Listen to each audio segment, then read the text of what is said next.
This is racing at its very best. This is the Viola Private Wealth Sydney 300.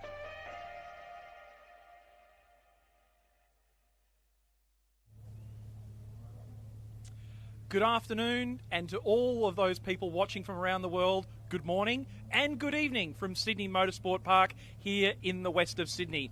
It's round 4 of Motor Racing Australia's 2026 season, and of course our feature event that is the pinnacle of grassroots motorsport, the Viola Private Wealth Sydney 300. I'm David Stillwell. Thank you for joining us on the screens of Blendline TV, live and free from Western Sydney. I'm joined today by Dan McCarthy. And Dan, have we got an absolutely jam-packed program today? Oh, certainly do, don't we? Obviously, the 300-kilometre endurance race this evening. It's a headline act, but of course we've got Hyundai Excels. They've got an endurance race. We've got Nissan Pulsars as well.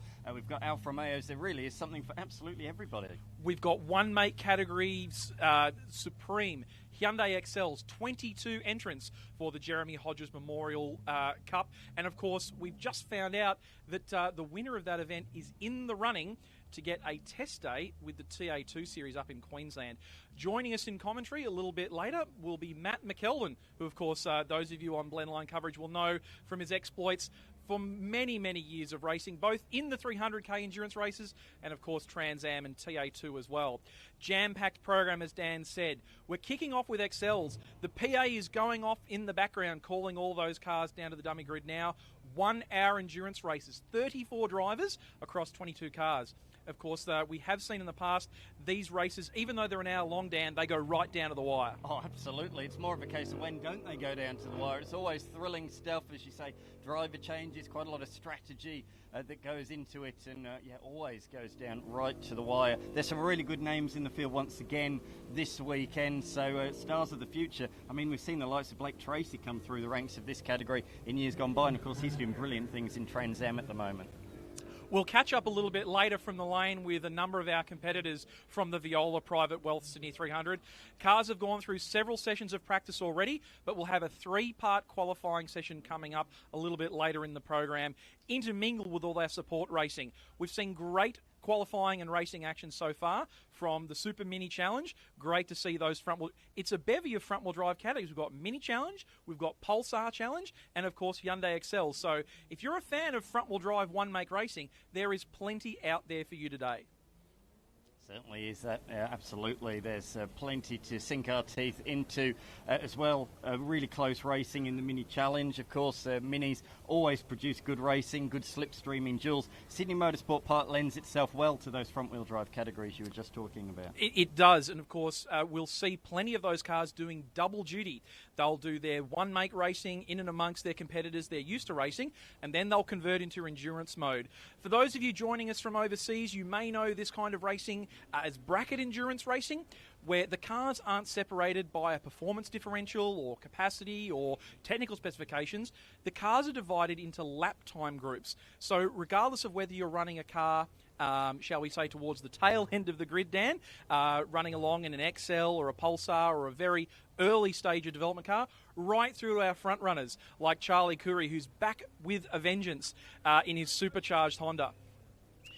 We'll have a huge bevy of cars, front-wheel drive, all-wheel drive, rear-wheel drive, turbocharged, supercharged. The only thing I don't think we have is a side-wheel drive car, Dan. That's how exhaustive the list of cars that we'll see in the racing coming up later tonight. It's a beautiful day here. The sun has come out. We were slightly delayed in the running, but up until lunchtime, a fantastic work from our clerk, of course, Nick Goring, and the wonderful Motorsport Australia officials around the circuit to get us back on track, ready for a day's racing. The main event tonight commences at 7:30 p.m. Eastern Time. And of course, racing here under lights just at the start of winter at Sydney Motorsport Park is something to behold. Plenty of strategy to unfold, particularly in qualifying, Dan. Yeah, absolutely, particularly in qualifying. But yeah, just elaborating on the point that you made about the various different classes and speed. The great thing about the Viola Private Wealth Sydney 300 is the fact that you don't have to have the fastest car to win the race. Those that are in the faster cars have longer to serve in the pit stops, and therefore it brings those slower cars into play. We'll have more for that for you from the lane and from the commentary box later, but we've got Hyundai XLs rolling out for their 1 hour races. Over to you in the commentary box, Matt McKeldin. Sheldon, and we'll send Dan up to join you shortly afterwards. Thank you. And it's actually Todd Ford joining you. So Matt will be back for some other categories. And certainly we thank Matt and the team at TA2 and Trans Am for their tremendous prize for our winners, our outright winners today for the Jeremy Hodges Memorial Cup. Will take the test day at Queensland Raceway. So enormous opportunity and a real genuine desirable pathway for our drivers to head through the different touring car classes. So we can see our cars making their way out, and as was said earlier, a really strong 22 car field, and we see our list there. So on pole position, our last year's winners, Tim Collenbretta and Lewis Bahaja. Second to a great combination, actually drivers pairing up that are combatants in our sprint series, Billy Baton and Connor Cooper. Next on the grid, Caleb Heffron and also Preston Bruce joining him in car 64. Then in position 4, Nicola Fleming, and joining up with Cameron Brown. Then we have Nick Skabiris with three-time champion Will Longmore in position 5. John Marwick and Nick Huff in position 6. Shannon Williams, our three-time Masters champion from 7th, a great achievement to take pole in the Masters. Jeff Neath from 8th position. Moving over the board to Dion Scott and Calvin Gardner in position 9. Our oldest competitor in Series X3 New South Wales, 78-year-old Lewis Breton. Great to have you back, Lewis. Position 10 in car 97. Scott Ford currently leading our Masters Championship for this year in position 11. Jake Killinen, number 12. Eden Fleming, father of Nicola, making his first run with us in Series X3 New South Wales from 13th. William Boniface, our youngest driver in the field at 15 and having his first turn behind the wheel of an XL in 14th. Gary Hodges, of course, in son Jeremy's 111 MD Steel XL in 15th, and Kaylee Kinnigan in 16th. Moving through, Chase Gazelle in 17, Pedro Mazurek in 18, Byron Kerr in 19.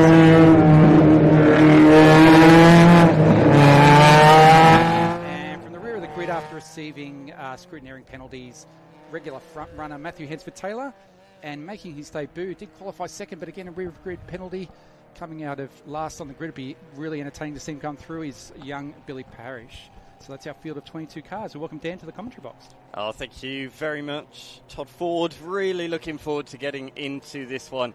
It's been a staple of the Series X3 New South Wales program the last couple of years as the Jeremy Hodges Memorial Cup race. 2 races today, both of which 60 minutes in duration.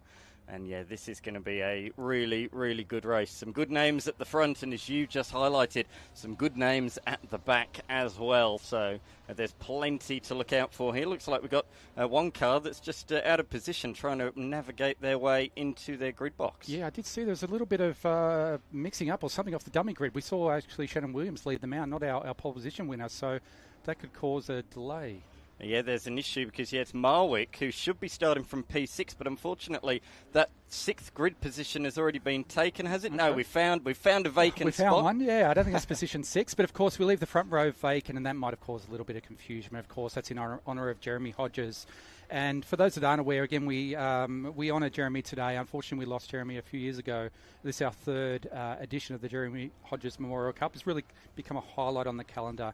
Jeremy was such an extraordinary young talent, a trophy podium getter, a rising star winner with the series, and just it really embodied the club spirit that we still desperately and deliberately hold on to today.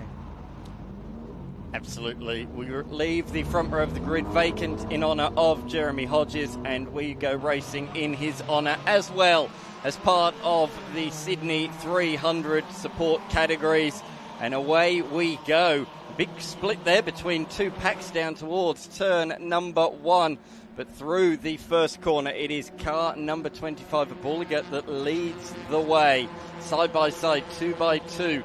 Further back down through the train. The number 16 of Breton, though, is trying to attack around the outside into turn number 2. Great field of cars here this weekend. Really good to see over 20 of them as they flick it through. The first of the right-handers, they're still side by side, but Breton went around the outside at turn 1, went around the outside at turn number 2, and finally that gives him the inside for turns 3 and 4. But now it's Bulliger that's going around the outside. This is incredible. We've done half a lap and they're still side by side. Yeah, I think they think it's the 15-minute sprint race there, Dan. It's just as we saw in the last sprint round. But they will be flat out for this whole 1 hour. I don't think there's any endurance consideration for these drivers. Still side by side as they enter turn 6. Finally, Bulliger takes up the running, got the nose in front and leads the way. But boy, oh boy, did he have to fight to hold on to that one around the outside at multiple corners, but finally had a couple of inside line turns and makes the move. But for how long? Because already Breton just showing the nose there up the inside into the turn 8 hairpin. Traditionally, hairpin's quite easy to overtake on. That one, though, there's multiple different lines you can take, and it's actually quite a challenging spot to overtake on. Yeah, it really is. As I said, very wide part of the circuit, very slowest part of the circuit, but great to see Lewis, obviously not race fit, our 2023 Series champion, makes his way back for this very special event, so great to see him at the front, as I said, running with regular front-running competitors in Billy Breton. Monique Chibaris, she just made a move there. I think that was on Neve. It was indeed. In fact, Neve might lose another one here down the pit straight to Ford as they come across the line to complete the opening lap of the race. And Neve could potentially even lose out to the 132 as well. So just hung out wide. Nice sweeping line though through there, may be able to retain the position. No, not quite. Or meanwhile for the lead, a big lock up for our race leader and a move as well. Fleming attempting to take P3, but on the outside forced to slot back in line and retain P4. Yeah, she seemed to do well, just moved to the right a little bit. I think Preston Bruce, great to see Preston back in the series on the inside there. I think she had a longer race in mind and just let that one go. Ready to fight back, I guess, on the next lap. So different to what they're used to, the usual sprint racing weekends. This one so very, very different. You have to think about the long game. Side by side, that is the number 7, and that's Henford Taylor, who's made a lot of ground. He said look out for Henford Taylor all the way up in position number 14. Yeah, and young Billy Parrish one spot in front of him, so they've made their way up from rear grids at 13th and 14th outright, so tremendous speed there from both of them. Particularly noteworthy, as I said, Billy Parrish, his first visit to Sydney Motorsport Park, and I believe he's only just started taking hold of his dad Brett's car and just getting into his XL journey. Clearly a talent to be so fresh in XLs and to be where he is already. Let's not forget, from the very tail of this field, already into position number 13. Great thing about the MRA meeting here at Sydney Motorsport Park, we get sector splits. We don't always get the privilege of sector splits at state level racing, so that's really, really good. But to be honest, the way this event's building, the Sydney 300, the Viola Private Wealth Sydney 300, and with a great category like this Series X3 New South Wales with their Enduros, it's more becoming a national event. It's building at that rate of knots. People are coming from far and wide to take part not only in the 300 but also in the XLs as well. Yeah, exactly right. We've got great support. As you said, Billy, down from Queensland, the Parishes. Again, great to have them on board. But we see that regular, especially the opportunity, the amount of track time with MRA, and for particularly this event, our endurance format. So we see a lock up there. Very easy to do in turn 2. It's together with the hairpin, the heaviest braking, it is the heaviest braking corner on the circuit, back to second gear. Quite easy to lock a brake and misjudge that braking distance. We see the Masters battle there as well. That's we have Dion Scott, Scott Ford and Jeff Neve. So qualifying together with Shannon Williams, all very, very close, within tenths of a second for the Masters battle. So we'll see that play out as we see young Parrish try and make his way through those Masters drivers, but that Masters battle is going to be just as tight as the outright battle at the front. We saw that at the last round, didn't we, that we called together here at Sydney Motorsport Park, and it was very interesting in that round, in particular the fact that they were getting involved in the trophy battle and it was affecting their own, as Hansford Taylor dives up the inside to make yet another move. So that puts him now up into position number 12. So he's already halfway through this field, and we're only 5 minutes into this endurance race. Still so much to play out, that there is no doubt. Around the outside, Parrish sweeping line, trying to get a nice exit out of turn number 8, or exceeding track limits, I think there. That was more than 2 wheels over the yellow line. They're going to be pretty strict on that. Yeah, I'd say so, certainly. And obviously Billy's just intent on making up those positions. Well done by Scott Ford there again. He knows that's not his battle and doesn't want to lose momentum in his Masters chase. Now he's made his way past Jeff Neve. He has Shannon Williams and also Dion Scott in front of him in the Masters. Side by side for the race lead, Breton with the inside line on the race leader, but you can go too wide here if you leave each other room, and that's exactly what Bulliger does, flings it around the long way and retains that position. Brave stuff. Can't be underestimated that, exactly. It's particularly on the outside, and particularly Lewis hasn't been in the car for 12 months. Obviously a series champion, knows what he's doing, but full commitment there. 170 k's an hour plus, flat through turn one in the right conditions. Enormous effort to pick up where he's obviously left off. And a great co-driver as well, the regular driver in Colin Breeder, of course, yes. A name that many people will be familiar with, so that is a real gun combination. Yeah, we love the Colin Breeder family and love having them back. Usually now only just once a year for this very special event, but Tim is a tremendous talent, obviously a kart racer of significant note, and does a tremendous job in the XLs as well. Certainly. Breton getting a little bit squirrely, just trying to get on the power there. I know they're front-wheel drive, but it really popped up on that curve in the rear. Didn't like that very much at all. Trying to maximise the road as we see. Preston Brewster's now come into contention. He's actually a very last-minute addition to the Viola Private Wealth Sydney 300. Yes, one of 3 drivers in this race, in our XL race, that'll be in the 300 as well.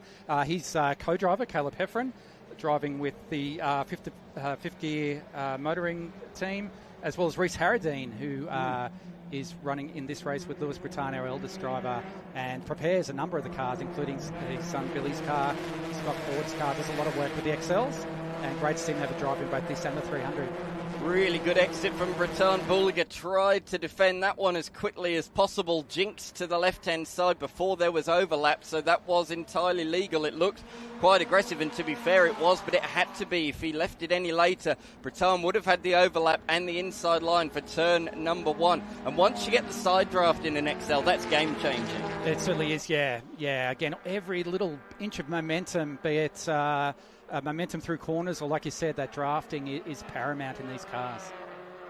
Top 4 really pulling away. Fleming's going with them, and in fact as well, Parrish is now in position number 5 as we see another move further down the field. That was the 97 there of Harradine that we were just talking about, trying to attack Neve. He's going a really long way around turn 2. He nearly added a whole kilometre onto the track there. He went that wide, a good few car widths wide of the apex, but that's just fair racing, leaving the number 97 some racing room through the long sweeping hairpin. But I was just going to say, Parrish up to position number 5 and just set the fastest lap of the race as well. Obviously an amazing talent, young Billy, as I said, his first visit here and just one of his very first few XL races or circuit races. So obviously a talent to watch. But we're watching the battle here with Jeff Neve and, as said, Reece Harradine. So a number of our Masters drivers actually have paired with trophy drivers, our younger drivers. So that automatically puts them into the younger trophy class. So although Lewis Breton is our eldest driver, as I said, I hope he doesn't mind me keep repeating that, it's 78, but tremendous effort. Actually being paired with Reece Harradine sees him compete, ironically, in the trophy class today. So they aren't actually in the same battle with Jeff, as close as they are on the circuit. Very much a 3-way fight at the moment, but we're only 10 minutes into this one. We've said about the fact that it's there's a bit of strategy involved. It's a 2-driver or potentially a 2-driver race. Talk us through that. When does pit stop window open? How long do they have to be in the lane, etc.? Yep, so pit stop window opens at the 15-minute mark and will close at the 45-minute mark. So they have that period to make their compulsory pit stop, which is 3 minutes in duration. So from the moment they cross the control line at the entry of pit lane to when they exit past the control line on the exit of pit lane. So, and that's quite crucial. We've seen so many drivers in the past will actually just go under that 3 minutes, and that's multiple laps penalty for doing that. So that's your race ruin. So as close as it is here on the circuit, and we see it none closer than for first and second outright, but so crucial in that pit stop to get that pit stop right. Absolutely. Over the brow of the hill. Great new camera angle here for Blendline TV this weekend. Great to have them broadcasting this event once more in 2026, and this is a move I didn't expect to see up the inside at turn number 5. Breton, though, is going to lose the momentum out the corner with that compromise line and can't continue to stay side by side. But he tried to spring a surprise, and a surprise it was. Yeah, I think it was his entry that didn't have that momentum up over the hill for turn 6. It can be done, but it takes the right entry. But he's certainly letting him know he's there. Both 5 and carried through to that turn 6 is a possibility. But just everywhere is in these XLs. Absolutely. Here's a move, though, up the inside into the hairpin. We're going to get the immediate switcheroo, though, from Bulliger, who's absolutely judged that to perfection. How good is that? That's Moto 3-esque. Fantastic. Great move there from Lewis Bahajar into the lead. I'm really impressed with Preston Bruce and Nicola Fleming, particularly Preston. They went within a point of winning this event last year. Preston was very close with Jeremy Hodges, along with Will Bonmore and other younger drivers, and it just means so much. So him and Caleb Heffron, I think, really playing this long game. So really strong position, and just at the moment, just watching that fight as we see it again for first and second with Billy Breton looking to take the lead through turn 1. And he could have Bruce follow through as well.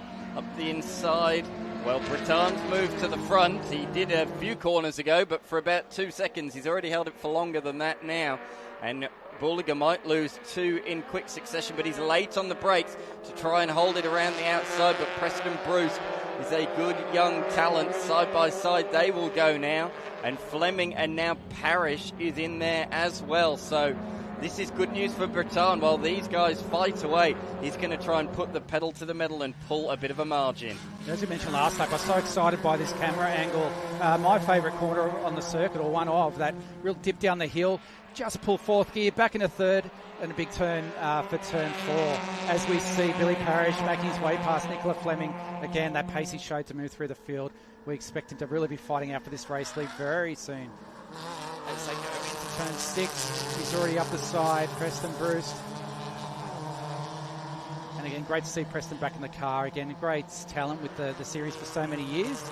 We just don't see, unfortunately, enough of him lately, but great that he, of course, makes it back for this event. I can't get over Parrish's pace. Around the outside at turn number 4, and then on the exit of turn 5, got a great run, and then made another move at the very next corner as well. So just really in a league of his own in terms of pace at the moment. 1.5 seconds faster than anybody else has done in this race so far. That was set on lap number 6, the last lap of the race.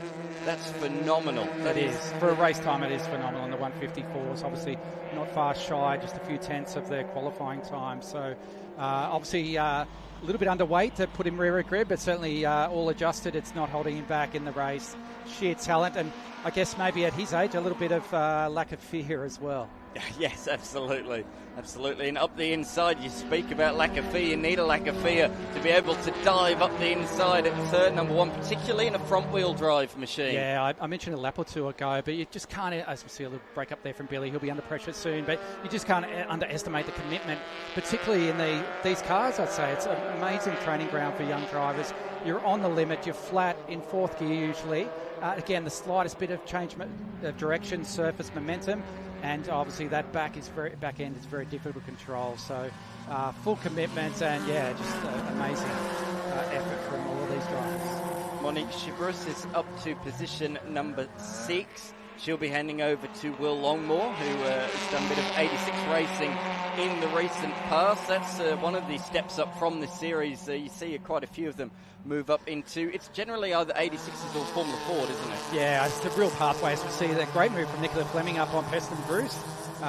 Maybe he's just heated up his tyres a bit much, or just caught a little bit there as he still moves to the inside. But yeah, tremendous pathway. We see that really established in the support of, as we said, of TA2 and the Trans Am series to appreciation, I guess, recognition of that pathway and their support for our race winners today. But XLs, 86s, in the case of our 2024 champion Blake Tracy, straight from XLs to Trans Am.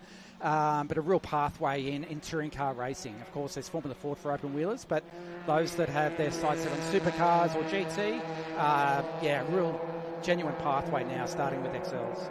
I can't believe it was only a couple of years ago that we had shows. Blake here. Yeah. Now he's winning races in Trans Am. But again, obviously a great category. And we can't thank enough the Graham Cheney and the team at TA2 and the Trans Am Muscle Cars for their efforts.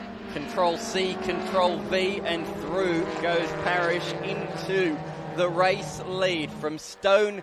Dead last. It took him exactly 16 minutes to do that, to take the race lead at the front of the field. A bit of a lock-up further behind, but that is phenomenal. And the really concerning thing for the rest of the field is that he's doing it solo as well. So it's not like he's handing over to a not-so-good driver in the second stint. You've got to contend with him in both stints. Exactly, yeah. So if he's up to speed, I'm not sure if he's done an endurance race before.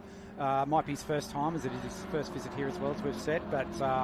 But obviously a young driver, I'm sure full of energy, and will keep that pace up for some time. Well, this is going to be interesting down here at turn number 2. I'm not sure that they're 3 wide. Oh, nearly contact there. There's only one person who was aware that they were 3 wide. It was the number 6 in the middle, who wisely got out of that one as soon as possible. We did. Great to see that battle all the way through the field. We can see a couple of indicators there that are displaced. One on the left-hand side there of Killian's car, as you said, car number 6. I saw a right one displaced on one of the white cars as well, I think Chase Gazelle's car. So, we see there on the right, on the driver's side there, the 81 car. So, some very close racing. But again, great to see that through the field. We've got our former HQ racer, Pedro Mustrik. He's doing a great job. Fulfilled his dream of racing at Bathurst as our support to the 6-hour event. And he's teamed up with one of his old mates from HQ, Simon Morris, and his first race since 2014. So great to see all these drivers come out and support this event. If you're just tuning in on the screens of Blendline TV, firstly, welcome. You are tuning into the Viola Private Wealth Sydney 300 Endurance event. This is one of the support categories, and I tell you what, if you like your endurance racing, I know we've got the Le Mans 24 this weekend in France, but in Australia we've got jam-packed full of endurance racing at this event. We've got the 300k Enduro to finish things off tonight. We've got 2 one-hour endurance races for the XLs, the first of which is right now. We've also got a Pulsar Enduro as well, so a real good endurance theme throughout this weekend. So settle in, put the kettle on, and enjoy all of the action that we're going to bring to you over the course of the next 9 hours. As up the inside comes Killanon. Oh, that was really deep there in the southwest Ford entry. A lock-up, but nevertheless made the move. Yeah, it was great to see him move up the field. And we've got our first pit stop. Obviously, we're inside that pit window now with 41.5 minutes remaining. So Shannon Williams has taken his pit stop early in the window. So he's just driving solo. He has driven previously with Max Gagan as his regular co-driver, but doing solo this round. And he's just a little bit more flexibility. There might be previous arrangements with some of the drivers to share the driving, but obviously the solo drivers certainly have that flexibility. But I'd say a number of others. No one's sort of rushed in other than Shannon. Still holding out maybe in that window if there's a safety car, obviously, to really maximise that pit stop and reduce their time, race time out on the track that they lose. Yeah, safety cars will certainly play a factor. Also, as well, you've got to think, if you've got a faster driver and maybe someone not quite so experienced or not quite as fast and up to speed, you probably want to maximise the faster driver's time within the hour. So you might do 45 minutes, 15 minutes if you can. So that's also something to think about, as well as safety cars. You've got to think, who's the faster driver and how long can we put them in the car? A bit like in a football team, in a footy team, you don't want to have your not so good players on the pitch for most of the match. You want to have your best team on there for as long as possible. Exactly. It's certainly a difference that putting a little bit of strategy to the race can make. So we see there on the screen there, make note of MD Steel. So I'd like to give a special call out to Matt Drain from MD Steel. Tremendous supporters over the years of Series X3 New South Wales, but particularly of Jeremy Hodges and the Hodges family. You'll see Jeremy's car that Father Gary's driving today adorned in the MD Steel. Matt and MD Steel were a great supporter over Jeremy's career in XLs, but also for this very special event have put forward $1,000 to the place getters in the trophy races today. So very generous support from Matt Drain and MD Steel, and again such integral business and people to Jeremy and his career. So we thank Matt Drain and the MD Steel team. Absolutely, and as well, Matt Drain, it's fitting as well that he's driving alongside Jeremy Hodges' father in the race as well. Yeah, it's great that Matt comes out to actually have a drive with Gary. I'm sure Gary, obviously appreciates it, but just enjoys the camaraderie of, again, that close relationship he's had with the family all these years to share that car together. It's a very special occasion. Just on price as well, Pinnacle Graphics looking on screen, very timely. Scott Ford's car there is wrapped very nicely, very well presented by Pinnacle Graphics, as are a number of cars of the field. You see Jeff Neve actually adorned, there he is in the yellow car, adorned with Pinnacle Graphics down the side of the car. Jamie from Pinnacle takes care and wraps a number of the cars in the field, and a big contributor to why the series is so very well presented. But Jamie's actually put forward $500 for the Masters competitors. So first, second, third will share $500 in the Masters category as well. So a big thank you to Jamie from Pinnacle Graphics. Very good. Good to hear that there's prize money for both trophy and Masters competitors. That's very good to hear. And with Shannon Williams pitting, these three are now in the lead of the Masters class. Of course, they've still got to serve their compulsory pit stop, but the top three currently on the racetrack in the Masters are nose to tail. So it's the 49 of Scott, 132 of Ford, and just a couple of car lengths behind as well, we do have the number 65 of Jeff Neve, a veteran of XL competition. He is, and I think he's only getting faster with age. Like, tremendous experience, has done everything in motorsport, 2 and 4 wheels, and it's only been getting faster this year, actually, really taking it to Scott for the championship lead in the Masters. Of these drivers, it's only Dion Scott and car 49 that's sharing his car. Scott Ford, Jeff Neve, Shannon Williams, all driving solo today. So that's an extra, I guess, complexity for that 49 car. He's actually sharing with Calvin Gardner.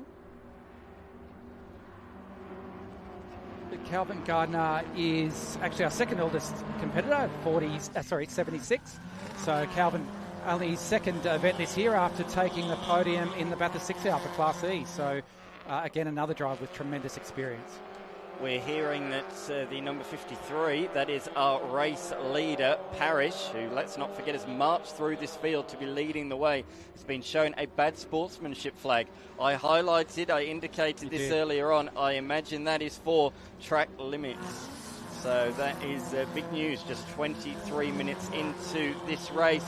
As we throw down to Dave Stillwell, who's got an update for us in the pit lane.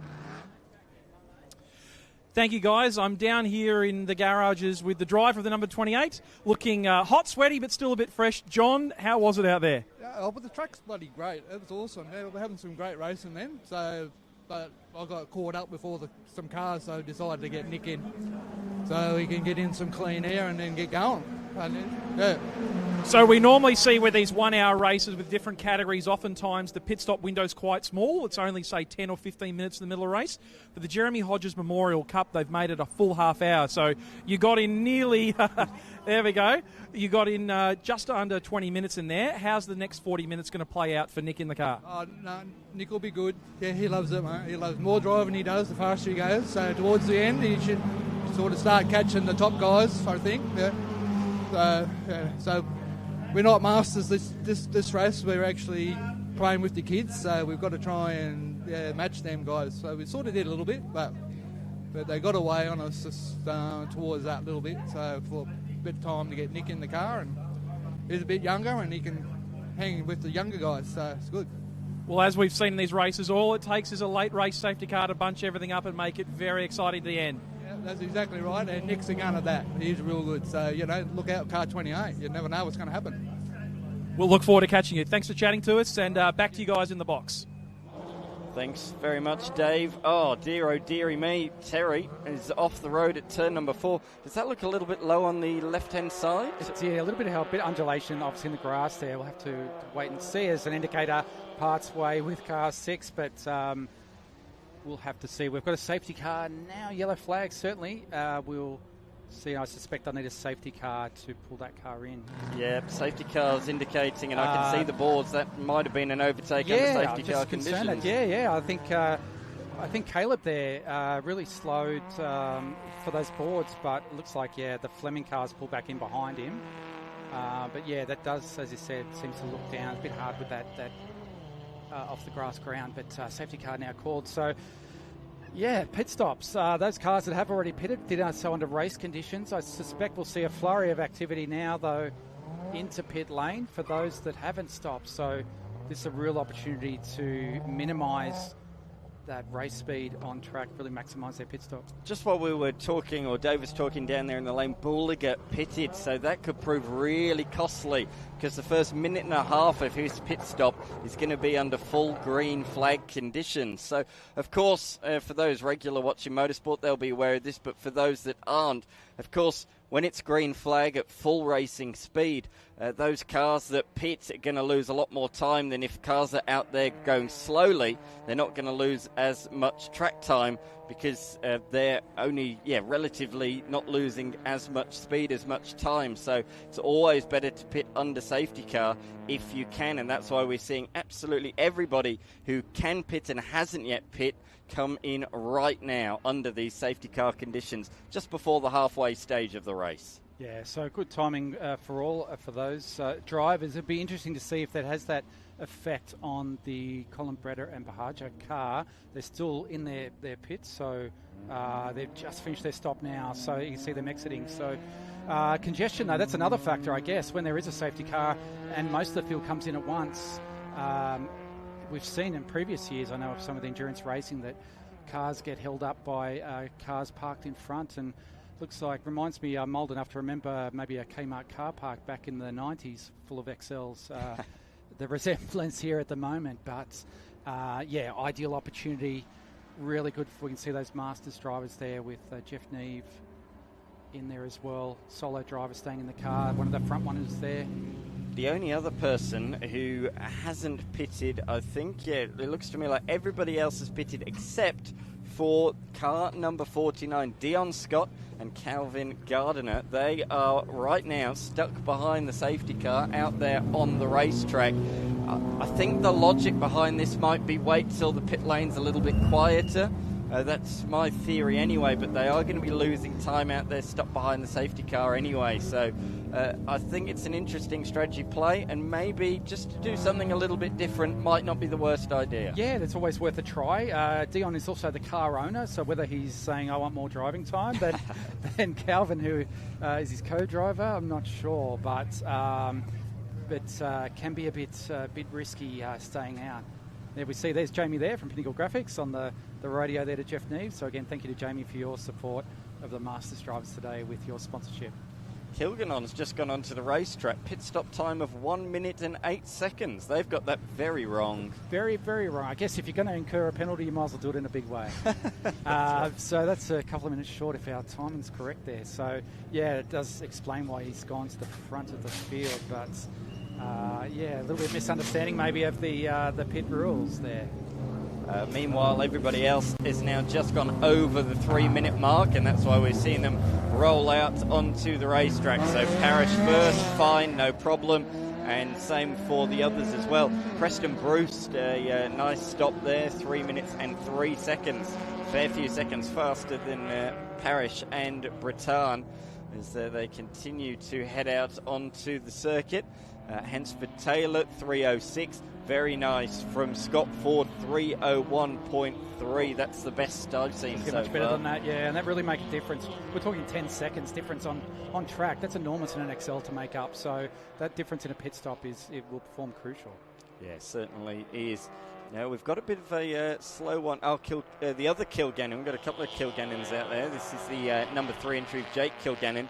He's been in there a very long time and has lost multiple places during that pit stop sequence. 3 minutes and 27 seconds. Could he have been held in the lane with a red light because this group of cars is just going around? Possibly, yes. Yeah, that's certainly bad luck to add significant time to his stop. So looking through the field, our leaders generally seem to have pitted together and come out together. I think, as we were saying earlier, though, it seems to have just held up Tim Collenbreder and Lewis Bahaja as they pitted just before the window. Incredibly, Gorzel has just gone out 3 minutes and 3 thousandths of a second. You can't get much tighter than that, can you? That is really, really pushing the boundaries. That is what you call a perfect pit stop. I think we need his lottery numbers or something. That is unbelievable. I'm not sure if I'd cut it that fine. I haven't got not that game, but tremendous effort there to cover the time, and certainly that'll pay dividends, as we said earlier, on track. Absolutely, yeah. Gained a couple of positions as a result of that in the sequence. Scott, we said, was out there, stopped behind the safety car, doing something a little bit different. He has now come into the pit lane to serve his compulsory pit stop. He will, as we say, hand the car over to Calvin Gardner in the DS Racing Kart sponsored entry.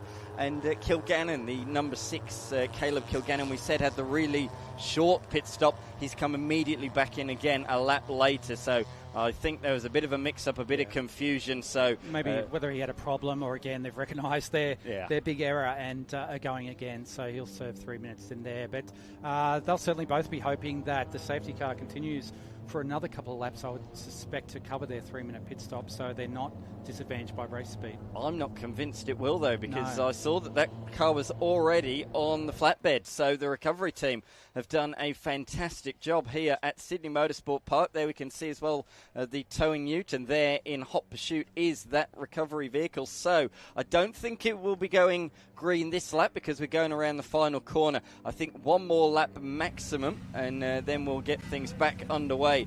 The question is, will these guys be able to pit and rejoin the tail of the field in that time? Yeah, we'll do. So we're just looking at their times now. So yes, it looks like Dean Scott's just completed his stop, so he's fine. So quite a calculated move there, as we weren't sure to start with. Another minute or so to go for Caleb there. So we can see Caleb in the pits there, just making that repair to that indicator we saw displaced earlier.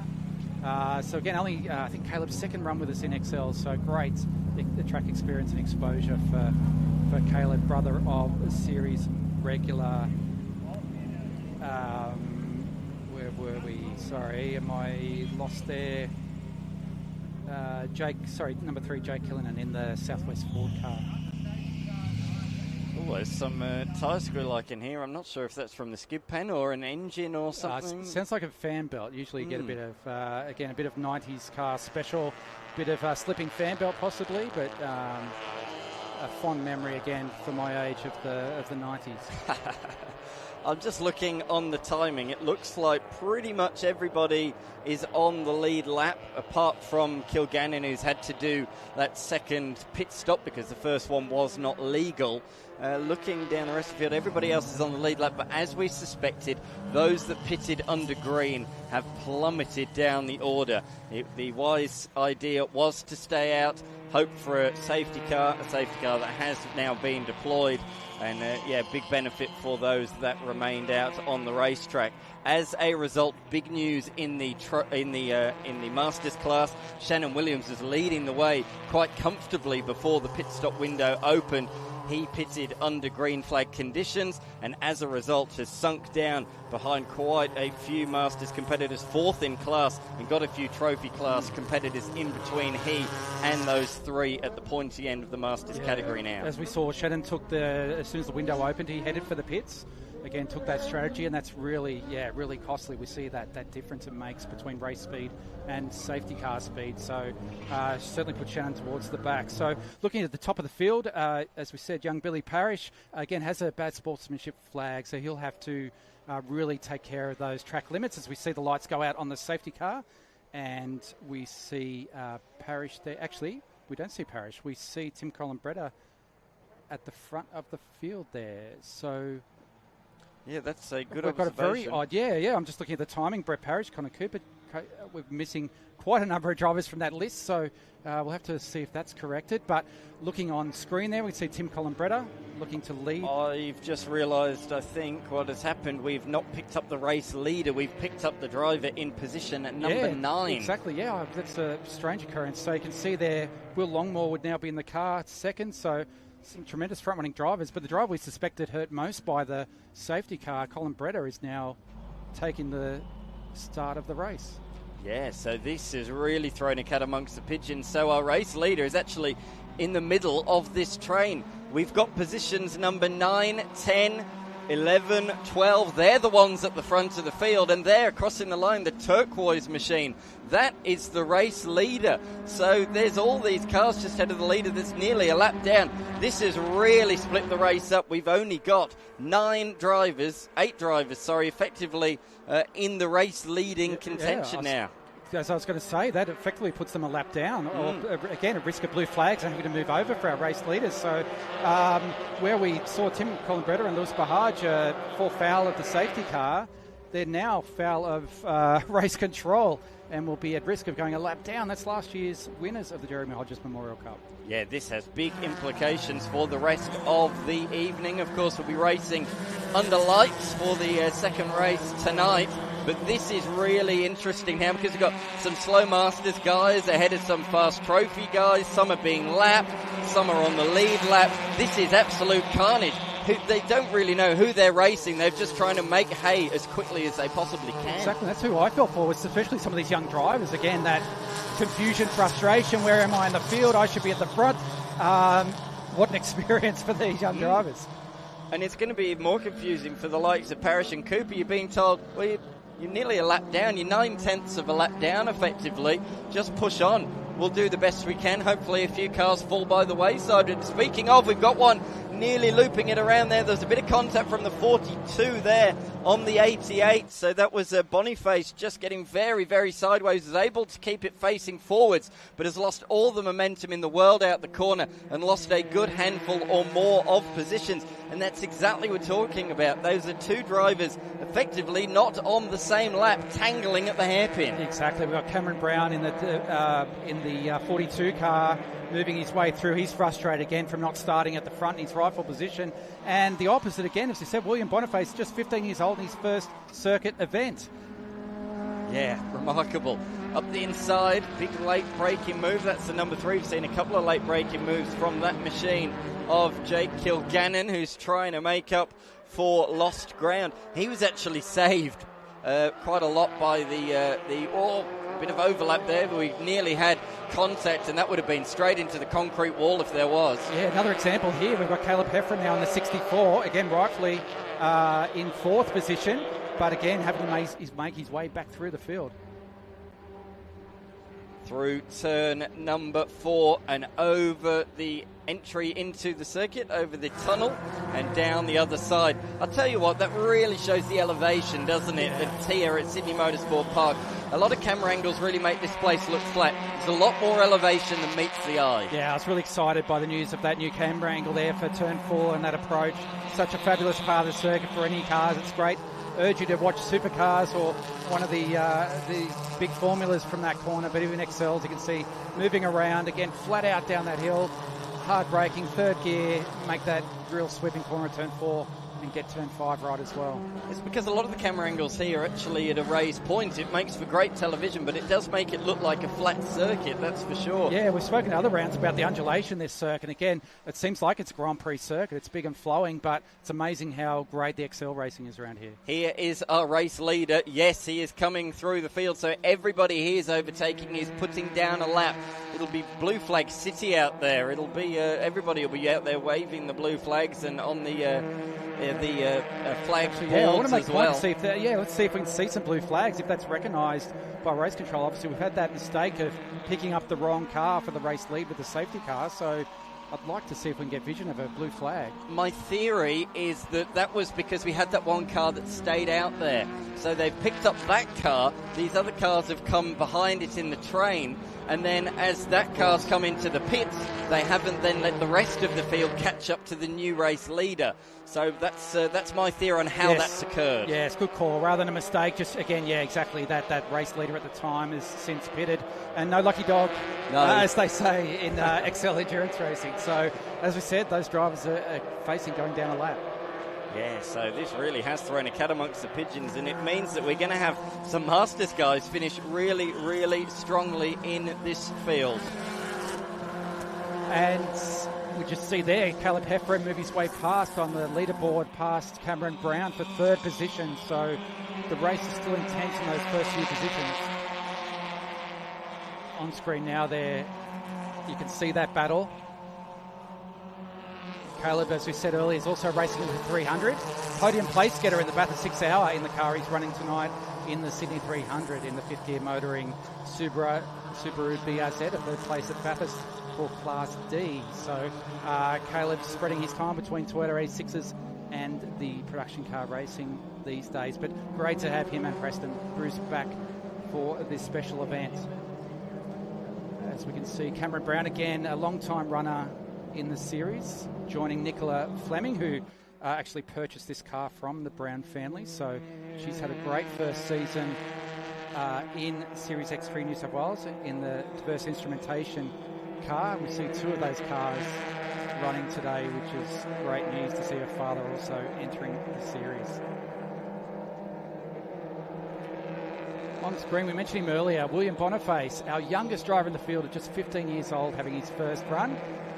And behind him, a much more experienced team in car 30, our former HQ drivers, Pedro Mazurek and Simon Morrison. Simon will be in that car now, having his first run in Series X3 New South Wales. Into turn number 2. These guys were fighting for the lead not that long ago, and now they are fighting or Bretan's car fighting to just stay on the lead lap. Of course, Cooper now behind the wheel. Or is this for the lead? No, that is for the lead. My apologies. Connor Cooper now in the car. Again, just an amazing combination. As you know, Dan, for each round we commentate, it's Billy Bretan and Connor Cooper battling it out for first place in our trophy championship this year, and now they, as good mates, also off the track, have joined together to really take it all and do their best to claim the trophy today. But great to see. We saw amazing speed from Billy Parrish.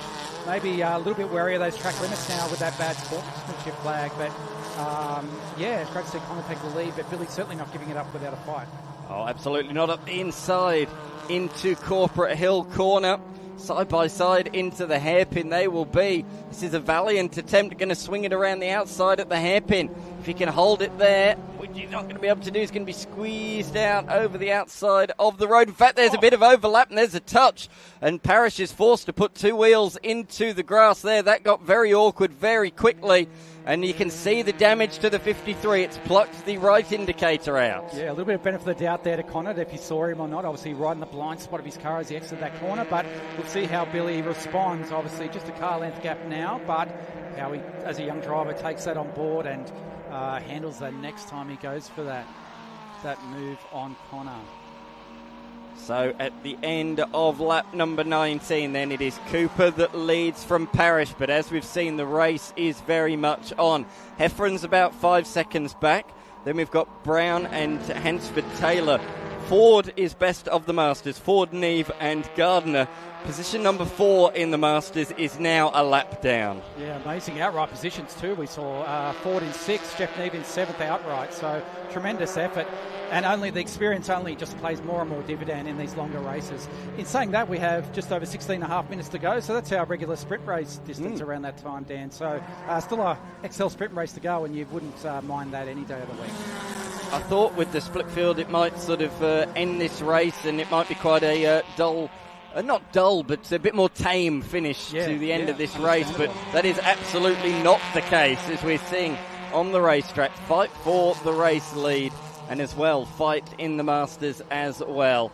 Into turn number 7 they go. Of course, that corner back in the old layout when it was back known as Eastern Creek used to have a bit of a chicane in it before the left-hander. It did, I remember it well. So quite a different combination.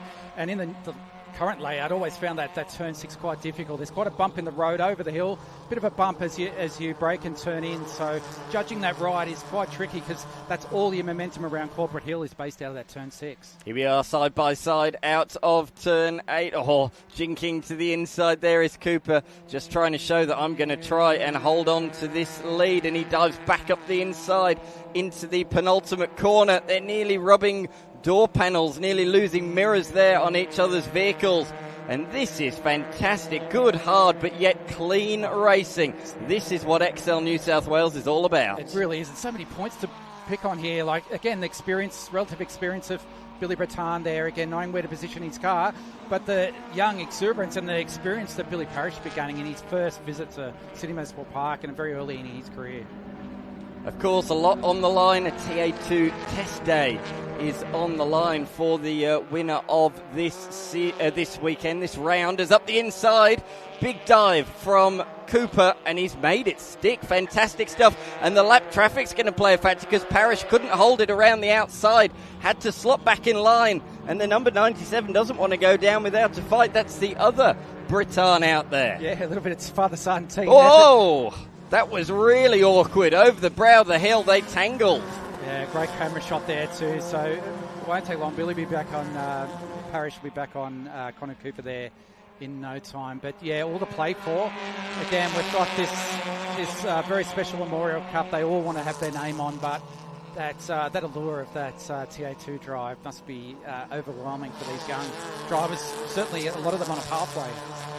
Absolutely. Out of turn number 7 through the sweeping turn number 8. Of course, a fast-flowing circuit here at Sydney Motorsport Park. Originally built for two-wheeled racing, but has really found a home with four-wheel competition, both nationally and state-wise as well. Of course, as well, New South Wales, in the recent past, the reopening of one raceway has really brought a bit of variety back to the calendar. Yeah, it is great. It's great to have one raceway back on the calendar for the last couple of years. Tremendous racing down there as well. And we'll also visit Queensland Raceway for the first time this year as part of our State of Origin Challenge with Series X3 Queensland. All started last year. New South Wales took out the trophy in the championship last year.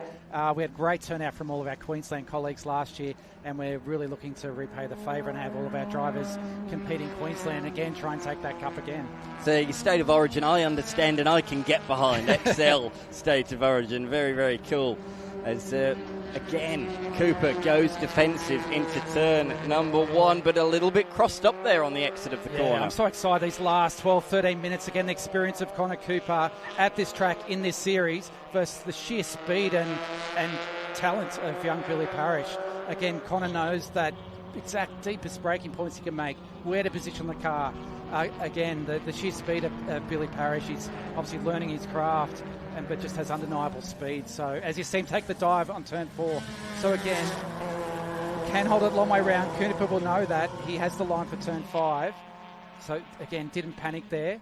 But Billy's doing all the right things, really showing his speed, showing his nose aside. Connor there, just hoping maybe for a mistake. But we'll see as they enter turn 6. Again, as I said last lap, gain that momentum. And this is now flat for these front-running drivers around Corporate Hill. It's amazing. Again, we talk about the commitment for turn 1. We're not far shy of that for Corporate Hill. Again, maximising the circuit here, you see, all to that run-up area without going over track limits. Then very heavy braking, second gear, pick mid-track ideal line for the hairpin, wary of the car behind you. As you'll see here, our next group of competitors. Really easy to see there. We see Killinan just that little bit wider, but again, a wide line again from the Bruce car. Flashing the lights there, again, looking to lap the car. They're still in third position. So this is Caleb Heffron in the 64 car now.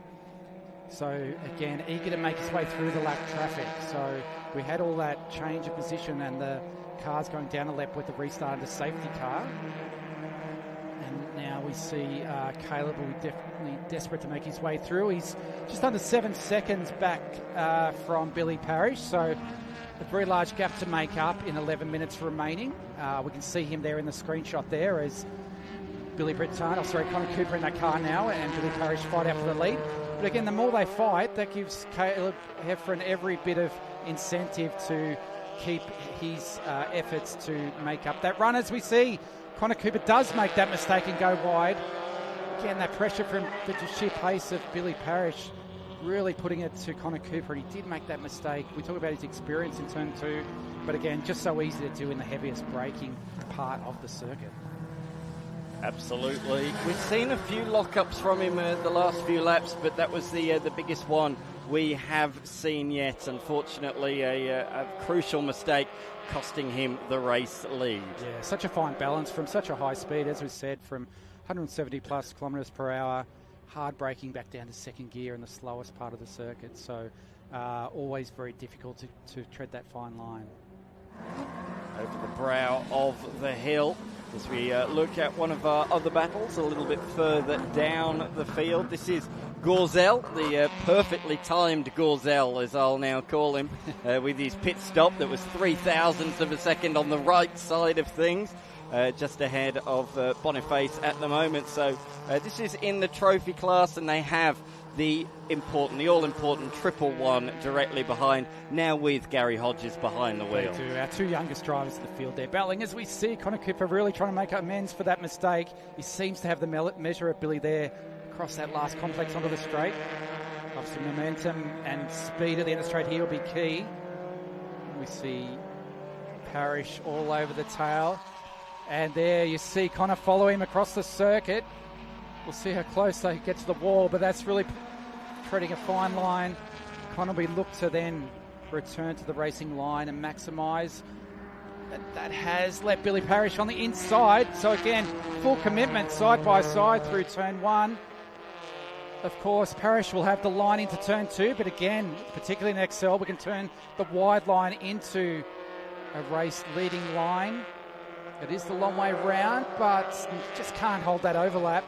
That would have given him the line for turn three. So Parrish moves into the lead and holds that a car length over Connor Cooper now over the hill to turn four.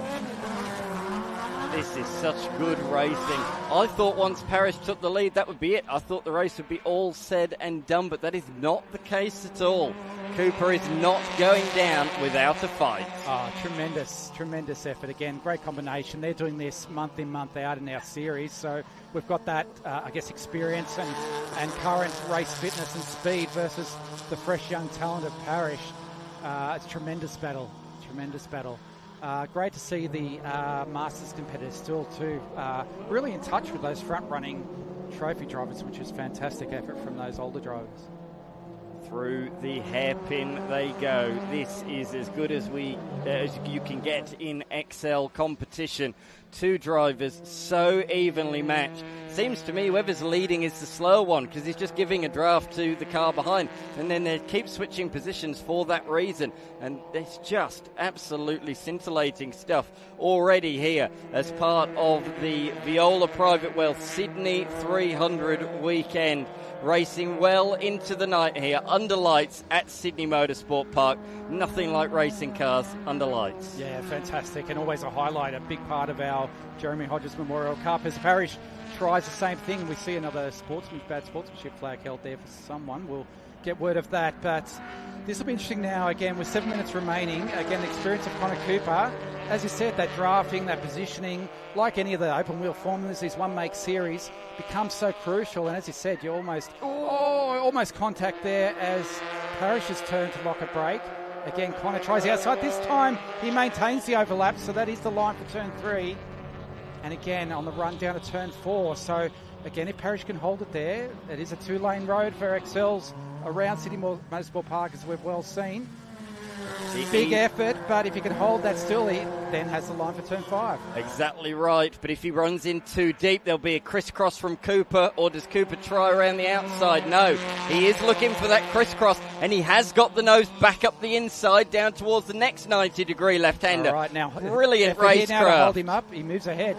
That's a real position to hold him up, and again, hold their momentum for Corporate Hill. So Connor now has that run, but again, Parrish hasn't let go of the back of that car. So again, this will go round for another lap.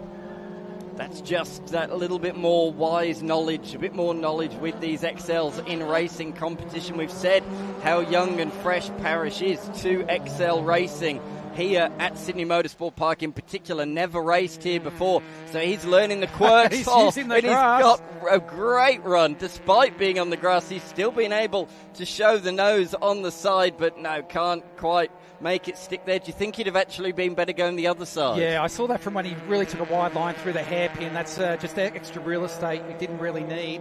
And then I was about to commend him on he's really got his track limits under control after early getting a black and white flag, but then he took to the grass instead.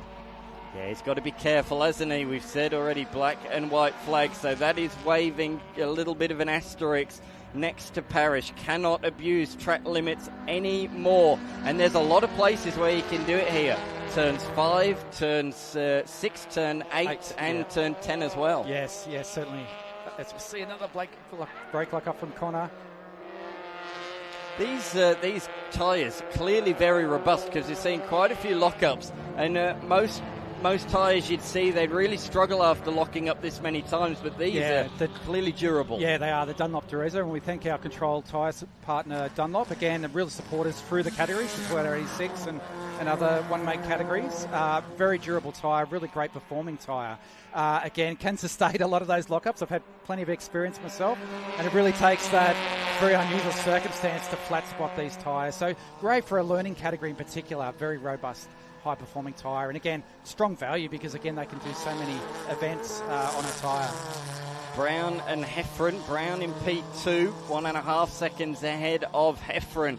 And the Masters guys have spread out a little bit now, haven't they? As I look down the timing tower, it's so hard to keep up with all the action that's going on here at Sydney Motorsport Park using the 3.9 kilometre layout this weekend. The regular version, the one that's most commonly used here at this venue, is Parrish showing the nose once more. He's learnt from his mistake last time. He shows the nose this time at the kink of turn number 9. It's a bit of a challenging corner though, turn 9, particularly when he's side by side with someone. Yeah, it really is. I think I really like the way he took that complex. It really took the optimal line, a much better line than Connor. Was a little bit loose across the top of that circuit, where it really drops away onto the concrete verge at the top of the circuit. So you can see there, that's really paying dividends down the straight for Parrish as he moves almost alongside. He's on the outside line, but as we said, these guys aren't afraid to go too wide through turn 1. Certainly not. But the number 16 holds on for now. I'll tell you what, the intensity, if it hasn't been intense already, will increase now with just 3 minutes to go. Oh, again, a little bit of a mistake. That's, of course, where he lost the lead a few laps ago. Taking a bit of a defensive line into the corner, blocking off any dive bomb move up the inside into turn number 2. And the number 53 can potentially move up the inside, slide up the inside if Cooper does leave a car width off the apex of the corner. Just shows the pressure he's feeling from young Parrish, because, again, all that experience of Connor Cooper around this circuit, in these cars, as we've said a few times, knows where to position the car, knows how to lead and win a race, but easier said than done when you've got a young kid right on your bumper bar. Absolutely. Time is ticking by. How many more laps are we going to get in? Not many at all. Is it going to be 1 or 2 more? They're doing around about 1 minute 54 lap times, these front two. With their battling away at the moment, they're a little bit slower than that, but around about 154, 155. The question is, are they going to make it back to the line before then? Can't wait to see. And as we said, we're a bit difficult to keep up. We've actually had a change for third position, which we haven't called. The Caleb Heffron car has fallen behind the diverse instrumentation car of Cameron Brown and Nicola Fleming. So tremendous effort. Again, Nicola's first year in our series this year, a professional BMX racer, first time in a race car this year, doing a great job learning her craft and well inside the top 10 in our championship. But joining up with Cameron Brown, who returns to the series to be third outright so far. Drag race to the line. Shame this isn't the finish. That would be a fantastic finish, wouldn't it? 47 thousandths of a second. But that's telling. That says to me you can be second place out of the final corner and cross the line in the lead. Exactly, and I think that's, young Parrish has really got his line right at the top of the circuit. And I'm really fascinated to see on that last run, is he saving something up for that run? Has he learnt that, as you said? Or has Connor, again, got that car positioning and knows where to be on that final lap? Another lock-up into Bond Bend for Cooper. How many times have we seen that now? It's not affecting any pace, though, is it? In the Bonner Racing entry over the brow of the hill, of course. Connor Cooper racing with Billy Britton, who's the regular in the series, is Billy, and a real front runner. Yeah, great for Billy to share his car with Connor again. So exciting to see those two again. They'll resume hostilities on the 1st of August at Queensland Raceway for our next Sprint Series round, again our State of Origin round. But today, again, sharing secrets, if you like, and so far paying off, leading the race. Into Corporate Hill, swinging it through the left-hander and then hard on the nose for the hairpin as they apply the brakes hard. Parrish, look at this sweeping line as the race leader goes defensive. Parrish looking for a nice run out of there, and he has got that in the slipstream now, in the toe. It's not much of a straight, but any thousandths could pay dividends come the end of this race. Yeah. Time is about to elapse through the final couple of corners.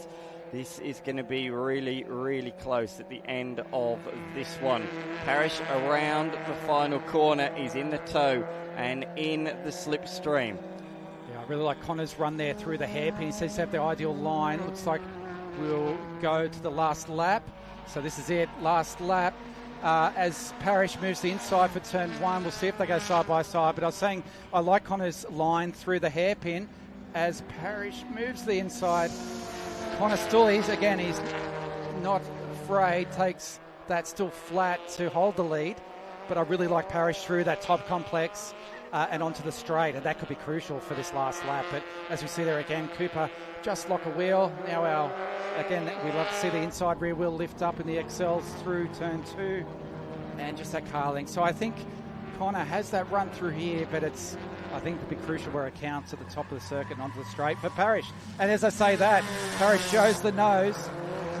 It's a bit of the curve that throws him sideways, but that leaves Connor with the ideal line for 5. Good hold, very good hold there, because he was sliding on 2 wheels towards the number just 16. Be wary. I was wondering if he'd be wary through 6. And again, just a little bit of uncertainty there from Parrish. Through the 6, it is an overtaking move, but again, momentum is still key for Corporate Hill and down into the hairpin. Time is ticking by. This is the final lap of the race. Cooper's going to go defensive once again. Parrish is going to sweep out wide, look for the crisscross, the old switcheroo out of the corner, I think. He hasn't been able to do so. He's just got a little bit, actually, on the exit of the corner as Cooper got a bit of wash of understeer midway through the hairpin. They are fully side by side, and in fact, Parrish goes ahead through the kink, but back up the inside just with the nose is Cooper. Cooper's going to try and maximise this exit. This is the first time in a while that the 16 has been in P2 out of the final corner. And could that be crucial when they get to the line? He's in the toe. He's in the slipstream. Checkered flag is at the ready. I don't think the line is going to come. I don't think it's far and long enough for him. And yes, Parrish takes it. You can see how delighted he is with that punch in the air. He is absolutely ecstatic. And why wouldn't he be? What a drive from the back of the field. Yeah, let's not forget, as you said, from the back of the field to win by 0.2 seconds. Tremendous race from those 2 cars all race long. 3rd position to Nicola Fleming and Cameron Brown. Tremendous effort there as well. As we see our Masters leaders take the checkered flag as well. Scott Ford, first in Masters, 6 outright. And then we see second in Masters, Jeff Neve in car 65, the yellow car there, takes second for the Masters. Oh, somebody running out really wide there out of the final corner. I think that might be the number 16th place car of Boniface, but we'll turn our attention back to this is action. Third in Masters still completing their lap. So car 49, Calvin Gardner at the wheel at the Dion Scott car. So again, in his own battle, but this is his 3rd position to take. And throw the trophy class car of Colin Breed, who was badly caught out by that safety car where it was, meant that it was nearly an entire lap behind. But the number 25 of Tim Columbrita and Lewis Bulliger do move through on the Masters class cars, but that'll be very little consolation for a car that was right in race-winning contention until the round of pit stops took place. But the Masters fight, that is going to go right down to the wire. We've had our top 2 come across the line. This is for 3rd in class. Yeah, as we see Calvin Gardner in the colour scheme reminiscent of Craig Lowndes' Green-Eyed Monster Falcon take that 3rd position for Masters. So, yeah, really disappointing for the Colin Breda Bahaja car. And right behind them there, we see across the line Will Longmore and Monique Skibberis too, I suspect, caught out by the safety car as well. So, two favourites for the Cup, unfortunately, coming amiss with the safety car there. Yeah, very much so. But I'm sure they'll fight back later on today. They are both very, very fast operators. Here are the results then from the first race of the day here at Sydney Motorsport Park. Race 1 of the Jeremy Hodges Memorial Trophy. Billy Parrish taking the win by 0.2 of a second ahead of Connor Cooper. Cameron Brown in position number 3. Caleb Hefferon in 4th. Matthew Hensford-Taylor in P5. Then Scott Ford, Neve and Tim Columbrita, with Gardner and Longmore rounding out the top 10. But Ford and Neve in 1-2 in Masters. Yeah, tremendous effort there for our Masters drivers. An hour of driving where their experience really came to the fore. So, yeah, tremendous racing through the whole field. As we said, a really strong field of 22 cars. From all reports, we obviously had that one car that caused the safety car, but our 21 remaining crossing the finish line. So, need a rest and can't wait till the next one. Absolutely. Down to you, Dave. Thank you, guys. So we're down here in the garages getting set for Viola Private Wealth Sydney 300 qualifying coming up after our next Pulsar sprint race. But I'm at a very empty-looking Garage 21 where you'll notice there is no number 7 Honda Integra. We've got the man behind Viola Private Wealth, Charlie, here. Charlie, what seems to have gone wrong for this edition of your Sydney 300 attempts? Oh, mate, can I have a shoulder to cry on? We took it out for practice this morning, and we built a new engine specifically for this race, and unfortunately it expired 3 laps in on the exit of turn 2 this morning. So it looks like we put a rod through the block and put oil all over the track, and a flood of tears from the driver. So.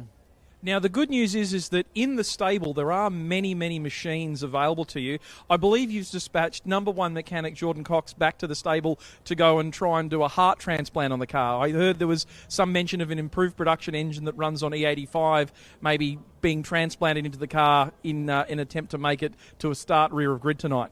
Yeah, correct. So we K-swapped the car and put the K24 in for this race. So Geordie's gone back to put the K20 engine back in it, which is my improved production or IPRA engine that I run in that championship. So I've been getting some text updates to say that we're still touch and go. So anyway, he's gone all the way back to Kirrawee. He's doing the heart transplant with Grubb, our other mechanic, in the hope that we sort of get it back here by 6:30 or 6:45 to get it out, and we'll put it rear of grid and, I don't know, hopefully get out and have a crack and pass some cars and give everybody a bit of a show, hopefully. Well, we'll look forward to it, and if whichever way it works out, if you're back on the grid, I'm sure we can look forward to some excellent action, and if you don't, I'm sure we can look forward to a couple of nice chats in the lane. Thank you so much for your support of this incredible event. Thank you, and as I always say whenever I get asked about these things, we love this. We love the event. We love the fact that we walk up and down. Lots of people are trying to give me hugs. So, there's lots of camaraderie and lots of families and friends and stuff. So it's really cool to be able to kind of give back to grassroots motorsport that gives us so much. So, yeah, we love it. It's great. Not a problem. Back to you guys in the box. And hopefully when we're chatting to Charlie next, he's got all his race gear on and he's ready for some action tonight.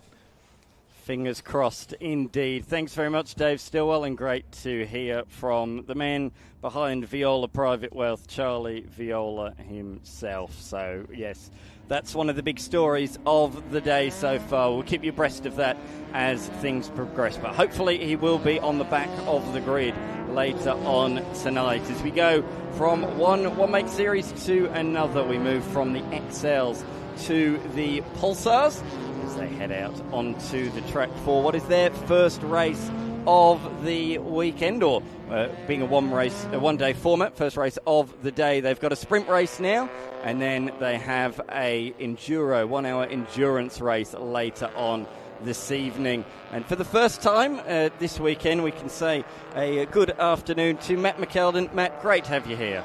Thanks, Dan. Yeah, this is great. What a great event. I haven't been to a 300 event for a very long time, and to see the amount of families and cars running around and the entry list and all the people here at Sydney Motorsport Park on a beautiful day here at Sydney. Started off a bit foggy. Wasn't sure you were going to get some racing looking from the plane in Queensland where we were delayed coming out of Queensland this morning. I thought, here we go, we're going to go late here. But no, it's arrived, beautiful day, good grid sizes and good attendance. So hopefully looking forward to some great racing. Yeah, you mentioned big grid sizes. Let's run you through the Pulsars one. Carl Raper will start from pole position. Alongside of him is Scott Tidyman. Adam Thompson out of grid position number 4 with Kane 3 with Kane Alderton alongside Chris Manning, Ian Joyce, Simon Kendrick and Adrian Sarkis rounding out the front 4 rows of the grid. This is a class that I have had a little bit of experience in. I ran in these cars, I reckon, maybe about 7 or 8 years ago, just running through the grid there, 7 or 8 years ago in the Kubota Pulsar, which was a lot of fun back then. I see the class has grown heavily now, looking at the size of this grid. Obviously, a name back there in 16th position, number 4, Mark Crutcher, very well known to us at TA2 and Trans Am.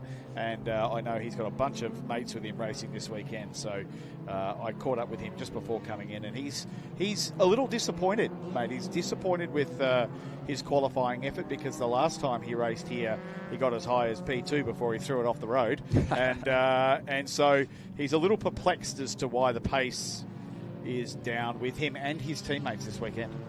Yeah, it's going to be interesting. We'll keep an eye on him throughout the course of proceedings. But as you can see, nearly 30 cars in total here this weekend. And if this is going to be a really interesting taster of what is to come. We'll come on to what we're expecting later on this evening. But for now, as we say, we are sprint racing. Time has already started. That starts from the moment that cars roll out of the dummy grid. Just next to pit lane. So once they roll out and begin their warm-up lap is when time starts. It's actually been quite a slow warm-up lap, so already 3 minutes has elapsed. So this is going to be a really short, sharp sprint race. And that's one of the things you have to be really careful when you have this type of format, because when that clock does start and you go out, you do your tyre warming and all that kind of thing, by the time that front car is sitting there with Raper, he's going to be there for a very, very long time. And all that heat pops out of the tyres. Plus, as the clock's winding down, a little bit of desperation kicks in, because, you know, the clock's going to run out of time at some point. So you've got to get in and you've got to get your passes done very, very quickly right off the start. Because, as you know, that's the best opportunity to get those cheap passes, because everyone's closed and tight as they head through 1 and 2. So it'll be very interesting to see how all the competitors go, because they have now been sitting there a long time. It's not the warmest day here in New South Wales. No, it certainly isn't, but it was very sunny earlier on, a bit overcast now as the lights go out. Underway, look at them continue to come on through. It is a fantastic field of cars. We're already 3, even 4 wide further back down the field, but out in front with the race lead, Raper just about holds on side by side though for position number 3, and the Tomsic car is going slowly, the number 29 machine. In fact, he's got the number 16 up the inside. He's plummeting down. This is one of the most dangerous corners off the start that you can get in Australian motorsport, but there's a trick to it.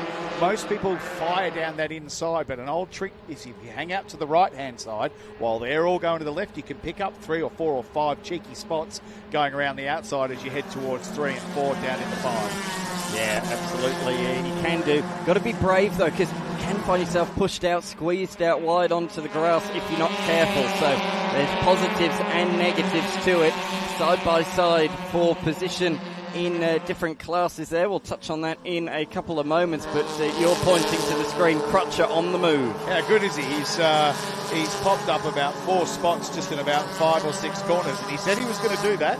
He said he was going to go out there disappointed with his qualifying pace, but he was going to go and pass a bunch of cars. And for those who know Mark Crutcher, all he said to me was, Matty, I feel fast. I'm going to go fast. As we see a lock-up on the 14 car down in, easily done on these early laps as you head down into the hairpin. Crutcher with a couple of teammates there in the 16 car of Ashcroft. So they're well known to each other as they start to sort themselves out on this opening lap, with just under or just on 9 minutes remaining of this first race of the WinMax Pulsar Series. Up the inside, Ashcroft is not where he wants to be. He's being hung out to dry on the outside, and if he gets squeezed, he might lose momentum in there. It's exactly what I thought might happen. 2 wheels through the grass out there. That's a big drop-off off the outside of that curb. It's really aggressive, and you've got to be careful, because as you come out of that top spot, you're often looking in your rear view mirror to see where the cars around you are. Ashcroft still pressing on around the outside with Larson just tucking in, but that's put Ashcroft a little bit wide. Now will the 444 slide down here and see if he can get that spot on the 66 and done a lock-up into the side, though. That's going to push Ashcroft a little wide, but it looks as though the 444 is going to get the job done. Yeah, Perosi went for one move and he ended up getting two, but he didn't intend to. I think he might have redressed there because that was certainly would have been considered a bump and run. You can see the witness mark on the side of the green number 16, the big black tyre mark, really showing exactly what happened there. He was quite far alongside, but stewards would have deemed that he was not in control, so he relinquishes that one on the exit of the corner, and they can continue to race as they were. And that's really hard to do because you get the pass done. If someone's bumped into you or something like that, there's already a little bit of anger behind the helmet. So to sit there and go, oh, now I'm going to have to redress because I may get a penalty, that takes a little bit of discipline when you're out there, especially in this sprint race type format as they come around Corporate Hill, Ashcroft. Not requiring to go defensive. It's probably a little early to be going defensive down into there. If you position the car right, you don't really need to. You don't have to have it hard right, but you don't want to leave the door open.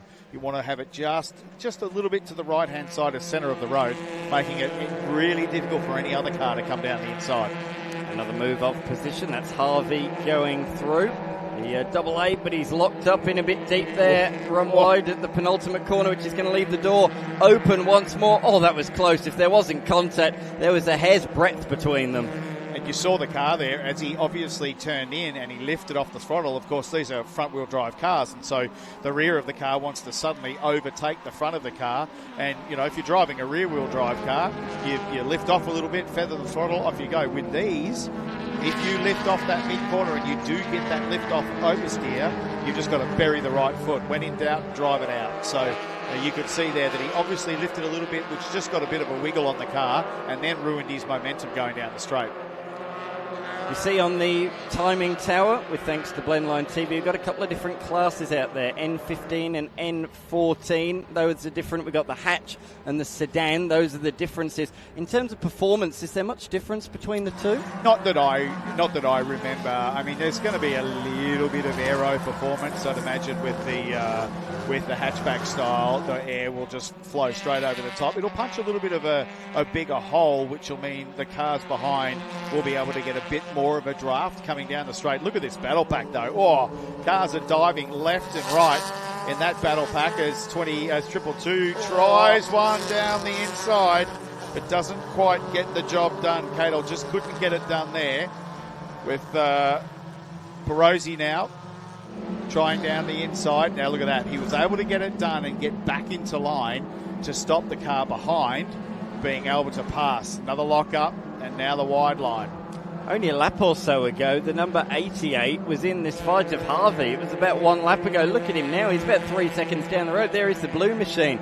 So that shows how much time these guys are losing, fighting in and amongst themselves. It's the World Championship for 18th place. There's no national honours on the pride or anything, but they won every position they can possibly get. Yeah, these guys are race drivers, right? I mean, even when we as race drivers go to a go-kart hire centre, we're still racing for sheep stations and all the glory. So to have these cars here on what is one of the bigger events for them for the year at the Sydney 300, this is where you've got to make it happen. This is where you put a stamp on your competitors. And you're right, that gap that's opened up there purely and simply because when you're racing, you're not necessarily doing the premier line that you should be, the fastest line through the corner, because you're in the mirrors, you're looking left, you're looking right. Oh, a big lock up from the 525 car there.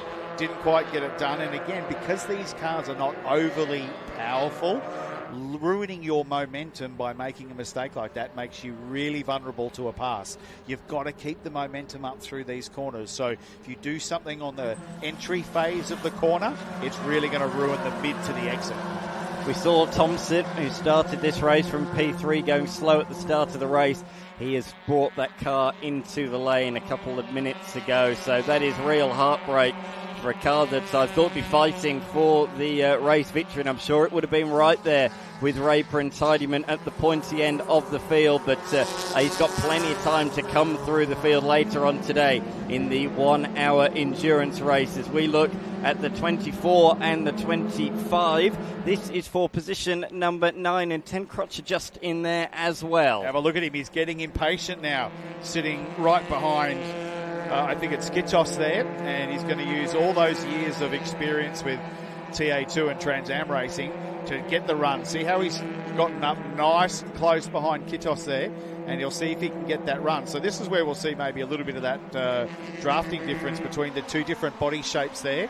I'd have thought that the front car there probably punches a bit of a bigger hole. I reckon Crutch might even be a bit down on horsepower there because he was far closer coming up onto the straight as Kitos looks and shows the nose just underneath Potts.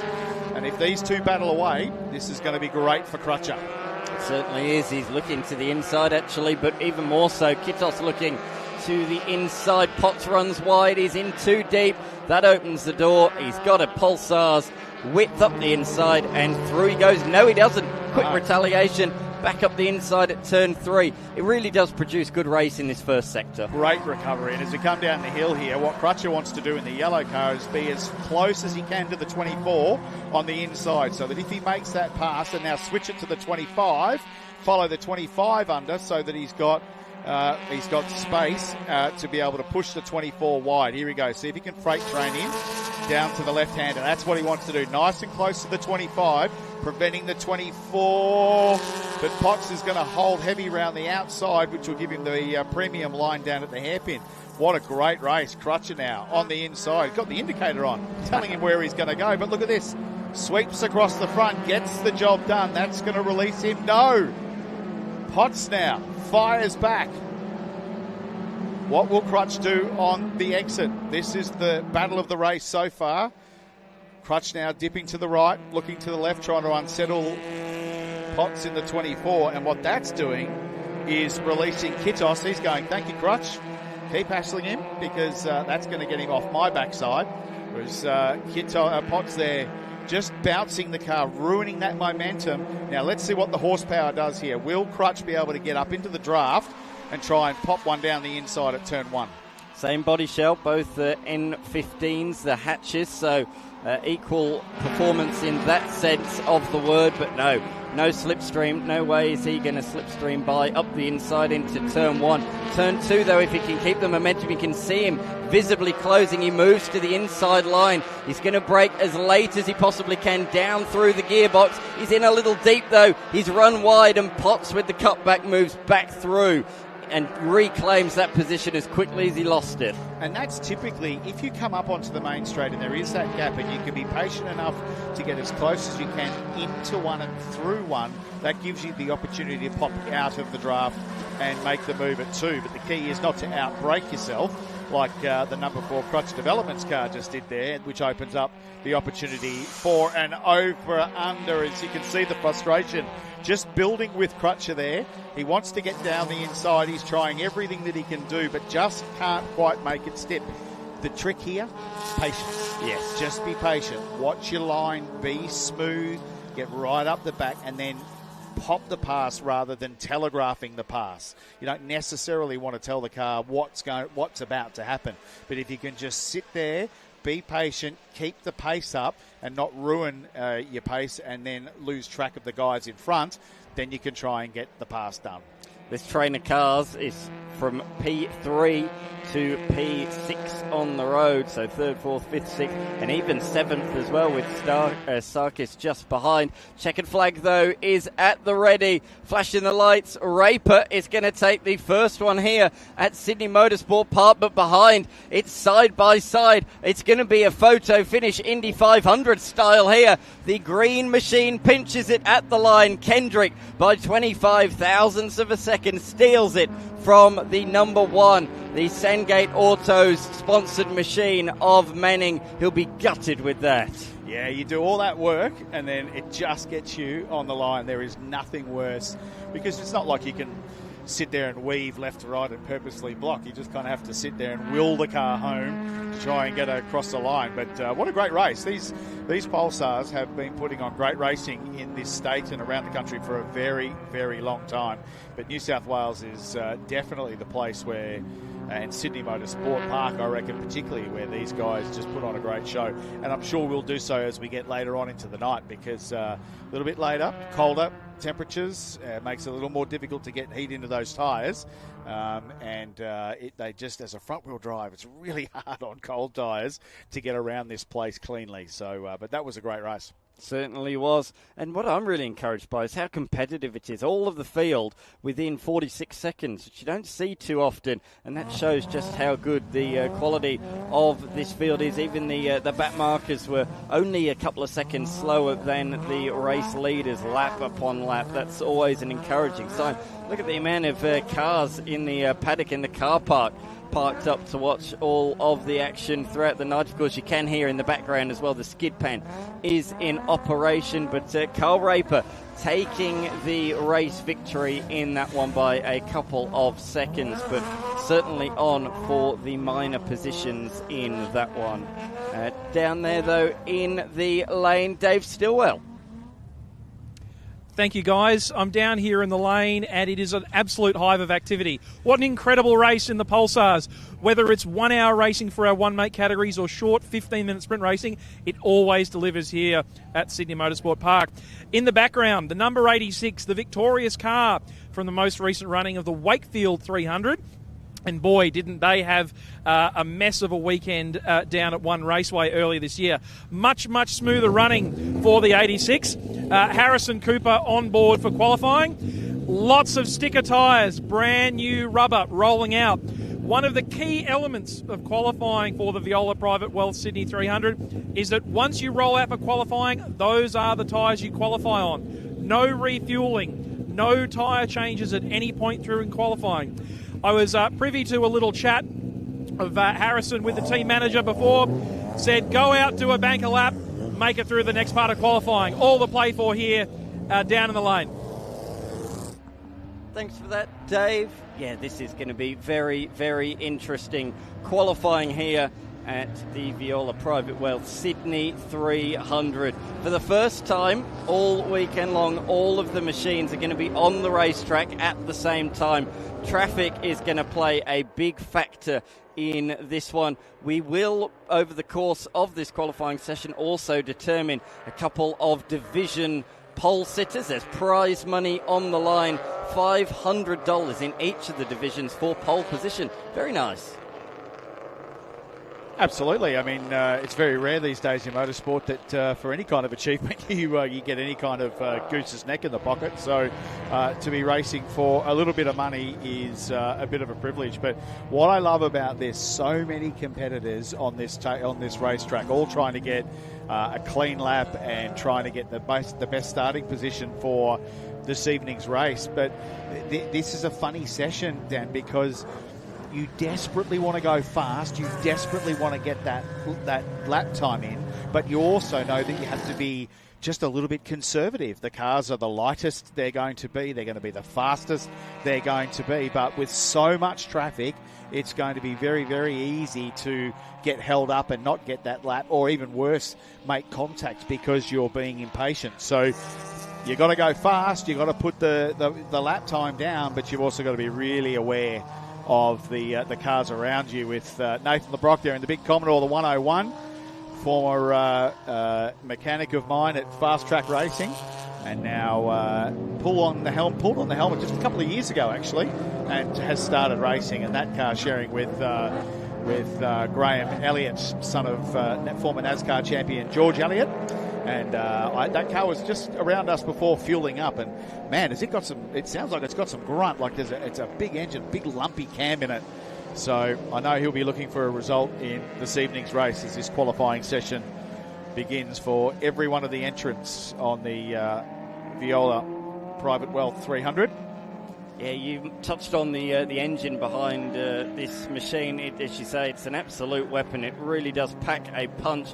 But as a result of that, the problem for this car, they've done quite a few 300s, has been reliability. Yep. We saw it go up in flames, unfortunately, quite spectacularly last year, late on in the Sydney 300.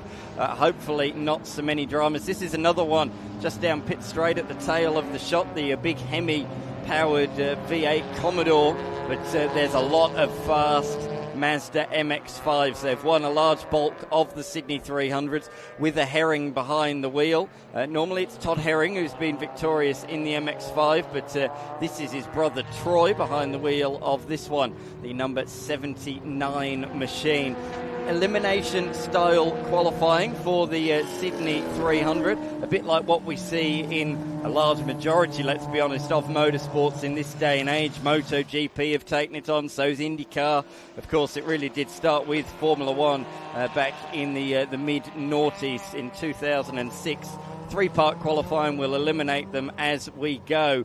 So we really want to be on the lookout at the end of this 20-minute session to see who's towards the tail end of the field. And this is what I love about this race. You've got that big V8 of Nathan LeBrock there being hassled by what looks like an NC MX-5 of Henning, just ducking down the inside there. He'll be much stronger on brakes and he'll have the ability to get to the throttle much earlier in the corner, but of course we'll run out of puff likely as we get down to the end of the straight with that big V8 behind it. But lots of different MX-5s in here, NCs, lots of different types of configuration. And one of the great things about the MX-5 is it's just so versatile. Yeah. You can put 2-litre engines in them, 2.5-litre engines in them, run all this wing that you can see with the car on screen there, but just a couple of cars back, you'll see a red and white NC that doesn't look like it's got any of the aero aids there whatsoever. But it's certainly the MX-5 Cup in New South Wales has been a very popular addition to motorsport. And the MX-5, again, as I say, whether you're running an NC or whether you're running one of the earlier type models, they're just a great racing platform, a lot of fun. This is the 818 machine. This has been a winner of this race in the past. Drew Hall is behind the wheel of it this weekend as he flings it through the turn 2 hairpin. Drew Hall not a winner, but it has been a winner in the hands of Benny Tran, who is here again this weekend as well. For those wondering, watching on, going, well, what cars are eligible for this race meeting in the Sydney 300? The answer is pretty much anything. As long as it's not a V8 supercar or a GT3 machine or a Carrera Cup, pretty much anything else is eligible. Improved production cars, one-make racing cars such as MX-5s, a Super TT, a very popular car in this race. We're seeing a lot of Super TT class cars here this weekend. But this is what makes this race so good. The fact we have such a diverse range of entries. A lot of, as well, production cars that we see race at the Bathurst 6 Hour. So for those watching at home that haven't seen this race before, they'll be familiar with a few of these cars. So what you're saying is that if I fit a dry brake fuel system to my TA2 or my Trans Am car, I can bring it down here and race it in the 300? Or is that not allowed? TA2, I'm trying to think. TA2, I think we might have seen in the past as well. Well, there you go. Righto. We might talk to the powers that be back at work and maybe see if we can fit a dry brake fuel system to one of these things so we can get around. It'd be pretty competitive, I'd have thought. Yeah, correct. The last couple of years we've seen TCR cars, and in fact one won the Winton 300 last year. A Audi RS3 TCR car. So they're very popular, and of course they've moved into the Super TT category this year. This is one of the real favourites, driven by two TCR drivers, Brad Harris and Will Harris, heading into turn number 2. This weekend, though, they're behind the wheel of their old-school Commodore with the big Hemi V8. This thing is a weapon in a straight line, certainly a bit more tough to tame around the corners. And doing a great job, just currently sitting outside the top 10 in P12, and isn't that reminiscent of the old days of supercars with that wing off the back, the VN VP type setup on that car? And you're right about TCR. You know, they've obviously had a very difficult time in Australia with COVID and all the other bits and pieces. They sound like they've really found a home now where they can go racing, and they're a great platform. They're a great car. Just as I said, had a very difficult time in Australia. We saw the Harris brothers racing in Hondas in the last couple of years. Started sort of down the back of the TCR grid, but steadily made their way up further and further and further. And you could almost sense their disappointment as the category just wasn't able to get traction. It was right at a time that they were just starting to get traction and really learn those cars. And this is what we talked about earlier with the traffic. Just sliding his way through there on the way up to the 2 final corners. He's going to try and make sure, particularly if you've got the onboard DAS, Dan, and it's telling you you're on a purple sector or a purple lap or something like that, and you just come up onto those back markers, you just try and slide your way through in an effort not to ruin the lap and try and get it through. Absolutely. So just to come on to the point about the qualifying format for this first segment, 25 minutes in duration. We will get rid of the slowest 22 entries. So that will set grid positions 35 down to 56. I think we might be down to about 54 at the moment. We've missed a couple. And now down there in the lane, Dave Stillwell is down there with Dimitri Agathos. Thank you, guys. So the last time I was having a chat with Dimitri Agathos on the team behind the number 66 Full Gas Racing Subaru, it was at Wakefield, the 300 at One Raceway, and you'd gone through a litany of tyre failures. I take it we fixed up those issues for tonight, and you've made your way through to qualifying part 2 already. It was a new track configuration for us. We hadn't been to One Raceway since the new updates. So I think our setup wasn't quite right for the track, but we definitely sorted it out for Eastern Creek. And I think first qualifying was just all about just getting through to the second one. So I didn't put any stress on the car, and we'll try to get through to Q3 and give it a red hot go. So is the aim tonight for Division C, Division B or Division A? Where do we think the speed and strategy for the car lies? Definitely B. In practice, we'll there or thereabouts for a 42, so we'll see what we can do in qualifying with new tyres. The trick here is obviously never to go push too hard on a too light car or a car on fresh tyres. You never want to end up in A if you can't replicate that performance all throughout the evening. Yeah, that's right. So I programmed into our Motec Dash a time that I can look forward to giving me a reference, so I know how fast to go, and then we'll just play it by ear as we get out there. Sounds like you've got all the tools to get the job done. Good luck today. Thank you. Back to you guys. Thanks, Dave. Greatly appreciate that. So he feels he's safe and will be able to make it through to Q2 without setting another lap time. In fact, a lot of the front runners, as you can see, are in the pit lane. For those wondering what they're on about with Division A, Division B, a bit different, this form of endurance racing. Each division, you have a mandated lap time that you must be within. If you break out, you're too fast for that division, you move up a class into the next division. So you're given a couple of warnings, and on your third strike, you move up a class. So Division A, all weekend, qualifying and the race, they must be between 138 and 142. 142 and 145.999 for Division B. C is 146 to 149.999. D is 150 to 153.999, and then 54 to 57.999 in Division E. So that's the way it works. But cleverly, one of the great things about this format is those faster cars are penalised with extra compulsory pit stop time.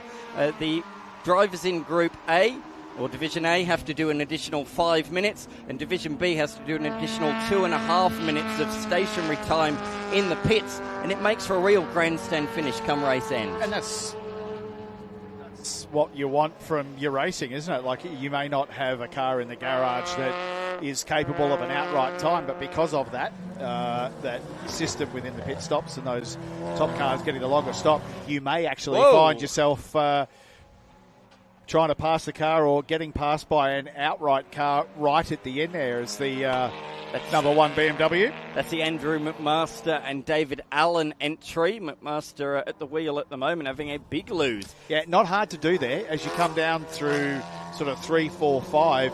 We were talking earlier in the Hyundai race about the peaks and troughs of this particular track. As you come through that section there, as we watch a replay, you'll see the rear of the car just step out. There it is. He picked up a little bit of ripple strip on the inside. He's gone elbow to elbow, and I would imagine that rear left is exceedingly second-hand right now because it took a lot of dirt and a bit of curb with it as well. Very easy to do. Back of the car gets unbalanced. He's doing the right thing by getting out of the way in the background there. And it can just tip you into a slide. And if you don't catch it quick enough, you see exactly what happened here. And you can see that tyre running flat, running right off the bead of the rim there. So you'd imagine that Alan, I think it is behind the wheel, will just quietly make his way back to pit lane, where the crew will go to work to see if they can change that rear left.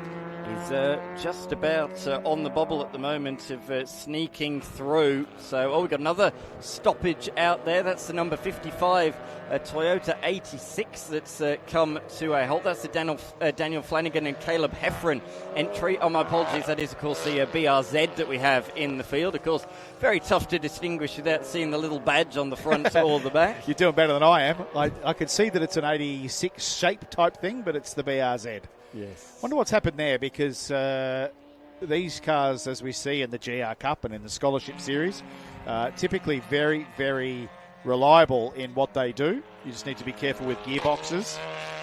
So we look at the VW on screen, the 222 car, making its way around to Corporate Hill. This car in the hands of Usel at the moment has been it's been around for a bit. It's had some history. We've seen it around the tracks for a long time. Very popular platform, the VW.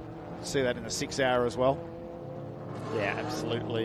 You are correct. As we see, the red flag is out, and that is to recover the stationary Subaru BRZ. Time is going to continue to tick down by the looks of it under these red flag conditions. And I note of real significance, car number 77 is yet to set a competitive lap time. That is four-time race winner Todd Herring, an A-class car. We're expecting him to get through with real ease, but that car has been in the lane for 10 minutes, just done an outlap, so clearly some sort of mechanical issue for Todd Herring out there on the, not on the racetrack, out there in the pit lane. So real drama here. 10 minutes to go. He'd better hope this is a quick red flag or a quick fix anyway for this car, because this could be a real story already in the first segment of qualifying, potentially losing a multiple-time Sydney 300 winner. Well, and I suppose if we were talking with a car like that has been dominant in the past and it's got many, many trophies, if you don't make qualifying and if you do start from the rear of the grid, given this is a 3 hour race, Dan, you do actually have time to be able to make your way through the field and get to the front. We saw it in the Hyundai race just a little bit earlier with Young Parish being able to get through, and that was in a sprint race. So it's never where you want to be, obviously, but if you do have a long race or a many lap race, that you can, if you're smart, if you play the right strategy and you drive cleverly, you can get yourself back up to the top. What we hope now, as we see the car in pit lane, that it's not something terminal that they can't fix between now and the race. Hopefully it's just something small that the crew can get to work on, and we might get Dave in the lane to just go down and see what's happening with the 77, because you're right, that is a big news story. If that can't or doesn't get back here as the clock does continue to tick down on this first qualifying session, then they've got a long night ahead of them. They are going to have to work very, very, very hard if they're going to take any more trophies back to the cabinet. I've just noticed, actually, time is frozen, and then we've been given a couple of extra minutes back on the clock, so that is good news for Herring, because that means he's got more time to potentially get it fixed and get it back out there. Well, that's interesting. Oh, yeah, they have two, indeed. 11:06. So 11 minutes and 6 seconds. We see the BRZ being towed away by the recovery crew there. Yeah, I don't see anything leaking out of the bottom of the car. So I suspect a mechanical issue of some kind, not an explosion underneath, but maybe a gearbox or some kind of driveline issue if it can't be brought back. The worst thing that you could get is an electrical issue. Yeah. If it's driveline, yep, you may be able to jump in and change a hub or a diff or an axle or whatever the case may be. Typically not an engine, but if it's electrical, they are the racer's worst nightmare, particularly if it's not an obvious electrical issue. We've also got the number 3, also the Joshua Robertson and Miles Jones entry, the A&M Racing team, a front-running team in many, many of these 300k races. That's another real good competitor that's not set a lap time, and as well another Herring, the 51, Richard Herring and Stuart McFadden. They finished the race last year with a few gremlins, but it looks like some gremlins in qualifying. Throttle body issue was the reason for their lack of laps in last year's race. Hopefully that's not reoccurred in the 2026 edition, as it looks to me like the BRZ has been recovered and we are back to green flag. Dave, down to you. Thank you, guys. So I haven't been able to find one of the Herrings that was driving the number 77, but I did just have a chat to Jet Herring, who, of course, is still out there in pit lane at the moment. He's reported they've experienced some sort of fairly major gearbox failure. So we'll have more for you when we can, but we're just trying to track down someone who knows what's going on with the 77. Thanks for that, Dave. That's a great update nevertheless. So, yes, big gearbox problem. We don't have that long before the race. Now, I know that Charlie Viola, has, his car's gone back to the workshop. His new engine blew up this morning, and they're putting his Pulsar engine in the Integra as we speak. That is happening. He's not out for qualifying, but that will be back for the race. Fingers crossed anyway. They can do that in time. A gearbox, is that going to be done in time, do you think? Depending on what the gearbox is, yeah, absolutely. You'll be able to get if it's something simple and you've got a spare gearbox there, yep, you could rip it out and stick a new one in. That'll take about 45 minutes. It just depends on what the crew's like, what the spares are like.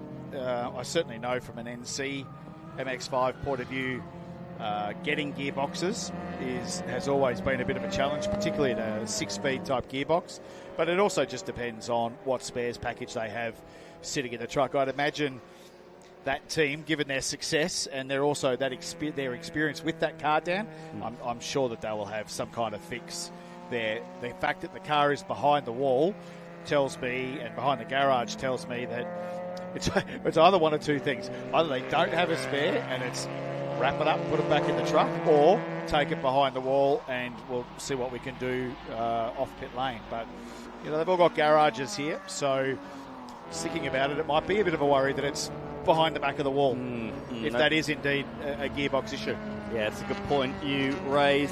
As we see the number 53 entry, Jamie Martin and Ben Oldfield, they've done a few of these 300k Enduros over the years. As we have a new fastest time set by Cowery, a 9:47 at the top of the timesheets. Radats in position number 2.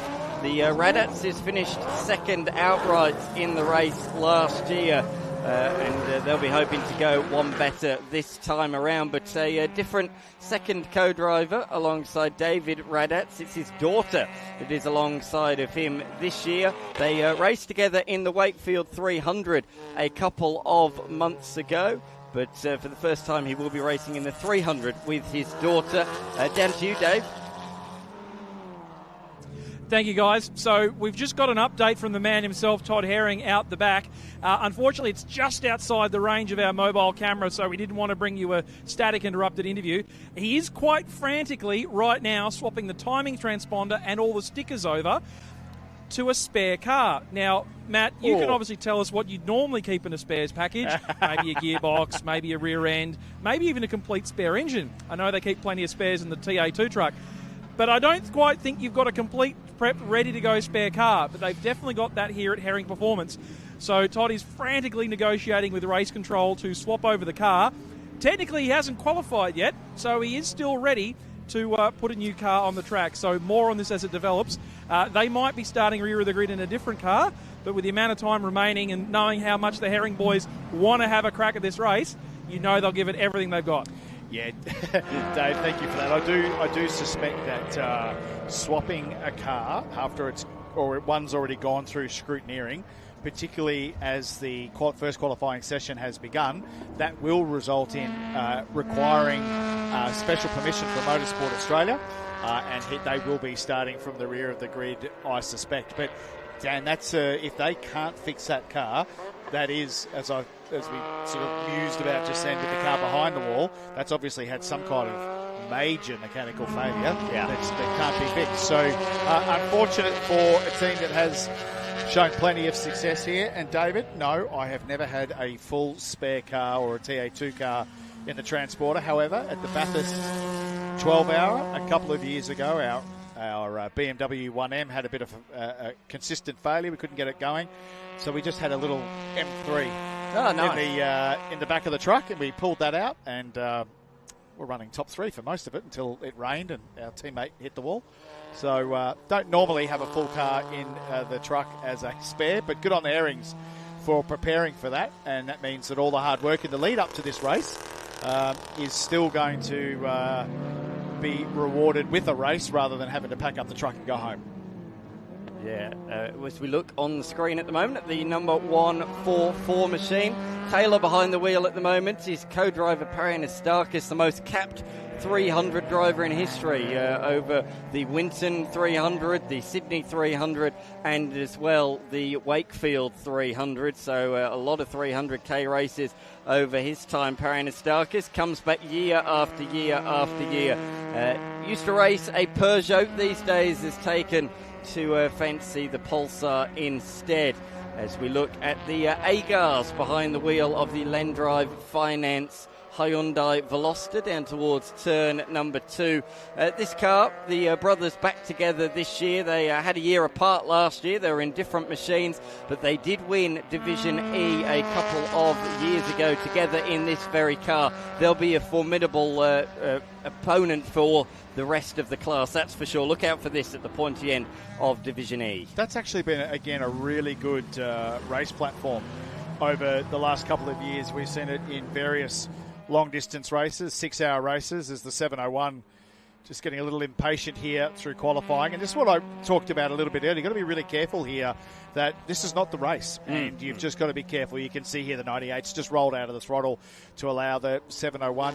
When it comes to motorsport, a little bit like golf, Dan, there is a little bit of an etiquette. If you are on a flyer or a hot lap, typically you keep your lights on, and if you're not, you turn your lights off and you just get yourself around the circuit. So I couldn't see the lights on the 701 there, but it was clear that he had far more pace than the 98, so he did the right thing and just pull off to the right-hand side.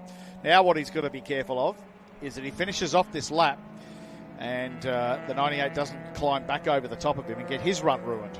So this is all part of the fun of the fair when you have a grid this size with bracket racing and lots of different cars and lots of different pace.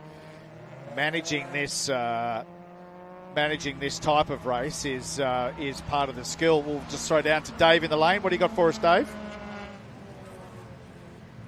Thank you, guys. So it's a tale of two very different stories down here in the leading two garages in pit lane. To my left, the Cooper and Coatman Mazda MX-5 entry that is just sitting there quietly, put in a banker lap time. Drivers had time to go for a comfort break. Not the same story in garage number 2, where the Miller Motorsport team is working frantically to try to resolve some sort of issue with the engine on board the number 59 Evo.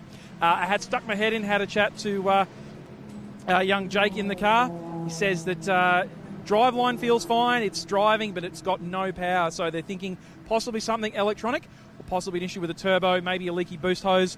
As you can see, we've got all sorts of bits of plumbing going on right at the moment. So frantic repairs underway in the lane, still to finish off this first part of qualifying.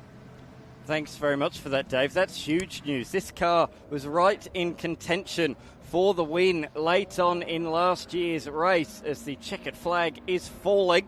So this is the end of Q1.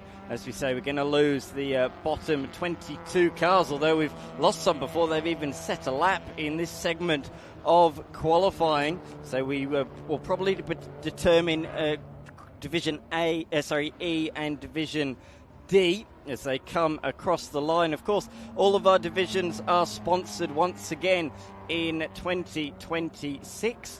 And that's always been the case with prize money on the line. Division E with thanks to Fast Track Experiences, and Division E with thanks to Lendrive Finance. And Lendrive Finance also giving away all of the pole position awards as well. So really cool.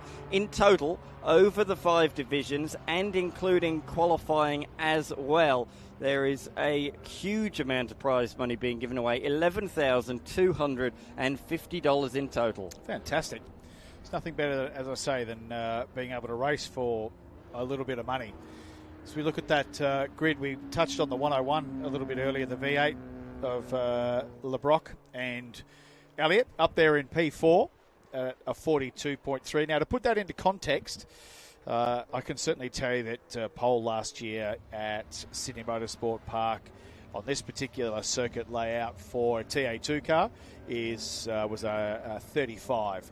So that's a 42. So that's pretty stout. That's honking when you think that that's a production car that's been made into a race car as opposed to a full chassis race car. So, and obviously supercars are just a bit quicker than that. So 42, pretty strong, and might even get a bit quicker in this next one as they bolt on some new tyres.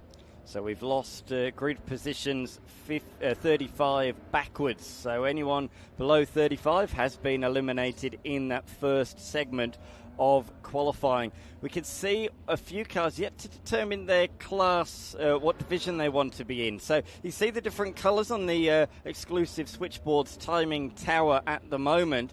The black ones are yet to identify what division they will be in. So they'll be assessing what lap times they've been able to do easily, or what they'll be around, and determine their decision based on this session. Yeah, because it's all right to go out there. If we look at that, you say that, again, we look at the 101 of LeBrock. They're in P4 at the moment on a 42. Now, if that 42 was achieved, light fuel, good tyres, hair on fire, pushing the car, doing all that kind of stuff, you might go, wow, I can't keep that consistent pace up as we go. So they might end up just a little bit slower in this particular qualifying session. Just go a little bit slower, put themselves into a lower bracket where the car will actually hopefully last for 3 hours. And as you said, they've had a hard road. There's been inconsistencies and technical issues with that car almost every time they've run it on the circuit. So those dark colours, 4, 5 and 6 at the moment, just watching, just waiting, see what will bring this session. The car's now lining up at the end of pit lane, ready to go again. Importantly, P5, that Evo did set a time in Q1. It was 5th, so they are through to Q2. It doesn't look like they'll be out in that segment, but at least they're not starting from the very back of the field. No, so if they don't get back out, so they, as Dave said, they ran out there and put a banker down, and you have to do that. You try and do it as early as possible, particularly, again, as you risk getting a red flag or something like that later on in the session. You may not have been able to put a lap down. So they've got that lap down. So right now, worst case scenario, I guess they'll be starting, at 20th if we've already lost. No, it'll be position number 34. Oh, sorry, 34. Sorry, yeah. the 35 back we've lost. So at a minimum, they'll be starting there. See what happens in this next session.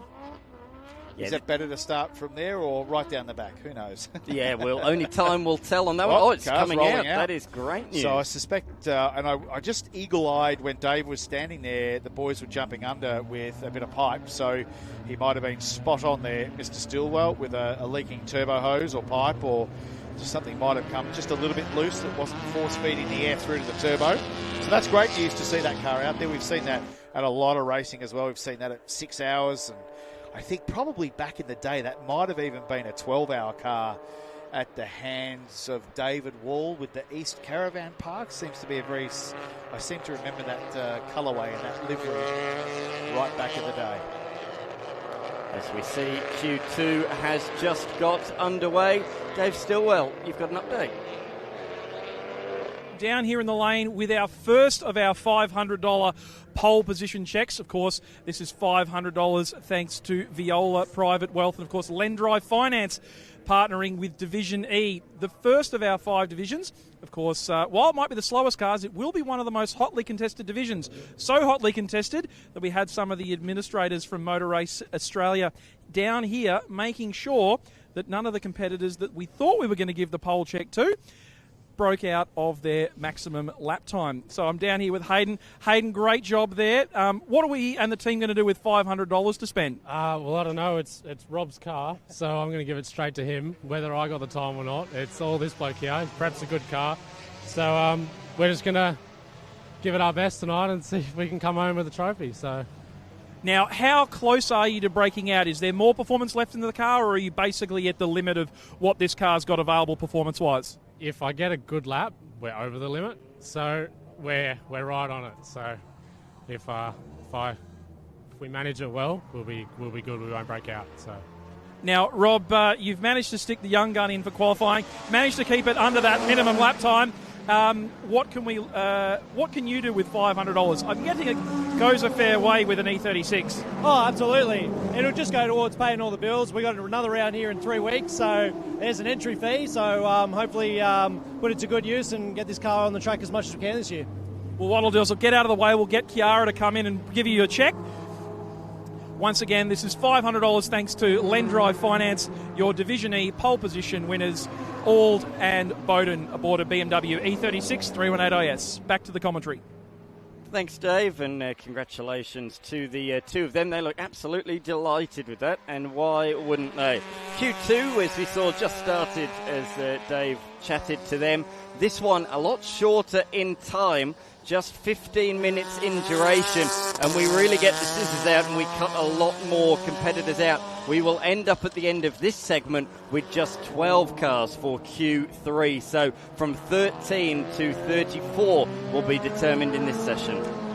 It's a fairly serious looking car, that the 89, almost reminiscent of a time attack car with all the wing over the front and the wings and the air diffusers at the back. You can see the a hole cut into the left-hand side headlight there. I suspect that might be a little bit of air being forced into the engine there, but a lot of lateral grip, as you can see there through the middle of that final corner. It's got the cardigans and the secret spotters, and the eagle eyes will notice it's got almost Porsche badging on the back of that. I think it looked like it had GT3 RS on the back. So a lot of grip on that car. That one's another one that's had the pace but not the reliability. A couple of years ago, Josh Buchan was actually at the wheel of that machine, and unfortunately they had a problem in qualifying, started at the back. In 7 laps he came from the back to be in, I think it was 7th position. Wow. Phenomenal driving. We had the onboard. It was remarkable footage. I do urge you to check that out on Blendline TV, but sadly that was all she wrote. It was done just a 10th of the way through the race. With another problem, so fingers crossed it can go a bit longer today. He's got a bit of talent, young Josh. He's got a bit of talent. Obviously now racing in the world of GT, racing up in Queensland Raceway this weekend, and also racing over in Europe in a Ferrari. So I would imagine that footage would have been very good, and of course they always go fast before they go bang. So the key here is to, as you say, with this shortened session, get out there, get yourself a banker lap. Make sure that you get out there, stay within whatever bracket you think you need to stay in, as the cars now on the scoring totem are looking a little bit more colourful. Only position 4 and position 8, which is LeBrock and Herring right now, are not exactly sure what bracket they're going to fit into, but you've got to get the lap done. This car we're looking at on the screen at the moment, car number 86, Harrison Cooper and Jackson Copeman, the Jackson Copeman Motorsport sponsored machine, or the team that runs the team. You can see Botany Access on the side of it. But this car has won the last couple of 300s. It won the Sydney 300 last year, the Viola Private Wealth Sydney 300, and a couple of months ago they also won the Wakefield 300, coming from the back of the grid to do that. So this is a team with a great run on the board in recent times. They are in Division A. Both times they've lucked into a late race safety car, which has really played into their advantage. So again, they've got their work cut out. They've got an additional 5 minutes compared to those in C, D and E. And really, if you're in that top division, you do rely on a nicely timed safety car. So you look at Curry there in 89 in P1 and 86 of Cooper in P3. The session counts down now to just under 9 minutes, but the interesting fact is, have they done their lap knowing that we're in the top there, we think we know where we're going to be, we would just want to buy a ticket to that final section without wearing our tyres, without putting the car at any more risk. So we'll go out there, we've done the banker lap, we'll bring it in. Absolutely. The car we're looking at on the screen, the little Ford Fiesta, it might look small, it might be petite, but I tell you what, this has been a real weapon in the 300s in the recent past. Normally Josh Anderson shares the car with the regular steerer of Tim Weston. Tim Weston doing it solo for the very first time this weekend. No Josh Anderson, of course, a regular front runner in the Aussie Racing Car Series, and he's away at Queensland Raceway this weekend, and that's the reason why Western will be doing it solo. Dave, to you once more. Thank you, guys. So, quick update down in the Herring Performance Camp. We went to go grab Todd for an interview. He's frantically rewiring in a brand new rain light to car 91. Of course, one of the things that's different about the Viola Private Wealth Sydney 300 this year is it's being conducted under Motorsport Australia regulations. And several years ago, Matt, and you can fill the crew on this, they mandated a rearward-facing rain light on the cars. Now, because this car hasn't run in MA competition yet under the new auspices for MRA, he's had to change the stickers, figure out the timing transponder, and he's frantically wiring in a rain light. So although that car will take no further part in qualifying, things are looking good for Todd Herring and his American co-driver that we'll catch up with a little bit later, that they'll be having a run in this evening's race. That's fantastic news, Dave, to hear that, particularly for, as you say, the American co-driver. Never seen Sydney Motorsport Park, let alone be here and driven around in his first laps on Thursday, so he's really looking forward to getting back behind the wheel. You can see LeBrock on screen here in the 101. Got the headlights on, as we referred to earlier. If you're on a hot lap, if you're dialing the car up, a little bit of, not sure if that was lock-up smoke or something just wispy out the back of that car, but as he came through turn one, had the headlights ablaze, indicating that he is on a lap here. So we'll just stick with the 101. Not a bad line through there, just a little bit wide on the apex. And this is the change of direction where we saw the BMW turn itself around before here. It's got to watch your track limits as you come through this part. You don't want to grab the ire of the officials by taking all four wheels over the yellow line. It looks a little, as you referred to it, wispy to me. Don't know whether it's not. I just want to make sure as we come down into the brake zone here as to whether it's a tyre or when he accelerates off the hairpin here, really wide entry into the hairpin. If there's still just that little bit of smoke, that'll tell you it's not tyre smoke. But he stayed up it because the headlights are still on. So looking to finish and close out the lap here is Nathan LeBrock, the fast track experience Commodore. A little taily there through the middle. So just going to see here as we come up onto the straight. Can't see any more smoke, so it may have been just tyre. He's done a 42.4. He seems quite comfortable in that top 12 at the moment, but still feeling a need to go around. Does improve the time, but crucially, that's under 142, which is the bracket for Division B. So, oh no, another Herring car in trouble.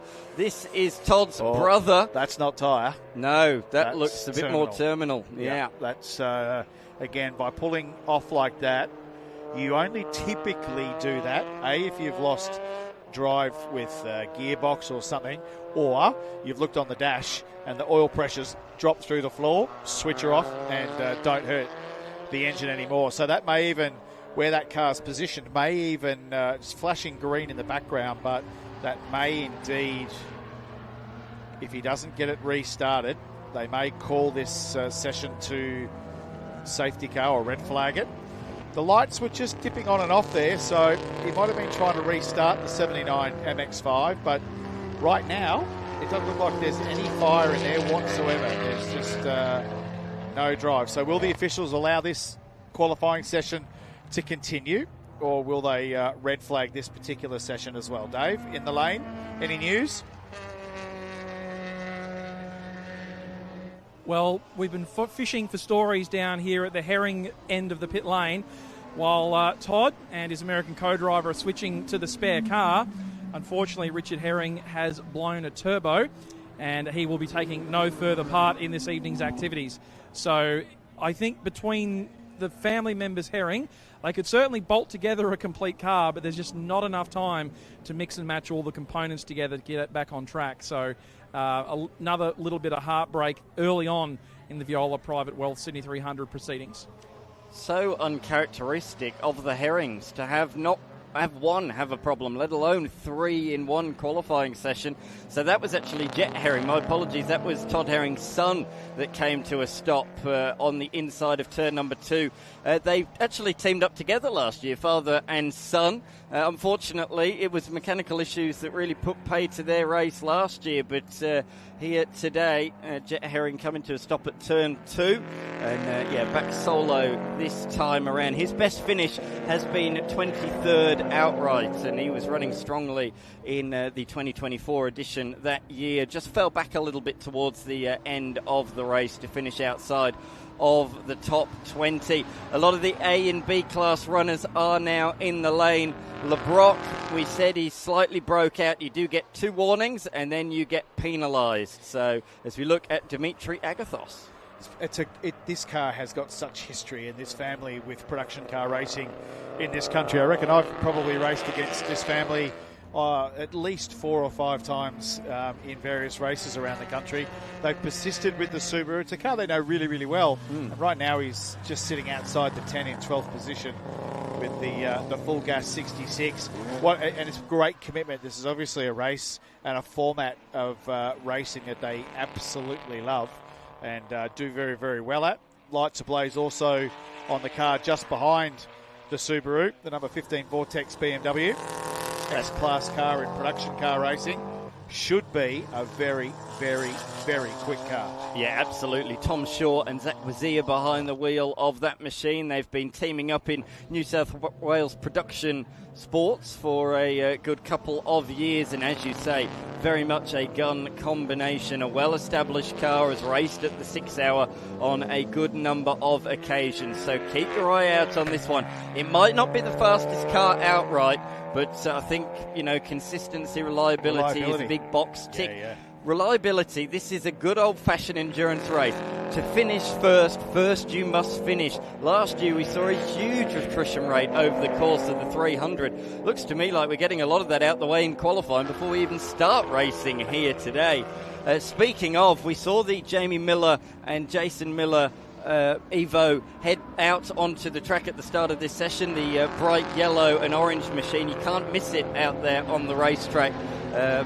Sponsored by Stokes Skis Australia. Unfortunately, though, just an outlap and straight back in again. So clearly some teething issues with that car. That's unlikely now with the checkered flag moving, won't progress into Q3 where we expected it to be. And also the 151 machine, Craig Barney, the Hume Cafe MX-5 has not completed a lap time in this segment. There you can see both of them at the bottom of the timing tower. So lots of news up and down the lane, just 2 segments into qualifying. Where's this car? Car number 91. A very interesting story, this one. Braden Wilmington behind the wheel, a familiar name to the Speedway community and those that watched a bit of V8 open-wheeled racing. Of course, he did do S5000 for a couple of years as well. He did. That family's been around for a very long time, and young Braden's had a look at a lot of different categories, and I think, in fact, even had some time in Super 2 or Super 3 competition, but Super 3, I think it was. So that car, again, fairly plain livery, green wheels, but done a great job to be running around in the 91, and you absolutely are right with this being a race of attrition. Yes, you said to finish first you must finish, and there's a million ways to lose a race and one way to win it. You've just got to be able to finish. So it is an opportunity, I suppose, within qualifying, Dan, to maybe get some of these gremlins found if they haven't shown up during practice sessions. It's unfortunate when it happens in qualifying, but hopefully, unlike the Herring family, you're able to get something together and actually make the race in just an hour or two's time. So that session finishes off.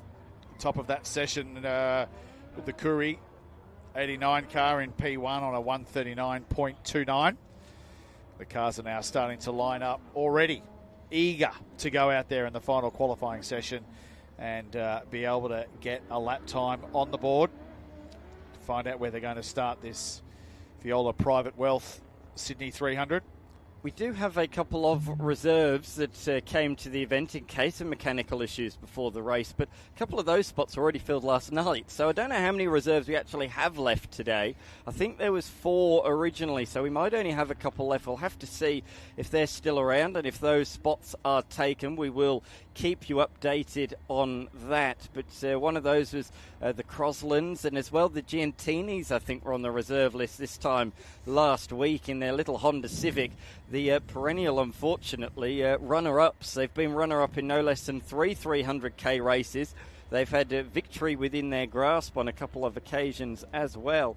But actually, there it is, 13. Position number 13 for car number 13. So they, crucially, have just missed out on a spot into Q3. The Giantini pair, Aaron Giantini and Matthew Giantini, they finished 3 300k races in P2, and they've had 2 ripped from their grasp in the last 5 laps. Firstly at Wakefield last year, and then at the Winton 300 as well. They just can't seem to get one. And that's, again, one of the joys of this type of racing is that one of the joys, one of the heartbreaks, I guess, Dan, is that you could be absolutely sitting pretty, but you know, by the time you get to the end of the 3 hours, most of these cars are full production cars, as we said there.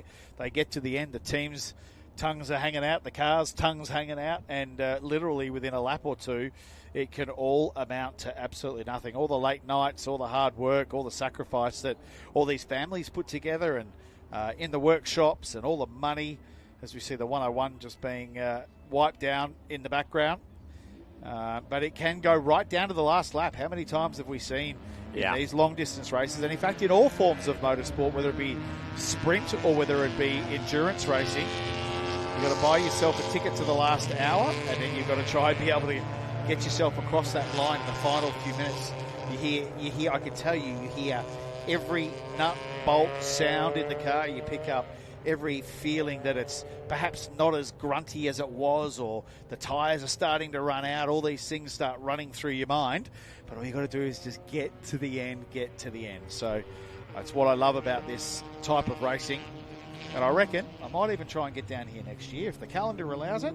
I'll dust off the Queensland Prod Sports MX-5 NC, and I might even rip down here and see if I can have a skid. That sounds great. That would be absolutely fantastic to see you out there on the racetrack. You said about the fact, you know, there's been a few races that come down to the wire. 2022 was the closest ever finish. It was literally a drag race out of the final corner. Wow. Determined by just a couple of tenths of a second.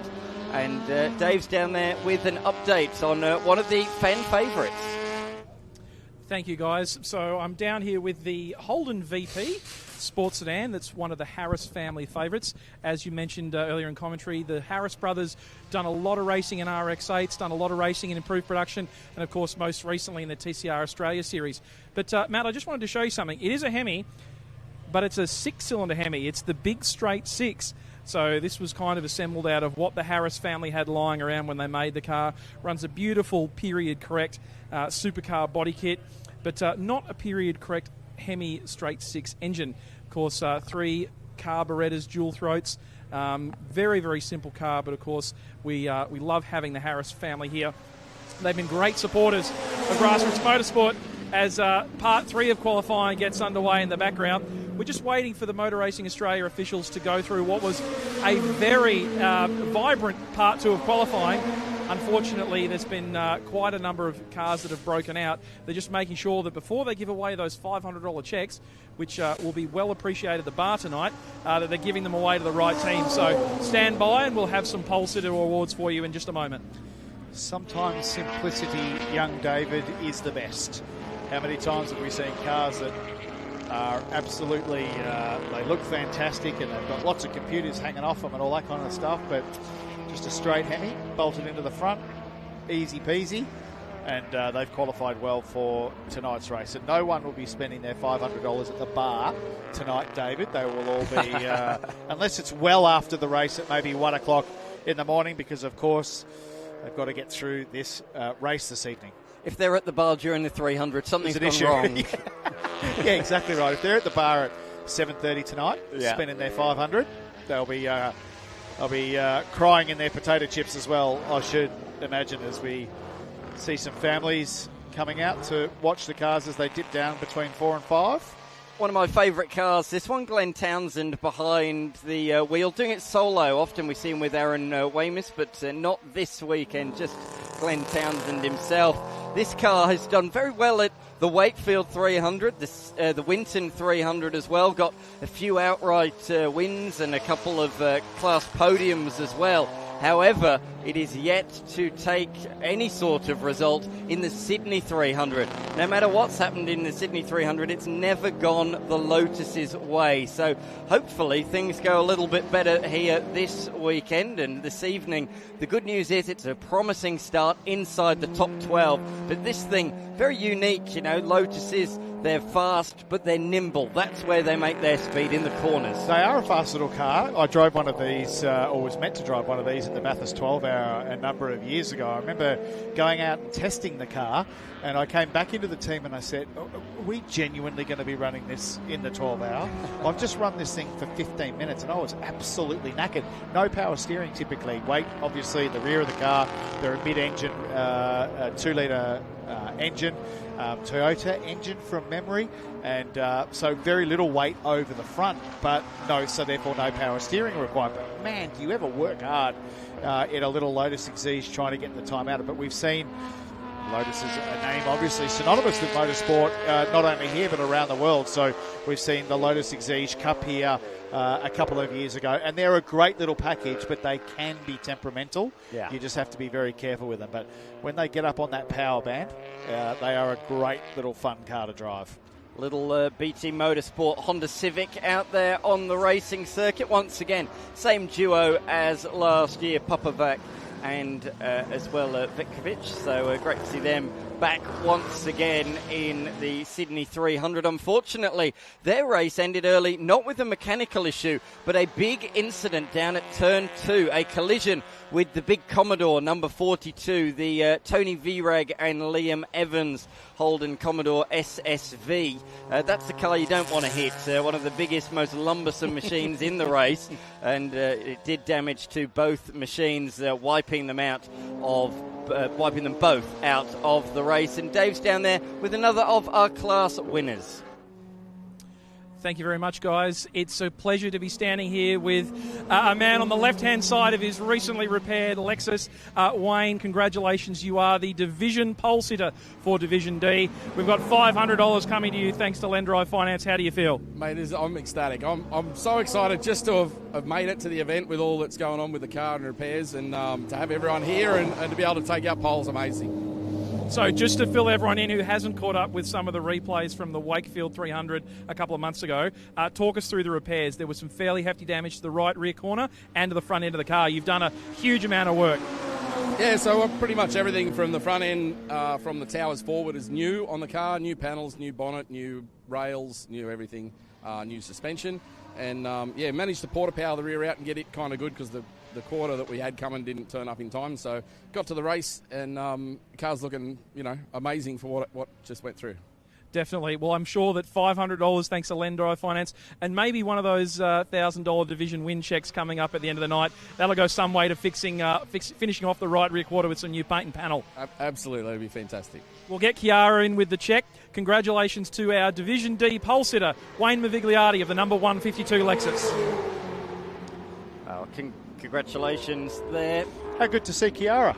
Chiara, of course, Chiara Zabatakis, who's had a lot of time in production cars, particularly MX-5, and now finding her way in the TA2 class, driving a Camaro. We'll see her here at Sydney Motorsport Park for round 3 of the TA2 Muscle Car Series in mid-July. She missed our 2-driver event up at Queensland Raceway, but she will be, her and her dad, George, are assuring me they're going to be back for Sydney Motorsport Park in about 6 weeks' time. I'm surprised she's not out there this weekend. Maybe she just missed the entries. Entries sold out for this event in, I think it was 3 hours this year. Wow, fantastic. And she probably just missed out. There's a few people I was talking to that are nighttime truck drivers and that sort of thing, and they were devastated when they woke up to find out that the entries had already been sold out and they've had to sit on the sidelines this year. But I'm sure Chiara will be back in an MX-5 in a 300 sometime anytime soon. She's really strong in that sort of platform. So I think driving that car gives her quite a bit of confidence, and it certainly gave her enough confidence to step up to TA2, where she's still learning the ropes and getting her head around, rear-wheel drive, 525 horsepower, because it's very different. They drive very differently to an MX-5, as we see the 88 car just starting to roll around. Another Evo Turbo. Dave down there with another one of our division winners. Thank you, guys. So it's another one of the fan favourites, the beautifully turned out number 44 Porsche 944. Now, the car is being shared by two drivers, by Matthew and Chris, but turns out your co-drive's a little bit camera shy when it comes to check presentations. Yeah, that's correct. And it's his car, so I'll let him do that. That's absolutely fine. And happy to take the glory for the team, obviously. So yeah. Now, normally we'd say to some competitors that they could use the $500 for some of these cars to put towards a bit of paint and panel, maybe a couple of car waxes, but this thing is beautifully turned out. I'm sure that'll just go towards paying the bar tab at the end of the night. Well, hopefully, let's see where we end up at the end of the night, though. So still a lot to play for. So. Well, we'll get Kiara in to bring in our Division C Lendrive Finance $500 pole position check for Division C. Congratulations to car 44. Yeah, well done to Matthew Bolton and Chris Stannard, the oldest driver, Chris Stannard, in the field this year. I had to have a bit of a chuckle to myself there when he said that his co-driver is not particularly happy or wanting to be on camera. Years and years ago at a Bathurst 12-hour event, an incident had happened on track with a particular car. You might remember it rolled over quite a few times. And, of course, the camera crew rushed down to the pit of the car that had done the rollover to interview the co-driver. The problem was that the co-driver didn't want to speak because he'd actually told his wife he wasn't racing that weekend. So he wasn't real keen to be talking on camera, particularly after the family race car had just been destroyed. This car on the screen at the moment, it went purple in Sector 1 and 2, but could not complete the lap, so it's so tight at the pointy end of this field. But it's the usual suspects, Division A entries at the pointy end, and it looks like it might be Benny Tran. Checkered flag is out. What can the number 89 do? What can the number 86 do? In fact, the little MX-5 out there, the red machine, the reigning winners of this race, have just gone purple in the middle sector, a 41.5, and that's faster than what Tran has done to the middle sector, and this car's on a PB lap as well, only 1/10 away. That thing's producing some downforce because there were just some big sparks Cooper off goes the front to of that second. car. Cooper goes into P2. He misses out by just 0.05 of a second.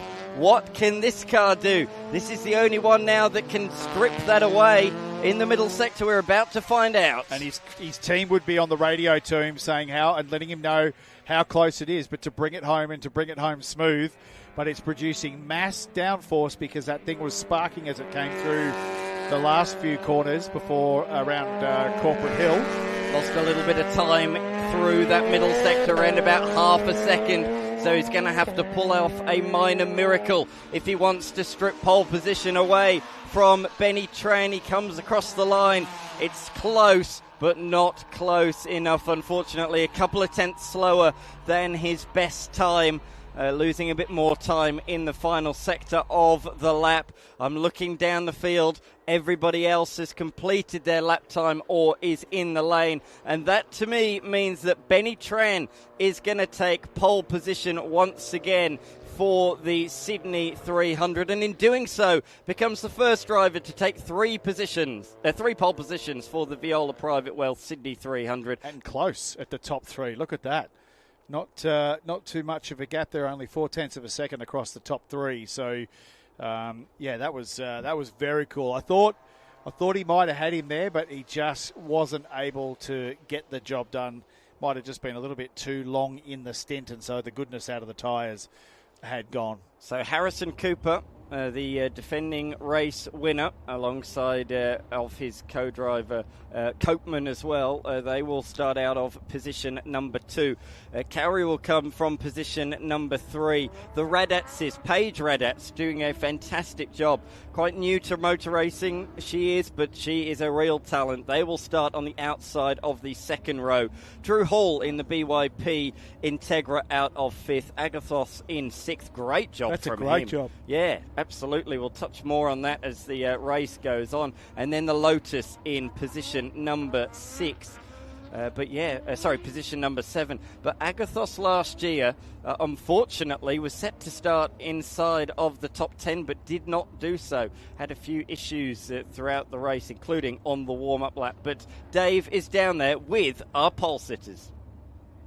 Thank you, guys. It is Honda heaven down here for Divisions A and B of the Viola Private Wealth Sydney 300. It's Drew Hall. Now, don't get distracted by his race suit. We'll just cover up the fact that says GTR and Porsche on here. He's aboard an Arrive and Drive racing package from BYP. Drew, amazing run out there for a recently refreshed Integra. Good job. Yeah, thanks very much. The track was good. The boys do such a great job prepping the car. I've been racing with BYP for... I've got to say about 6 or 7 years now, and they never let us down and gave us a great package, and it's great to see us both up here today. Well, it's a good news. We'll get Kiara in the $500 cheque from Lendrive Finance. You can put that towards a fresh race suit, maybe with a Honda logo on it, and some BYP. Go see the boys at Racer Industries. And we're just waiting for Benny Tran. Benny, get in here. You have an absolute love-hate relationship with this race. We've seen the highs, we've seen the lows, we've seen plenty of pole positions. Yeah. What's in store for us tonight? What can we expect to see?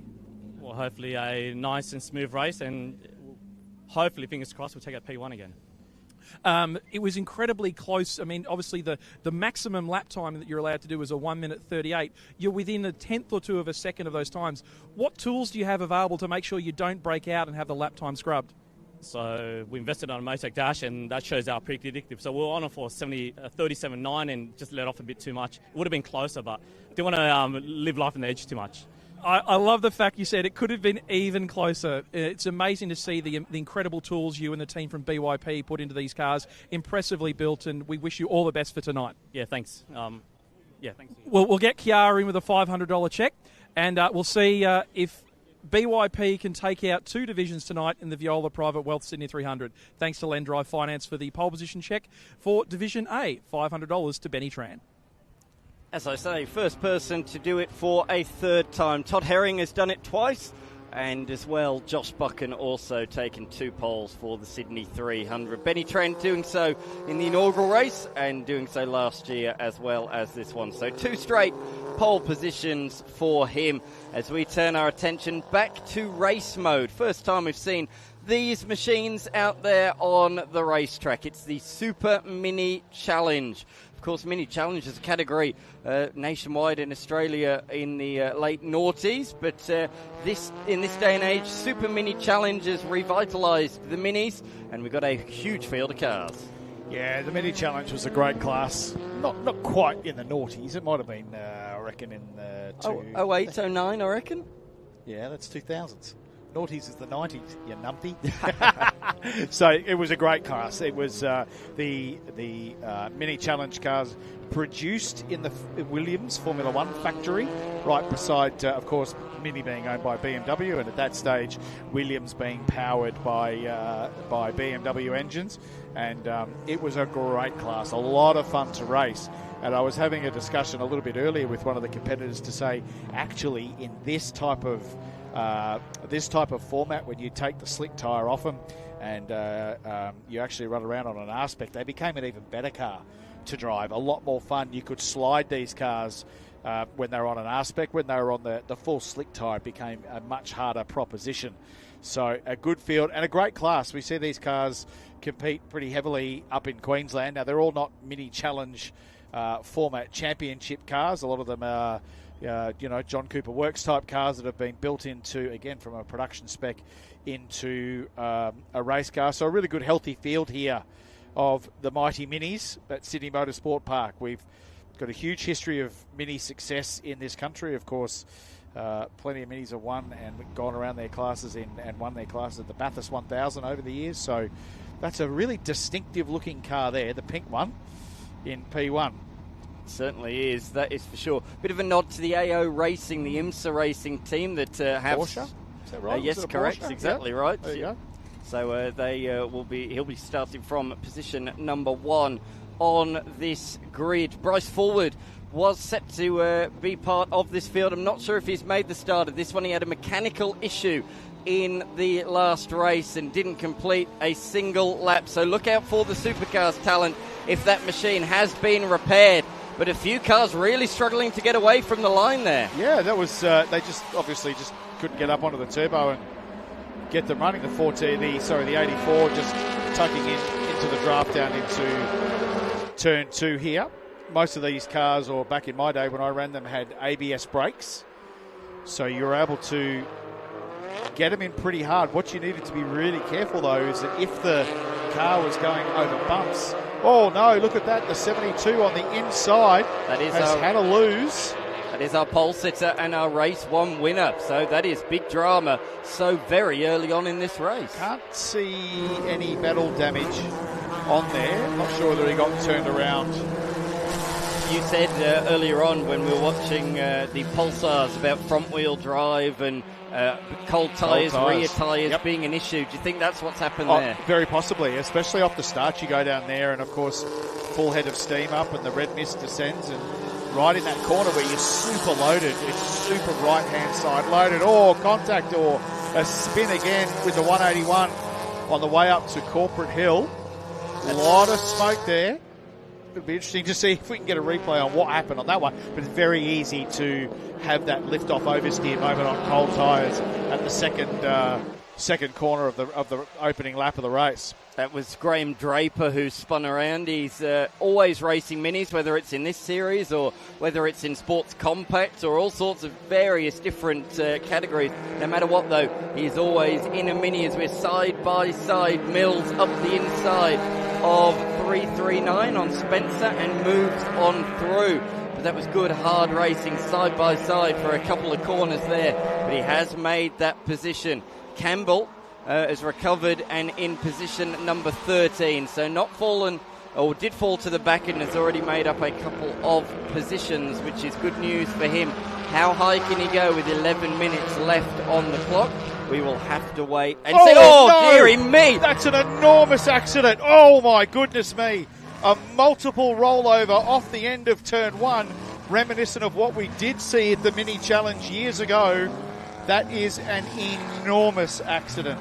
It was indeed. Dear, oh dear, oh dear. That went over multiple times down there at turn number 1. No surprise, yellow flag has been thrown. I would be surprised if that doesn't go to a red flag scenario because, again, we saw it years and years ago that those cars can come through turn 1, and if they have a lose and they dig in, they literally roll like a box stand. We've seen a number of Mini Challenge cars roll over. Of course, we hope the driver, I'm not entirely sure who it was that went over. We hope, of course, and pray that they are all well and safe and that the safety systems of that car have held up. But the height on that car, we won't be showing a replay at this stage, but the height on that car, it's been a very long time since I saw a car that high in the air pirouetting as it went around. So still under yellow flag conditions, Dan, but again, given the enormity of that instance, I'd be surprised if we didn't go red flag and pull all the cars into the lane. But boy, oh boy, that is a scary, scary accident. It was indeed quite a nasty one. So under the control of the safety car, they will all catch up. That's good news for the likes of the 72 of Campbell, who will catch back up to the train. Of course, he lost multiple positions in that opening lap spin. But as you can see, we've got a couple of different classes out there on the race circuit.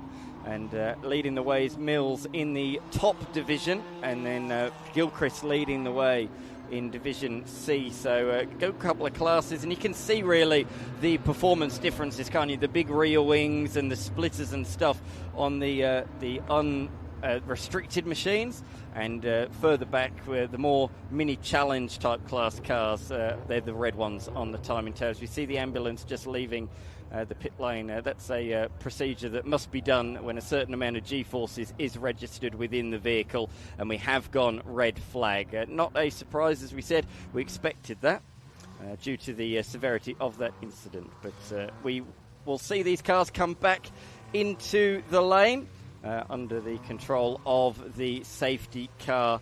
And unfortunately, Bryce Ford not making a start in this one. We said he had a mechanical issue at the start of the last race. I saw him working hard underneath that car trying to get it ready for this race, but clearly they've run out of time. Fingers crossed they can get it out there for race number 3 this afternoon.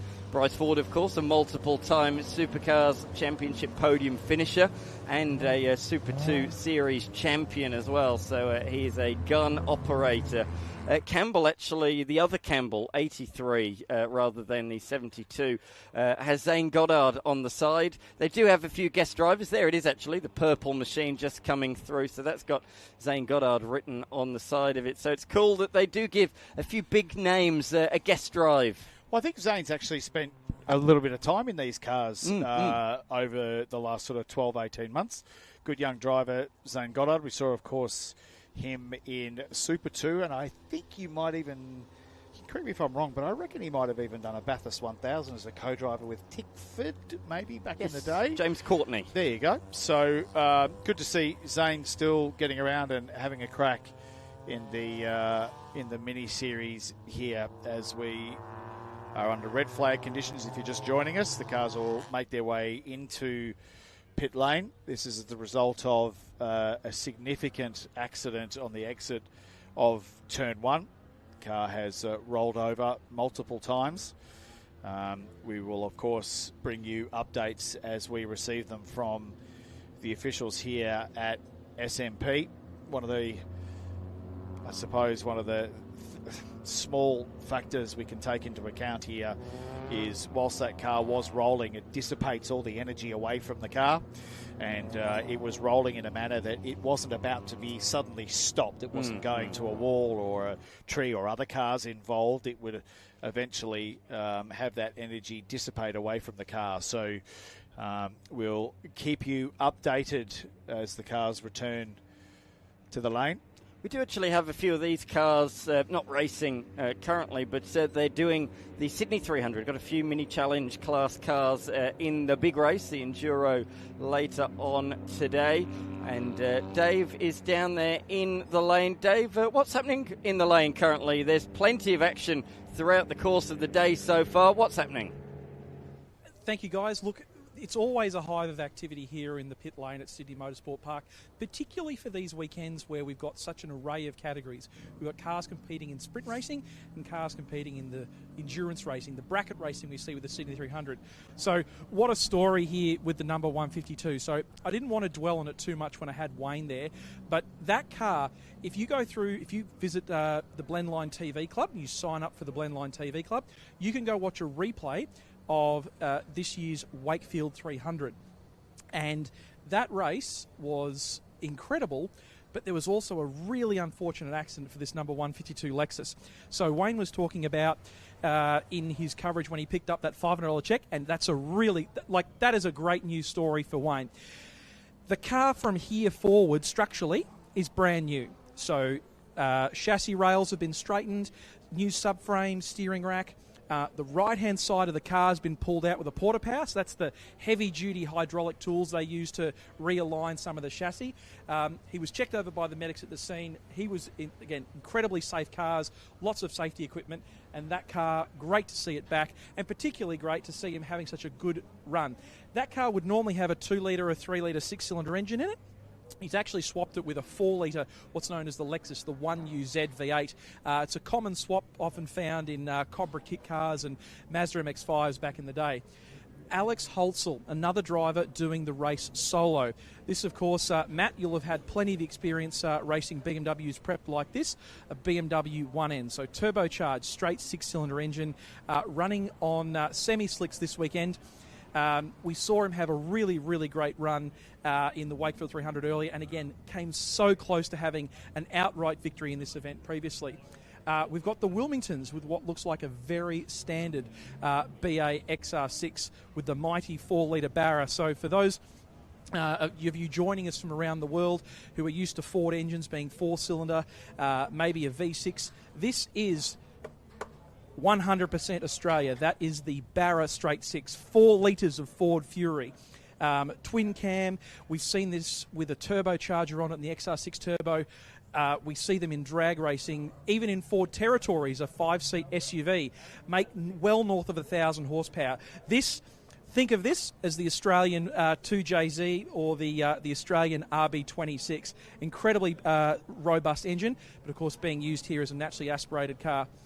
Of course, we've got the Haynes and Ricketts Nissan Pulsar here, probably putting in about a night's worth of fuel, judging by how economical that thing is. Good to see you, Wayne. This car, of course, heavily prepared for improved production, and of course Jordan Cox Motorsport. As we mentioned earlier, Jordan is frantically trying to do an engine swap for the car that should be here in Garage 21. This, of course, is where Charlie Viola of Charbon Racing should be with their Honda Integra, but they're going to see if they can swap the improved production engine in there. Now, the number 53 Mazda MX-5, this car runs comfortably in Division D and E traditionally. I think it does win the award possibly for having one of the largest rear wings available. Great to catch up with these guys. Beautifully turned out car. Just happy to plug along in the divisions. It's always incredible to see what different competitors do with certain platforms. We've got competitors racing around with an MX-5 in the lowest of divisions, Division E and Division D, with close to original horsepower. And then we've got cars right out in front from the Herring Garage that we're on our way to.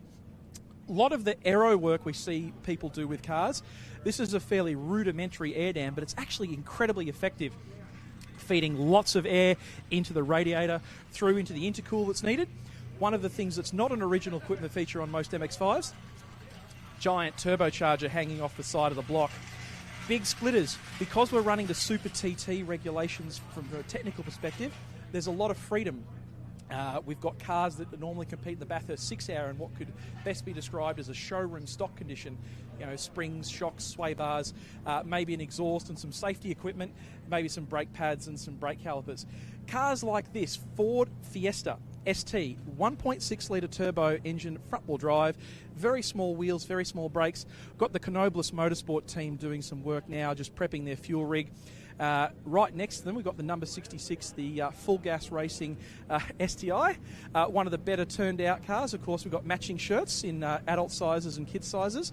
Other merchandise is available, but of course, always great to see when teams put the effort into the presentation. Saw some great team merchandise and teamwear going on in the Jeremy Hodges XL Enduro a little bit earlier today. That Subaru, litany of tyre failures in the Wakefield 300, and we'll talk about tyres relentlessly. It is one of the most boring things to talk about in motorsport, but it is one of the most critical things to talk about in motorsport. Tyre choice for this event is free. Doesn't mean you don't pay for your tyres. It means if you want to run around on a 200 treadwear high-performance road tyre, like a Bridgestone RE71RS, the control tyre for improved production racing, you can. If you're bringing your car from another form of motorsport, if it's a Nissan Pulsar that's on a Yokohama, or it's a Hyundai XL and a Dunlop, you can run those tyres. If you've got a car that's previously run in the Bathurst 6-hour, and of course that car might have run on MRFs previously, now on Hancooks, if you've got a bank of tyres, you can use them up tonight. But if you've got a car that runs on one particular type of tyre, you can tune your performance up and down the divisions, often with a choice of tyre. Now, that doesn't come without consequences. We've seen previously, when we've had inclement conditions here, tyre choice is critical. The teams that make the choice to run a semi-slick tyre, like we've seen here on the Porsche 944, they can run one tyre, whether it's dry, whether it's wet, or whether it's in between. For the front runners that choose a slick racing tyre, that means looks like it has no tread. It has tread, but it has no tread pattern. That tread's only 3 or 4 millimetres thick across the face of the tyre. They have the option to switch to wet tyres or an intermediate if the weather conditions get inclement. But of course, that then feeds into their compulsory pit stop times, and of course it means it's time you're not spending on track putting in laps. We saw Maxi Gagan racing in the 555 BMW M3 last time out. These guys looking for a bit of redemption after an unfortunate performance at the Wakefield 300 a little bit earlier this year at One Raceway. A shout out to the crew working hard at One Raceway today. They, of course, have got the Toyota Gazoo Racing Scholarship Series down there at One Raceway just outside of Goulburn. And, of course, a big shout out to our good friend and co-commentator Lockie Mansell, who's not able to be able to join us today. Now, the 151, Dan and Matt, you were talking about, this car wasn't on the timesheets at the end of qualifying 2. So I had a chat to the driver earlier on, and turns out they'd actually mixed up their sessions. They'd had the car, they were doing some tweaks on it, they thought they were getting ready to go out in Q2. They didn't realise, and this is the important thing, kids, for all of those aspiring racers at home, you have to make sure you read the sup-regs and the further regs and then read them again. Very, very time certain here at Sydney Motorsport Park for the Sydney 300.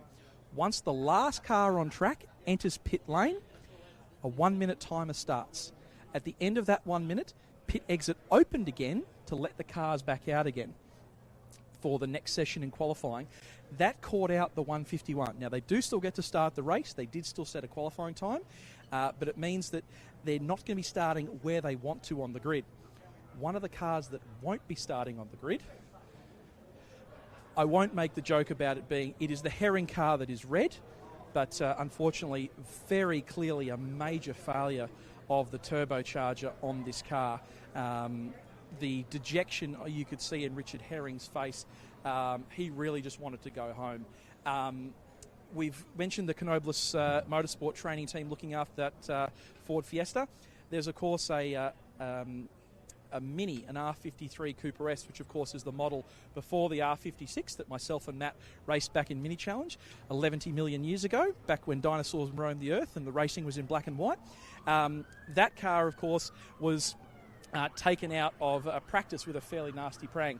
Now, the number 21, this is one of the Herring cars that is still in the race, that is still firing on all cylinders, but there's plenty of work still to do for a lot of the Herring family. It's an incredible operation. We've got multiple cars in multiple different configurations. We've got the NB generation MX-5. We've also got the NC. Of course, this is what we call the third generation MX-5. Much bigger car, but of course a much more robust car. Shares a huge amount of componentry from the underpinnings. A lot of it's interchangeable with the RX-8 vehicle. Now, of course, that car, we've seen plenty of racing for that, the RX-8 Cup, Formula RX-8, and of course the RX-8 Nationals coming up soon later this year. A lot of the endurance upgrades you do to one of these MX-5s, obviously you'll look at cooling, you'll look at putting in bigger brakes. One of the big things they do with these cars is they raid the Mazda parts catalogue. So they find the wheel bearings and the uprights and a lot of the suspension bushings and stuff from the Mazda RX-8 find their way into the MX-5. We often see that on a lot of other models where something comes from a family where the engineers work off the same language, but they'll build a heavier duty version of a part for a bigger, heavier car.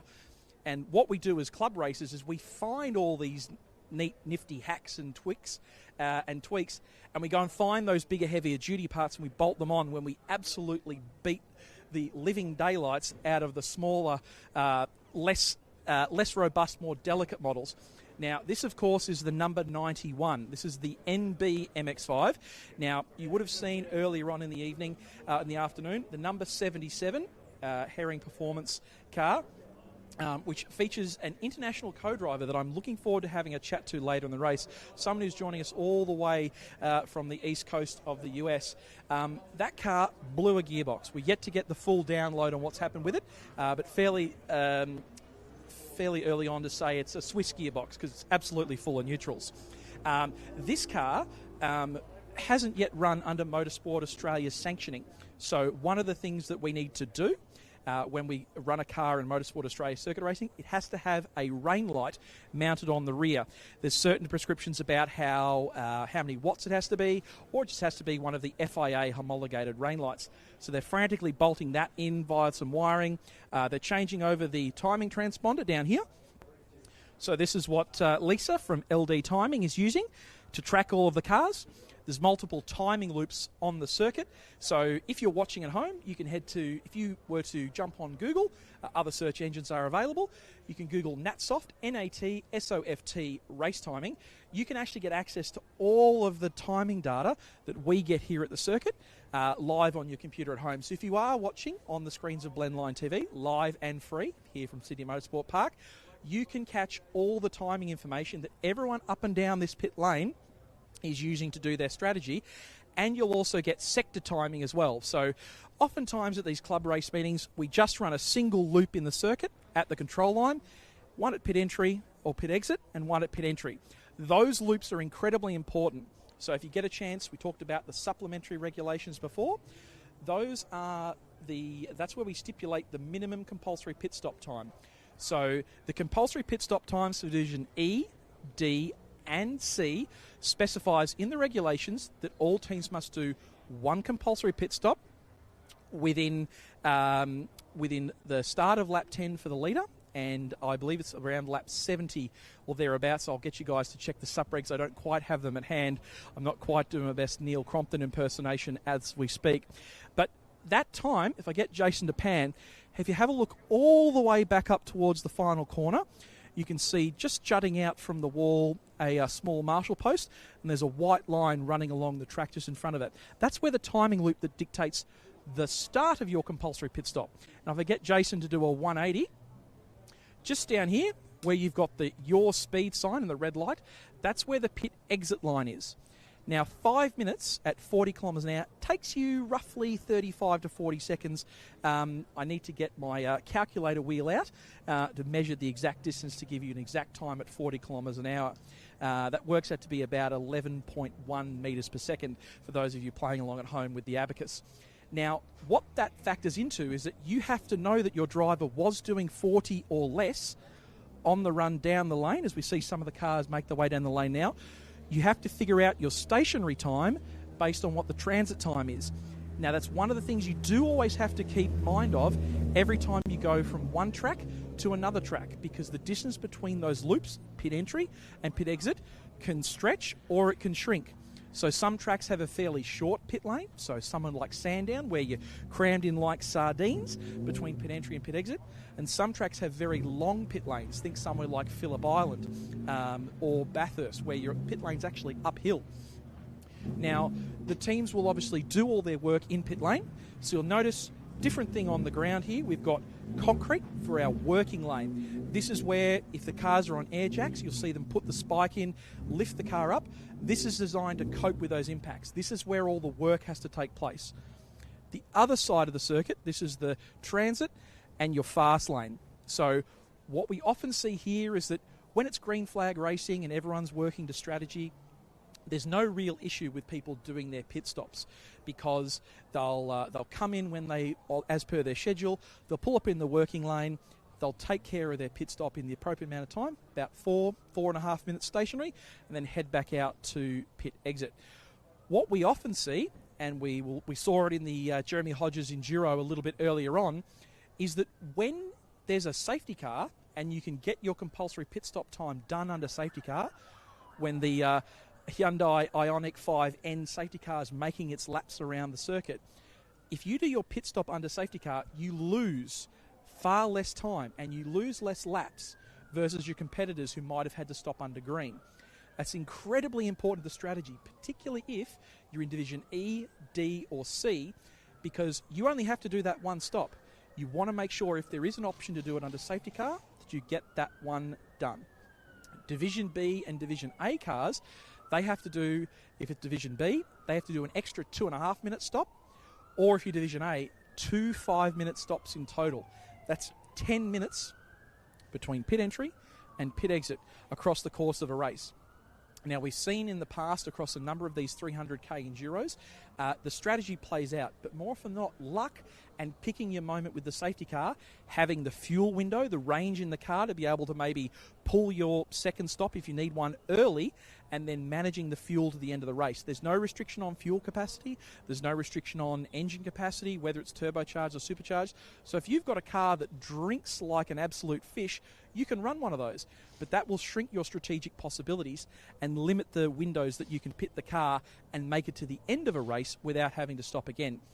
Anytime you do put fuel in the car, so that's anytime any one of those fuel rigs, whether it's a rotary drum pump or whether it's an overhead fuel rig, anytime that comes out and touches the car, the pit stop must take a minimum of 2.5 minutes. So there's no splash and dash like you may have seen in some other endurance races where teams slightly get their calculations wrong. What you can see pit stops take place for, less than that period of time, is a discretionary pit stop. That's if we see, and I'm sure we'll see it tonight, the surface here at Sydney Motorsport Park notoriously hard on tyres, particularly the right front, and I'll get Matt to talk about that in a little bit. You'll see teams most likely doing a discretionary pit stop when they've pushed the tyre a little too hard and they've overwhelmed the strength available in the tyre carcass, and they'll end up with either a tyre delamination or even worse, potentially a tyre failure, limping it back to pit lane. We saw plenty of those at Wakefield a couple of months ago, and we saw plenty of them in the 2025 edition of the Viola Private Wealth Sydney 300. We can see the teams putting their tyres out in front of the garage. We've got the fifth gear motoring crew. They'll be running on the Hankook semi-slick, so that's a tyre that can be used in the wet or the dry, and that's the current control tyre for the Bathurst 6 Hour. If we move a little bit further down, we've got the PowerTech number 88 Evo. This car running a fair bit more aero than the car next to it, which of course is the Miller Motorsport Evo, which we'll need to check in with them once we've had a chance to chat to the Miller father and son duo. Great to see the family back here and not giving up in terms of getting the car on circuit. And of course, right next to them, we've got the number 86, the winner of the Wakefield 300 just a few short months ago. They went out in qualifying on brand new Michelin slicks, so they're definitely hoping it'll be a dry race for the rest of the day. I'll throw back to you guys in commentary for the moment. I'm going to go have a chat with some people up and down the lane, and we'll see if we can pull out some more stories from the 2026 edition of the Viola Private Wealth Sydney 300. Thank you very much, Dave Stillwell. Brilliant job roving the lane. There's plenty of stories we've already seen, and we've only just completed qualifying. We haven't even started the first kilometre of the 300k race, and there has been so much drama, so much action, and there's even action on the skid pan. Yeah, lots of activities go on here at Sydney Motorsport Park. There are multiple zones and areas, and plenty of areas like the two blokes on the left-hand side to run out of talent there. Oh, no, there's another one. The third guy ran out as well. So, yeah, lots to cover there in the lane with David. Great job, mate, there to just let us know all of the goings-on down there in the lane. I must say, though, I mean, when I was racing with David, it wasn't quite black and white television, and there wasn't quite dinosaurs running around, but it was a little while back. But you know, it's going to make for a really interesting evening this evening with the temperature. You can just see a little bit of cloud cover now coming over the top of us here at SMP and around Western Sydney there. And as the temperature drops, obviously that's going to be a welcome temperature drop, I guess, for the turbo cars. They like far greater to be running around in cooler temperatures than the warmer, more humid temperatures that we can see here through the day as the skid pan. Boy, oh boy, I'm hoping that that's kind of a training session there, Dan. I hope so. Some folks are just learning how to do this rather than be the experts out there, because we've got a lot of cars getting turned around out there. Luckily, there's a bit of space between them. Absolutely. So, yeah. Although that one looks like it's already, the orange one looks like it's already had some sort of hit in the side. The white ute just pulling up behind it there. He's doing a good job. Of course, for some national events, such as the Hydercore Super Series, the Shannon Speed Series, and Supercars, of course, the skid pan is used as a paddock area as well. Yeah, absolutely. I've had Super Utes before out in that area. I've had V8 Utes parked out on that area, so it's a great asset to have. And then, as you can see here, like, whilst we sit and we muck around and we play and we have a crack at some of these guys having a skid out there and not being able to put it together, it is a fantastic driving driver trainer facility as well is Sydney Motorsport Park. I've spent quite a lot of time here with Mercedes AMG doing exactly what these guys are doing, teaching people how to control cars and in low traction and grip areas. Not entirely sure if there's the folks that are running this particular event there have coaches that would sit beside some of their drivers, but I kind of feel like they could do with the benefit of having a coach beside them. Very much so, I think. Oh, there he goes. Somebody who knows a lot about motorsports and a lot about driving cars is Dave Stillwell. He's very busy in the lane. Dave, I think you found somebody. I have, guys. I thought we'd take the opportunity while we're in this break to chat to the family Miller. Now, I must apologise, guys. While you were trying to do qualifying, we did have a fairly big close-up of an emergency plumbing situation going on under the front end of the number 59 Evo. Now, I understand you've made a little bit of a modification to the car. We've now got a Hollinger 6-speed sequential gearbox in the car. That may be feeding into what the problem is you're having. Can you talk us through what we're seem to be having with the Evo today? We're sort of having an overboost problem, Dave, and it's hard to say, but the strain gauge in the Hollinger 6-speed could be our problem. So we're just working our way through that in some data now, and hopefully we're on top of the boost hose issue and hoping for a good run tonight. Now, in terms of your strategy for tonight, we've seen with this Evo you can tune its performance up or down a division with your choice on tyres. What decision have you made for tyres tonight in terms of you're going with a semi-slick, you're going with a slick, and what sort of, how many tyres do you think you're going to have to change through the course of the night? Going to run the Pirelli slicks, so I got some hard compounds. Probably going to do 2 tyre changes, one when the old man gets out, and then one during my stint, so I'll do a double stint. So yeah, look, we've turned the camber off it, so hopefully we can get the tyre to last. We are going A-class.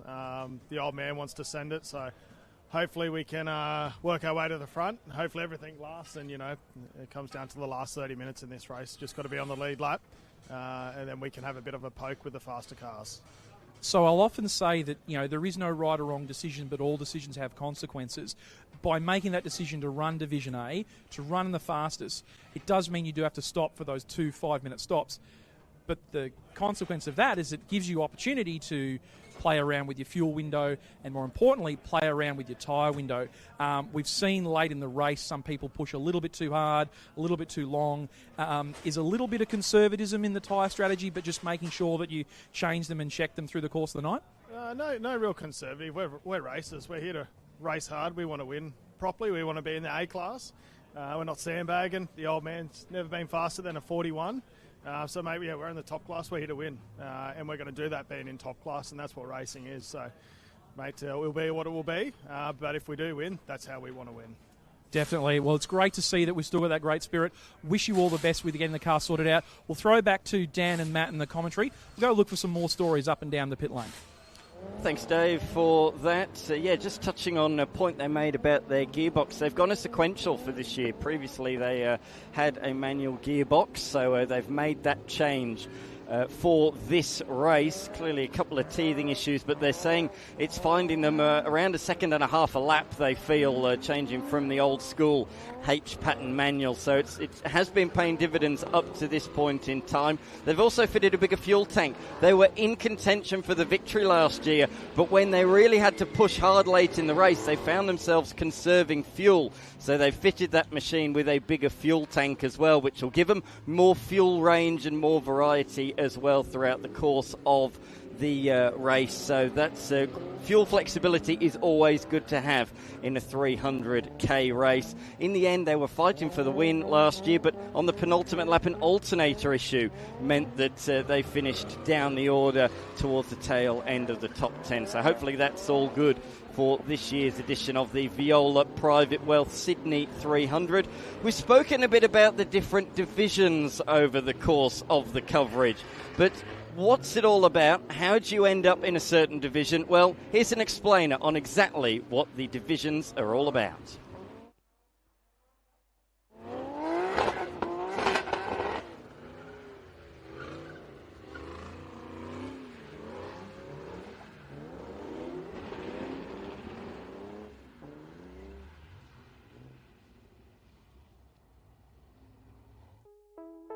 The Viola Private Wealth Sydney 300 is a grassroots racing enduro open to a wide variety of vehicles. Throughout the race we will often refer to class divisions, but what does it all mean and how will it affect the race? Well, there are 5 divisions within the Sydney 300, from Division A all the way down to Division E. Each division has a mandated fastest lap time. 1 minute 38 for Division A, 1 minute 42 in B, 1 minute 46 in C, 1 minute 50 in D, and 1 minute 54 in Division E. If you break out of your division on more than 2 occasions at any stage during the weekend, you'll automatically be moved into the division above.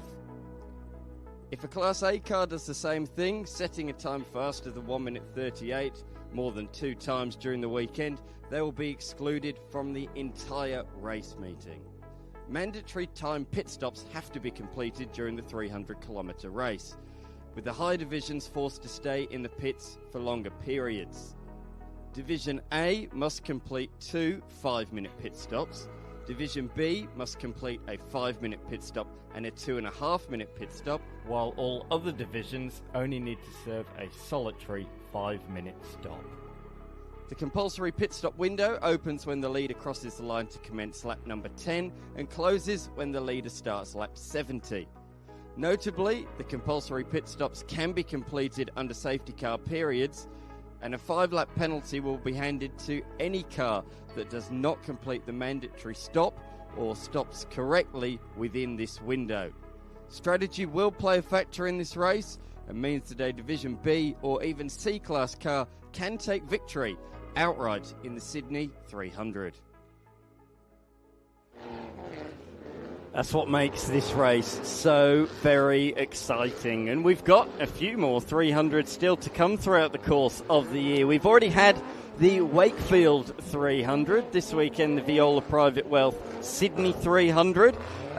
Soon, in the next couple of months, we will have the Viola Private Wealth Winton 300, run under the alternate sanctioning body of the Australian Autosport Alliance. And then back with Motorsport Australia for the final 300k enduro. And that's taking place at One Raceway again. For the Wakefield 300, but on the alternate layout, the reverse layout. So that'll be the first time that race will have been held, and it's been called the Shelley 300, and that's really looking forward to that and seeing the cars complete the distance in the opposite direction. Notably in the last couple of months, there has been some racing on the anti-clockwise direction, but no 300k race, as I say. What's cool about the 300k races, though, is the fact that each year after year, race after race, you see the same guys come back, and it's really, really good that that happens. The likes of Herrings, Trans, Viola, the large bulk of the field come back year after year after year. I think this year there's around about 15 new entries, but over the bulk, it's mainly people coming back time and time again. Obviously, people make improvements, make changes to their vehicles, change divisions. There's people that have won in almost all of the divisions. There's some that will stick with the proven recipe and remain where they are as well. So that's always something to keep an eye on. And as we have said, there is prizes for all of the divisions. $1,000 if you win divisions A, B, C, D, or E. It's the same amount. It's $500 for second place, and it's $250 in all of those divisions for position 3. So it's great that there is so much money on the line here this weekend. Fortunately, not too much money on the line for these guys because they're making fools of themselves out there. They very much doubt very much they know they are on candy camera at the moment. So, yes, they are just swerving around on this skid pan. But Dave was touching on, obviously we spoke about the timing of the pit stops in that sequence. Remember, lap number 10 is when it opens. So that's crucial. That's important to the race as well because, of course, in a 300k race with nearly 60 cars, there's often safety cars early on in proceedings. And that means that though the Division A and B class cars, you could think, get a nice free kick, a nice early pit stop, get one done and out the way, one of their 2 pit stops, and effectively they're then on the same strategy as the rest of the field. But no, importantly, the safety car window doesn't open until lap 10, as that package told us. And when that happens, then it really does become a proper enduro, and it really does open up to the other divisions, because they're not given a free kick with an early safety car. They need to wait for a little bit longer into the race before that can take place. Pole sitters. We've already determined our pole sitter for this race is Benny Tran for a 3rd year, and notably 2nd time in a row as well. Only Josh Buchan has done that, doing so in 2022 and 2023. But it's not guaranteed that you'll win the race. In fact, only twice in the 6 editions of the the Viola Private Well Sydney 300 have we actually seen the winner go on to take the race victory in the race. 2021, Todd Herring did so when he drove solo, and again when he drove solo in 2024 as well. So Todd Herring, the only person to win this race from pole position. There's a bit of a curse in 300 racing, really. The Wakefield 300 doesn't have that many winners from pole, and the Winton 300, remarkably, since it came back on the program, came back from a brief period of not taking place. When it came back in 2011, nobody has taken pole position and converted it to a race win. So that has been 15 years of no wins for the pole sitter. So it's not necessarily the best place to start the Viola Private Wealth Sydney 300. That there is no doubt. So plenty of talking points throughout the course of the race this evening. 300 Ks takes place in around about 2.5 hours, and has done in the past anyway. As I say, the closest victory was back in 2022 by just 0.3 of a second. But this year, around 56 will start the race. 56 people will start the race. Record number of cars on the lead lap, 7. And last year we very nearly equalled that. There was just a couple of moments for some real contenders late in the race, and that ruled them out, and why we ended up with 6 on the lead lap as the Lexus flings it around and loses control. I tell you what, if it was a competition for knocking cones over, these guys would be right at the top of the list, I think. As we can see, there's a Commodore now, going to give it a red-hot crack right in front of the camera. But, nearly capacity field this year. Hopefully we do see a few of these cars repaired that we've seen have problems over the course of this weekend so far. It's been a big day, so much drama over the course of this race meeting so far. As we can see the view of pit straight, and what a long pit straight it is down towards turn number 1. It's really good, produces great slipstreaming action. Low-powered open-wheel machines are always very good here. Formula V, Formula Ford, and also our low-powered tin-top categories such as Hyundai XLs and, of course, the Pulsars as well, which we have here this weekend. Dave Stillwell has made a walk back from the pit lane for this race, this race weekend. He's been very, very busy down there in the lane, but he joins myself, Dan McCarthy, in the commentary booth. Dave Stillwell, we've seen a lot of attrition over the course of 300k races over the past 6 years of this race, but I don't think I've ever seen so much attrition before the race has even started. I don't think I've ever seen this much attrition before qualifying's even started. Yeah. So walking up and down pit lane, so just to clarify for everyone, I am in a brand new pair of Adidas shoes. Good. I think I'm going to be about 50% tread depth by the time I'm done with tonight. Brand new pair of FXD workwear pants, because there's for someone who's a little bit chunky like me, there's a lot of wear and tear on the pants when you do that many Ks in pit lane. And but like looking up and down, the number 50, the Keen Mini, out. even before we got into the latter stages of practice. Charlie Viola, stalwart of the race, fortunate enough that he has a garage, a fleet of other cars back at home that they can go and do a heart transplant with and try to get the Integra back out on circuit.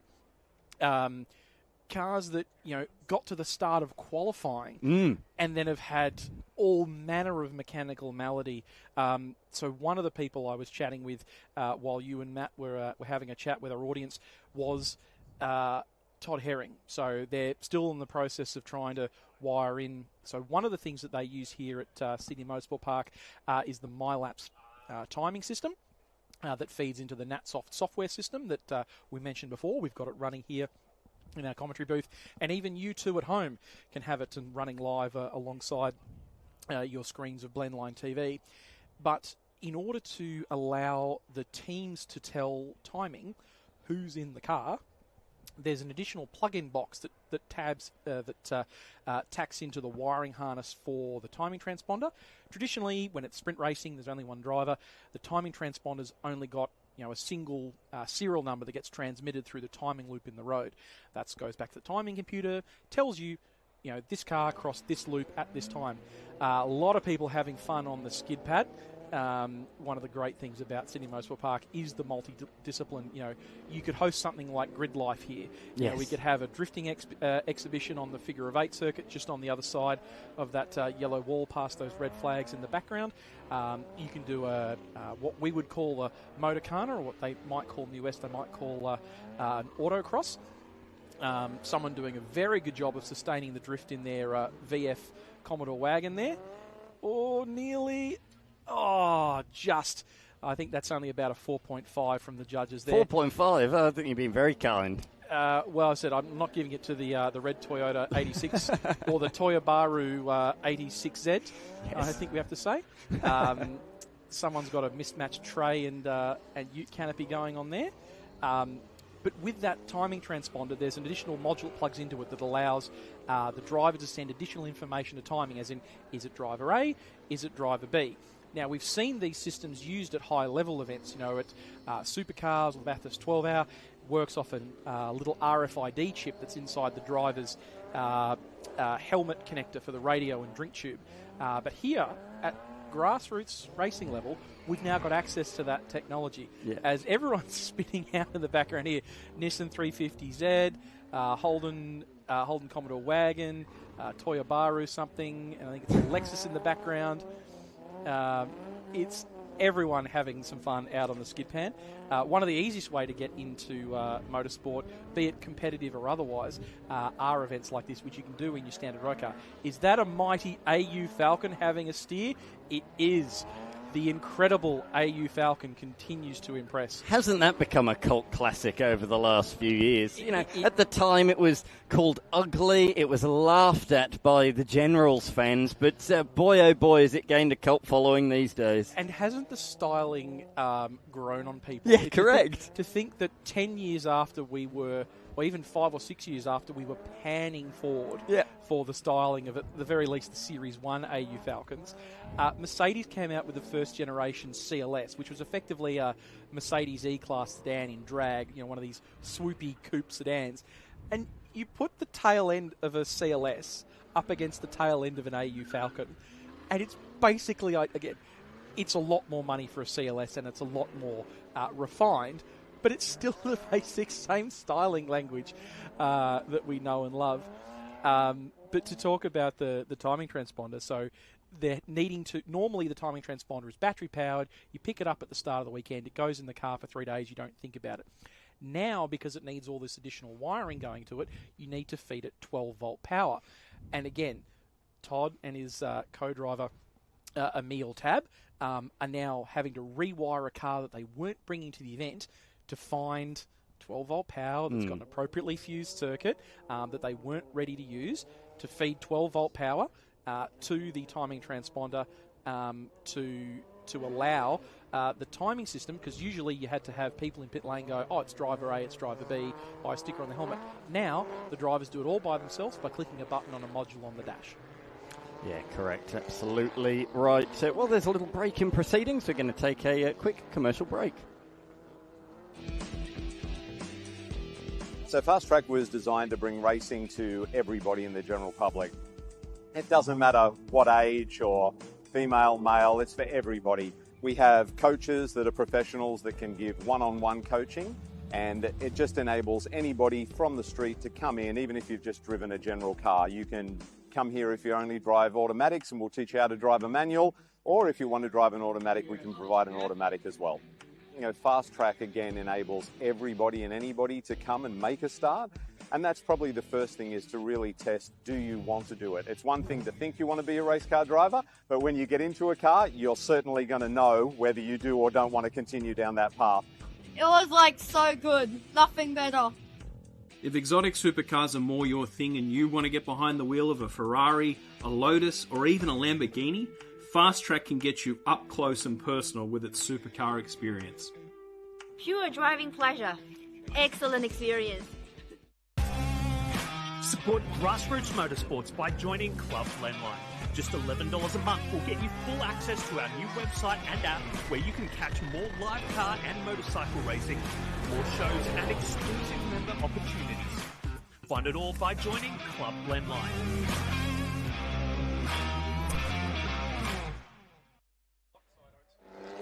Absolutely, yeah. Make sure you subscribe to Club Blendline for all of your grassroots motor racing needs. And I tell you what, there is a lot of content that they've filmed over the last decade or so. It's all there on Blendline TV Club.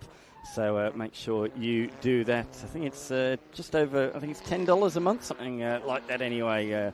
Less than a Netflix subscription by quite some margin, and well worth the money, as I say, for all your grassroots racing over the last decade or so. And every round is covered live. The Motor Racing Australia MRA Series this year. This is round number 4. Round number 1 took place at Sydney Motorsport Park, right here. Round 2, they made the trip to Wakefield Park, as it was formerly known, now known as One Raceway. And then round 3 was here just a couple of weeks ago. Round number 5 isn't too far away either. I tell you what, that's one of the great things about Motor Racing Australia. The amount of rounds that you get and how quickly in succession they are as well. There's no big long breaks between events. And it's just quick fire, bang, bang, over the next few months. Round 5, July 5. So just 3 weeks away until we're back here at Sydney Motorsport Park. A lot of the categories that you have seen already today, there'll be Pulsars, there'll be XLs, and there'll be so much more on the bill as well. But it's really, really good category. Really good series is Motor Racing Australia. Was founded back in 2008, and it was all about making cost-effective and affordable motorsport, and they've stuck by that mantra ever since. Based here in New South Wales, hence why so many of the categories are here. Of course, no MX5 Cup this weekend for the first time since I've been calling the Sydney 300 anyway. We've had no MX5 Cup. So this weekend, all of those guys, they normally do 2 duties. They normally do MX5, and most of them then do the Sydney 300. But this weekend, they're given a bit of a break, given a bit of time off to solely focus on the 300, which is good news for the MX5 competitors. But the ever-exciting MX5 Cup will be back at the next round. As I say, July 5 here at Sydney Motorsport Park. The sun is beginning to fade here, so we are heading into darkness this evening. We can see the floodlights down the first sector of the circuit. Just to the left-hand side, you can see the catch fencing there. And there's a bit of a dip. That's where the entry into the circuit is, for those that haven't been before. You enter through between turns 3 and 4 through the tunnel into the centre of this venue.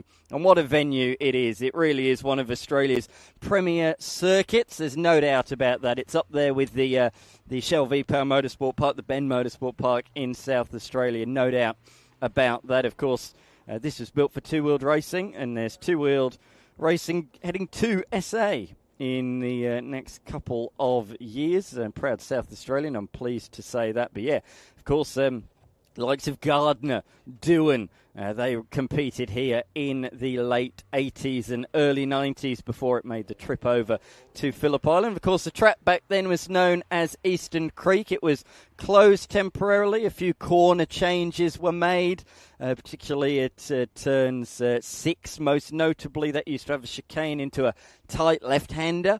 But these days, that is just a single 90-degree right-hander. So a few changes were made to the circuit when it was reopened in now I'm testing myself, I think it was around about 2013, 12, something like that anyway, just over a decade ago. So really good to see this track. Really strong, as always, in Western Sydney. Of course, the airport's being built at the moment. It won't be too long until the Western Sydney airport opens. But, yeah, that'll make travelling to this circuit certainly easier in years to come. Dave Stillwell, you may have heard it's just been me waffling in your ear for the last couple of minutes. Dave Stillwell has made his way back down into the pit lane, trying to find people in the lane to chat to, and he's down there with someone. Dave, to you, mate. Thank you, Dan. Had a quick cake break, stopped past one of the garages where someone's celebrating a birthday, so my cameraman and I snuck in a small piece of cake, just a little snack, just to keep us going. Typical. Don't want us going hypoglycemic here down in the paddock of Sydney Motorsport Park. So we often see on our mobile camera, we see the pit lane, we see the front of the garages. But this is an opportunity to see just how busy it is out the back of the garages. So all the way up and down the facility. What a job that the team from Motor Racing Australia's put in. We've got signboards for every single car and driver with the car number, the driver name, and of course all our fantastic partners for the Viola Private Well Sydney 300. Rubbercraft Tyres Australia, we've got plenty of cars running the Rubbercraft tyre on their cars. Austrack, exclusive switchboards. We saw that beautifully presented VP Commodore down in Garage 4647 with the Harris Brothers. Fast Track Experiences, you'll see a bunch of their advertisements running throughout our coverage. That's a great way to get on track and experience just how incredible this circuit is.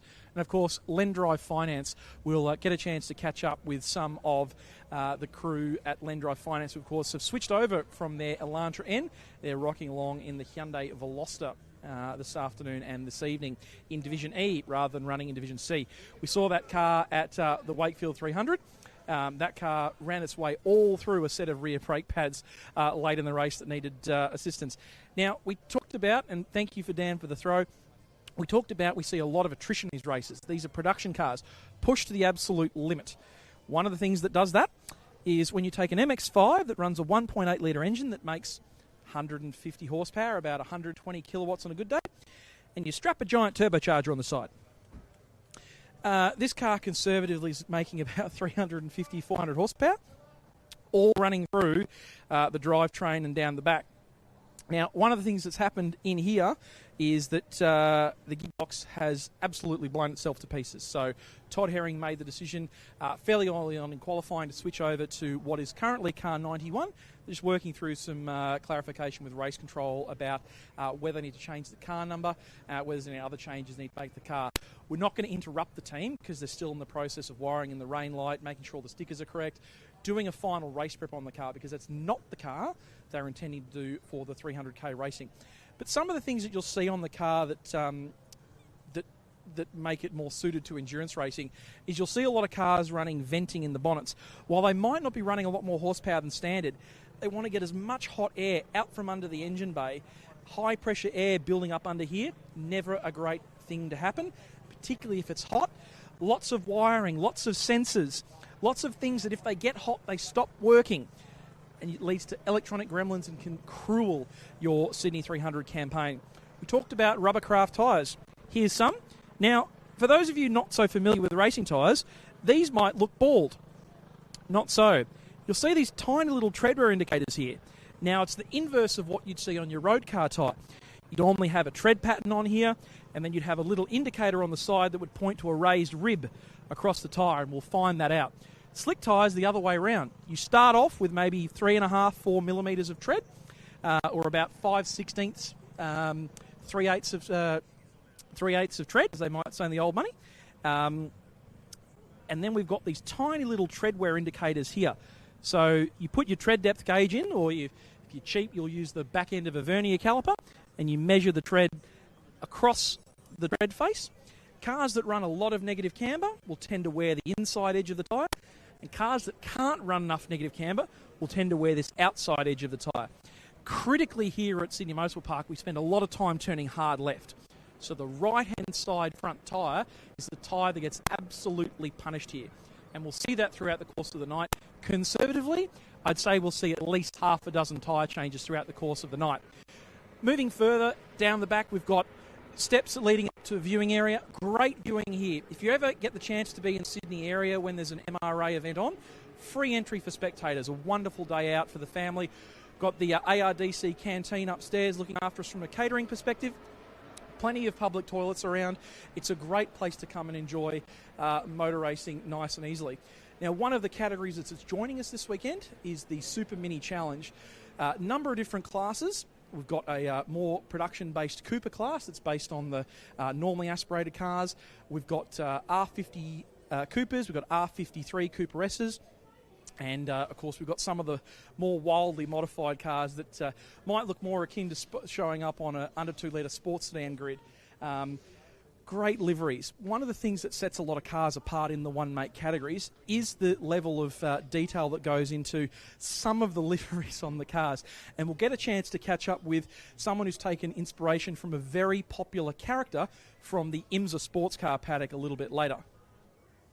So we're making our way back up, talking about minis. One of the people who's supplied a lot of training and support to teams in the SuperMini Challenge is my old mate from Canobolas Motorsport Training, Nigel Buttress. Good afternoon. How's it going? Look, it's been a really good day, and last night we were here for the open pit lane for practice. So this is a wonderful event. We come every chance we have. Now, you were helping out with a number of cars here this weekend, but there was a big empty space in the front of one of the garages, or the back of one of the garages. I think the Keane family Mini might have suffered some unfortunate running in yesterday's practice session. Look, actually happened first session this morning, but yeah. So we were here to provide refuelling services for several cars in the 300 and helping with the Super Minis as well. Unfortunately, the Keens were actually not driving this weekend. They actually leased their car out to some people from Western Australia. They travelled all the way over from Perth, I believe, to run the car. And during the session, new track, didn't know it, and they end up in the grass and into the wall, which has ended their day. But, you know, the Viola Wealth 300 is such a great event. You know, we need to keep supporting this type of grassroots motorsport. And certainly one of the things we see at this level is it provides a huge amount of access, not just to competitors, but for people to find their way into the sport from a training perspective, whether they're apprentice mechanics, we're apprentice engineers, whether they're studying in school. These are often really great opportunities to come in and, you know, get your hands dirty, really, at the grassroots level of motorsport, not necessarily behind the wheel. Yeah, and look, absolutely. This weekend, myself here, we have 3 people that have only recently come into motorsport. One of them worked with me at the Bathurst 6 Hour, so this leads forward to other events. So they get some experience here. That looks good. They talk to teams. It's a good way to network with other teams. You go to racetrack, you get to know people, and you know, racetrack is a really tight community. You know, anytime there's someone has an issue, we all step in to try to help other competitors out. Even if we're competing against them, we'd rather see them on track racing against us than broken down in the garage. Well, we wish you and the rest of the team a great rest of the event. We look forward to seeing some of the refuelling. Maybe we'll duck by for a quick overview of the refuelling systems in the race a little later today. Look, absolutely. We still have a Fiesta in the race with Tim Weston. We have our great oil sponsor on board this year with Verus Lubricants from Italy, which is their first time at the 300. So, and they're sponsoring, I think, 4 cars here this weekend. So, you know, anything that's good for the sport is good for everyone. Well, we'll leave you to it. We'll make our way a bit further down the pit lane. So one of the things that we talk about there, refuelling services. Because we're not running at a national level event, we've got things like the V8 supercar style overhead refuelling rigs with the dry brake refuelling pumps. But what you tend to see is a lot of teams running refuelling setups like this, drums on trolleys with a hand pump. Because we've got those compulsory pit stop times, it really reduces the level of risk that's built into the pit stop, and that tends to be what brings a lot more competitors in, because you don't need to spend hundreds of thousands of dollars on refueling rigs. Now, one of the guys who's had an absolute ball tear of a weekend, I think every time I've seen you with a massive smile on your face, tell us, what's the Pulsars like? I mean, we've seen the XLs have amazing racing. We've seen the Pulsars have even better racing sometimes. What is it about these cars that makes the racing so close? Oh, look, you've got control class engine and control class tyres. Everything's the same for everyone else, so it becomes really, really stable and simple as far as that's concerned. Really comes down to driver skill and setup of the car. So as an old bloke, I'm still kicking it with the young bloke, so not too bad. So if we work off mental age rather than actual age, you're right about the range of the juniors, aren't you? Absolutely, yeah. I'm about 21. Yeah, you're older than me when it comes to mental age. So looking at the Pulsar, like from the front to the back of the car, it looks fairly standard, but there's all these little 1%ers, 2%ers that add up to a big difference between what the road car's like and what the race car's like. Talk people through the process of, let's say I'm Joe Blogg's punter and I want to go out and buy an N14 or an N15 Pulsar on Facebook Marketplace. What do I look for, and what have I got to do to the car? Okay, well, N14 or N15, they're both pretty much the same. The 14 has independent rear suspension. The 15 has a beam axle. Apart from that, and the 15, in my opinion, is easier to drive. I've had both of them. You could pick up an N15 or 14 Triple S for, let's say, $2,500, $3,500. With a wrecker engine, you're going to put a roll cage in it. It's like you could have that car on the track for 10 or 15 grand. In fact, you can pick up used cars for this, a used track car. That's probably a better way to do it. And man, it's just bags of fun. It's the best bang for buck and money you can get. I don't know if I can say it's the most fun you can have with your pants on. This is a PG-rated broadcast, so I think that will let that one slip through to the keeper. We saw some great racing from the Pulsars at one raceway early in the year. We see great racing here at Sydney Motorsport Park, and of course the Pulsars have also guested at Mount Panorama previously. And of course, with the cars built the way they are, you can run with a change of tyre and a change of stickers in under 2 litre improved production racing. You can run under 2 litre sports sedans. There's so many things you can do with it, aren't there? Yeah, absolutely. The world's your oyster when it comes to that. There's, in a couple of weeks, there's also going to be sports compact 2 litres. You can really do anything you want. If you're budget conscious, and this is really grassroots racing, that's where it starts, and it's not expensive. Like, we're not spending millions of dollars, not even tens of thousands of dollars to run a year here. So it's about the same as running a go-kart if you were to run a pro team in a go-kart. Excellent. Well, we'll leave you and the team to what is an immaculately presented Money Me, Castrol Edge, Nissan Pulsar. Now, my production coordinator has teed up a little bit of a chat with someone we've caught up with in previous iterations, of the Viola Private Wealth Sydney 300. He's frantically running through. He's doing a really great job, is our production coordinator, Callum, trying to stay out of shot. But we'll head down back into the pit lane and we'll see if we can catch up with, it's none other than, drumroll, Paige Raddatz. Now, did I spy you in a little bit of internationally flavoured promotional material recently? Tell us what's going on there.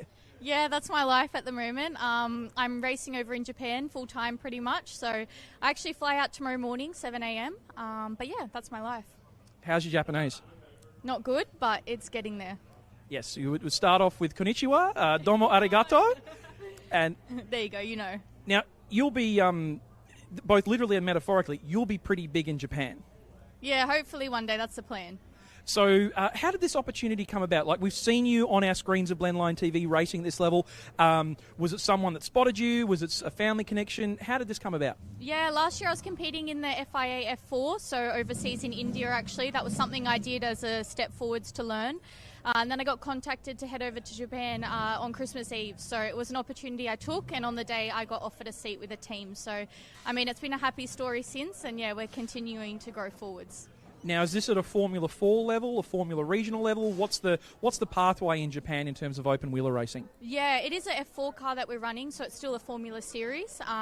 But for me personally, like long term, I want to do GT racing. So for me, it's to grow a name and, you know, be a better driver, I guess, and then move forwards.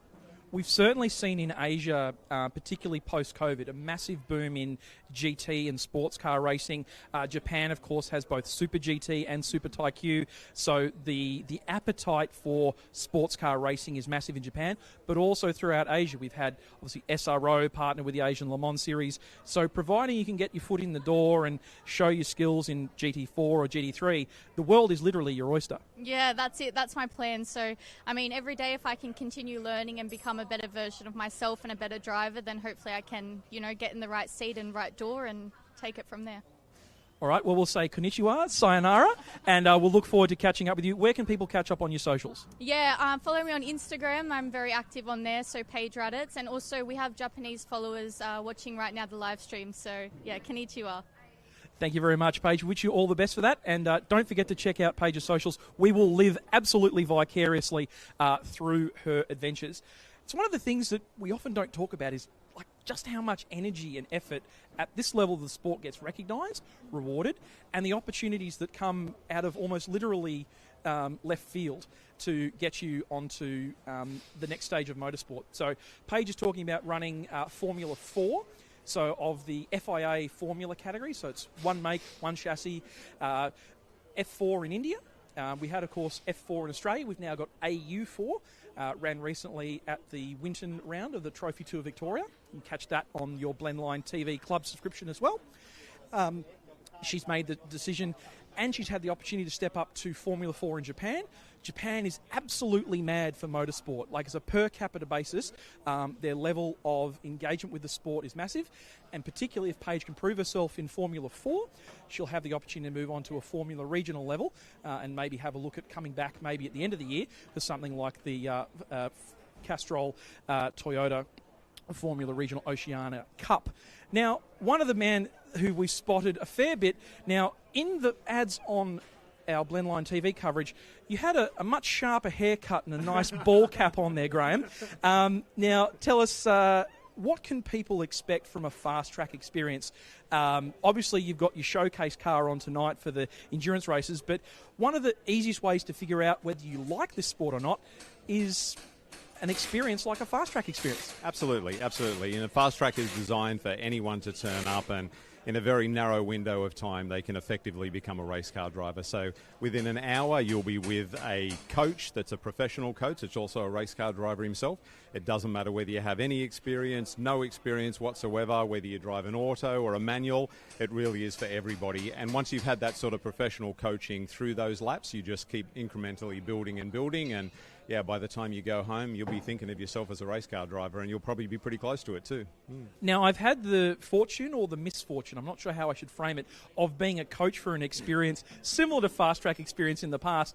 And like the absolute broad diaspora of people that come to the experiences, some of them are coming back for their third time, fourth time, fifth time because they can't get enough. Some of them are people who had no idea this existed, and they've been given something through an adrenaline experience or red balloon or something like that. What are some stories that stick out of people you've had come do the experiences? Yeah, so I think the interesting thing for me, there's a bit of a passion project with Fast Track for me, and there's a lot of people that come through Fast Track that wouldn't otherwise have the opportunity to be able to get in a car. You know, we have everyone from special needs people, you know, people with disabilities. It's something that we really cater to. And then the other nice thing is that just the broadness of the cultures, and in particular the broadness of the age, and I mean male and female as well. It's nothing for me to have ladies that are in their 70s, 80s turn up, and half the time they've actually booked the experience themselves. So, you know, credit to them. They're out here having a good old go, and it's just so broad. It's probably about 40% of people are gifted the experience, and the rest of the people are encouraging somebody to either buy it for them or buying it for themselves, and they get in and, they're catered to very well. So if someone's looking at a Father's Day present or a Mother's Day present and they don't want to buy them another dose of flowers or another dose of jocks and socks, this is really something that would quite literally knock their socks off. Yeah, utterly. And, you know, chocolates are pretty expensive these days, so we're pretty aligned, yeah. Now, we should clarify that for the experience, the fuel's included. You don't have to take this thing to the servo and fill it up again. No, absolutely not. No, you literally turn up. You can just drive your own car in here. We'll give you the helmet. We'll put you in the driving suit. We put you in a real race car. Your race car's got plenty of fuel in it. You've got your own personal coach, and that's the whole experience in a nutshell. And, I don't think I've ever seen somebody get out of the car that hasn't got a smile ear to ear or, big hugs and high fives. That's sort of the recipe for the whole fast track experience, yeah. Now, we should clarify, while you're racing out there tonight, you don't have a coach with you in the passenger seat, do you? No, I'd hope at my age, I don't need one with the experience I have. So, yeah, let's hope I don't eat my words. We'll leave you to it. Great to see the Fast Track Commodore out here, and we're looking forward to a great run tonight. Where can people find out more information about a Fast Track experience? Yeah, so they can go onto the website, which is fasttrackexperiences.com.au, and that'll have all of the 8 experiences and all the exotic supercar experiences, and there's tons of choice. There's a budget for everybody and experience for everyone, so that's where to find it. Yeah, fasttrackexperiences.com.au. Thank you very much. We wish you all the best for the rest of your evening. Thank you.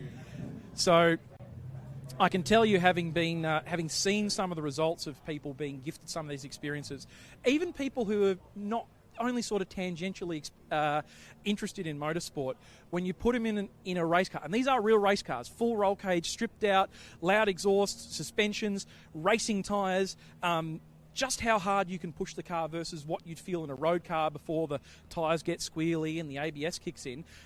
It's an incredible experience. You see, he talks about nanas. Watch out for the nanas. They are some absolute demons behind the wheel because they've been doing it for long enough. They've got pent-up frustration from being stuck doing 40 k's an hour in the car park on the way to the shops. They are absolute demons behind the wheel. Plenty of preparation going on here. In the back of shot, more MX-5s. So many MX-5s. Mazda MX-5, the number one brand of car and model of car featured in the Viola Private Wealth Sydney 300. The only Lotus of Glenn Townsend, who is not in the back of shot at the moment. So we've got Tony Cameron. Give us a wave, Tony. Tony, of course, a stalwart of the production sports car racing community in New South Wales. We saw this car be so competitive in very different circumstances. That the Winton 300 was on its way to win its division a year or two ago, and then an intermittent vibration that they'd been trying to find over the course of the year manifested itself as a loose wheel spacer and a wheel departed company just 2 laps from the end of the Winton 300. Now, we mentioned we've had a chat with Fast Track Experiences, with one of our amazing partners here for the Viola Private Wealth Sydney 300. One of the other amazing sponsors we have is the Lendrive Finance team, who are under the bonnet of their Hyundai Veloster. We've seen you previously, guys, running a Hyundai Elantra N. Where's that car? Is that in the garage, or is it getting a giant turbo the size of a cruise ship bolted onto it? Kind of. We're going bigger wheels and wide body and scrapping production because it just was a crap production car, honestly. So we're sticking to 300 and TT regulations instead. So basically, you're going to build a TCR car on your own right-hand drive. I like it. Pretty much, yeah. So we've had a chat with Graham Elliott from Fast Track Experiences. We've had a chat about some of the rubbercraft tyres. What does Lendrive Finance offer to people that are interested in the product? Any finance for anything automotive, really, like tractors or cars, boats, whatever you want. So I've got a desperate need to buy a GT4 Mustang to go race in GT4 series. Is that something you can help with? Absolutely. Yeah. We'll talk about that off air. Now, what are we manifesting here? What are we trying to prevent? What are we trying to cure? What's going on here? It keeps going into limp mode, and we just lose all throttle. And when you hit the kill switch and back on, it's all good. And we're not quite sure what's going on, so we're just fiddling, and then we get to experiment in a race and see if it works. So we've seen this car out before in Division E. Haven't quite seen the outright pace all the way through the night before. If you can get things solved, do you reckon you're half a chance for a good result in Division E? Yeah, if we can get it solved. So we've won 2 years in a row now, so this will be our 3rd year in E-Class. If we can get it solved, I think we could do that. But it's a flip of the coin, 50-50. We have no idea. It might work when we go out, or it might not. We just don't know. Maybe we'll have to rip the engine out of it, put the 2-litre in out of the Elantra N into here, and then put the wide body on this. I've been thinking about that lately, actually. Yeah, we've got a spare engine for the i30. I'm like, that other engine's got to go in this. How about we put one engine in the front, one engine in the back? There you go. Then we go Division A. Yeah, like Toyota did with their new one. Yeah, let's do it. Yeah, I like it. Mad scientist down here in the Lendrive Finance Garage. Now, speaking of mad scientists, we'll go to someone who's just generally mad. My mate, Matt Thulis, who's here, doing a run in his E36. Now, Matt, we've seen you around the traps with the BMW Drivers' Cup Series down in Victoria.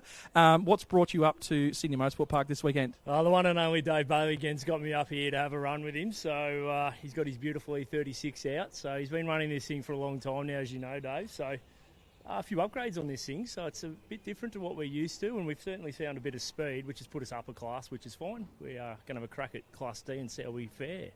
So we've seen in previous times cars like these E36 318S, they've run in Division E quite comfortably before. We've seen some years we've had 3, maybe even 4 cars from the series running.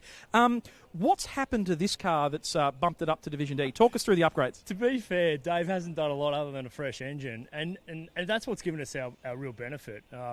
We had been getting around for a long time on a bit of a dunger engine, as we call it. Certainly down stock engine. That's what we run with. Yeah, it was a bit tough. There's no doubt about that. But this one's a nice built engine, so and we've certainly noticed it. So we're getting good drive out of the corners now. So I think that's where we're making most of our speed. It's still not a powerhouse by any stretch of the imagination, but it holds its own. And we'll see how we go in Class D later on tonight. So we had a chat just earlier with one of the Nissan Pulsar competitors. The E36 is a fairly similar ethos in terms of you're starting with a fairly basic car that, let's be honest, you can pick them up for not much money on Facebook Marketplace if you can find them now. But there's not a lot modified on the car from original to take it into a race car, or at least nothing that breaks the bank. Exactly right. It's very much a budget build car, and that was the idea of the series when they first started making it. So, yeah, you're right. You could pick them up quite cheap on Marketplace back in the day. They've probably got a bit more value nowadays because I think people really understand it's a great chassis, as you would know, Dave, and it can turn into a pretty good race car for, like you said, a good budget price. So, yeah, there's not a lot done to this car, but it's well prepped by Dave. He's pretty due diligent with the way he goes about it, and ultimately it's been a pretty good little warhorse for us, so hopefully it holds on again tonight. Now, one of the things that we do like on these compared to the E30 racing cars is the individual throttle bodies and the carbon plenum. So the Rama RHD engineering kit that goes into these cars, it might not make it a hell of a lot faster, but it does make it a hell of a lot nicer to sound, doesn't it? It does. It actually sounds pretty good, and with this new sweet engine, it's even better again. So it's a pleasure to drive. There's no doubt about that. So that certainly gives it a nice little note, which we do like. Definitely. So you've also snuck in a little bit of super touring flavour on the boot lid as well. We've got the rear wing, so that's going to help it hug full throttle through turn 1. Yeah, that's what we tried in Qual, and it seems to work. So great improvement getting the big wing on the back. So definitely need it with the high speeds that we've got. No, it has helped actually, believe it or not. I know that sounds really silly, especially through turn 1. Everywhere else, probably not so much, but it's not a bad improvement. Might need to put both feet on top of the gas pedal to get through turn 1 flat, eh? My best, I'll do that. That's a good idea. And no lift. No lift. We wish you all the best tonight, Matty, and to David as well, who's watching on in the background, making sure you don't say anything silly. I was really hoping. No, David. We just want to say that thank you for giving Matt something to do for the weekend. We know he was just at a loose end at home, so thank you for putting him in the car. Yeah, plus he has to stay at my place tonight, which is a bit of a pain, but yeah, we'll put up with him. Just make sure he's fed and watered and leave some newspaper out for him. He'll sort himself out in the end of the night. Getting set up in the garage here, we've got the Lendrive Finance crew with their overhead fuel rig. Of course, all the full safety precautions on that car with all the flame retardant overalls on. Someone who's not wearing their flame retardant overalls at the moment is one of the Harris brothers. Good evening, sir. Now, those are flame retardant shorts and flame retardant leg hairs, aren't they? Definitely, mate, definitely. Yeah. Now, you and your brother, we've seen an amazing ascendancy in the TCR Australia Touring Car Series right up until obviously that series has effectively become defunct. But you're like us. You came from the grassroots racing level with some, and again, always immaculately presented. The Suzuki Swift we've seen in under 2 litre improved production racing, the RX-8s in RX-8 Cup racing, and now obviously you had your Honda Civic Honda Civic TCRs, and of course those have got an opportunity to race in MRA Super TT category. But then we always get the beautiful old nail out of the shed. Tell us the story of how this car came to be. Yeah, so it's Dad's. He started building in '92. It was a body shell out the back door of Holden. Got it off Melrose, and then They were going to bring in a rule that you couldn't have a body shell older than 10 years in sports stand. So he got a body shell, built it up, and he pretty much put the running gear out of a Valiant into this. Yeah, there was a bit of confusion going on in the commentary booth because, Matt McKeldin, one of our co-commentators, was fairly certain it was a Hemi. It looks like a V8 supercar. It must be a Hemi V8, but no, it's the venerable Valiant Chrysler Straight Six with triple carbs hanging off the side. Yeah, that's it. Yeah, just Hemi 265. It's got a single rail Borg-Warner gearbox, just a Borg-Warner 8 3/4 diff. Like, it's a very simple car. It's pretty much got standard brakes, just has Hilux calipers on it, and yeah, away you go. So it's beautifully turned out, and we always see such, like whether it was the Hondas, whether it was the Suzukis, whether it was the RX-8s, the level of detail you guys put into not just the cars, but the garage, the team swag. It's incredible to see, the work that you guys put in as the Nick Goring comes over the PA system. So a little bit of adjustment to the schedule going on tonight. What's changed in terms of your plans for the evening based on qualifying? It's unfortunate what's happened, so it'll just sort of see what happens if we're going to go racing or not. We're just going to wait and see. But yeah, starting, I think we're fourth or fifth in class, so somewhere we weren't really worried about getting, trying to break it, worrying about any of that. Just we're starting P23, so yeah, just go out and do some laps, and first safety car will be in and swap over. Now, does this car have the capacity to do the whole race on just a single fuel stop, or do you have to stop twice? No, just a single fuel stop. We need to get 35 litres in a stop. So we've got a pretty big window. Oh, awesome. Now, we've had your brother on TVs. Where's Dad hiding? What's he is he hands off now, or is he still hands on trying to fix things? I think he's here in spirit and he wishes he's here, but he's actually down in Adelaide at one of Mum's friends' party, so he got off the weekend. Not a problem. Well, we wish you and your brother all the best of luck for this afternoon and this evening. Beautifully presented car from Exclusive Switchboards. Anytime you need switchboards done, be it residential or commercial, make sure you get in touch with the Harris family. They're an incredible group of electrical engineering business. Now, I've had my production coordinator pull you out of the garage, just tease you out. Now, we've had Paige Raddatz have a chat to us before about the opportunities she's had to race in Indian F4 and now in Japanese F4. Now, tell us about FIA Girls on Track, because that's what's attracted you and snuck you out here to the racetrack. How's that been? Yeah, it is. That was an amazing experience, and it's what started all of this racing. And since that experience with SRO, I've worked with many divisions now, working with AU4 this year, Ferrari Challenge, and now a bit of work here with the production cars. Now, I've actually got an interesting story about Girls on Track because my girlfriend, she's in Queensland, and her 10-year-old daughter, she was able to do her first ever Girls on Track session yesterday at Queensland Raceway. Now, that was an incredible experience. She got to do all sorts of things. How did you find out about FIA Girls on Track? One of my friends told me about it, and it was just randomly out of the blue. She was like, "Oh, hey, there's this opportunity for motorsports for girls," and I was like, this is the door that I've been looking for. I applied a day late, and then I called them groveling, being like, "Please accept my application," which I was lucky enough to be selected for. And yeah, I learned so much in that experience. Made lots of connections, which I'm still close with now, and I see them, say hi to them in the pits over the day. Now, we should explain to people that the FIA Girls on Track, and particularly the Motorsport Australia Women in Motorsport programs, it's not specifically about finding drivers, because that's only a very small part of the entirety of the motorsport industry. It's about finding the next generation of mechanics, engineers, sports management professionals, media professionals, sports administrators, motorsport volunteer officials, of all the different flavours of the industry. What have you picked up? What's tickled the fancy so far? 100% engineering. That's number one goal would be chief engineer of an F1 team. Always engineering. Definitely. It's having the big, I think in corporate language they call them BHAGs, big, hairy, audacious goal. It's certainly something to look forward to.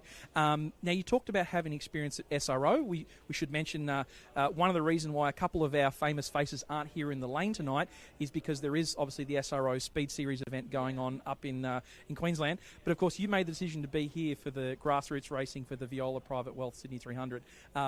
tell us what's the difference like between the two paddocks?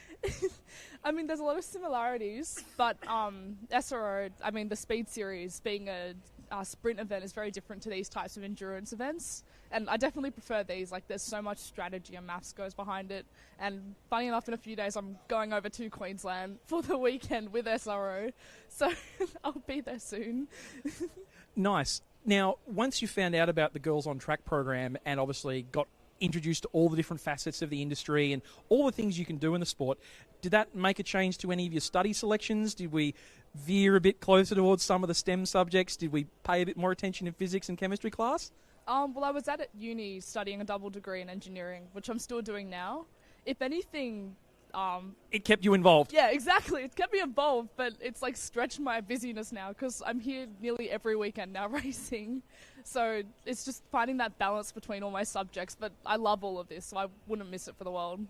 So if there was anyone watching at home who's got a young girl, whether they're age 10 or 12 or 17, 18, 19, and they're in primary school or high school or uni, what would you say to them if they've got even a tangential interest in motorsport? I'd say go for it. Like, you've got nothing to lose, and one of the best things about motorsport is being around fellow boys, girls, people, anyone that's actually passionate in the industry. Like, it doesn't matter who you are. If you're passionate, like, we're all friends, and it's such a beautiful atmosphere. And definitely, and the car doesn't care what the gender is of the person holding onto the tools or who's behind the wheel. Yeah, exactly. It doesn't care. You're respected the same way. Absolutely. Well, thank you very much for talking with us. I guess people can find out more about FIA Girls on Track just by searching that in their preferred search engine? Yeah, that's correct. It can all be found online through LinkedIn, and there's opportunities that come up throughout the entire year. Definitely. Well, thank you. We won't interrupt more of your evening. We'll let you get back to the engineering. So that was a bit about the FIA Girls on Track program, which, of course, is an initiative of the FIA. Motorsport Australia, of course, has the Women of Australian Motorsport program as well. Huge drive for diversity in our sport. You know, traditionally, very much a male-dominated industry, but if you walk up and down the pit lane now, both the competitor base, the official base, and the teams, the crews, the administrators, a lot of that we see. We're seeing more diversity in gender. We're seeing more diversity in background, whether they're Australian-born or whether they've migrated from overseas. It's an incredibly diverse community. It's always a very welcoming community. We'll take a short break here in the pit lane, and we'll see if we can find some more stories from here at the Viola Private Wealth Sydney 300.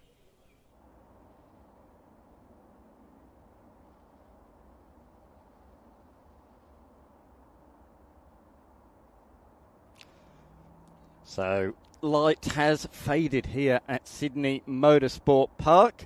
As we can see, the pit lane cars getting ready for the start of the 300k Enduro in the not too distant future now. We're right in the, not far off the middle of winter this year, so sun setting a little bit earlier than it has the last couple. So, yeah, that's going to make things very, very interesting, particularly with our support races still to come in the next few minutes. As we can see, I can see the tail end of the Miller Evo. It looks to me, just through the glass on the right-hand side of the screen, looks to me like they're still vigorously working away at the back of that one. But Pulsars will be on the track next at 4:45. My computers are all set to Adelaide time. I see I'm South Australian. Sorry, it's 5:15, not 2:45. That's when the next potential on-track action will be taking place. Big thanks to all of our volunteer marshals and officials for all of the work that they do, not only here but around the nation, whether it's rain, hail or shine. And in sweltering 40-degree temperatures, these volunteers keep motor racing happening. Without them, we do not go motor racing. It's as simple as that. Whether they are flag marshals, like we can see at the moment at the final corner, whether they're located in race control, whether they're doing form-up, no matter the role, they are all as important as each other. And without them, we could not go motor racing. As we can see, the Alfa Romeos are on the out grid for what will be their second race of the day. And I think they've still got one more to come as well this evening at 6:45. So a busy day for them. That is for sure. But we'll get into that one shortly. Race number 1 of the day. It was taken out by Musumeci in the Class A division, and the top 6 actually were all Class A cars. There's all sorts of different things. My particular favourite, of course, the Alfa Romeo GTV6.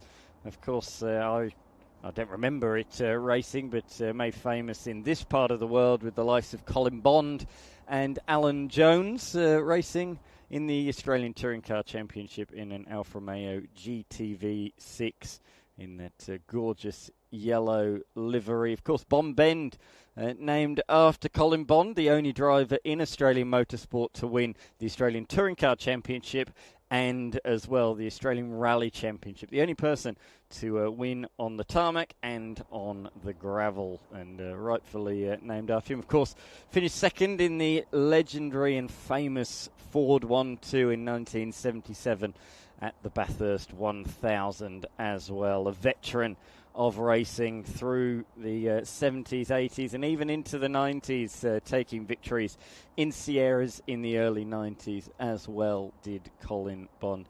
Doesn't this place look absolutely magnificent underneath the floodlights here at Sydney Motorsport Park? It's a fantastic venue, and it really does come even more alive at a time like this. You can see the fantastic cafe that's down there towards pit lane exit. You can see it's inside the second floor, I suppose you'd call it. It's where all those people are eating their nice dinners. Not too far away from dinner time now, so they'll be chomping away. They're probably 300 competitors. They've got a little break before the race, a gap of from 3:30 to 4 o'clock. To 7:30 before we get underway.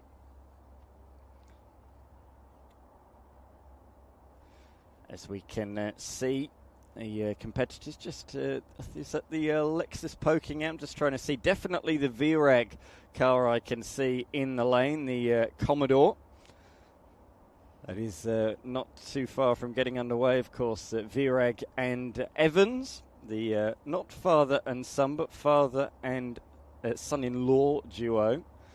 So they'll be ready to hit the track. They'll be hoping for a little less contact in this year's running of the event. They've been around for many, many years competing in the 300s, or VRAG certainly has. Liam Evans a bit more fresh to it, but 2023 they retired after contact with 3 laps to go. That was the same last year. 2024, a fuel leak towards the back end of the race also ended their charge that year. So there's been a few mechanical issues and incidents and accidents that have stopped that car from making it to the checkered flag in recent times. Of course, Tony did race with his wife Corrine for a good few years, but she was sacked. She was too fast, so she was sacked from driving duties because she was faster than Tony. Tony wanted a new co-driver who wasn't going to put him in his place. So Liam Evans has come on board, although Liam Evans is a fantastic driver as well. So the action in the not too distant future will get underway. The schedule will be Alfa Romeos. They're about to hit the track any second now for a 17-minute race. Then XLs will have a half an hour race. Pulsars a half an hour race. Then there'll be a break before the Sydney 300. The Viola Private Wealth Sydney 300 takes place. So, really looking forward to getting into some of this action to come this evening here under lights at Sydney Motorsport Park, around about an hour, 45 minutes west of Sydney.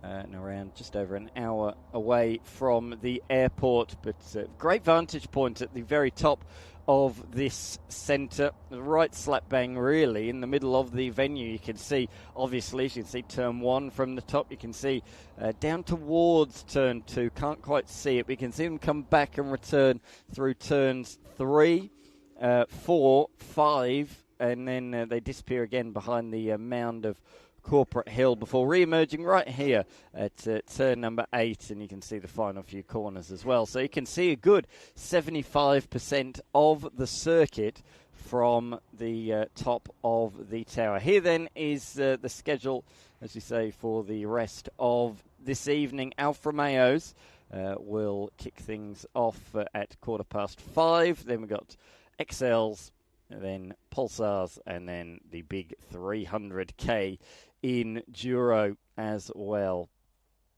It's pretty dark, a fair bit darker around certain parts. This bit pretty light, but yes, there's certain parts that are a bit darker than others. It's not like the As Marina circuit in Abu Dhabi or the Singapore Grand Prix circuit as well. It's not like Formula One. There are darker patches and lighter patches around this Sydney Motorsport Park venue, but that's what makes it have its character, the fact it's not all perfectly lit. I mean, with half of the Formula One races under lights, Bahrain's another one, it's almost like they're racing in the daylight. It's that bright, but not the case here at Sydney Motorsport Park.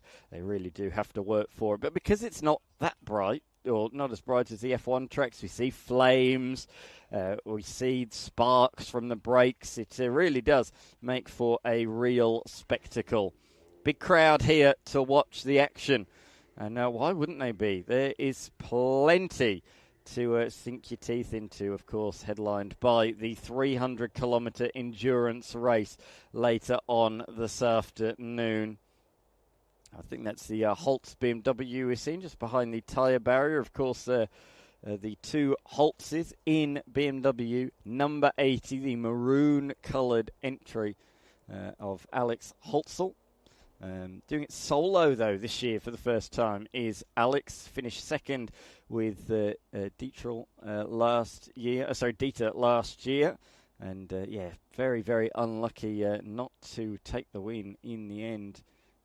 Finished second at the Wakefield 300 and finished fourth here last year, just off the podium. There was a lot of talk post-race last year, a lot of different things going on with post-race investigations and the like. And in the end, they were a little bit unlucky. They were pushed off the podium just at the end of proceedings. They did, though, win the Division C class, but I think that's of little consolation for them. They want an outright top 3 this year, and I'm sure they'll be going for the W.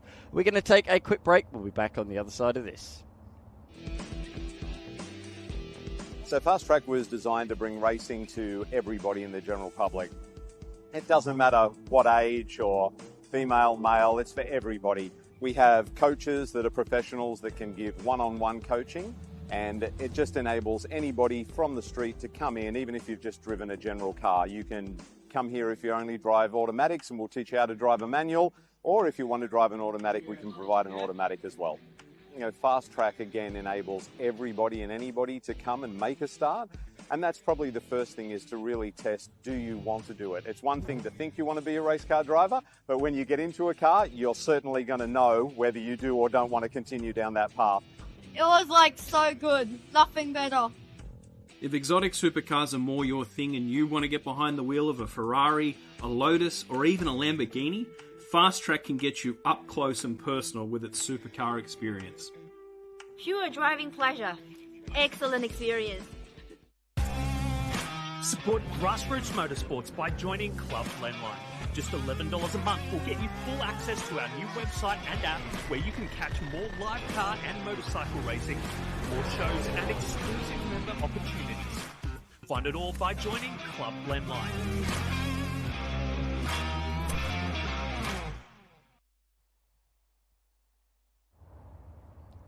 Real bargain, $11 per month. Make sure you do that. Of course, this weekend, though, we are live and free on the screens of Blendline TV, but you've got all the archive from all the over decade of motorsport action, grassroots motor racing that Blendline TV has covered. So make sure you subscribe today.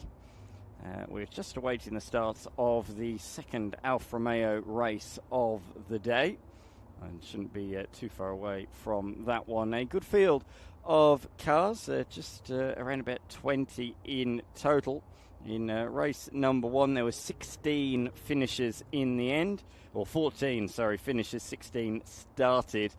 And it was Michael Musumeci, who took the race victory by just half a second from Simon Grierson. It was a pretty good fight, and in fact it really was tight throughout that race. But there's plenty of action to talk about. Always is when it comes to Alfa Romeos, and there's something for everybody from the Alfetta GTV, the 156 twin, the 147 twin as well, the Mito, and as I say, my favourite, the GTV 6 as well. But it was the GT Busso that took the win earlier on. Can he go back-to-back, Michael Musumeci? We will have to wait and see. Mainly New South Wales competitors, but there are a couple of Queenslanders, including Daryl Meehan, who finished in position number 6 earlier on today in car number 19. The Avon Holmes entry, that's an Alfetta GTV with a capacity of just under 2 litres under the bonnet of his machine. The fastest lap of the race actually went to David Capraro, but he did not finish the race. After just 2 laps, he retired.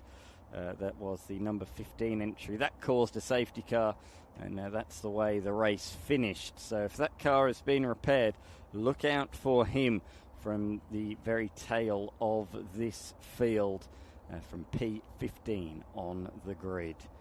Alphas, XLs, Pulsars, one-make racing at its very, very best. And then the Viola Private Wealth Sydney 300. Well, a lot of variety in that. Variety is the spice of life, and that is exactly what we are going to get with that later on this evening. Everything from Evos to Commodores to MX-5s. They've even got a Lotus Exige out there in the race, thanks to Glenn Townsend. There is so much variety. We all have our personal favourites, the ones that we really, really like. Of course, one of them, the Integra. You can't go past some of these Integras that have been very well tuned and are absolute missiles. We've got a Volkswagen Golf GTI. A couple of them, in fact, including the Sem Usul and Ian Salteri entry. They've been around this sort of competition for many years. Of course, they've moved to the Mark 8 Golf in recent times. And, they will be real contenders, I think, in this race. There's no doubt about that. They've been on the podium on several occasions. It was a puncture a couple of years ago that cost them a real shot of fighting for the victory outright. So keep an eye on them. The couple of those Golfs certainly punch well above their weight. You can't go past the very well improved number 44 Porsche 944 S2 of Stannard, and of course his co-driver this year, Matthew Bolton. They actually did team up a couple of weeks ago as part of the Wakefield 300 weekend, and they did quite well in that. So they really were a quite achiever. And last year here though, they finished 7th outright, 3rd in Division C. It's a really nippy piece of kit, is the 944. Certainly not stock. And as well, not only is it fast out there, but it's also very good on its tyres, which is very handy, particularly around the high-loaded circuit of Sydney Motorsport Park. Has suffered a few DNFs in the past, but we're at Wakefield, 5th outright, 3rd in Division C last year as well. So it's got some good runs on the board, some division podiums over the last couple of years, that's for sure. What can they do under the lights here at Sydney Motorsport Park? We'll have to wait and see on that one. Course car is at the end of pit lane. The Hyundai N safety car. It's done a few laps already of this venue today in the support category classes. Hopefully we won't see it too much for the Sydney 300. If history is to go by, though, I think we will. 100% of the Sydney 300s to this point in time. We've had 6 iterations. All 6 have featured the Hyundai N safety car. 100% safety car rate at this event. So I think it's quite likely we'll see one at some point in time anyway. Biggest winning margin back in the day was Benny Tran in 2023, winning the race by 50.6 seconds. So that was quite a dominant one, to say the very least, winning by around about half a lap. That year, it was not a good one for Todd Herring. He's either won here or finished, or not finished effectively, has Todd Herring. Unfortunately, though, they're working away at the moment just to get the car even out there for the start of the race. The big shock of qualifying, he'll be starting from the back, but there's been others as well, including the Miller Evo that we can see. There really has been some tales of incidents and accidents already, and we haven't even commenced the Viola Private Wealth Sydney 300 for season at 2026. With thanks to MRA, Motor Racing Australia, moving over to Motorsport Australia this year. And this is round number 4 of the season. Round 5, we'll be back here at Sydney Motorsport Park in just 3 weeks' time. So short, sharp turnaround before they hit the track once more. Certainly got a little bit chillier now the sun has gone in. I know that sounds obvious, but it's got chilly quickly here. It's not even 5 o'clock. The sun certainly sets quickly here in this part of the world. No doubt about that. So from here on in, it's all about generating tyre temperature for these opening couple of laps. You don't want to go too hard, though. Don't want to go too hard too early, or else you will damage those tyres. Tyres will be a factor in this race today. Dave Stillwell is a tyre encyclopedia. He'll be able to tell you more about them than I can, but some cars will be wanting to change once at least. Others can go the whole way through. So we will have to keep an eye on that over the course of the race. Some cars will elect not to take a set of tyres to make for a quicker stop and hope that they make it to the end, but we've seen punctures, we've seen delaminations late on in these 300k races in the past, so it's always a talking point come late on in the day, as is fuel and as well is safety cars. And the safety car lights have just gone on, which is a positive sign that racing isn't too far away. Dimitri Agathos there. He's actually just been told to hold station because this field is about to head out onto the racetrack, I think. I can hear the engines have started. The brake lights are on. So we might not be too far away from getting underway. Although I do see somebody's just walked out of their car and they're doing a bit of a jog. So I'm not sure if there's some drama down there on the grid for one of our competitors. Is it the maybe the 777, maybe the number 5? Not quite sure there, but somebody was definitely legging it out of their machine. You may have seen in the corner of the shot. So Dimitri Agathos might be there for quite some time. A veteran of 300-kilometre races is Dimitri. Great to have him back once again. He'll be hoping for more luck, though, this year. After, well, it wasn't even after one lap. It was literally as the cars are taking the green, he came in from a top 10 starting position at the start of the race. The throttle was going beyond the point of no return. Well, not no return, but the throttle was going too far down, and it meant, unfortunately, that it was going into a limp home mode because the throttle sensor was going AWOL. It was registering more than 100%.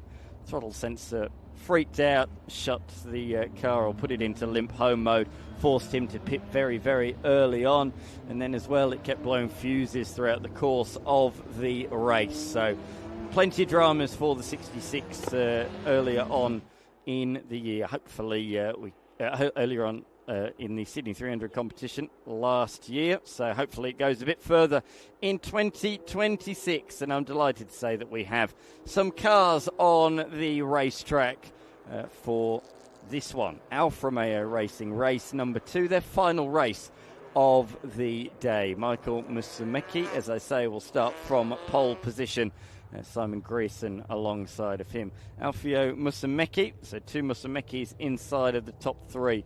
Robert Cerruti in 4th, ahead of Andrew Wilson, Daryl Meehan, Urs Muller, Rick Magoffin, Peter Tillett and David McKee rounding out the top 10. Beyond that, we have another 6 entries. Matthew Kazea, Ken McKay, Richard McKee, Rob McKee, David Caparo. As I say, look out for that car if it's being repaired. And same as well with Anthony Amante, as well, a relatively fast driver as well from the very tail of this field. But I'm not sure they are out there, unfortunately, because that is Rob McKee, and behind him is another Alfa Romeo twin spark class cars. So unfortunately we are down to 14. There will be no hard charges from the back of the field in this one. That's real disappointing, but nevertheless they will put on a good show for us here today at Sydney Motorsport Park, as you can see, powered by the Australian Racing Drivers Club, the ARDC. The recovery vehicles will fall in line directly behind them. That is the protocol.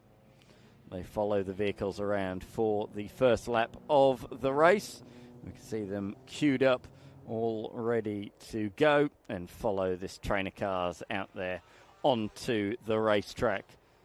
Race leader electing not to turn his lights on for the start of this one. That's brave when we're racing under lights here.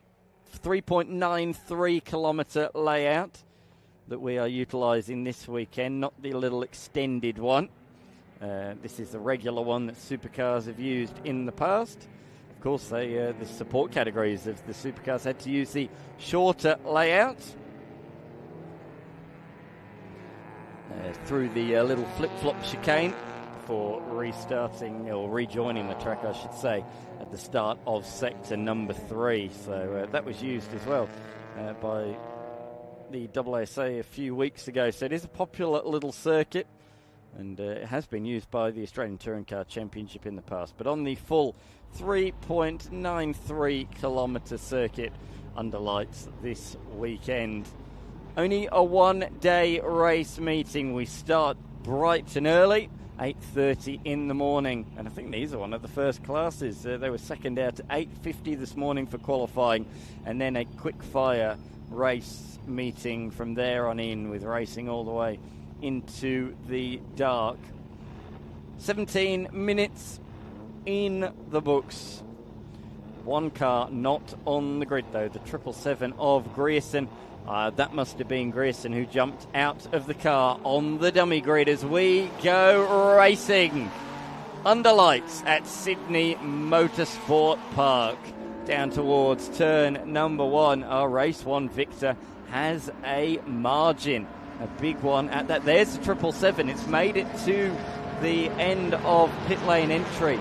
So we'll be rejoining the circuit, albeit at the very tail of this field. There he is, Grierson, falling down the timing tower to P14. But he will at least be doing a couple of laps in this one. He's got his work cut out, though. No doubt about that, from the very back of the field. Through turn number 3 and down the hill towards turn number 4. Time's already started ticking, of course. I outlined this earlier on. Starts as soon as the formation lap begins, so we're down to already 12 minutes in the book. But how good does car number 19 look out there? Meehan at the moment just ahead of the 147 Alfa Romeo, numbered 147. That makes my life certainly easy here in the comms box. But through they go, two very different styles of Alphas, two very different eras of Alfa Romeos. And that's one of the great things about the category. Whether they are new, whether they are old, there's a home for any sort of Alfa Romeo out there on the circuit. McGoffin going defensive into the hairpin. Tillett's going to look for a nice exit. Which way is he going to go, though? Is he going to go left? Is he going to go right? And actually behind that, McKee was forced to take to the outside and go off the circuit there for a brief moment to take some evasive action. But McGoffin holds on. The question is, though, for how long, as they going to hit the long straight. A few marks there on the side of that car. That's been in the wars. Battered and bruised, no doubt about it, as they come to the start-finish line to complete lap number 1 of the race. Got a runaway winner out in front, Musumeci in the number 17 entry, but behind that, the second of the Musumekis is holding on at the moment by just half a second ahead of position number 3. As we have a look at the number 19 once more of Mian. In fact, McKee, I think, towards the tail, a couple of McKees towards the tail of this field. It's Soretti in 3rd, Wilson in 4th, Mian in position number 5. So this is the fight between 5th and 6th at the moment. Half a second between this pair, this duo. Headlights on for the 147 as he swings it through turn number 4.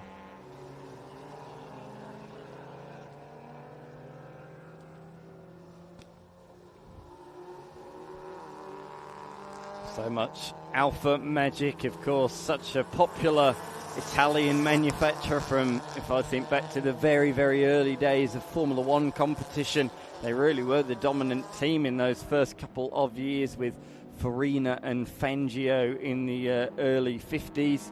And of course, they've remained an integral part of motorsport ever since. Successful in the Super Touring era of touring car competition, mainly I think of in Brit touring cars in the mid-90s in particular. So they really have come and gone in motorsport as a manufacturer over time. But there's always been Alfas raced in club level racing, no matter where you are in the world. Of course, obviously in Italy, but in England, in Australia, in all parts of the globe, Alfa Romeos, they really do have a bit of a soft spot in many people's hearts. Musumeci has dropped down on this last lap. Car number 5 has dropped multiple places. Started the lap in P2, ends the lap, in fact, has not ended the lap yet. Continues to fall down the timing screen, has not crossed the line in the final sector, so has come to a halt somewhere in sector number 3 as we see the fight is back on for position number 6. This is the twin spark class victory that's on the line here between Muller, McGoffin, Tillett and McKee, not too far behind as well. So this is an exciting battle that we certainly won't be taking our eyes off, that is for certain. As they swing it through turn 4. Really deceiving corner, that one. You think it's a nice sweeper. It is a nice sweeper, but it continues. It's quite a long, loaded corner, and it's really grueling on those front tyres and a very, very easy car to get wrong. Musumeci has brought it in the lane. Alfio Musumeci has brought his Alfa Romeo Alfetta GTV into the pits, unfortunately. So he will not, I don't think, be finishing this one unless it's a quick fix, but I'm not convinced it is out there on the race circuit. He's sponsored by Ray White Elevate Group. That car will be going no further here today. That car there on the screen actually sponsored by the very cup that it's racing in, the Twin Spark division, as you may have seen on the side of the entry. McGoffin has lost a bit of ground on this lap to Muller, hasn't he? Muller taking P6 and he's running away with it now. 1.5 seconds, I would say, at least ahead of McGoffin. Muller, as they come around the final corner on this fast-flowing Sydney Motorsport Park circuit. We've completed 3 laps already. The race leader, 4.3 seconds is the margin. But I note the last lap was not good. Not good at all for Musumeci. So is this Musumeci entered vehicle also having issues. Michael lost 7 seconds on that lap and has just lost another 2 seconds in the first sector of this lap alone. His lead is eroding very, very quickly at the moment. Make that 2.5 seconds. Blink and it comes down by another second at the moment. Our race leader is in some real trouble, but so's the man in P2. That was a huge rear brake lockup. Smoke even coming from those rear tyres as he tried to get it under control. Great car control it was from Robert Cerruti to hold it and face it, keep it facing forwards. But that was a hairy moment for the Alfetta GTV6 driver, the Giddy Goat Cafe entry. What a sponsor that is. I tell you what, though, he'd have probably been a little bit giddy with that brake lockup. He lost a fair bit of time there. Despite that moment, despite definitely losing time, he has closed in a little bit more on the race leader, but not quite at the rate he was prior to that lockup. Reset, calm down, get back on with it once again.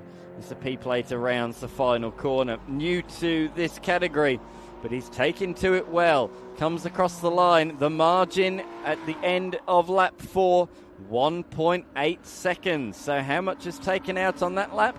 Another 3.4 seconds. At that rate, he will catch the race leader by the end of this lap.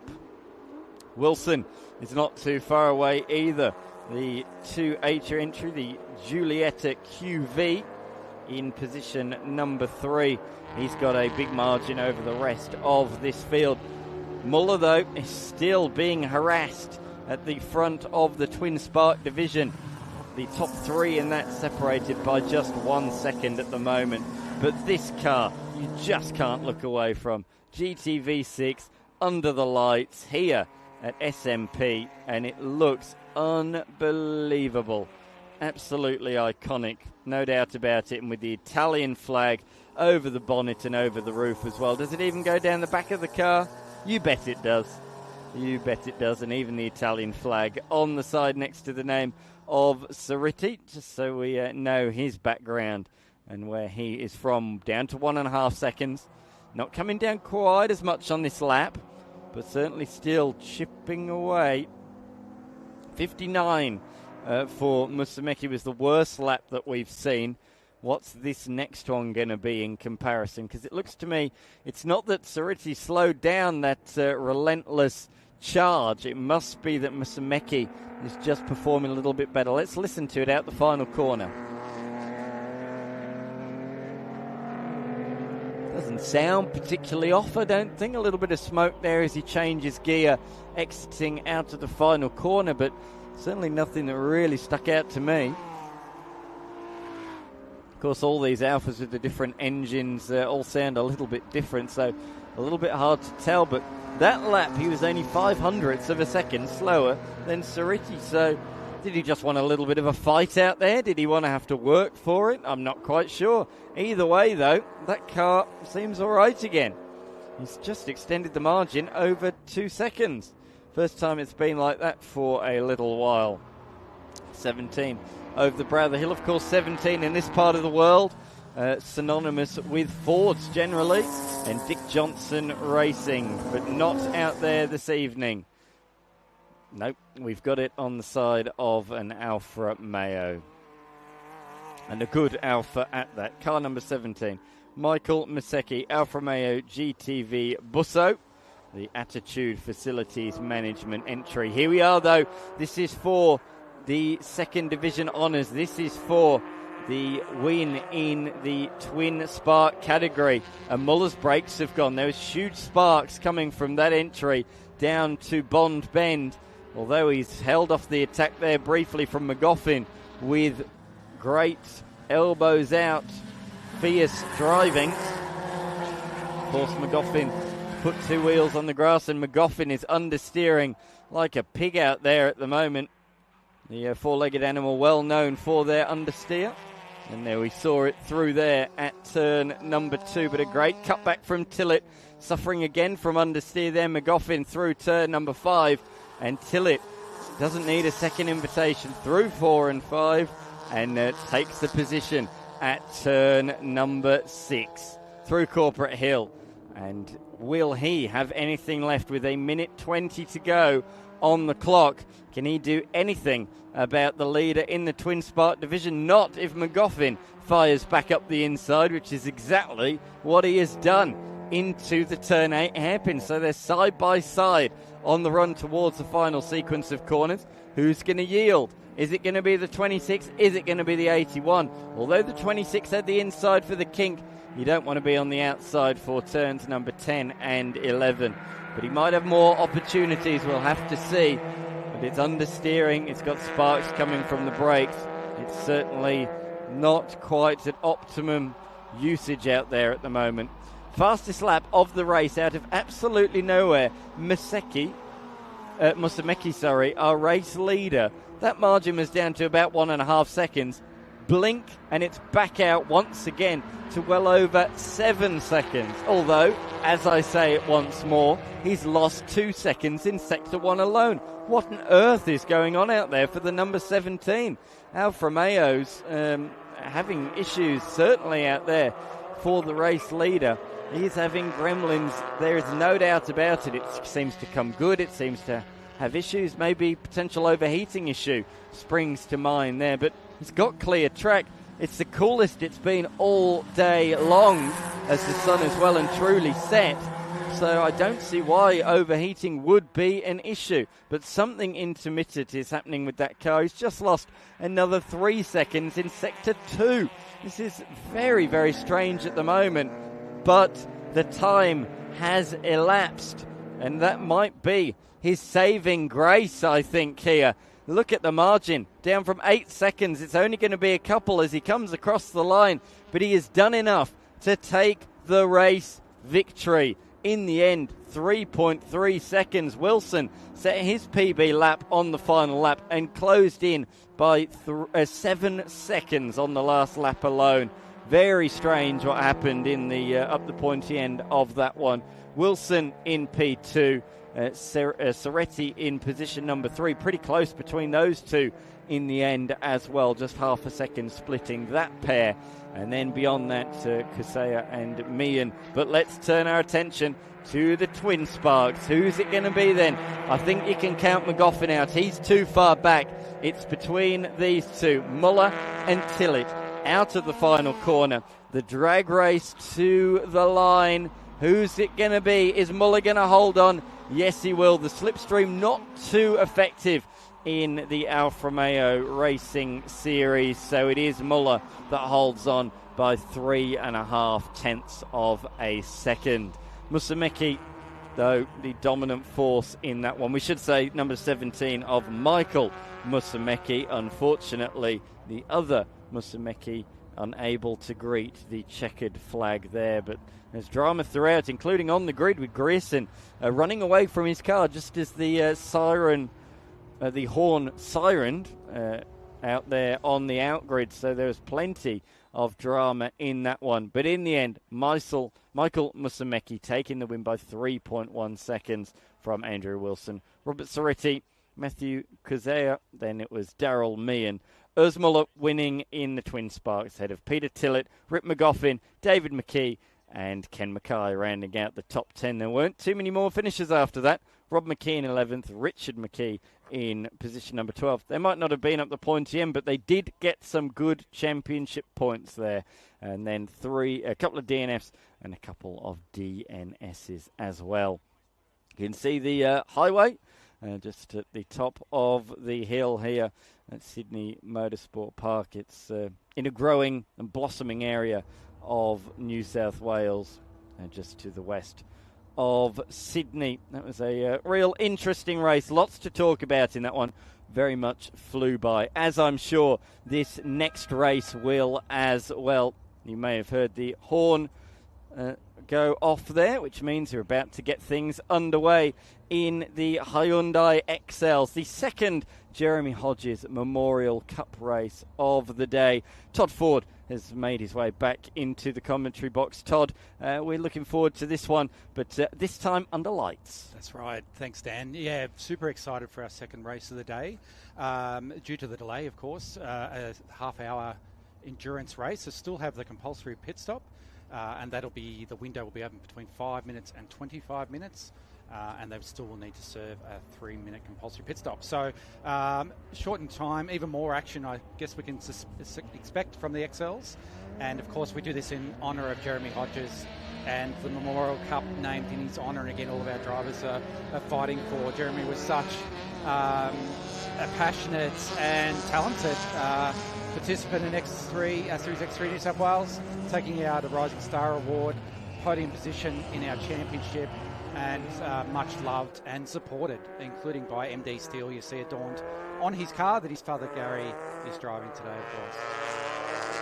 Absolutely, well said, and much loved by everybody. As you say, not a single bad word has been said about him. He was so loved by everybody. We've seen the last couple of years some of his mates come back just to compete in the Jeremy Hodges Memorial Cup, and to be honest, we're seeing that again this weekend, aren't we? Yeah, I think that says it all. Again, the Will Longmores, Preston Bruce, for example, that we unfortunately don't see regularly in our series anymore. Obviously, they've moved on to other categories and other businesses and so forth, but certainly they wouldn't miss this very special event. So really great to see all those drivers in such a competitive field. Certainly is. 30 minutes, as we say, in duration. What that means, though, is the aggression's going to be out earlier, I think, in this one. Yeah, I think so. As we can see the starting order make up, we've had a few changes, but not so much at the front of the grid. So Billy Parrish, a tremendous effort again. Newcomer, I understand only 14 years of age. So wow. I called our youngest as 15 in the last race, but young Billy from Queensland, again, well-known Parrish family in XL circles, is just 14 and just starting his journey. Billy Breton teaming up with Connor Cooper, our two regular front runners in Series X3 New South Wales, position 2. Nicola Fleming, our professional BMX rider, doing a great effort this season and combining with Cameron Brown, position 3. Caleb Heffron, we mentioned earlier, teaming up with Preston Bruce in 4th. Matthew Hansford-Taylor made his way from the back of the grid in race 1 to go to 5th.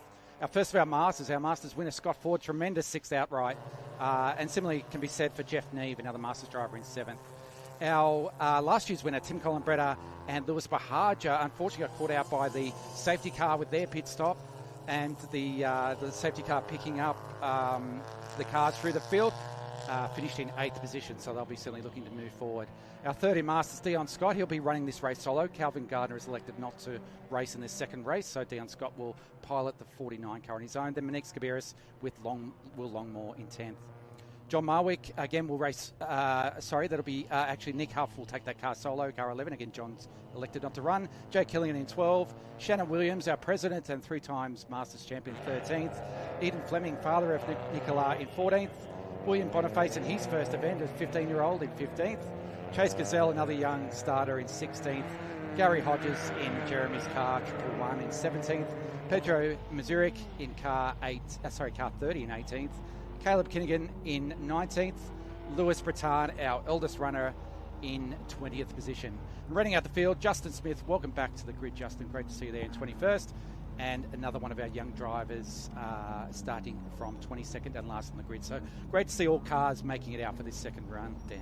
Yeah, absolutely it is, particularly when the racing was so vigorous in that first race, but mainly clean. I think I only saw a couple of cars exchange any sort of paint, one of note at the hairpin, but race top 2 from the previous race of Parrish and Breton have pulled up to their grid boxes in 3rd and 4th. Of course, we leave the front row of the grid vacant in honour of Jeremy Hodges. I did mention Byron Kerr bringing up the rear. That was the car 24 that stopped and effectively caused the safety car. That was a drive shaft issue. So great to see that's repaired. Great help from all of the drivers and teams with parts and advice to get that car back out there. So that's great to see. That it is. I can hear the revs are rising. The lights are out. We are underway. A little bit of a slow start there by Fleming, bogged down a little bit. The same can be said for Neve in the bright yellow machine down towards turn number 1. There's no doubt about the race leader from P2 on the grid. Billy Breton has taken up the running. A tremendous start from Billy Breton to take that lead from our race winner. But again, the signature lock brake from car 16 as they go around, but Billy Parrish comfortably to second. Great to see Preston Bruce move clear to 3rd. Nicola Fleming and Tim Colin-Bretta, or Lewis Bahaja in that car 25, already making his way up to 4th position. That's bonkers. From 9th on the grid. That's insane. That is really, really good. Had to make hay early, but I tell you what, that's going to bring them into contention now. With such a good start, they are in the fight for the race victory here tonight. It was a titanic tussle between the number 16 entry, which is shared this weekend between Billy Breton and Connor Cooper. And Connor Cooper was locked in combat with Parrish throughout the first race earlier on. I'm expecting the 16 and the 53 to go at it once again in this one. But we look further down the field. There is the 111. Yeah, great to see the MD Steel car out there. And again, a big thank you to Matt Drain from MD Steel and his support of Jeremy, of course, historically, but also at this event in Jeremy's honour. $1,000 prize money to our trophy place getters in this race. So tremendous effort from MD Steel. And as well, a prize on the line in terms of a potential stepping stone in motorsport. The winners will also, winner or winners will get a test day in a TA2 machine. That's not for the championship, that's for this round alone. Yeah, tremendous support from Graham Chaney and the team, Matt McKeldin, the team at TA2 and Trans Am. Not only a test day, I'll say not only, but guidance from either Todd Hazelwood, Bathurst winner and Trans Am champion, or Jared Hughes, TA2 champion, on the day. So really a leg up for one of these, or two of these young drivers' careers. Absolutely, and of course Jared Hughes, now a Supercars co-driver, as well as Todd Hazelwood, Bathurst 1000 winner. Of course, huge lock-up ahead of Fleming. I think that might have been Heffron, certainly Heffron or Buliger in position 3 and 4. The blue machine of Buliger, though, the 25 in the Bleeding Edge Computer Systems entry, is now in P3 and only 1.2 seconds away from the leading duo out there at the moment. But this is Ford and Hansford. Why is that important, you may say? Well, Ford is the leader of the Masters competition at the moment. Here's a move, though, potentially for the race lead. Parrish later on the brakes, inside line, has the right track position. It's where you want to be at this point in the lap.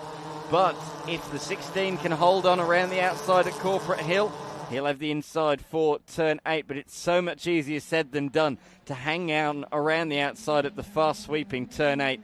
Very rarely done. Yeah, very rarely done. A long way round, but it's good to see there. Billy Parrish takes a tighter line through turn 8. We've seen him run very wide, but obviously with Billy Breton right behind him, he needed to take that tighter line, but that served him well. Again, a great run out of that hairpin, and has stretched a couple of car lengths lead for this time round as they negotiate the top circuit and onto the straight. So we'll see if he can extend that. Obviously, Billy now under tremendous pressure from Lewis Bahaja in car 25. Special mention to Eric Messerschmidt, the owner of that car, who runs regularly with us in the Sprint Series, but as he did last year, steps out of the car for these two young talents to jump in Tim Collenbretta and Lewis Bahaja to share that car for this special event. And of course, they took it out last year. We were expecting a couple more entries this weekend, but it is the XL Nationals at the Bend. So considering the Nationals are over there, an incredible amount of cars here this weekend. And I think that just shows what Jeremy Hodges meant to everybody. As Collenbretta car with Buliger behind the wheel shows the nose up the inside of Breton through turn 2. But unless you're fully alongside or even ahead out of turn 2, you're going to lose track position when you go the long way at 3. Yeah, again, it comes back to that momentum, doesn't it, in these cars? Very important as they negotiate up over the hill. So you can see now Billy's got that run on Lewis, but he'll measure that back up and take another run. They feel a little bit hard done by after race 1, Tim Collenbretta and Lewis Bahaja. So I can expect Lewis and then Tim, when he has his turn, to go all out to take the win in this race too. As we see the 5-minute mark go past now, so in this shortened 30-minute race, the pit window is now open. So we'll see if any cars pit early. We saw Shannon Williams, the Collenbretta Bahaja car early. Again, the thought, maybe some clear track. Again, I know that was Shannon's thoughts. He was in a close fight with Scott Ford. I'll get some clear track. But, of course, you take that risk of the safety car, as what happened and cost Shannon in that first race. Yeah, for those that didn't see, those two cars you mentioned pitted before a safety car came out, and that absolutely murdered them. It meant that they were effectively a lap down and were effectively, from that point in time, only fighting for a P9, P10 position. They were never going to get any higher. We've seen the Masters here. As you mentioned, Scott Ford's leading that Masters, so where he finished off the first race. And he does still have Matthew Hansford-Taylor behind him. You can see there the top of screen right behind him. So he won't be battling with Matthew, but he would enjoy that car between him and his fellow Masters, as we see Shannon Williams again and Monique Skiberis take to the pit lane. So again, very early pit stops, shorter race, maybe again hoping less chance of a safety car. As Matthew Hansford-Taylor still tries to make his way past Scott Ford. Tremendous effort from our Masters driver, competing directly with one of our fancy trophy drivers. I feel like here, though, again, he's just kept wide. Might just let him go. Matthew's very tentative. Again, Scott won't going to be held up because we can see Dion Scott in car 49, followed by Jeff Neve in car 65, these fellow Masters competitors. He won't want to get held up. As Matthew moves past now, he can resume his trophy fight, and Scott can head down, try and stay on the back of Matthew and keep that gap. As you can see, the silver car is Dion Scott just a couple of seconds further back. I was going to say, Shannon Williams probably saw these two fighting, saw how much time Ford's losing and thought, I'm going to do an undercut here, get out in clean track, put a good couple of laps in and hopefully emerge in front. That is a distinct possibility with the speed that Shannon Williams has, but it's a really late call, a really late decision to come in. It was a huge jink from one side of the circuit all the way to the other. If Shannon Williams left it any later, they would not have made it into the pit lane. Or they might have, but they'd have been grass tracking for sure. Yeah, I think so. And again, there might have been a late call over his radio too, so that the pit window was open and make that decision. But again, he's played that. I know that was his call in the first race. It didn't work out. Again, he'll be hoping it pays off this time around, because there could be that real benefit, as you said, of that undercut with a green flag race. But that's the question. I feel like they either pit early, get clear space and hope for a green flag race, or again hold out till the pit window's about to close in case of a safety car. So I think we'll see, we've seen two cars pit now at that early stage. I dare say that the majority of the field will now hold on till close to that 25-minute mark of the race before the pit window closes. Marwick has just got through on Scott, so that is for position number 8. More importantly, though, second in the Masters division as they come across the line there, around about 2.5 seconds away from the leader at the moment. We can still see close at the front whilst we haven't got them on screen at the moment. Billy's staying with Parrish, so Billy Breton's staying with Billy Parrish, so great to see as we see our eldest driver. I can tell that's him with the open face helmet. That's Lewis Breton. Great to see Lewis back. Again, he tends to just come out of semi-retirement for this event. Obviously, always here to support his son Billy Breton at the front end of the series, but can still turn a wheel himself, Lewis. So he's doing a great job there with a couple of our newcomers in Caleb Killinan, and didn't just quite catch the white car there, if that was Pedro in car 30. It's Boniface, I think. It is, yes. Another newcomer, you said? Car 88, William Boniface, yes, just 15 years of age, from the Albury-Wodonga area. So we have a lot of drivers that come from country New South Wales and quite far afield. So we love their support and, again, the passion, enthusiasm to travel distances and all they do for their racing. Another former champion, I think Blake Tracy's from that part of the world as well. Yeah, actually there's connection through Blake's team and support, so I believe there is a link there as well through the crew that supported the Blake for all that time. He was hoping to be here this weekend. Big shout out to Blake Tracy racing. The Shannon Speed Series is on at Queensland Raceway this weekend. So Blake has got a tremendous drive with the Medikis in the GT4 Ford program. So Blake's doing a great job there, as we would expect. And shout out to Blake, and we wish he could be here, as our last year's champion Ace Buckley, I think, is competing in the Toyota 86 Scholarship Series at One Raceway this weekend. So lots of action all around the country. As they come onto the pit straight to complete another lap, the 28 and the 132 have changed around. So Marwick, since crossing the line, has gone ahead of that, the number 132 in the Masters division. So Marwick is now ahead. Through they go. Sorry, Dan, I just think in that car, again, we had late news, so apologies it's not on the screen, but Nick Hoff, the co-driver for that car, has taken the wheel for this race. So John is one of two drivers that elected not to race this evening. So I believe that is, despite the Marwick's name on screen, it is Nick Hoff in that car, and he is a trophy driver. So should still see Scott Ford leading the Masters Championship. So by suspecting why he's made that gap on him now, and Scott didn't appear to put up too much of a fight, that appears the case. Absolutely. There's been a lot more takers in the pits in the not too recent past. So Shibris and Williams are back out there. Monique Chibris, I imagine, now has handed over to Will Longmore. She did the first stint, so I imagine Will's behind the wheel now. Shannon Williams is back out there as well, and just gone into the lane. We have Boniface and Kerr, and we've got a couple just leaving. 3 minutes and 3 seconds for Garzell, who was just erring on the side of being on the correct side earlier on by 0.003 of a second. This time playing things a little bit more safe and being 3 seconds on the correct side. Yeah, he's let himself down this time after the race one. Tremendous effort, but I'd much rather be on that safer side. That's still a great time in the pit stop to just be 3 minutes and 3 seconds is a great effort and really keeps your strong position on track, I suspect. Certainly does. Out there at the moment, a couple of purple sectors I am seeing. In fact, there is for Billy Breton. A purple sector, a PB sector, and a very, very good lap, taking a couple of tenths out of the race leader, Parrish, who is really trying to break away at the moment. In the first stint earlier on, Breton couldn't go with Parrish. It wasn't until the second stint when Breton handed over the machine to his co-driver Connor Cooper that we really saw the fight with the 53 and the 16. So this is encouraging signs already that Breton is able to keep tabs of the number 53 entry, the BPRO sponsored car. Yeah, it is good to keep that within around that 1 second mark and actually have the fastest lap of the race so far. Is a great effort from Billy. So, Billy Breton will be keen to hold that gap, and he has that ace up his sleeve, if you like, with Connor Cooper yet to come in that car, whilst Billy Parrish will take the whole race by himself. Of course, just a shortened endurance race, so again, there won't be much rest for any of our drivers out there in this one.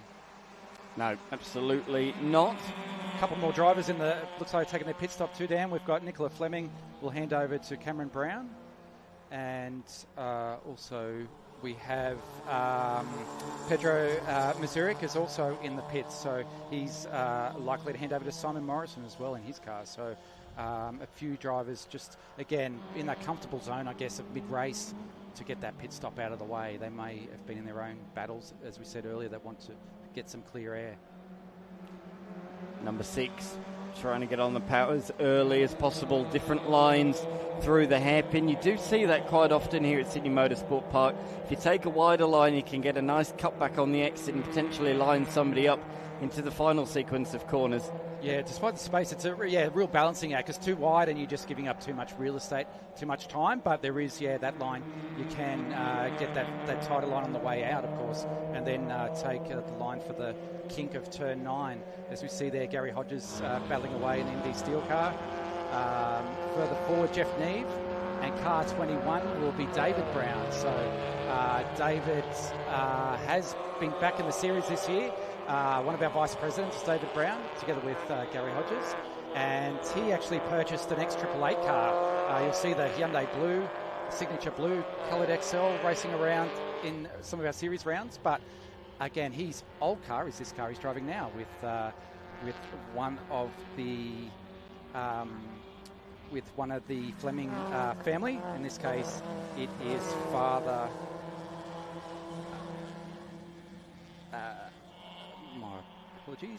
Eden Fleming with David Brown, Nicola with Cameron Brown, David's son. So all the families participating, which again is a great part of XLs, as we said before, with Lewis and Billy Breton also both competing.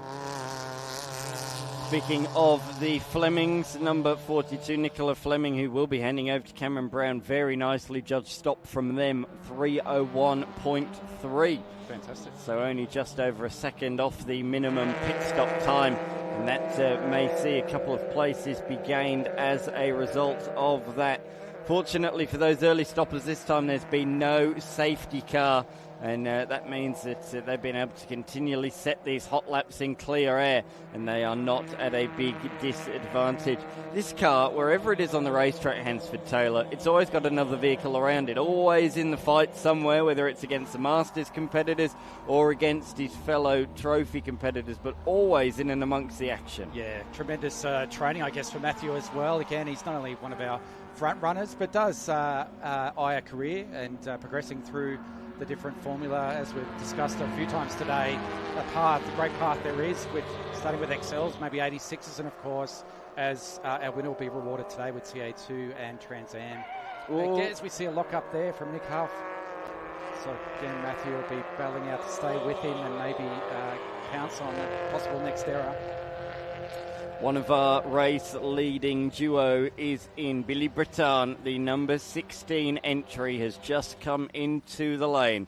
So he will be handing over to Connor Cooper in the Bonner Racing Hyundai XL. They'll be hoping that Cooper can put in a couple of flying laps, maybe one, maybe two. We'll have to wait and see, and potentially jump the race leader Parrish out there at the moment. Parrish, with those two, with that car pulling out of the way, has a 12.7 second lead over Caleb Heffron, who's been in and around the podium finishes all day long. Yeah, great young driver, Caleb, and it did step up to the Scholarship Series for 86 last year. This car's going slow. We've got Billy Parrish. Our race leader has problems. As we say, he was in clear air, had a 12.7 second lead, but there is absolutely no doubt that car was not running on song out of the hairpin, and it sounds a bit flat to me out there at the moment. What a shame. The 14-year-old has not put a foot wrong all day long, but there's some real issue with this car. I assume he's going to come into the lane. No, he's going around again. Again, it can be, obviously we can't speculate what it might be, but he certainly has slowed, and maybe they're just hoping to if something will clear or restart or anything, but he'll be desperately trying to see if that problem will resolve itself before he does make that call the pits, although he hasn't pitted yet, so it's another possibility. It's an opportunity to take his pit stop, have his team evaluate the car and go again. Might be the option, the right option, before he loses too much time, but we'll see if that continues. It does still look very slow. Yeah, I'm very surprised he went around again there. I thought his team would be flagging him in. Of course, the pit stop window's still open. He's not served his pit stop, so I thought that would have been the perfect time to come in. He lost 10 seconds on that last lap. 1:54.4 is his best lap. That was a 2:04, so over a second, 10 seconds slower than what he's done previously. And again, it just sounds to me, I don't know if it's gearbox or what, but he just doesn't even sound like he's in the right rev range. Yeah, he's certainly looking down, like you said, whether it's the gear lever or the control panel of the car to see if there's anything he can do. But there's no doubt he has to pit this lap, and at least for something, the team have that 3-minute window to see if they can resolve something and not cost too much. But we see there Caleb Heffron now right behind him, and as we'd expect to take that race lead any moment now. So they're also yet to stop, but some of our front runners have stopped. So we see now Tim Columbretta will be in the car 25. They've completed their stop. Currently in 10th, Connor Cooper, as we earlier said, has taken over from Billy Breton, as Caleb Heffron now takes the lead of the race. So both these drivers are yet to stop, but again, Parrish is just losing so much time with that car issue. There's still quite a few that are yet to stop, all the way down to position number 7. It's a really, really well-judged stop by Breton out there. It's just moving down the time screen, another 3:01 out there. So they're really pushing the limits as he does come into the lane this time. So here we have Tim Columbretta now with a loose indicator. We've seen a few of those today in the race 1, so another loose indicator, but he's in front of Connor Cooper, so that'll be a battle to the front of the field. So we'll have to see Caleb again. Caleb Heffron's yet to hand over to Preston Bruce, so we'll have to see where these two are positioned once that car 64 does pit. This is important. The 25 has emerged ahead of the 16, so the undercut did not work this morning due to that safety car, but it has worked this evening. Billy Breton has not been able during that pit stop sequence to capitalise, handing the car then over to his co-driver in the number 16 entry, and has lost that position. So that's effectively P2, although they're only just inside the top 10 in 9th and 10th at the moment. Cooper has effectively lost position 2 or the race lead, because this car, of course, has been running very off song on the last couple of laps. So big drama midway through this one. Seem to be just counting down their 3-minute compulsory pit stop window now. They're obviously not working on the car, so hopefully whatever it was has resolved itself. They're not frantic around the car, so I suspect they're just counting down their compulsory pit stop now. If he can resume at pace, then maybe he's still in with a fight with those top three. I suspect they'd come out behind this pair, but he'll still be in with a chance. If it has resolved itself, we wait and see. Only time will tell on that one. I'm sure they've given it a turn off and a turn back on again. A good old Control, Alt, Delete, and hopefully... That always works, doesn't it, Well, generally production cars it does. It does. But how about these? Are these quite close to a production car? Or I imagine not. They're a bit older than the sort of electronic-led machines we see in those sort of races. What are you saying, Tam? We have fuel injection. No, great old thing. Obviously, the XLs, obviously dating that period of sort of the window we have here of sort of we tend to have 96 to 2000. The twin cam version of the XL, the earlier versions were a single cam from as early as 94. I think the X3 XL, as our series is named after, was released. But this is the later version, the facelifted version with the twin cam engine that gives us all this horsepower. We're up, I think that standard was 75 kilowatts. So we're fighting with maybe a touch more, but a few just small freedoms that we have in this class. But of course, very tightly controlled, sealed engine, sealed gearboxes, control suspension, and the Dunlop tyres, as we've mentioned before, just make really close, exciting racing. Currently 5 cars in the lane. Heffron, Hansford Taylor, Parrish, the 28 entry Knott of Marwick, and Brown in position number 7, as you say, and Nick Ho doing the rest of the duties in the number 28 machine from here on in. A couple are about to leave, one of which will be the Parrish entry, although it's been in there now for more than 3 minutes. Oh no, the 28 of Ho, I'm seeing on the Natsoft timing 2 minutes 59.26 seconds. That is not enough time in the lane. Oh, how tight is that? 3 minutes 0.1 for Brown. So they're really pushing things fine. But I think in the case of the number 28 of the number 28 of Ho, I think that's a little bit too fine. Yeah, that's too fine, unfortunately. It happens way too often, unfortunately, but it's so critical to not go under. That's lapse of penalty, and obviously your race is effectively done. Looks like Scott Ford's still yet to stop, and Dion Scott in car 49. So again, we can see on the clock there 6 minutes 20 seconds to go. So as we said earlier, that window closes at 5 minutes. When the leader goes across the line. So I hope they're both in this lap, so again they don't fall foul of that compulsory pit stop window, especially running first and second currently in our Masters class. But can't wait to see where they come out again for this class, to where, for example, Shannon Williams pitted early. So Shannon did effectively the Colin Breder and Lewis Bahaja trick, leading or running at the front of the Trophy Series to pit early. And again, hoping for clear air and an undercut. So they're in the pits now, which is great before that pit window closes. So all of our drivers now, the remaining drivers. So this is where it gets really interesting. Obviously, not only 5 minutes to go of any XL race, but where our race leaders and our combatants file out with those already on track. Absolutely. I do note Parrish, it was a slow stop, so our former race leader not only losing time with mechanical issues out there on the racetrack, but also a slow pit stop time, 3:17, as we have a change for the theoretical race lead. We said that the 25 entry with Colin Breiter now behind the wheel had emerged in front of Connor Cooper, but that is no more. With 5 minutes left to go, we have a change for the effective race lead when this all shakes out. Yeah, I fear something might be wrong with Tim Colin Beretta. I just wonder, we'll watch that car. Yeah. That's unusual to pull that kind of gap. Obviously, Tim's goes without saying, an accomplished driver, and obviously very fast in that car. Our last year's race winner, this year's pole position winner. But Billy seemed to too easily pull away from...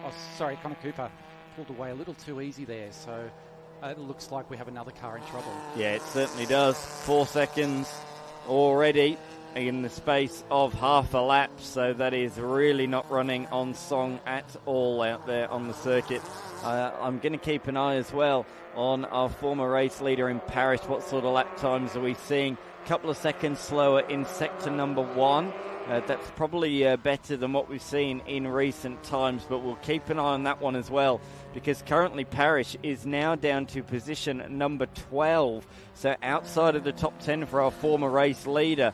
And I'll be honest with you, he's not going to get inside of the top 10 even with these two pitting ahead, Ford and Scott. Yes, they'll fall down the order, but they're not going to fall outside the top 10. Yeah, no, they're still looking strong there at the moment. Their pit stops with about 30 seconds to go. But yeah, at the moment, again, we won't speak too soon, obviously, with still plenty of laps to go. But Connor Cooper seems to be doing a great job.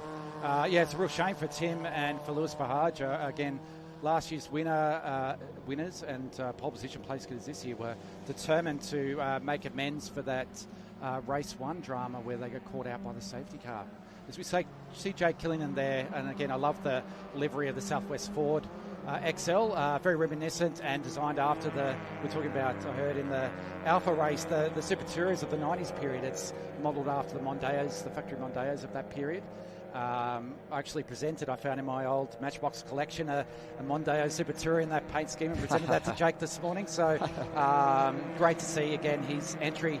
And for those that are new to Series X3 in New South Wales, that car is actually built and prepared by the high school in Temora, with great support from Southwest Ford down that way. So really great effort to see Jake's driving coming on strong, as we see Will Longmore fighting out with best mates Preston Bruce and Caleb Heffron in that car. So again, these two drivers here, Preston Bruce, Will Longmore, two of Jeremy's closest racing buddies. And again, it means so much to them to be here and to race out for this trophy. So I think it means more to them than anything. And even there's great prizes on offer today to fight out and have their names in the trophy, as Will and Monique did in the inaugural event 2 years ago. Yeah, absolutely. Colin Breiter, though, did come in the lane, meaning that this is now the fight for position number 2. So such drama for the team that won last year in Colin Breiter, but that is a real shame. This, though, the fight for P2, albeit 11.5 seconds behind the 16 duo of Billy Breton and Connor Cooper. The battle is really close, though, as we can see on screen, from 2 to 4. But just noting the Masters battle, the pit stop hasn't worked out for Scott Ford. He's now 3rd in Masters. Dion Scott pitted at the same time, but obviously I don't have the pit stop times, but he must have had a much sharper pit stop. He's taken the lead of the Masters. Shannon Williams' early stop did pay some dividends, moving up to 2nd. Scott Ford 3rd. So I don't think I can do the maths quick enough to work out what that means for the Masters points, but it will be a close battle, I suspect, between all those 3 drivers for that trophy. I can tell you with my maths that the number 16 of Breton and Cooper, despite not winning the race earlier on, with their rival miles down the order with consistent issues out there on the race circuit, Parrish is lapping about the same as those in and around the top 10, but not the barnstorming laps that we saw earlier on in the race. And of course, in the race that he won earlier on today, there is no doubt in my mind that the number 16, the Breton, and of course the Cooper entry are in the box seat for the trophy class honours for the round. Yeah, they're looking very good. Two tremendous young drivers, as we've said many a time through the coverage, battling it out. They'll resume in separate cars as we race in Queensland, at Queensland Raceway on the 1st of October for our next Sprint Series round. They'll resume their battle, but for today they're together and they're very deserving of these special prizes on offer, I can say that. Yeah, I agree. Absolutely correct. Remember these names going forward. That is for certain. They are names to remember. P-plate on the back of the number 42 of Brown that he shares with Fleming. They've done really well in this race. Certainly moved up quite a few positions, but out of the final corner. Time has elapsed for this entry. The checkered flag, I'm just looking to see if it is at the ready. I'm not sure it is, actually. We might go for one more. No, it is there, waving. And Cooper is going to take the final race win. Connor Cooper and, of course, Billy Breton. Not only the final race victory, but as well the Jeremy Hodges Memorial Trophy. A drag race to the line, a little bit behind. Bruce holds on from Brown by just 41 thousandths of a second. Tremendous racing there for the podium positions. Great to see Will Longmore and Preston Bruce finish that out And again, Cameron Brown, welcome back to XLs. Again, taking 4th position by the narrowest of margin. As we see our Masters cross the line there, Dion Scott, Shannon Williams and Scott Ford rounding out the podium for race 2.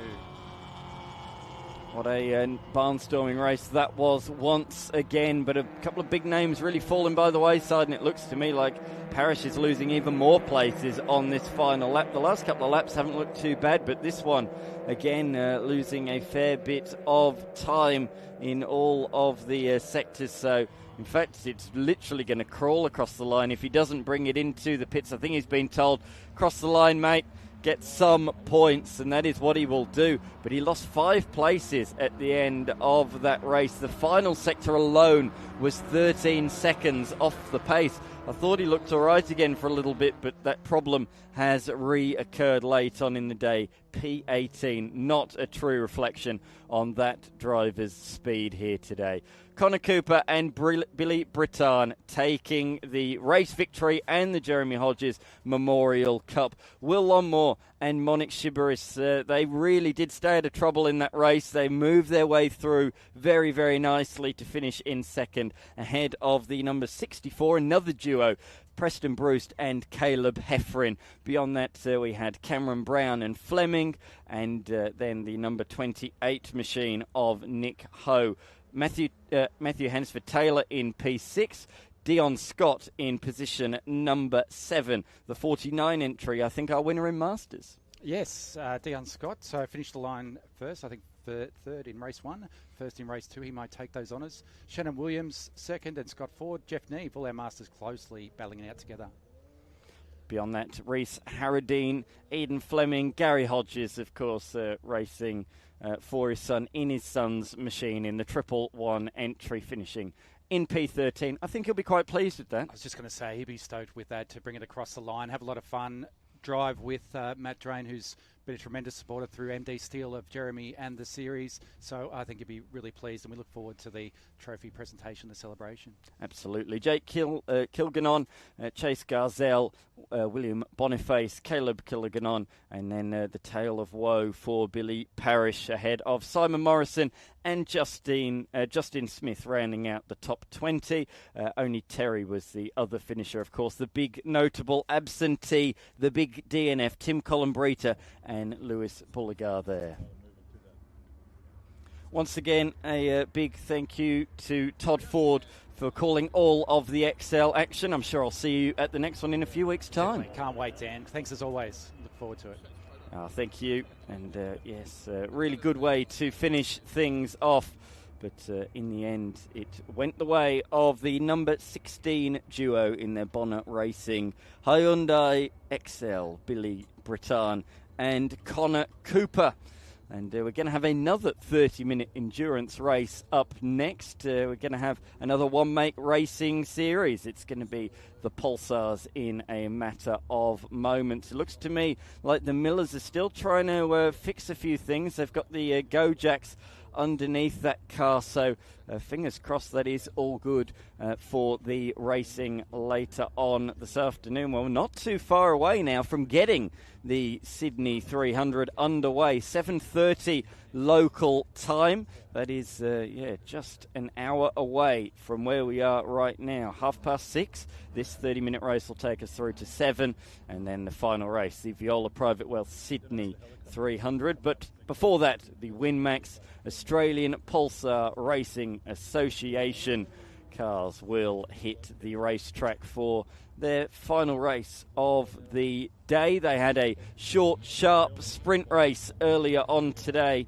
and now we're going to go a little bit longer with a mini enduro, 30-minute endurance race to finish off round number 3 of their series. It's very interesting that we've got a real flavour, an endurance flavour throughout the course of today. Of course, the Viola Private Wealth Sydney 300, the XLs and the Pulsars.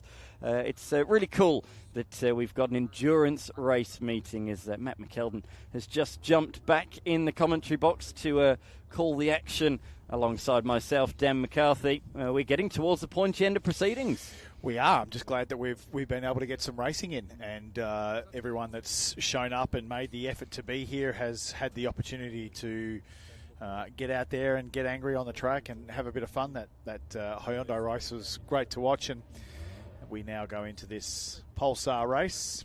Cut short, unfortunately, after the earlier incident today, but speaking to Mark Crutcher after that sprint race earlier, I think he's actually quite glad that he's only doing a 30-minute race because he was puffed and he didn't even didn't think he was going to be able to do a 30-minute race. So I'm sure the guys will get out there and have a lot of fun, even though it is reduced.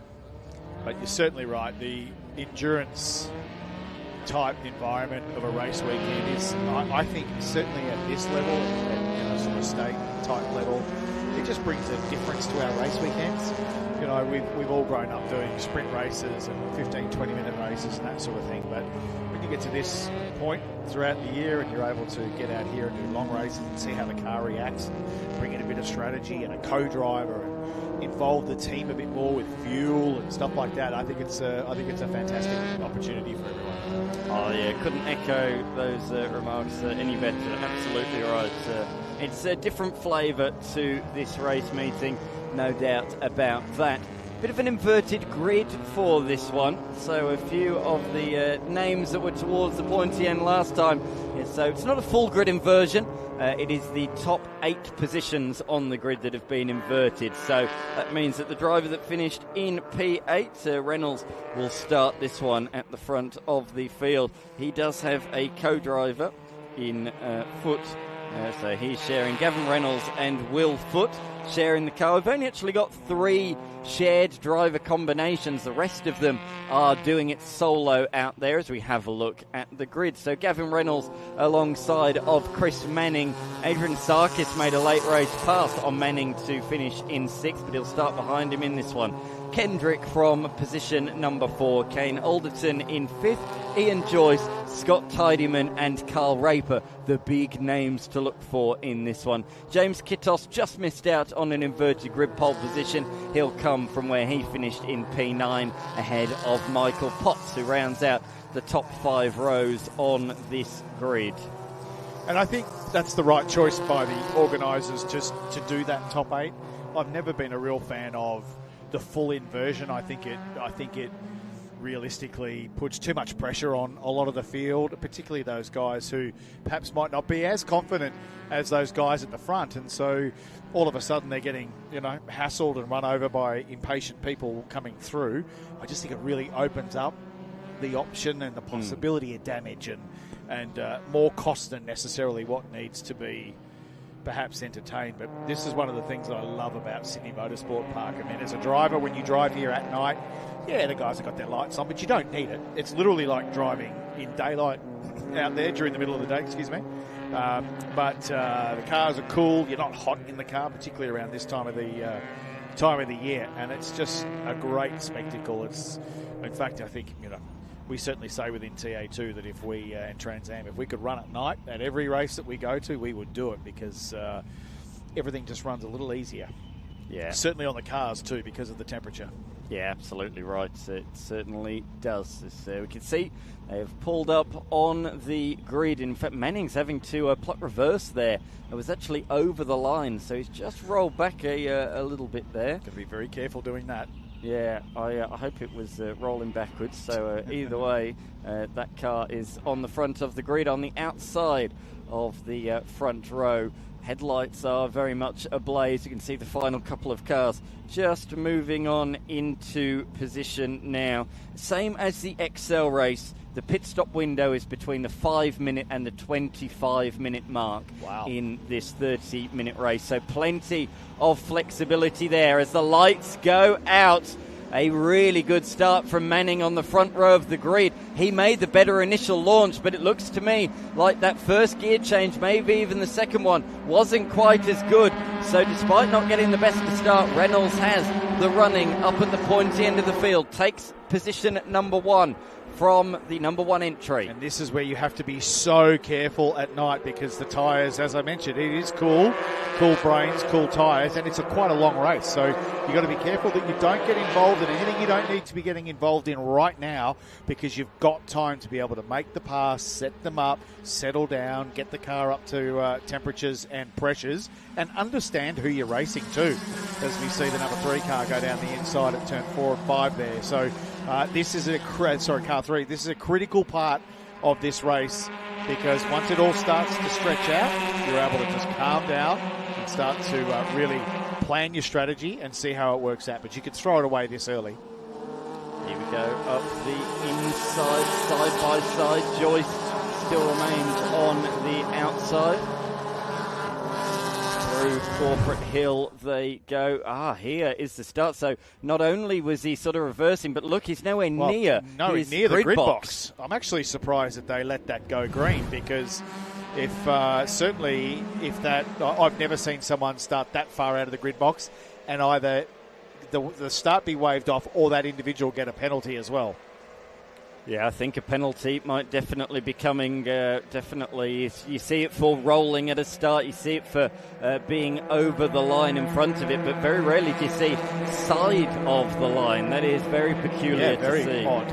So obviously they are painted, but maybe in the glow of the lights, it's been a bit hard to spy. Maybe he saw the MotoGP one and he's put his right wheel on that one.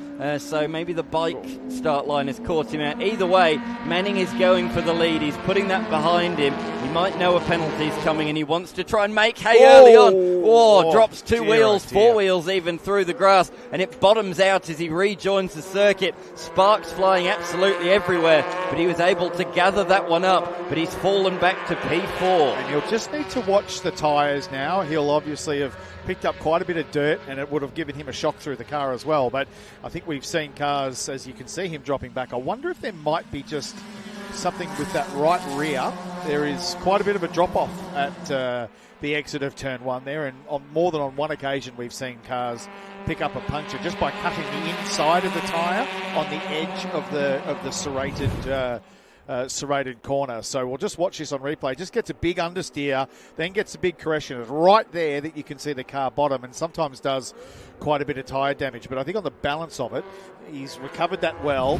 He stayed up it, that's for sure. He drove it straight back onto the circuit and seems to be staying with the pack here. So maybe he doesn't have any issues with that car. But that was a good catch because when you're out there, you know you've got your hands full. Yeah, absolutely. Through the hairpin, turn number 8. Manning is in P4. So it's Reynolds, Sarkis, Kendrick, Manning. What are those front runners from the earlier race doing, though? Raper hasn't made up too much ground, only position number 8. Tiedeman's made up a couple more to be in position number 6, but I was expecting a little bit more progress from those further back. But don't forget, it is a long race. It is a half an hour race, and you play in that pit stop strategy. So, as I said earlier, sometimes with these longer races, they're getting a little bit impatient at the front there with Sarkis and Reynolds, but we're going to go 3 wide almost. Sarkis throws it down the inside, gets the move done, and puts Reynolds down to P2, but was fighting the steering on the way through, and that's actually allowed Reynolds now to have a shot back down the inside if they don't lock brakes and make contact. He's got a nice line, but if he hangs tough on the outside there, Sarkis and Reynolds could go side by side through 3, as we're seeing right now. How he's kept the lead, or has he? They're still side by side, but Sarkis had a hell of a slide through turn number 1. He really had to turn into that slide to get it back facing the right way. He's got the inside down the hill, and finally he moves on through. But is he going to be able to close the door on the 22 through the left-hander? The answer is no. This is really fierce racing. They're costing each other an awful lot of time, and look, they're banking up behind. They're 2 wide, nearly 3 wide. There's about 10 cars, 11 cars in this shot at the moment that are in shot for victory. A bit of a missed gear there. Yeah, he missed a gear there. That's allowed Reynolds up the inside again. And he's got the ideal line now down into the hairpin. But you're right, look at that bank of traffic right behind them with Kendrick, Tiedemann, Allerton, Joyce, Raper, Kittos and Brosey. They've all banked up. But there was just a moment there. I saw Sarkis, as they were coming into that corner, he just stayed really quite wide to really cut that exit off. As we see a car going slowly down the left-hand side. Kendrick has called enough on this race. And that whole pack now, Crutcher has come up to 4th position. And they're just starting to settle down a little bit more now. But that 14, definitely, the car of Sarkis, definitely missed the gear on the run up to Corporate Hill there. And Reynolds did an amazing job not to run through the back of him. Look at them dive down the left. I was going to say pit stop window has just opened and I could see some drivers driving shallow on the inside that have come in. Great idea, I think. Get out of the traffic now and really make hay with green flag or green running in front of you. The 22 went for a move up the inside to try and hold P1, did Reynolds, and that has not worked out at all. He's lost position number 2 as a result. And Manning is going to try and benefit from that one as well. So it's Sarkis now from Tidyman, who's been very tidy, to be fair. Not seen any rash moves, any half-hearted moves, or any late break dive bombs. He's been really methodical, and in fact, he's just had a go for the race lead as well. Really good stuff from Tidyman, who finished top 3 in race number 1 earlier on. We did, though, just lose Kendrick, who finished in the top 5 and was running inside the top 5 until that moment in this one. Tidyman's got pace here in the 48. You can see that Sarkis in the 14 is fighting that car quite a bit. He may have started with low tyre pressure, is just waiting for those pressures to build up and the handling to come back to him. But Tidyman was just sitting there waiting on the exit of turn 1 to be able to get through while Sarkis and Reynolds were battling. But you can just see now that Tidyman's got a little bit of pace on Sarkis, and if he's smart, he'll be nice and clean through here up onto the straight. If Sarkis doesn't dive to the pits, he may have a very strong run. Look at the gap there. They're nose to tail.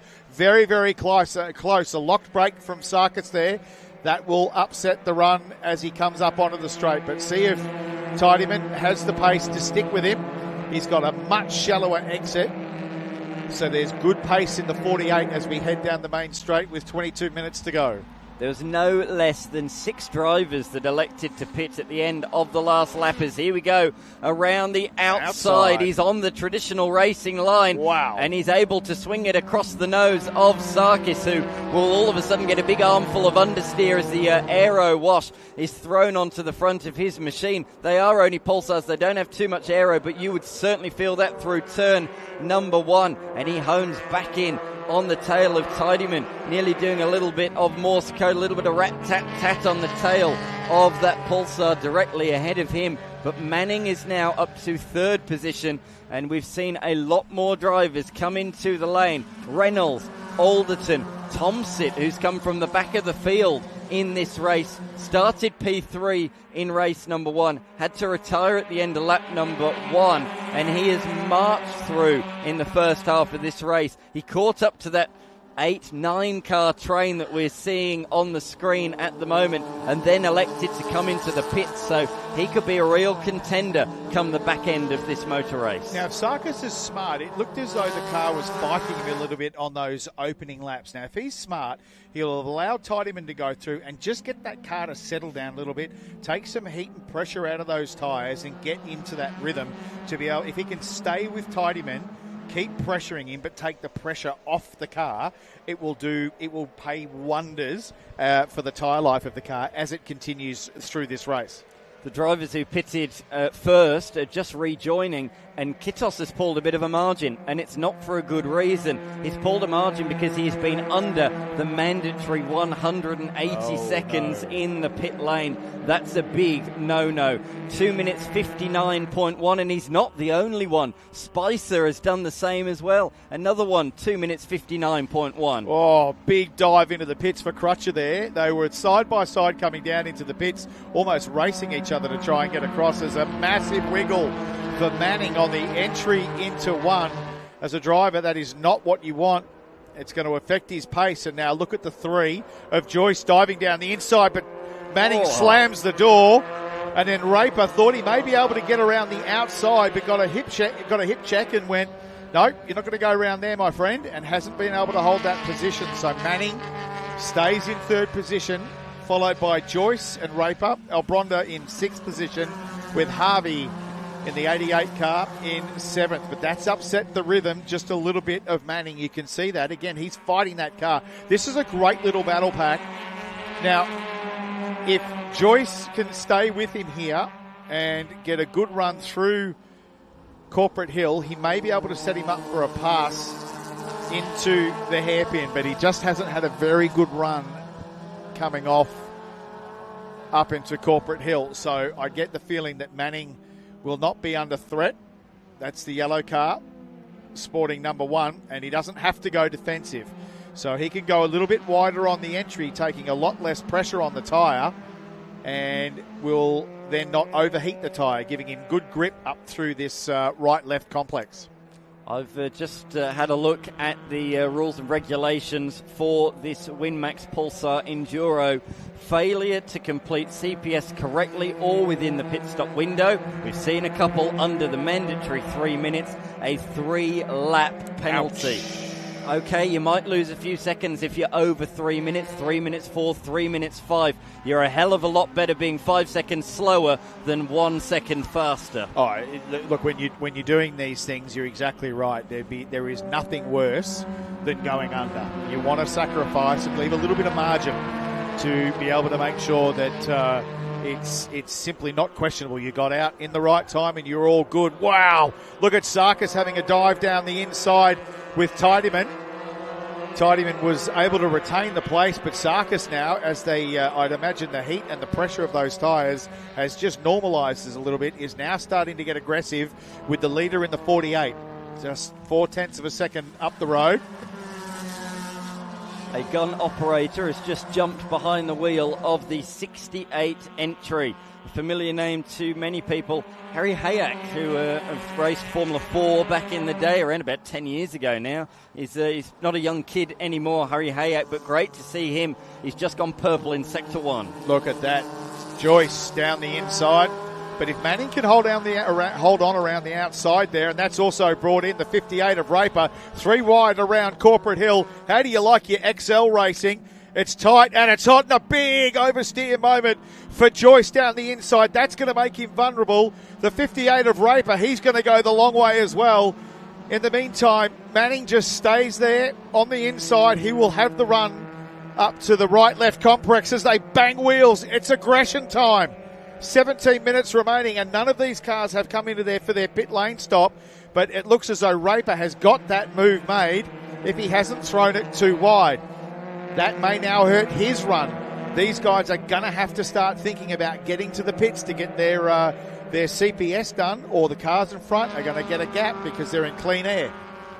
Black and white flag, that will be for track limits. We're seeing a few liberties being taken out there at the moment as our race leaders are catching lap traffic down at turn 1 at a really awkward time. That's going to balk them both through the corner. Oh. And look at this, we're side by side as a result. And in fact, Sarkis has moved through. A huge slide for Joyce behind. I just caught out of the corner of my eye, and he's lost momentum and a place to Raper as a result. I tell you what, the first few laps were tame, but boy, oh boy, they must have had some red cordial in their drinks machine or something. They've absolutely lost the plot here. Well, and as it's getting tighter and tighter, and as the race is wearing on, the tyre life and the pressures when you're involved in a battle like this start to throw your tyre life and grip completely off. It's a great thing to be racing. It's great fun from a racing driver's point of view, but there is absolutely no doubt that it kills your grip.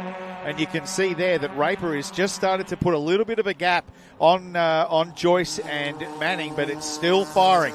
You can see Joyce there. He's starting to get a little ragged. His team manager needs to be on the phone now saying, hey, calm down. Get it back to being smooth. This is a long race. It's not a sprinter. So you're going to hurt your tyre life if you keep driving this aggressively.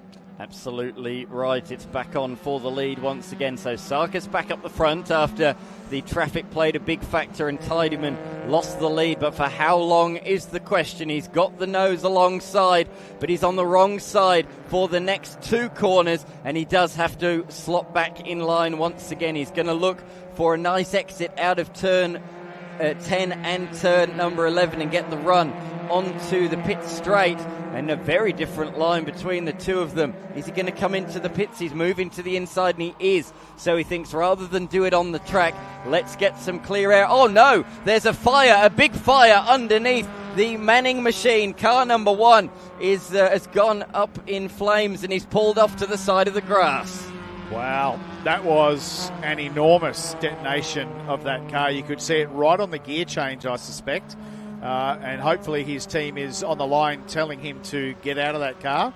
He is getting out very swiftly. I'm sure the response teams will get across to the Manning car on the main straight to get that fire under control.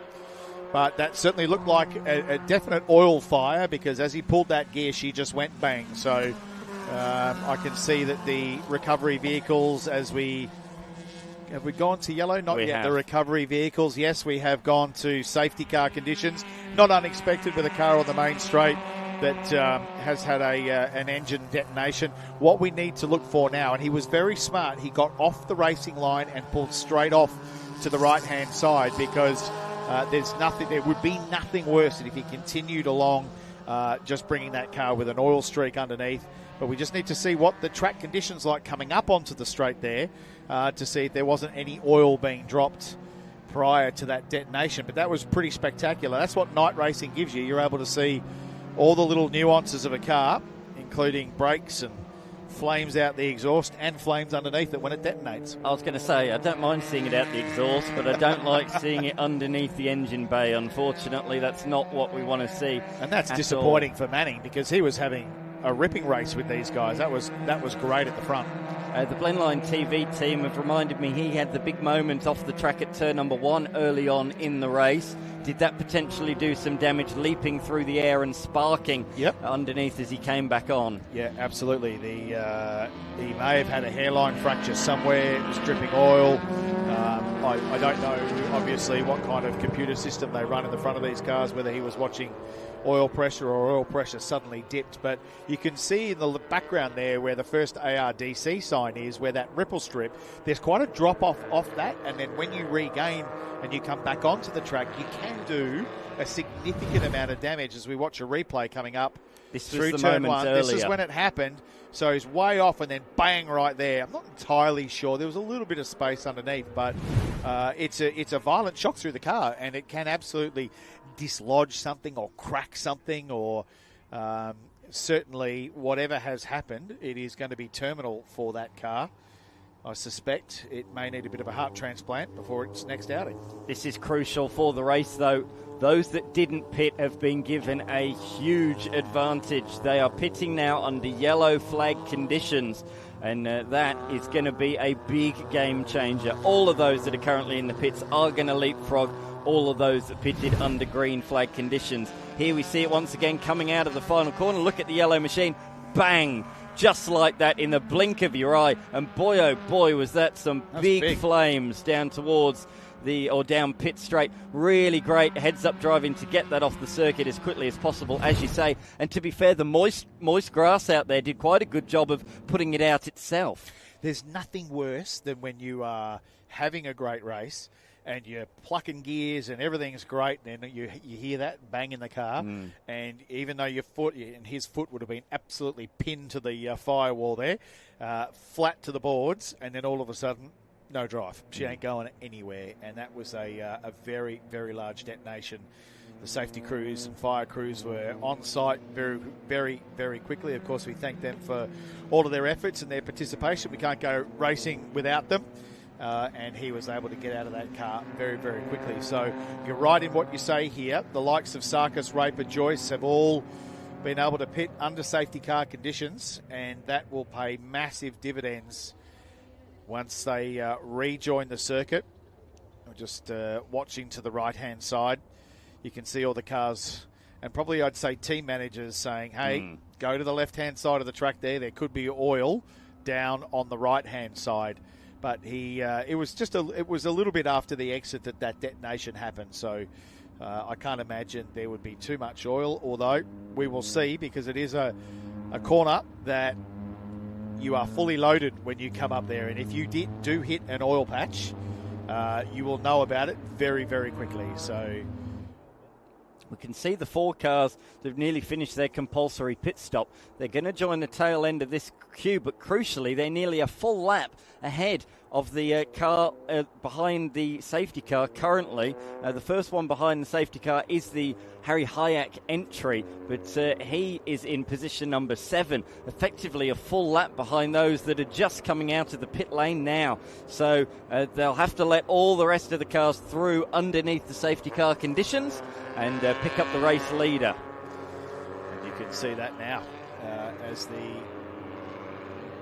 timing monitor starts to right itself as they've come out of the pits. That's what caused the confusion in the XL Enduro you may have seen earlier on today. The pace car didn't have the leader, so hopefully we do sort that out for this one. With 9 minutes left to go, let them go, catch back up to the train and get things back underway once again. But of course, the main priority at the moment is to make sure the fire's out, the car is recovered, and then we can start doing things like letting lap cars back by.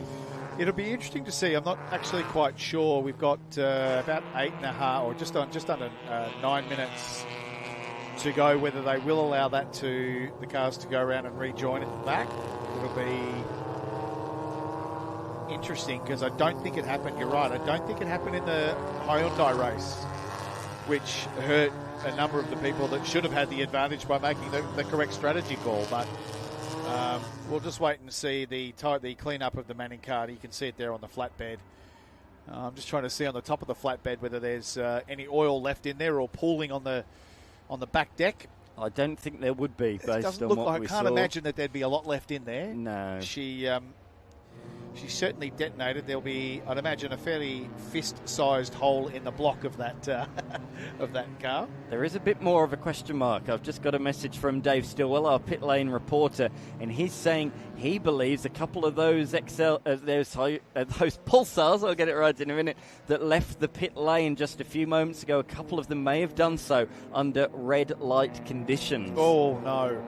That is another big no-no. If you get to the end of that pit lane and there is a red light, by hook or by crook, you do not go through it. That is racing 101 and will incur an enormous penalty if you do something like that. Absolutely. We've seen that in Formula One in years gone by in Canada, the famous incident between Kimi Räikkönen and Lewis Hamilton very early on. And here is what we expected to take place. The rest of the field is being waved on through, so he will pick up the actual race leader now of Sarkis. This has all taken place because of cars that pitted under safety car and the like. So let those cars through that are effectively nearly a lap down from 7th onwards and get the first half dozen cars up behind the tail of the safety car. So good work from the Motorsport Australia team to make that happen. He's just got to find the right car now. He's looking for the silver number 14 entry.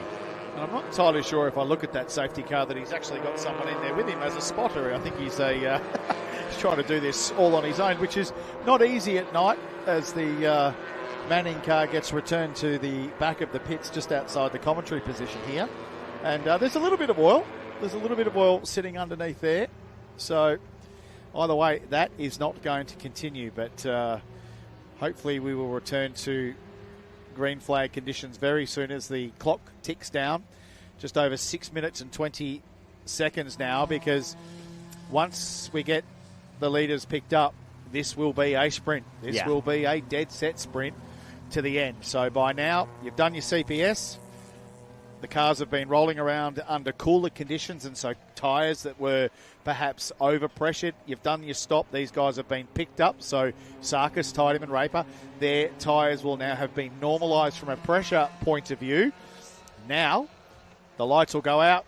They'll get running, and they've got literally a 5-minute sprint race with good tyres now because the pressures have come down. We should be in for an absolute banger for the end here. Absolutely. The question is, will they be allowed, those cars that have been let through, to catch up to the train before we go green, or will we go green beforehand? We'll have to wait and see. We'll keep an eye on those safety car lights. But this is a big free kick for those in 7th, 8th and 9th, etc., to catch back up to the train. Harry Hayek, as I said, Very, very fast, very good young driver back in his day. 1.5 seconds faster than anybody else in this motor race, and he is the next one to potentially join the back of this queue in position number 7. So if he can catch the train, he is in contention, but the safety car lights are out. We're seeing the cars just going down pit straight now, so they are not going to be allowed to catch up to the back of this train. We can see that they are only just going through sector number 1 now. Hayek, Kitos and Perosi. Well, Tidyman needs to get closer here. He does not want to leave that kind of gap to Sarkis with only 4 and a bit minutes remaining on this restart. Of course, there is no passing before the control line, and you must be nose to tail with the car in front. So he needs to really, really close that gap and be ready for the jump and for when the green light goes. This is always a risky area here because as you're compressing to the line and it hasn't gone green, you know as a driver that as we get closer, it's going to go. And the green flag flies. Now it's up to Sarkis when he decides to go. He's waiting, and now he's off. You can see the back of the car dip. So Tidyman was right close behind him, and we are now 4 minutes with 5 or 6 competitors now to try and finish off this second race of the WinMax Brake Pads Pulsar Series. Sarkis goes defensive down to the inside, locks that wheel. That will give Tidyman and Raper just a little view, and also Joyce in the background there to go, righto, he's pushing hard. Let's just watch, let's wait and see if we can spring the trap. Tomsit's come in again, unfortunately. Adam Tomsit, the youngster in the number 29 machine, has come in for a second time. That's real disappointment for him, but these top 4 have really pulled away now, haven't they? Yep. This is going to be a really fierce fight to the finish. It's going to be a 4-way scrap with 3 minutes to go.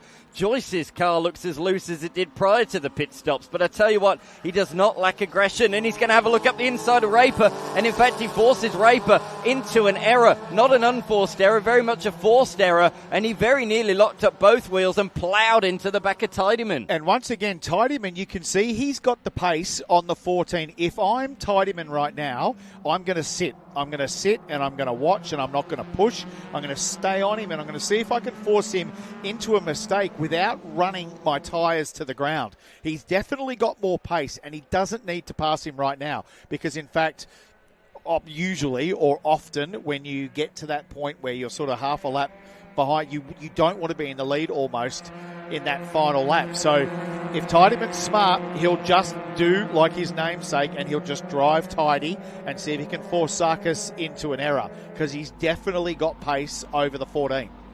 Here they go then across the line with 2 minutes and 15 seconds to go. That'll be 2 more laps, this one and 1 more. The top 2 have broken away a little bit. The battle in that final sector between Raper and Joyce has allowed Sarkis and Tidyman to pull a significant margin of just over a second. Eldridge isn't able to go with them, unfortunately, in position number 5, but we've got the 2 classes of Pulsars here, the N15 and the N14, as they're getting all squirrely, cocking up wheels, and really can see the attitude on these Pulsars, particularly these 2 on the racetrack. And that's where you see that locked tyre. It's not actually a locked tyre, it's just that the car's pitched into such an angle that it's lifting a wheel and it's just touching occasionally, and that's where you're getting quite a bit of that tyre smoke. Now again, if Raper and Joyce are smart, they'll work together with only a minute and a half to go to see how close they can get to Sarkis and Tidyman rather than fighting each other. But if I look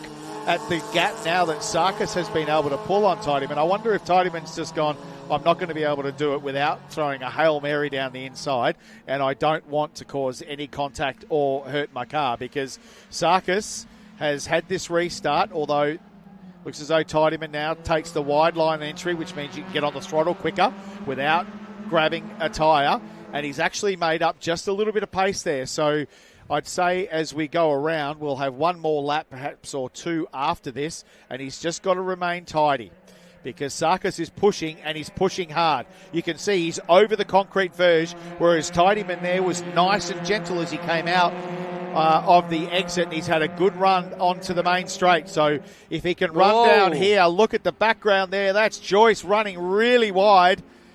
He's been able to bring it back on.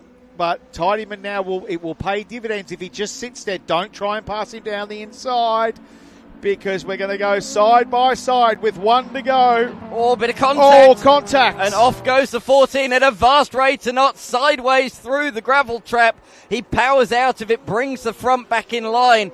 And that was a sketchy moment. But he has fallen off the road and plummeted down the order as a result of that one. He'd be lucky not to get a puncture or something with an accident like that one. He's fallen to 5th. But he's very lucky. It could have been a hell of a lot worse. Tidyman, though, leads the way. Do you think that will be looked at post-race? Oh, 100% it'll be looked at. I'm not entirely sure. I mean, they were side by side. The cars are loaded going through the left-hand side. You can't see whether Sarkis had a bit of a slide going on and actually didn't, Tidyman may not have actually contributed to the contact, so they'll definitely look at it. They'll look at any onboard cameras and any footage on the outside, but I wonder if now the 58 of Raper, who has been driving a very clever race, not driving too hard, may be able to get a run on the 48 of Tidyman, because he has absolutely closed the gap, and of course Tidyman's been involved with that battle with Sarkis for that whole race, so we'll see now whether Raper can make any inroads. The 2 front runners from race number 1, despite the inverted grid, the cream have risen to the top late on in this one. Raper has really caught up in the last few corners, but is it a case of too little, too late? It's going to be a drag race to the line once again here today at Sydney Motorsport Park. Towards the line, Raper is right in the tow, right in the slipstream, but Tidyman has just about enough horsepower to hold on by just under 0.2 of a second. Joyce finishes in P3 ahead of Sarkis, Eldvidge and Cadell. And boy, oh boy, was there some drama late on in that one. But Sarkis P4 in the end, despite the big off-track excursion. This is the fight for those cars that didn't get caught back up behind the train, so these guys are towards the tail end of the top 10. I saw Perosi was in the thick of the action, moving up and down my timing screen a couple of laps ago, but we couldn't take the eyes off the fight up the front. It was too exciting to move away from that as they come to the line. Who's it going to be? It is going to be the 22 of Reynolds. Perosi in 9th, and Crutcher finishes with a top 10 position, but this is a photo finish. I can't determine that one. It's split by just 19 thousandths as they come across the line in the end for a position. I think it was position number 12 in the end of that one. Position number 13, I think it was. So mighty close at the end. Positions being hard fought all the way through, and it's still going on out of the final corner now as well, as Manning and Roberts come to the line. Hayek has come to a stop on the final lap of the race midway through the final sector. He was best of the rest. He was ahead of Kitos in position number 6, so something has gone wrong with the Hayek entry, the number 68 that he's sharing with Matthew Larson. The Buildscape Racing entry, and that is the answer. I can't even work out where that is. It's over at turn 4-5. He's got well out of harm's way. Oh, he's come in the other pit entry, has he? Yes. Yeah. Yep. Well, that was a cool race. These boys were they were fighting for sheep stations and world championships out there. As we go to the replay, this is where the contact happened. Man, look at that. When in doubt, power out. He kept the boot into that thing to keep it straight. The 14 of Sarkis, then went full spec Juha Kankinen Rallycross to bring it safely, I might add, up to turn 2. But he'd be kicking himself. It'll be interesting if any of the guys have the onboard vision of that, because again, you don't know whether Sarkis was sliding towards Tidyman or Tidyman made contact with him or whatever the case may be. But that was a cool race. Couldn't agree more. Bit of an asterisk. Scott Tidyman, potentially a post-race investigation for that, and potentially as well out of the pit lane exit. So keep abreast of things on the APRA Pulsar Facebook page and social medias, because I think there's a bit to digress after that one. So it's Tidyman and Raper provisionally 1 and 2 ahead of the very sideways Ian Joyce. Sarakis did a great job to recover and finish in 4th after that hairy moment. Michael Eldvidge in 5th ahead of Cadell James Kittos, Gavin Reynolds, Daniel Perozzi and Mark Crutcher rounding out the top 10.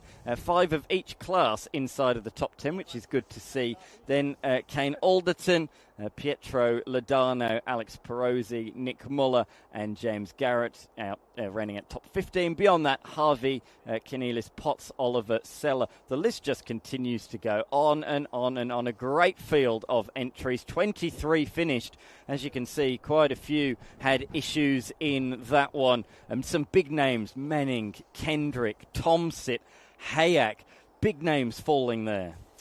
That's what happens when you get to the end of a long weekend's worth of racing and you've got long races.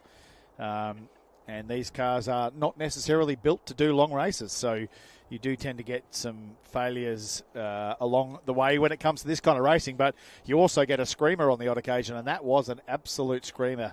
As I said, they were going for the World Championships there. Very impressed with the car control of Sarkisier going out to the outfield after maybe a little bit of a help from Tidyman, but we'll never know. Brilliant race, as you say, Matt. That really was a thriller, but I'm sure the racing is only going to get better and better.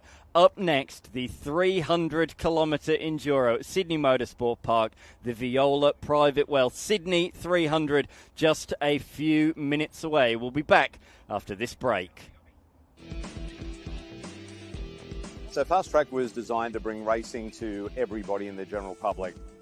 It doesn't matter what age or female, male, it's for everybody. We have coaches that are professionals that can give one-on-one coaching, and it just enables anybody from the street to come in, even if you've just driven a general car. You can come here if you only drive automatics and we'll teach you how to drive a manual, or if you want to drive an automatic, we can provide an automatic as well. You know, Fast Track again enables everybody and anybody to come and make a start. And that's probably the first thing, is to really test, do you want to do it? It's one thing to think you want to be a race car driver, but when you get into a car, you're certainly going to know whether you do or don't want to continue down that path. It was like so good. Nothing better. If exotic supercars are more your thing and you want to get behind the wheel of a Ferrari, a Lotus, or even a Lamborghini, Fast Track can get you up close and personal with its supercar experience. Pure driving pleasure. Excellent experience. Support grassroots motorsports by joining Club Lenline. Just $11 a month will get you full access to our new website and app, where you can catch more live car and motorcycle racing, more shows and exclusive member opportunities. Find it all by joining Club Lenline.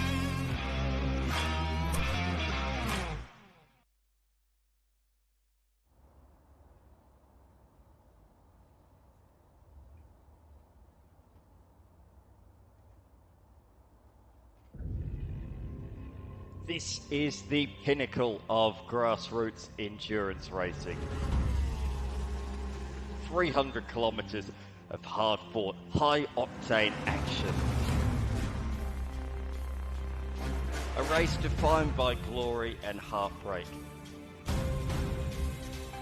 One wrong move, one mistake, and it is day done.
This is racing at its very best.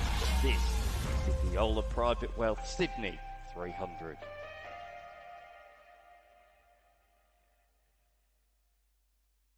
Good evening, everyone, and welcome to Pit Lane at the Viola Private Wealth Sydney 300, forming part of Motor Racing Australia's fifth round for the season. You've got so much racing in so far. Yep. I am joined by series director and the manager, the guru, the brains behind Motor Racing Australia, who, of course, helps bring motor racing to the people, to the grassroots level.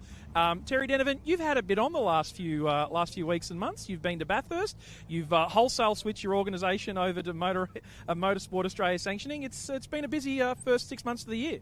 Yeah, absolutely. Well, we're now at round 4, so we started here with round 1 back in early February. We did the Wakefield 300 at the end of February.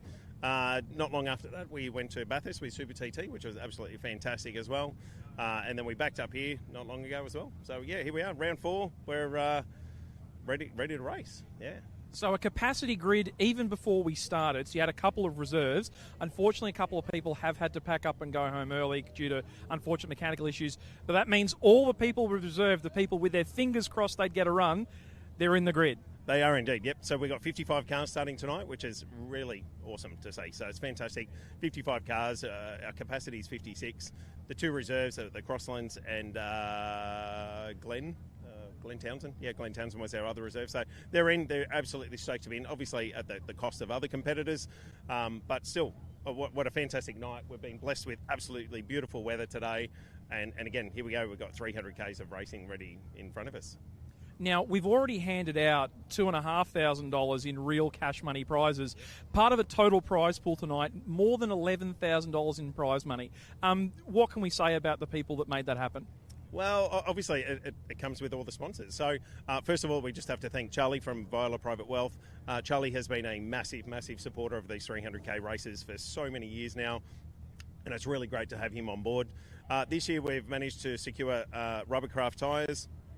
They've come on to support the Division A, so that we'll give it away $1,750 for Division A. Division B is by Austrack, which is they do a lot of tuning and engine performance up at Penrith. Division C is from Exclusive Switchboards, which is guys of the Harris guys who are running tonight in their Dutch Commodore. Division D, we've got Fast Track Experiences. Graham Elliott just loves this event and he loves bringing that Commodore out here, so it's really great to have those guys backing. And then obviously Lendrive as well. So Lendrive is supporting Division E with prize money, but they've also supported the $2,500 for pole position awards as well. It's incredible what you've done, bringing together this amazing group of partners.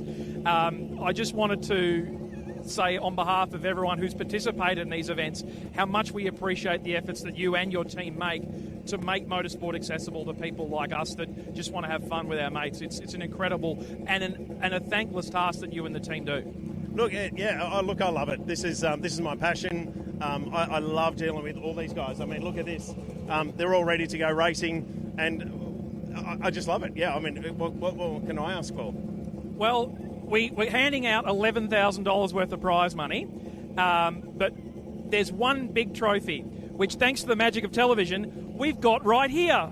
So we're going to be popping champagne at the end of the night. There'll be congratulations, there'll be commiserations, but this is the big one. We know that you're completely impartial, but if you had to have a sneaky bet, give us, in no particular order, give us a top 3.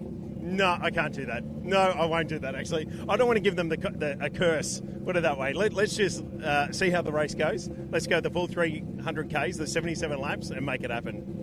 Now, I have checked on the state of charge in the Hyundai Ioniq 5N safety car. It's still got plenty of charge, but we're hoping that it stays there for the rest of the night, don't we? Yeah, absolutely. It's going to stay parked there all night. Alan, our safety car driver over there, he's going to be sitting there doing nothing all night because this is going to go green for 77 laps. Well, I love the optimism. You're a thankless optimist. Look, 55 cars in the lane tonight. Of course, we had an amazing Wakefield 300 at One Raceway earlier in the year. And, of course, there's more opportunities to do 300K racing through MRA throughout the course of the year as well. I just imagine, like, the story of the Copeman and Cooper, MX-5 starting from rear of grid. We have another rear of grid starting story tonight. Charlie Viola's number 7 is back on the grid with his improved production engine. What a race for our naming rights partner. Yeah, absolutely. He's he's got his way cut out for him, put it that way. Starting the rear of grid, he's got a lot of traffic to get through, but I'm sure he'll be safe and he'll keep it on the black stuff. Absolutely. Well, look, it's been an incredible day so far here. Thank you very much for sharing with us this amazing trophy that will go to the outright champion, the Sydney 300. We're getting set here. It's been great to have you with us. To everyone watching at home, get set for 77 incredible laps of Sydney Motorsport Park here for the Viola Private Wealth Sydney 300. There it is, the trophy. That is what they all want to win. The question is, who is going to do it? Which driver, which pair, potentially even trio. We do have a trio here this weekend, and we're about to see them roll out onto the grid. There it is, the trophy for position number 1, the outright champion in this one. But of course, many divisions in this race, 5 in total, A, B, C, D and E. Who's going to take it? Well, the reigning champions are going to come off garage number 1. Are they going to go back to back in the number 86 Mazda MX-5? There's been so many tales of woe already today, including for the Mitsubishi Evo next to it that didn't make it out of Q2. So look for that Evo. There's going to be so many stories over the course of the next 2.5 hours. Myself, Dan McCarthy, joined by Matt McKeldin for your first call of a 300k race. This is good old-fashioned grassroots racing. Yeah, this is fantastic, and this is always one of my favourite parts of a long distance race. I've done a couple, and this was the tension. You can feel the tension in the team. You're relieved to finally get the car through the qualify or the practice and the qualifying sessions to get it to this point. You know what's right with the car. You may know what's wrong with the car, and you're just hoping and praying that it holds together for the entire race. You've spoken to the team, you've talked about strategy, but it's hard with this sort of racing to have a strategy. The strategy is to finish, and then you just play whatever happens out, when the safety car comes out or whatever the case may be. You pray for an early safety car. What do you do with your pit stop windows? It's all up in the air until you actually get out there and start racing. What I am hoping for is probably a bit more of a bunched up start than with what we saw last year. Yes. Because I do remember in this event last year there was a highly extended start procedure where half the field was on one half of the circuit and the other half were taking the green flag. So I'm hoping that everyone gets bunched up and we get ready to go side by side as they come down over their grid boxes to take the start, because this race, as both you and David have said, it is grassroots, but it is growing. It is popular. It was sold out in a matter of hours. And what you want to make sure is that not only the contest is good and strong, but it's fair. So, big starts and having starts absolutely lined up, all the competitors ready to take advantage of their qualifying positions is what it's all about. So we're not far away. Cars are started up. Team managers getting ready to signal their drivers to come round. This is the 3rd straight year that it has been a sellout, but only on one of them have we actually had the full 60 starters, as we can see the reigning champions driving out onto the racetrack. So the outlap to the grid before we really get things started. So lots of drama, a couple of mini challenge cars. So I think there are a couple of the late additions that have come in and taken the places of some of these cars that have fallen by the wayside so far today. But 55 is the starting number for this one. The question is, who's going to take that trophy on the right-hand side? Will it be the 944 of Stannard, our oldest competitor here this weekend? Can he take the victory? Maybe Dimitri Agathos. We're going to have to wait and see. It's always 2.5 hours of drama, and it's never over until it's over. We've learnt that the last few years in the Viola Private Wealth Sydney 300. There is the Haynes and Ricketts machine. They know how to win their division. Maybe not outright contention in their Souped Up Pulsar, but they'll certainly be there or thereabouts when the checkered flag waves, I'm sure. A couple of people just revving the engine as they go past the camera. But look, the field just continues to come through. It's huge. It never stops. And you mentioned about who is going to win. Nobody knows. You cannot sit there right now with this size field, with the differences in the cars, the brackets, and all of that, all the different things that make a race like this, you have absolutely no idea who's going to win this. You're going to need equal levels of skill, luck, smarts, mechanical sympathy. So a lot plays into a race like this, let alone something like a Bathurst 1000 or a Le Mans 24-hour. We're talking about 300 kilometres here, but we are talking production cars. For the great majority, if not all of these cars they did not start life as race cars. They started life as road cars out of a dealership that at some point or another have been turned into a race car, and often cars don't like that. Production cars were not road cars were not necessarily built to be race cars. We can Frankenstein them as much as we want, but at the end of the day, they don't overly like having this sort of treatment done to them. But it's also about how you've tuned your car.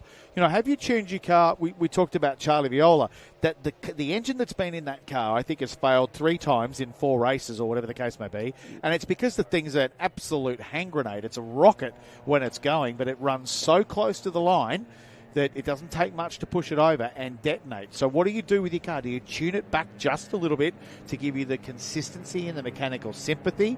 Do you make sure to tell your driver, listen, just take it a little bit easy out there because it is a long race? Absolutely it is.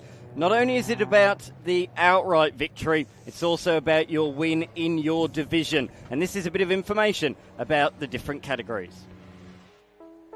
The Viola Private Wealth Sydney 300 is a grassroots racing enduro open to a wide variety of vehicles. Throughout the race, we will often refer to class divisions. But what does it all mean, and how will it affect the race? Well, there are 5 divisions within the Sydney 300, from Division A all the way down to Division E. Each division has a mandated fastest lap time. 1 minute 38 for Division A, 1 minute 42 in B, 1 minute 46 in C, 1 minute 50 in D, and 1 minute 54 in Division E. If you break out of your division on more than 2 occasions at any stage during the weekend, you'll automatically be moved into the division above.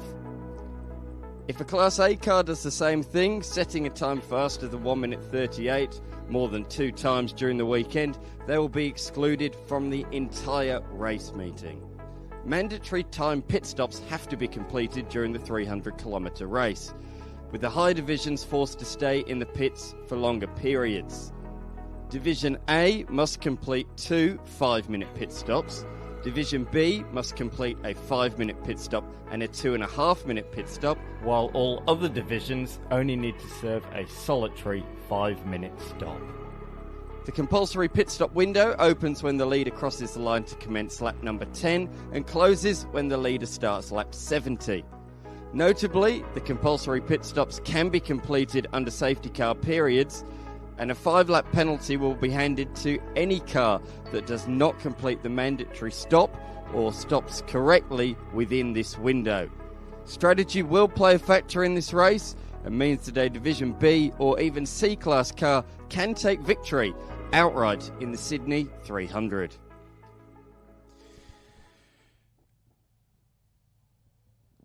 So as the cars have made their way out of the garage area, all now just trying to find their appropriate places on the grid. And this is one of the challenges. We see the Lotus on the left-hand side trying to find his position with the BMW X car on the right-hand side.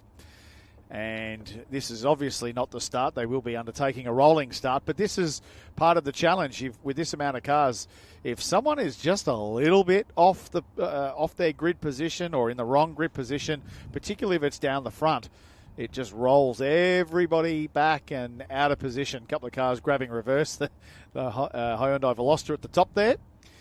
This looks like a car park. I can see the Oscar Derwent machine just trying to file in line in the little Polo as well. The Thornton 86 as well, just filing in line. So everyone just trying to get their correct grid positions before we get underway. And whilst it looks a little bit messy and a little bit a little bit frantic with people trying to find their spots. This is what you need. You need people to be absolutely in their spots, and with nobody taking up the incorrect spot, because you also got to remember they weren't sent out in order. They were sent out in literally just from garage order. So it's very difficult to perhaps know where your grid box is, particularly down the back there. The guy on pole position, Benny Tran, he knew exactly where to stop. Left-hand side of the circuit there. It's easy when you're at the front. Much easier when you're at the front. I've only seen it a couple of times, not a lot. I'm normally about mid-pack or down the back, and I can tell you now, it's far more difficult when you are down the back. As the safety car pulls away from the line, the cars will be released to begin their form-up lap. Here is where we are, Sydney Motorsport Park, just west of the Sydney CBD. Fast, very committed, turn number 1. Then you got the more technical middle sector, a few 90-degree corners there before you end the lap with some unique shaped left-handers. It's a really cool track, really good track for overtaking. Opened back in 1990, length of 3.93 kilometres and 11 turns. Action zone, certainly turn number 2. We will always see passes down there. As well, we've seen a few incidents over the years at this corner. Another overtaking opportunity, the 90-degree left-hander of turn number 6. And once again, the Lancer was involved in the action there last year. The hairpin, we saw this big moment with sparks flying from the brakes for the little Fiesta. Unfortunately, that didn't see the end of the race. But again, the hairpin, there's multiple different lines you can take around there. And it really does create a great sequence of corners into the final 3 bends, because people are trying to set up moves and potentially get a move made in the final couple of corners. Here then is the grid with the starting drivers behind the wheel. Benny Tran will start from pole position for the 2nd straight year, ahead of the reigning winners. Harrison Cooper will start that car. Charlie Cowrie, what can he do from P3? Can it go the distance? David Radatz will start from P4 after finishing 2nd last year. Then we've got Drew Hall, Dimitri Agathos, Glenn Townsend in the Lotus, David Calibria. Then we have Tomislav Vukovic ahead of Nathan LeBrock. A great effort from Nathan to finish inside of the top 10. Beyond that, we've got the BMW of Tom Shaw, Jet Herring in the MX-5, Aaron Giantini. Look out for the Giantinis in their Civic. Then we've got Herring, Holtz, Vincent, Ucell, Martin Stannard, and Inwood. We'll get to position 21, Steve Shelley. Out of 22 is Tony Virag with Brad Harris in 23. Now this is a much better looking start than 2025's start. This is exactly what you were hoping for to see from your Viola Private Wealth Sydney 300. Benny Tran on pole, leading them out through turn 18 onto the main straight.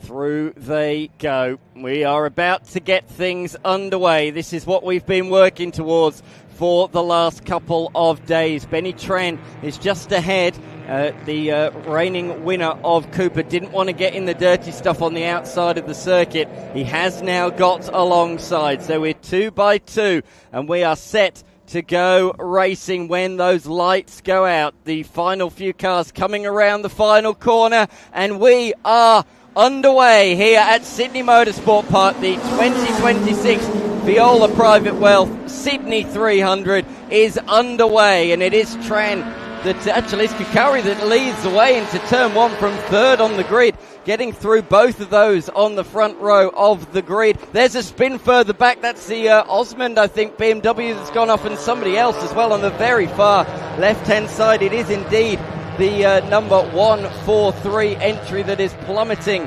down the order. It's Inwood, and it's the Holtzell BMW that finished P4 here last year and did very well to win their division, but that is not the start they want. They're miles off the racetrack. And this is where you need to be so careful with the start like that, which is what we needed to see.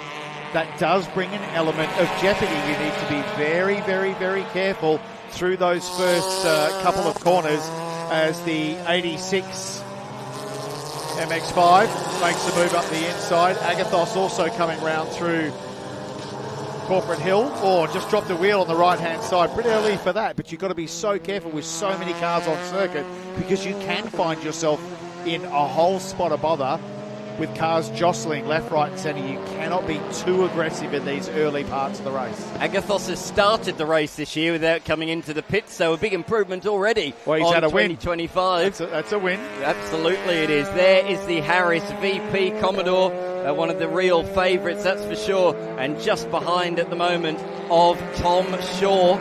And he's going to try and move up the inside into the final corner. Oh, big lock up there.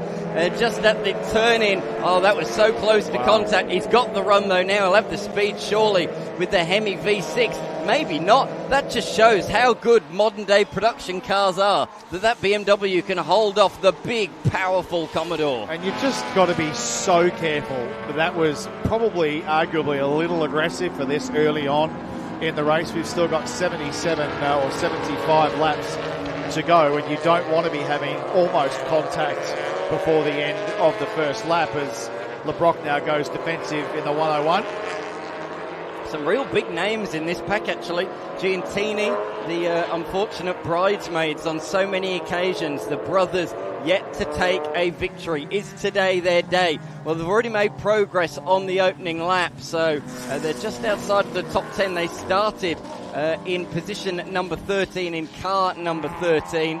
And how much momentum can they move forward? Also, the 222 of UCell that he shares with Saltieri. They've been contenders for outright victory in this race, and that's another big lockup. In fact, that's a huge, ginormous lockup for the Commodore of Harris. He had a little bit of a lockup at the final corner, and I think he's just found that spot again. And you have to be now, probably his brother maybe should be on the radio going, hey, pull it back a little bit. We've already had one lockup. It's, as you rightly say, it's going to keep finding that lockup. He's made the pass past Shaw. He's gotten through there. Now, just settle down, settle in, pull the brake marker back a little bit. There's a little bit of traffic there with last year's, I think, fourth place finisher in the BMW. It had a puncture. It had a front right puncture limping back to the lane, so it's going to be a big day from them from here on in. What I was going to say is the VP Commodore only has to do one stop. It's in Division C. Well, with the big tyre mark on that tyre already, they're going to want to try and get to lap 30, lap 40, something around there, the middle portion of this race, that's for sure. You don't want to put too much strain on your second set of tyres late in the race, so having this big lockup can really shrink down their potential pit stop window, their pit stop strategy come the middle of this race. They're still 3 wide further back down the field in this race. There's the Lexus that we saw rebuilt. Yeah, exactly. That's had a monster at some stage, and it's been rebuilt. He was talking earlier in the coverage about how much work has been done to that. Almost every corner and rails and uprights and other bits and pieces. So fantastic to see that Lexus 350, I think it is, back there out on circuit, getting around. Also the Pulsar, the red Pulsar, I can't think of Ricketts Pulsar that you could see on screen there just coming through 4-5. That's also had a massive rebuild after a big accident. Rails also in the car. So as we just start to tick off the first few laps of the Viola Private Wealth Sydney 300, everyone's now just starting to settle down just a little bit. Not too many desperate dives going on as the pressures now come up, temperatures come up on the cars. And of course, the cars will be feeling slightly different to when they qualified, Dan, because they qualified in daylight. There's now no UV on the circuit. Oh, and no. As I say that, the 555 has been turned around with a loose bumper. Yeah, absolutely, and some wheel damage as well. There's no doubt there's been contact and a puncture just to go with it as well. But this car has had a lot of reliability issues in the last few 300s. This, though, is some damage from contact. The 555 of Vincent, he shared this car on numerous occasions, including a couple of months ago with Max Gagan, the Super 2 racer, but unfortunately not going to go too much further, I don't think. Oh no, he's just trying to refire that again now. But yeah, what a dramatic start to this race it's been for this machine. But this weekend, sharing the car with Peter Beardsley for the first time here in the Viola Private Wealth Sydney 300. That's one of the great things. You can chop and change co-drives as you please. Oh no, the 45. This is the Radats entry that finished second outright last year. Unfortunately, Paige Radats jumping in with her dad for the first time at the Sydney 300 this year. That car has gone up in smoke on lap 4 of the motor race. She's a quick thinker. She's a smart thinker. She's got the fire extinguisher out already.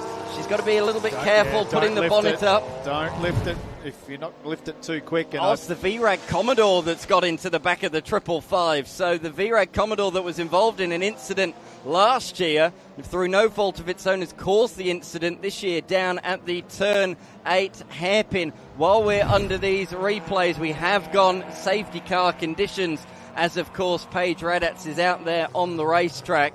I don't think McMaster's very aware here. There we go, pull it back. Yeah, and it's that's a good move from the race officials when there's a car on the side of the road, particularly fighting a bit of temperature underneath the bonnet. We didn't see on camera there whether she did actually lift the bonnet on the MX-5. It's not exactly what you want to do. Don't want to suck too much oxygen under the bonnet there to potentially start a fire. There's the beautiful 944, number 44 Porsche. And as much as we're under yellow, they're still up it for the rent. Absolutely. Because, of course, they want to try and get around to the safety car. But you just have to be very, very careful when you do that, because if you do, in fact, go off under full safety car conditions, the penalty is heavy from race controls. We go to the replay. So this is on the run out of turn 4 and bang. Clearly not much drive out of the corner. I think there was a problem sort of occurring, and then she pulled it over to the side just as the smoke started bellowing from the front of the MX-5. I'll tell you what, there's been MX-5s have won 4 of the first 6 Sydney 300s, but there have been a lot of mechanical issues for these MX-5s so far today. And Dave Stillwell is down there with our first update of the race. Thank you, guys. So at the end of the first lap of the race, we saw the number 80 BMW of Holtzelt making its way into the lane. As I get my cameraman to pan down to the right, this is what one of the tyres is meant to look like on the front of that BMW 1M. And this is what the tyre on the right front of that 1M did look like when it come off. I had a quick chat through the window with Alex. He said he could feel it going down at the end, towards the end of the formation lap. Brand new tyres for the start of this race, so that's a disappointing pit stop he didn't need to do. And just in the background, while I was getting these props ready, we saw the number 555 E36 M3 making its way back on the circuit. Yeah, oh no, there's drama out there on the circuit for Curry. Under safety car conditions, the race leading car has come to a stop. Can you believe this? Under safety car conditions, lap 5 of the motor race. This car has had such trouble here in the 300k Enduros. It only did about 7 laps a couple of years ago. Unfortunately, it's done even less here today. Unless he can get this refired, at least it's not up in smoke. Maybe Control-Alt-Delete. But this is real drama for arguably the fastest car here this weekend. And he's got to let the whole entire field go through. Oh, there's a few really pushing hard, trying to catch up to the back of this train. They've got to move over to the right-hand side of the road to avoid the back of the stricken number 89 machine. But Curry can't catch a break at the moment. Year after year after year, he just comes back and gets another kick in the guts, unfortunately. 1 year, he will get through one of these with no problems. And if he does, he will be right at the front. I have no doubt about that.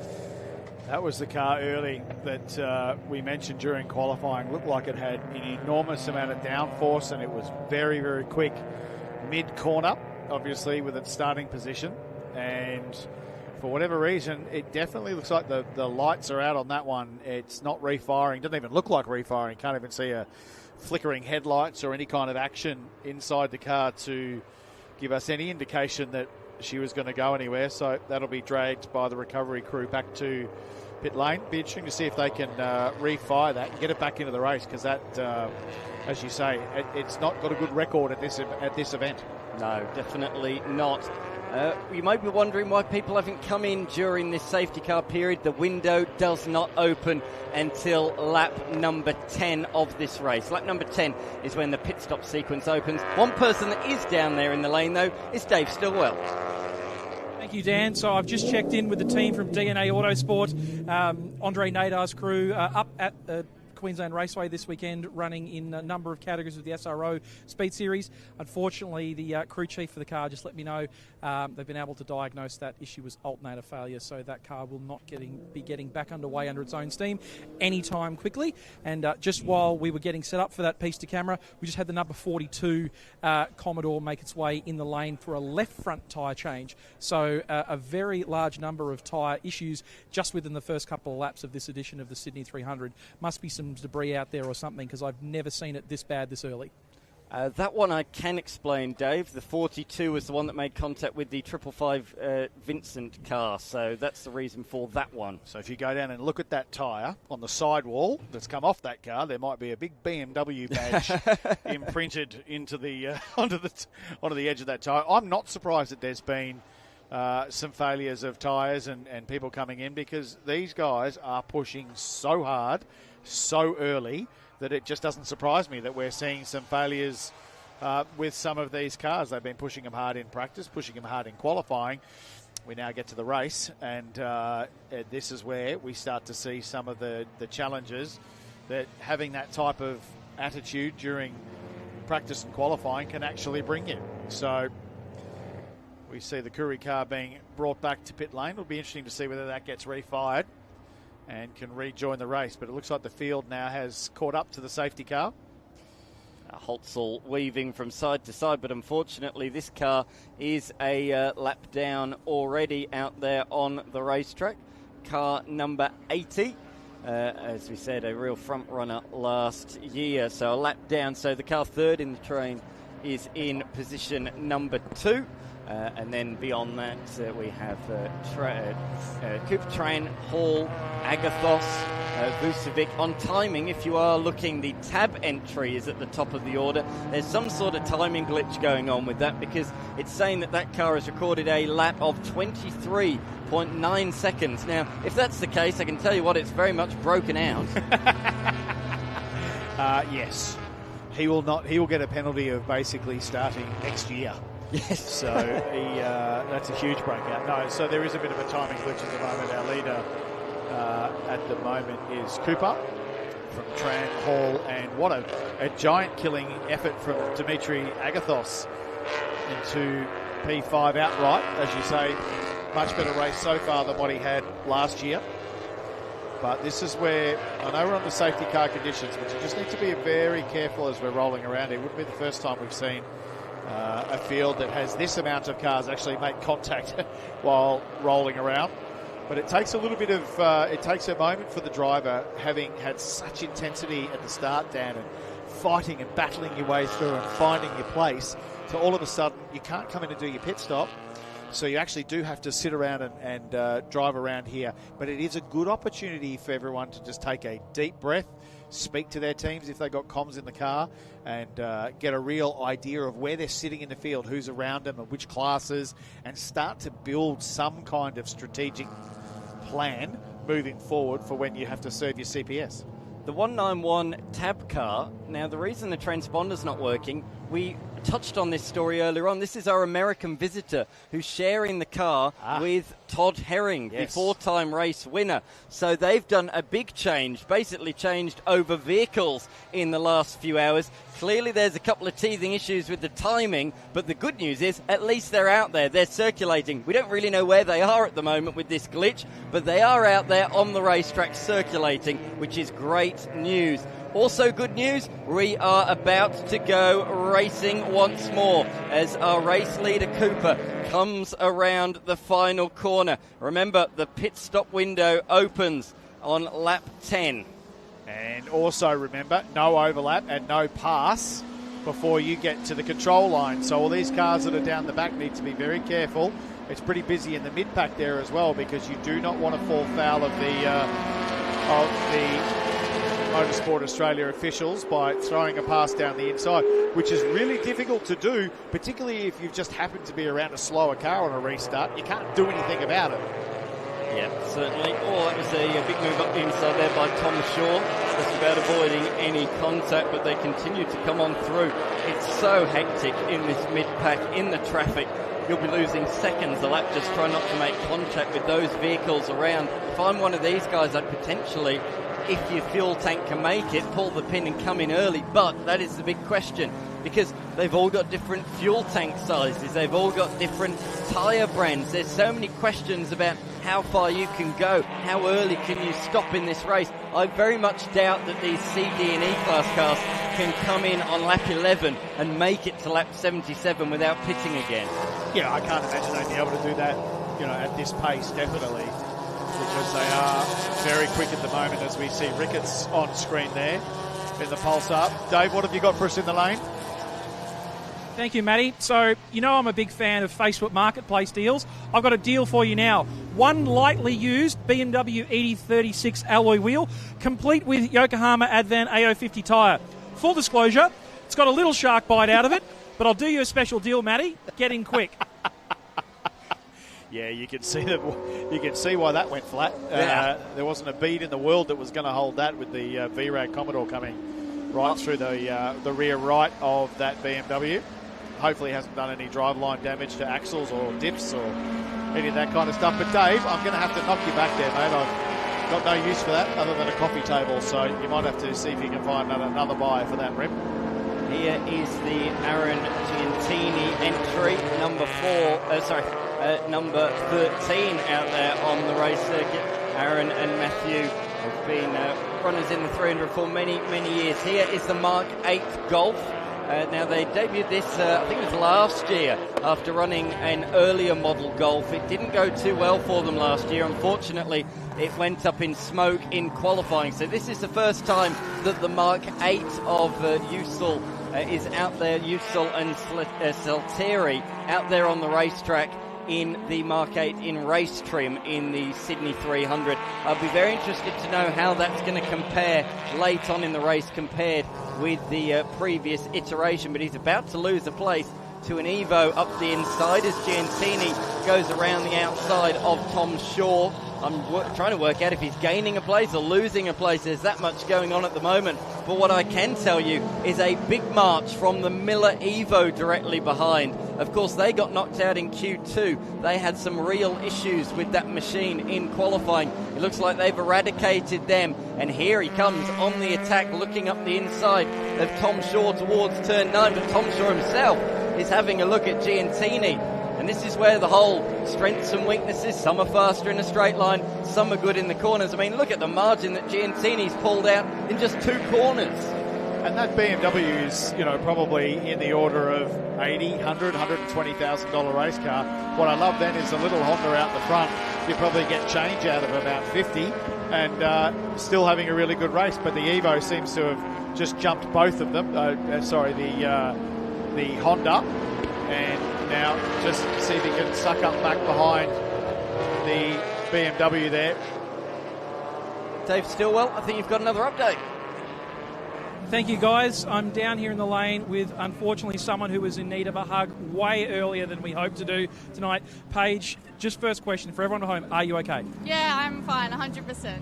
So, was there any warning? Was the car doing anything weird, or did it just happen too quickly? Yeah, the car the first few laps felt awesome. I thought that we could probably, make something from that race. But yeah, within 3 corners, I had a smell, questioned it if it was mine, and then obviously seen flames. So I backed off, and then they went, and then I went to accelerate again, and yeah, just made it worse and more flames than I've ever seen in my life. So yeah, pulled over and brought it to a stop. Yeah, I have a little gag I use now and again. I say race cars that shoot fire are better than race cars that don't. but we never want to see a race car on fire. You did a great job with the 1 kilo handheld extinguisher. Not something we ever really want to get much practice at, but obviously you're okay, and the team is frantically working to get the car back in the race. Yeah, we'll try our best. I'm probably a bit shocked more than anything. I've never driven a car that's been on fire, so yeah, it's a first, but I guess we will go into shock mode and make it work, and yeah. Well, again, we're glad you're okay. We're glad the team's doing the best, and we look forward to hopefully seeing you back in before the end of the race. Yeah, fingers crossed. Thanks, guys. She did a great job considering to, use her head, get out, get the fire extinguisher out and try and put the blaze out as we see two big engined Commodores side by side into turn number 1. The HSV tribute liveried machine moving on through. Doesn't that look absolutely fantastic? A bit of a blast from the past to the sort of Rick Kelly, Garth Tander era when they were there at the team. Moving through on Harris as another move by Miller. He hasn't quite got past that BMW yet. He's strong, but in the wrong areas at the moment. He's not strong down the straights to be able to be close enough to make a move, and we'll see it again here. Very strong through the technical stuff. He might just have to send one up the inside, and that's exactly what he's going to do. Boy, oh boy, those brakes glowing already on lap 14. That's not actually a very good sign to see them that orange this early. He's trying there to move back across, cut the line off, but Tom Shaw was wise to that one. Tom Shaw, a regular front runner in RX8 Cup, and he's fast in anything he gets behind the wheel in. He's regularly shares the car with Wazia in the New South Wales production touring category. As you look further back down the field at the little Fiesta of Western, I'd argue that's probably the smallest capacity engine car here in this race. And what a giant killer. Have a look at the pace on that little car. It's got an MX-5 that'll be, or two MX-5s behind it that'll be well sorted. Much older car, higher revving car. But the little 61 Fiesta absolutely holding its own through the hairpin here. And it looks as though they just cannot make any room or any road onto the little Fiesta. So a giant killing effort would be a lot of fun, I'd imagine, and a lot of satisfaction knowing that you're in that and you're able to hold off a bunch of these cars. As Viola in the Integra that has had a heart transplant in the last couple of hours. It's actually Ben Hanrahan behind the wheel at the moment. He's co-driver, but from the back of the field up to position number 19. Can you believe that? And he's now on the back of the One Raceway entry, run by the two Shelleys that own One Raceway, the circuit. So great to have them a part of the action this weekend, Jake and Steve Shelley. Of course, Lockie's back at One Raceway doing some work, the regular commentator, while they're enjoying themselves here at the racetrack as Charlie Viola dives up the inside. Oh, sorry, Hanrahan dives up the inside, trying to make the move there, but thought better of it. Ran a little bit wide and actually kicked up a little bit of dust on the outside of turn number 2. Over the brow of the hill, down the descent. Great angle from Blendline TV to really show the elevation of the corner, and it sort of goes back up again, doesn't it, into turn 4. It does, but again, Ben's got to be a little bit careful here because now the MX-5 that was behind him is now starting to come into play as well, getting a little scrappy over some of the ripple strips, but looks as though he may have gotten the move done there. Steve Shelley just being, I think, a little gentlemanly there. He left the door open. He's smart. He's playing the game. He knows that lap 15 of 77 is not the time to be going out there and scrapping for every single centimetre for one position. Exactly right, exactly. Notably, while we're seeing the Shelley car on the screen, the One Raceway circuit hosts 2 300s as part of the MRA Championship each year now. They've already hosted the Wakefield 300, but towards the end of the year, in I think it's October or November, for the first time we'll run a 300k race on the alternate layout, the Shelley circuit, in the anti-clockwise direction. So very much looking forward to seeing the 300k race there in the coming months. That will be shown on the screens of Blendline TV once again, and many of these vehicles that you're seeing here at Sydney will also compete in the One Raceway 300. And we've done a little bit of testing with TA2 down there on that alternate circuit, the Shelley circuit, and it actually may even, we think, give a better racing product. So it'll be interesting to see with a 300k race as the Ricketts Pulsar gets passed by, I think it was Curry. Maybe has Curry come back into the race? Yes, he has. I think he has. So good spot. Not entirely sure. I might get David down in the pits just to let us know. And look at the aggression now as he tries to make up the laps that he lost after being towed back in, coming up against the slower cars. Unfortunately, it has just gone back out there. It is 7 laps down, unfortunately. 7 laps down for that car. Yes, it's making up speed, but it will need to go to the end without making any compulsory pit stops to catch up. 7 laps, no doubt about that. Dave Stillwell is a very, very busy man down there in pit lane. What have you got for us this time? Well, I figured it's only fair to show both sides of the story, Dan. So this is the other wheel that was involved in the contretemps with the number 555 BMW. So this one has actually got less damage on it, but it was completely deflated. So just goes to show that regardless of how badly or lightly damaged the alloy wheel is, the difference between getting a full complete tyre failure and being able to limp it back to the pits fully inflated could be just as something simple as the angle you get hit or where you get hit on the wheel. So I'm going to follow up the Charlie Curry story, and we'll whack this one back in the garage and get these guys back underway.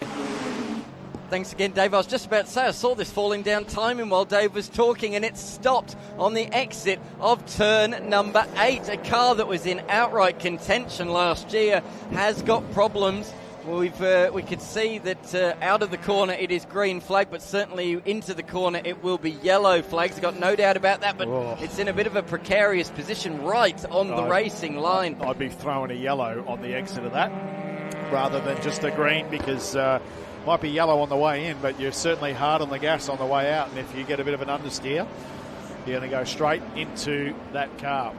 New gearbox in that car this weekend. Got the sequential going rather than the old H-pattern manual for the very first time. We have gone safety car, and it has gone out onto the racetrack. But just to finish that point, new gearbox for that 59 Lancer Evo for the Millers. It's gaining them a bit more lap time. It's gaining them a second and a half in Division B, and they're not moving up into Division A, so it's a perfect, they're right on the money for Division B, setting perfect lap times, lap on lap on lap.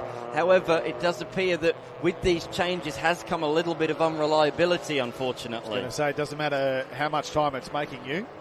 If a lot of the time it's losing you, a lot of time by just not being consistent or having any kind of mechanical sympathy on the rest of the car. So we're seeing a lot of people come into the lane now. No surprise at all. Safety car conditions for the first time while the pit stop window is open. Remember, between lap 10 and lap 70. So we've seen the Lotus already sneak in of Glenn Townsend. We've seen Jet Herring, the young son of Todd Herring, and many others as well, including the Giantinis. Dave, to you. Thank you, guys. So after catching up with Charlie Curry's pit crew earlier, we were getting set to have a chat with them, and of course we've just gone safety car. So for everyone in Division B and Division A that needs to get 2 pit stops out of the way, this is the perfect opportunity to get rid of it. We were getting ready to cover Charlie Curry's pit stop, which of course the DNA Autosport team is taking care of now, but the Giantinis needed to get in the number 13, and I definitely don't want to step on those guys' toes. The Charlie Curry story is an interesting one. I noticed when the car came in qualifying, it was vibrating really massively. So much so I could hear the splitter vibrating against the body on the front of the car. I managed to sneak my foot up underneath it and just touch it ever so slightly. The vibration went away. One of the things that vibration does is it tends to fatigue things quite quickly. And one of those things on Charlie Curry's car was the alternator positive cable. That's what the one end of it's meant to look like with a proper terminal. That's what the other end of it looked like. Snapped clean off, vibrated and fatigued straight off, which gives the symptom of saying the alternator's failed. The alternator was working perfectly, but when it's not connected to the rest of the circuit, doesn't charge. So we're able to retrofit another strap, get the car back underway. So Charlie's going to be driving like a madman, as you mentioned, 7 laps down. But this is the Sydney 300. Never say never. And we saw that in qualifying with that car, Dave. That was a good pickup with the vibration. We thought it was producing a significant level of downforce as there were sparks coming out from under the front splitter. But I suspect it was that that vibration that was causing that reaction underneath the car. So it's unfortunate for Charlie because that car absolutely has pace. And 7 laps down with, what have we got left? We've got 61 odd laps left. He will have to drive like an absolute demon to try and get those 7 laps back and then try to get to the win. It's one thing to get all the way back to the lead lap. It's another thing to try and then get out to the front. So, notably, I noticed when that safety car was flown, Cooper, Hall, Elliott, they all got caught behind the pace car that went around.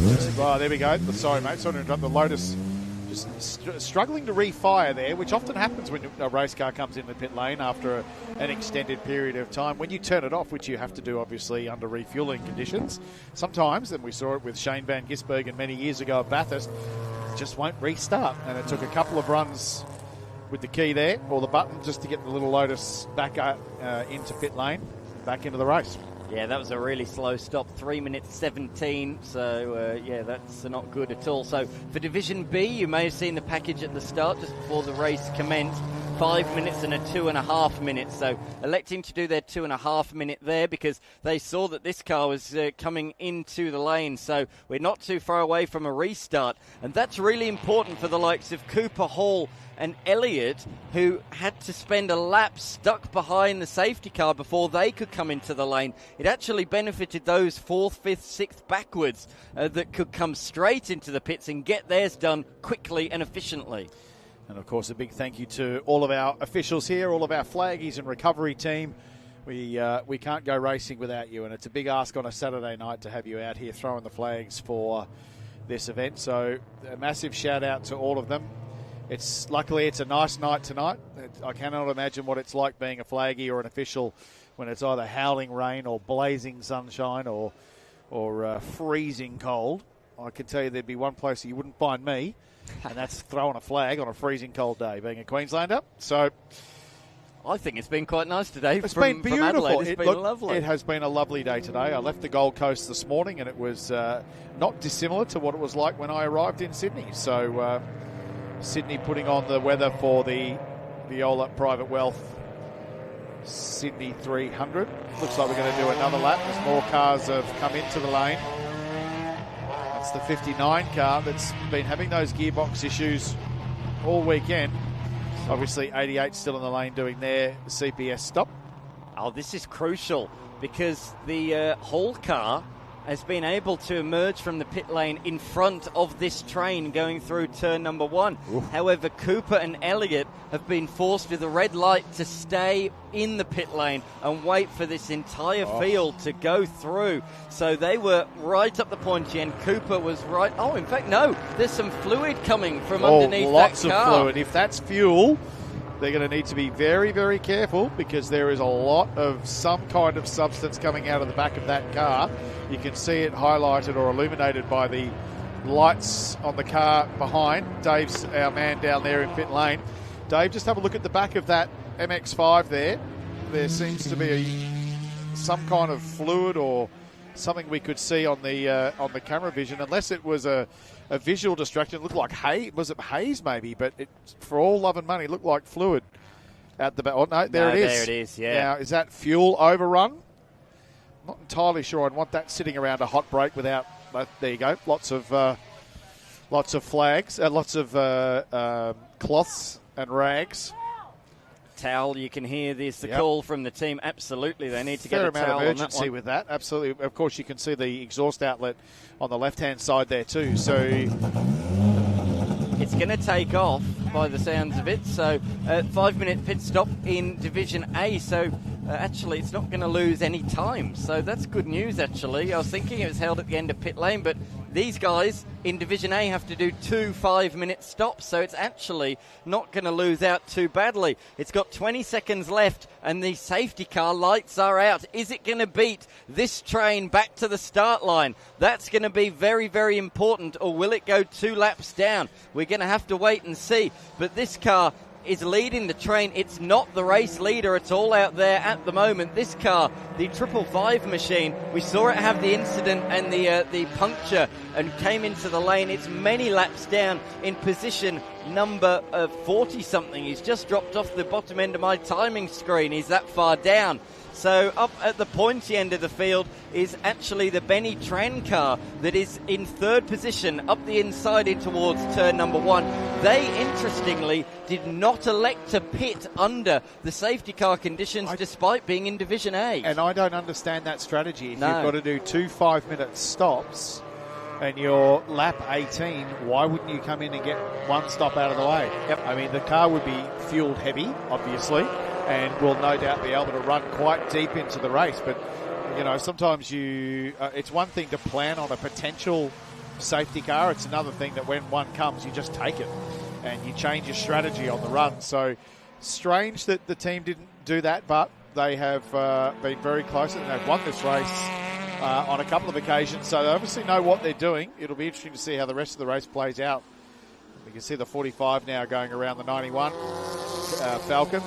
So that's the Radat's car back out there. So there's been some great jobs actually getting these machines back out there once again. There is the Alden Bowden machine. They won their class in the earlier on in the divisions, so for pole position out there on the circuit. Of course, so we've got to say a big thank you to our sponsors of the division. Division A with thanks to Rubbercraft Tyres. Division B, Oztrack. C, exclusive switchboards. D, Fast Track Experiences, and E, Lendrive Finance, who sponsored all of the pole position trophies. So it was with thanks to Lendrive Finance that car got $500 in cash. This car's a very late edition. The number 83, Zane Goddard, is written on the side of it, but a very, very late edition to the Sydney schedule. Campbell is showing behind the wheel of that. So I think they've changed from one Mini Cooper to another one, the Campbells, which is good to see. So that's good news out there on the racing circuit, but there's a lot happening out there on the race circuit. The 39 at the moment, towards the pointy end of the field on the restart, doesn't have the speed of those cars around it. Boy, Agathos took a fair old risk there by going down underneath the Honda to get the pass done. There wasn't a huge amount of patience shown there by Dimitri Agathos as he now comes up to the back of the 91 Falcon. Made short work of that. And it will just continue to go around and around and around the 91. That's, I think, as Dave called it, the Barra in that engine, highly reliable engine. So Wilmington, all he's got to do is just keep getting around and around, not pushing the car too much, and it will finish. They're a strong thing. Yeah, absolutely they are. His co-driver is actually his partner, Cassandra Hall, who was actually the operator at the Bathurst 6 Hour during the pit stops for the Wilmington and Bow entry. She's actually a gymnast in the week. So she was a very handy car controller, according to two-time Bathurst winner John Bow. But she's doing the steering this weekend, which is really cool to see. As we can see, the Townsend car is moving forwards once again at a vast rate of knots after taking that first pit stop during the safety car period. We'll talk a bit more about the classes as this race evolves, but at the moment there's so much action out there on the circuit. So busy, and a lot of caution being thrown to the wind with a lot of these drivers. Still a very, very long way to go. That Inwood car, that BMW that we just saw be overtaken by the Evo, that was the car that was facing backwards at turn number 1 on lap 1. It's worked its way back, and with a few cars pitting in front of it, it's back inside legitimately the top 10. That's an unbelievable effort from the team and the drivers. And again, look at that angry pack of drivers. They're all around now. They just have to be so careful as the 101 now throws it down the inside of the BMW and the 944 Porsche. Right now onto the back of the Shelley 911 Evo. And I'd imagine that Nathan will just quietly send it down the inside there. And that will actually then give him just a little bit of fresh air to the next car. So he'll be able to just take a deep breath, keep chasing and stay focused, and maybe even get half a lap to a lap in a little bit of clean air. But the BMW now getting mugged by the Honda. The Giantinis around the outside. What's their strategy so far? Did they come in during the pit stop sequence? You bet they did. They're veterans of this. They know what they're doing. Never doubt a strategy call from the Giantinis. They were always in play late on in the day. This car, the little Hyundai Veloster that we see, sponsored by Lendrive Finance. We haven't seen much of it so far today, but they are the defending winners. The last 2 years that Veloster has won Division E. So let's keep an eye out on that car. However, Dave, oh no, there's a spinner. It's one of the MX-5s. It's the young Jet Herring that's gone around. I'd imagine there's been contact down there at the hairpin, but a quick reset. Everybody with great heads-up driving, looking far ahead, has been able to avoid making contact with the spun car as the Saltieri Golf now running wide, but just coming back onto the Veloster. That car has won the last 2 times in Division E. Can they make it a three-peat? Well, I've got to say, having been turned around in the middle of the hairpin with about another 40 cars just about to drive through your door, that would have been a hair-raising moment for young Harry, I'd imagine. It'd be interesting to see if we can get a replay, but that is a scary thing. There is nothing worse when you're in a right-hand drive car to have a swarm and a pack of 50 cars coming to drive right at you. So, and it's still so busy, absolutely every corner. You are involved in some kind of either you're avoiding or you're attacking or you're trying to keep your place or survive. It may only be a 2.5 hour race, but the intensity of this race is unbelievable because this is being driven like a sprint race. Yeah, absolutely. It has been for many years now. They really do treat it like a sprint race. You said about how chaotic it was. Manic was the word that sprung to my mind. It's not a manic Monday, it's a manic Saturday night here at Sydney Motorsport Park. But this is where the race can be won or lost. Yes, strategy is important, but you don't want to get involved in any sort of incident or accident and get any damage at this stage of the race. It will affect you late on. You can win the race, or you can lose the race now. You certainly can't win it. Oh, 100%. And if you do get some kind of damage, even light damage now, with the intensity at which they're driving, to go another 50-odd laps down the road, trying to carry that potential damage and hope that it doesn't get any worse as you put more and more pressure on the car, that's a difficult feat to achieve. So avoidance is, I think, probably the word of the day right now while you're getting in these early stages. 22 laps down of 77, third of the way through the race. But avoidance and survival has got to be the first thing in your mind, because it's no use not even getting to the end where you can't fight. You want to be able to fight, and you may be on the track, but you may not have the car to do it because you've sustained some light damage that's just getting progressively worse and worse. Out there on the racetrack, one car that's missing is Timothy Molesworth. Has he got a problem, or is it a scheduled pit stop out there on the circuit at the moment? We're on lap 18. It's a Division E class car. Could that potentially go to the end? 55 laps to go. We'll have to wait and see if that Pulsar can do that or if it's some sort of mechanical issue. Another car we didn't touch on is the Ryan Thompson entry. Did not make the start of the race. The BMW had issues in qualifying, and it's been a real shame for the Thompsons here this evening, both in Pulsars and now for Super 2 driver Ryan Thompson not even making the start of this one. Many updates up and down the lane, and Dave's got another one for us. Thank you, Dan. So we saw the number 59 Evo being towed back in by the recovery team here. It looks like you heard early in the program when we were talking about qualifying, they said they'd gone to a Hollinger gearbox. It's sequential. It's a much more rapid fire. It runs a shift-cut gear knob, so the interruptions in the spark timing and also the ignition timing, but also the those pulses through the charge air system led to it popping off a number of boost hoses at points. One of the other things it's done, it's thrown off the serpentine drive belt. That's what the belt's meant to look like.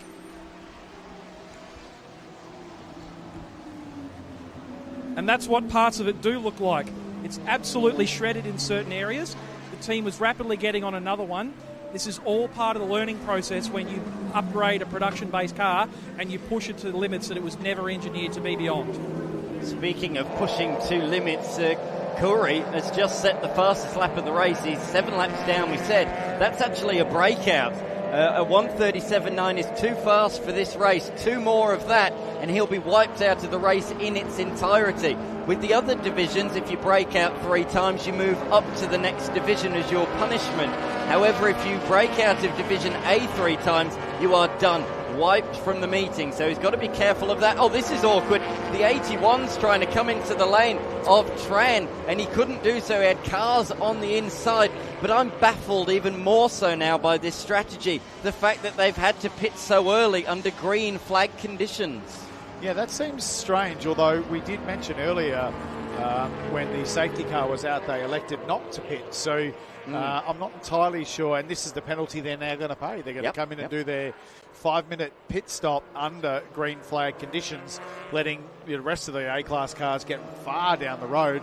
But when you do it under safety car, obviously, they're slowed down, and so the gap is far less. So I think this is I understand why they may have tried to stay out, but this is going to hurt as we just see the 71. That's the Thornton entry that he shares this weekend with Ashton Kadich, who races in the GR Cup these days. He's moved up from XL Racing to the GR Cup, and he's actually stepped in place of Matt Tatani for this weekend. So he's, there's damage, I think, with that, because that's gone understeering straight off. I don't think that's steering and tracking completely straight. Yeah, you can see it's actually, it's got a fair amount of toe out on that, so...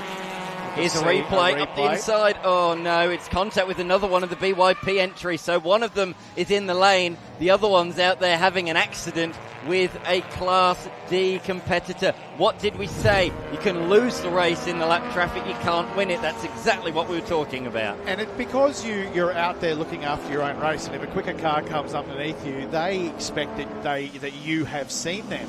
But often they simply don't. They're trying to drive and hang on for their own position. They don't see cars sliding up, as we see a level of urgency in pit lane of the car rolled back into the garage, the 81, and with the large amount of diffuser at the back there. But Dave's the man on the ground there. What can you fill us in with, Dave? Thank you, Matty. So I just stuck my head in to chat to Benny Tran, but he's in a very robust conversation with his crew at the moment. I heard the words final, drive and broken. 3 words that you never want to hear all together in that one. So, one of the favourites. And was confident, our pole sitter, in fact, was confident, and that he fitted a new Motec system that had given him all the data and information that he needed to be able to get it to pole. But unfortunately, that's going to be the end of that one. That's the glory. They didn't pit under safety car, and now they're rolled back into the lane with, as David said, a final drive broken issue. So that is not going to give them a result in the Viola Private Wealth SMP 300. It continues a remarkable bad run of results for Benny Tran. When he takes pole position, his record is not good. In the inaugural year, took pole position at DNF. Last year, took pole position, finished 38th, many laps down, and this could be game, set and match as well. So for him, his pole position curse continues at Sydney Motorsport Park. You know what he doesn't want to do in 2027? Take pole. Yes, exactly right. Take second or third and see if he can finish the race. So that's unfortunately the amount of work that gets done, as we mentioned in the lead up, and all the testing to these races is that's heartbreaking for Benny, because he's not going to get a result tonight. So battles continuing up and down the field. Every time we throw back to this shot on the main straight, there's cars side by side, 3 wide, 2 wide, nose to tail. So Dimitri Agathos is leading the way at the moment by half a minute ahead of the Brad and Will Harris entry, the big VP Commodore out there on the racetrack. But these guys are yet to pit. The first of the pit stoppers is the 818 machine that we just saw tangled up in that accident with the Toyota. That car has recovered up to position number 14. That's done a 2.5 minute stop, but it's still got its big lumpy 5 minute stop still to come later on in this race. There's a big pack of cars at the moment of Jet Herring, Todd Herring, Giantini as well, Glenn Townsend, real front runners in this race that have completed a pit stop. They're currently around a lap down, around a lap and a half down at the moment, and they're all coming through the field together, and they will be the contenders, I think, come the end of this race. Such a great looking car, that Harris car. Very aggressive early on in the race. You saw quite a few lock-up occasions. In fact, when he was battling here with Shaw with the BMW, but the car seems to be, hasn't stopped as you said, but also won't have the 2 5-minute stops that the A-class cars have got. There's only 3 cars really running left. I know Kikuri's out there running, but down many laps, and same with Radat. So only 3 of our Division A competitors, as we can see on the screens of Blendline TV, are still running well. In Division B at the moment, as we said, Agathos is leading the way outright, and in class, as we see another car slowing. This is the number 21 entry of Brad Herring and Tim Herring. If it's an MX-5, it probably does have a Herring behind the wheel, but what a rotten nightmare day that family have had. Absolute nightmare. They'd be ready to throw all these MX-5s in the bin. It's very unusual for them. From what I understand, they've got quite a good record of mechanical superiority. They're fast and they're reliable, so that's unfortunate. Love this 44. This is a great looking race car. The beautiful Porsche 944 took pole position in their class as well. In the Division C for exclusive switchboards, it's Harris that leads the way at the moment by half a minute over Shelley. And in Division D, sponsored by Fast Track Experiences, Martin in the MX-5. I saw it on one of our shots just not too long ago. Just staying out of trouble, giving a big berth to all the cars coming up the inside, and that's a smart way to go about it. But how about that? 15 cars alone in Division D. Unbelievable. Exactly as you were describing there. Wilmington in the 91 did with Ricketts coming down the inside, just left the door. You could have put a battleship through there. And that's smart racing, right? He doesn't have the pace. He doesn't need to fight it. All he's got to do is look after his own car, his own race, and then as we get down, as the laps count down to the end, that's when you go racing. You've got to look after your own chariot first. Make sure you don't get involved in any of those scuffles. And then you've got a knife to fight with when you get to the end. In Division E for Lendrive Finances, this is actually the closest fight, I think, out there at the moment. Everyone on the same strategy. Nobody's pitted, and they're together on the road as well. So that's going to be hard fought right to the very end of this race. As we see one of the MX-5s come into the lane, headlights flashing hard on the anchors. Of course, you want to be fully committed down there, brake as late as you can, but as we saw in Formula 1 last weekend at Monaco, you can very easily lose a race by speeding in the pit lane. And in the pit lane, Dave Stillwell, to you, mate. Thank you very much, Dan. I figured we'd seen too many tales of heartache up and down pit road. We'd come and get some of the good news stories. In the garage next to our major sponsor, Charlie Viola, whose car is currently running P4, I found Josh Haynes, who's teaming up with Michael Ricketts in the number 41 Young Car Wash Pulsar.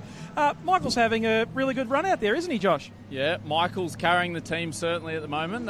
He decided to take the first stint, so look, he's done a stellar job. He got out there. The Young Car Wash Pulsar is flying at the moment. He's staying out of trouble. Shout out to the Viola and Coxie crew. Obviously, they've had a massive day swapping the motor out of that thing. And yeah, what a cool event. Like every year, love coming back to the Sydney 300. It's a great event, great family run sort of event. Happy to be here and yeah, keen to get in the car, waiting for a safety car. Well, I was going to say, we see that you're all kitted up. You must be inside the fuel window to make it to the end from here then. We actually can make it from here, but honestly just waiting for a safety car. So it's a big benefit, obviously, pitting under safety car. You lose a lot more time when you're doing it under race conditions. So waiting for that. But yeah, Ricketts is slowly wearing out, so we might have to bring him in soon. Well, I'm sure you're hoping for another safety car. We'll keep our fingers crossed for you, but great job so far. Best of luck for the end. Thanks so much, and thanks Top Spec and TFH. Dave, I was going to say, if you can just grab Josh there, obviously the 2023 TA2 champion, and just get him to explain exactly what TFH is on that helmet, because, of course, I believe it's a fencing company, but I'm not too sure. Why don't you get him to explain what TFH is? Thank you, Matt. Question from your good friend, Matt McKeldin. Just wondering if you could explain who TFH is and what they do. What's that, sorry? Who is TFH and what do they do? TFH is just the pinnacle of fence hire in Australia. They've been backing me for quite some time now. Obviously, without them, this wouldn't be possible. So for all your fencing, toilet, anything you need to hire, make sure you contact them. They're the best in the business. And thanks to Matty upstairs. I really appreciate you, mate. There you go, Matty. Back to you, mate. It would have been nice if they could have sprung for a helmet that actually fits him too, because it was right on top of his head there like a big old egg. Oh, dear me. What a great character he is, though. Ripper bloke, and he can drive as well. Oh, yes. Yeah, we saw that in, as I say, well, not 2023, 2024, I think it was. He was the TA2 champion. And then came up and had a bit of a crack around with Trans Am as well, just taking a bit of a break from all that at the moment, but hopefully we'll see him back in our class fairly soon. I caught up with him earlier on today. He says, I'm just enjoying being back behind the wheel of a racing car. Always a good time with Mick Ricketts. Doesn't take himself too seriously. You'll always have a good fun time sharing a car with him. And they've done so on many occasions successfully as well. They've won the multiple divisions over the years. They've won Division D together back in 2022. They've also won Division E from memory as well. So they've won a couple of different divisions over the years in the Viola Private Wealth Sydney 300. Can they potentially get another one later on this afternoon? Only time will tell. We're nowhere near the halfway race distance still at this point in time. There's still so much action brought to us on the screens of Blendline TV. As we can see, Jet Herring, after that little incident down here a few laps ago, is recovering, and he's just moved through on Brad Harris, or has he? Because Harris responds with the poke in a straight line and moves back through once again. But again, with the strength of the MX-5 in the corners, loses out once more. That'll probably change again when we hit the pit straight. And this is where you have to be patient, right? You just go, you know what, I'm not going to get him in the corner. I know I'll get him in the straight. So as you can see right here, just pulls left, nice and safe, gets past. And what you want to try and do here now is get the gap. Still, you want to come in nice and deep into turn one so that the MX-5 doesn't have a crack back at you down at 2, but there's obviously a huge gap. He's absolutely run past the MX-5. He's not going to be under any kind of threat down here into turn 2, and now he's just got to retain that gap through the sequence of the tighter corners that they're about to go through. While we were having a quite funny chat down there with Josh Haynes, the Blendline TV crew informed me that the Lotus of Townsend has unfortunately come into the pit lane. So the Sydney 300 woes continue for that car. In fact, it's been a really bad run of late, full stop. And in fact, there it is down there in the pits. Glenn Townsend still behind the wheel, but doesn't look like it's going to be going anywhere anytime soon. I think it's now 4 or 5 races in a row that car has not finished, unfortunately. And most notably, with 3 laps to go at the Winton 300 a couple of years ago, fell out of an outright top 3 finish when his wheel literally fell off. You know what Lotus stands for, don't you? I do. Lots of trouble, usually serious. Indeed. And unfortunately, they found that out the hard way. I've used that one before in commentary. I didn't want to say it again and curse him, but I didn't need to. I'm not going to be back in commentary for a long time, so I can say whatever. Oh, dearie me. Stannard in the 944 Porsche has come in for its first pit stop. So that is our oldest competitor in the field. I've said it's on a number of occasions. 77 years young is Chris Stannard. That is unbelievable, and still running around. I retired at 53 or 52 because I was starting to get too slow, and he's still banging around at 77. Good for him. And he's not slow either. He's recently got a top 5 finish in the Wakefield 300, so he's on a great run of form. That's the Martin Lyle car the Martin car that's in position number 5 at the moment, leading its division in Division D. And we said staying out of trouble, doing a fantastic job, and we're seeing exactly what he's doing out there at the moment. Down to you, Dave. I think you're down there with our unfortunate Lotus driver. Yeah, I hate giving Glenn his first hug of the evening this early in the evening, but apparently some sort of vibration, unable to trace what's going on. Yeah, we took an early pit stop and to clear the first one. I was fighting back through the field, and just coming around the back, I just felt a vibration, and on under acceleration, it was really quite bad. Yeah, so. And of course, I hate to bring it up again, but of course, Winton a couple of years ago, you put up with a vibration for a couple of laps, and we all know what happened then. Yeah, we lost the wheel on the second last lap, which wasn't pretty. So it's just what it is. We'll check it out, find out what it is, and improve it, make it stronger for next time. We see this race as a learning experience for so many competitors. I've just been down the other end of the lane with the Miller family. They've been throwing off boost pipes all day. They've now been throwing off a drive belt. They made the upgrade to a Hollinger sequential shift gearbox, and they think they're just discovering the next weakest links in the production car drivetrain. If we fix this, what's the next thing we find? Exactly. They're production cars, and we're pushing the limits. We're going to have problems. But the little Lotus has been quick today. I've got to thank, first of all, the Aaron Weemus and the Weemus family for letting me drive the car. It was really good, and we're looking forward to Winton. And I believe you want to give a quick shout out to our favourite production sports car community, if you've got a moment. Look at that. Literally has his heart on his sleeve. There we go. Thank you, Glenn. Thank you very much. Always got a smile on his face, a really good character to have down in the lane. I just wish him a little bit more luck. Hearing reports of this car, 73, the little Civic, is having a few transponder issues as well. So that's the Vucevic and Popovac entry, the BT Motorsport and Bridgestone Smithfield sponsored machine. Out there on the racetrack. I'm liking the blue LEDs in the front window. Everybody can see that car coming in the mirror. You know what happens when you see blue LEDs in your mirror? Typically, you have to slow down and pull over to the left-hand side and get your licence ready sometimes. So yes, correct. Maybe that's just a little bit of a sneaky to put anyone off that he's arriving up to. Well, that's what I do anyway. I don't know whether you do that, but... Dimitri Agathos has come into the lane. Our race leader, our runaway race leader, is making his first pit stop. But I tell you what, a few of these people that are coming in at the moment, the Stannards, the Agathoses of the world, they were hoping that there probably would have been another caution at this stage of the race. At this point, we've only had a couple. Yeah, and again, you compare it to 2025, this has been an exceptionally clean run, both right from the start, but also now into the midway part of this race. And there are a lot of cars, including the 101 that we see on screen here, that just Giantini and also the 101, just doing the laps, just ticking the laps. That's what you have to do. Just get consistent, go without being silly and getting involved in anything silly. Harris now still yet to pit, as I understand, current leader of the race in the 74 Commodore, but he will take a pit stop at some stage. And yes, as long as he's got the fuel range, he can hang out as long as he can for a pit stop or a safety car to initiate that pit stop. But it just depends on how much fuel he's got in there, the range of that car, and where it sits, because at some point, if we don't go, he is going to have to pit to be able to continue in the race. So you just hope that you can do it under a full course safety car.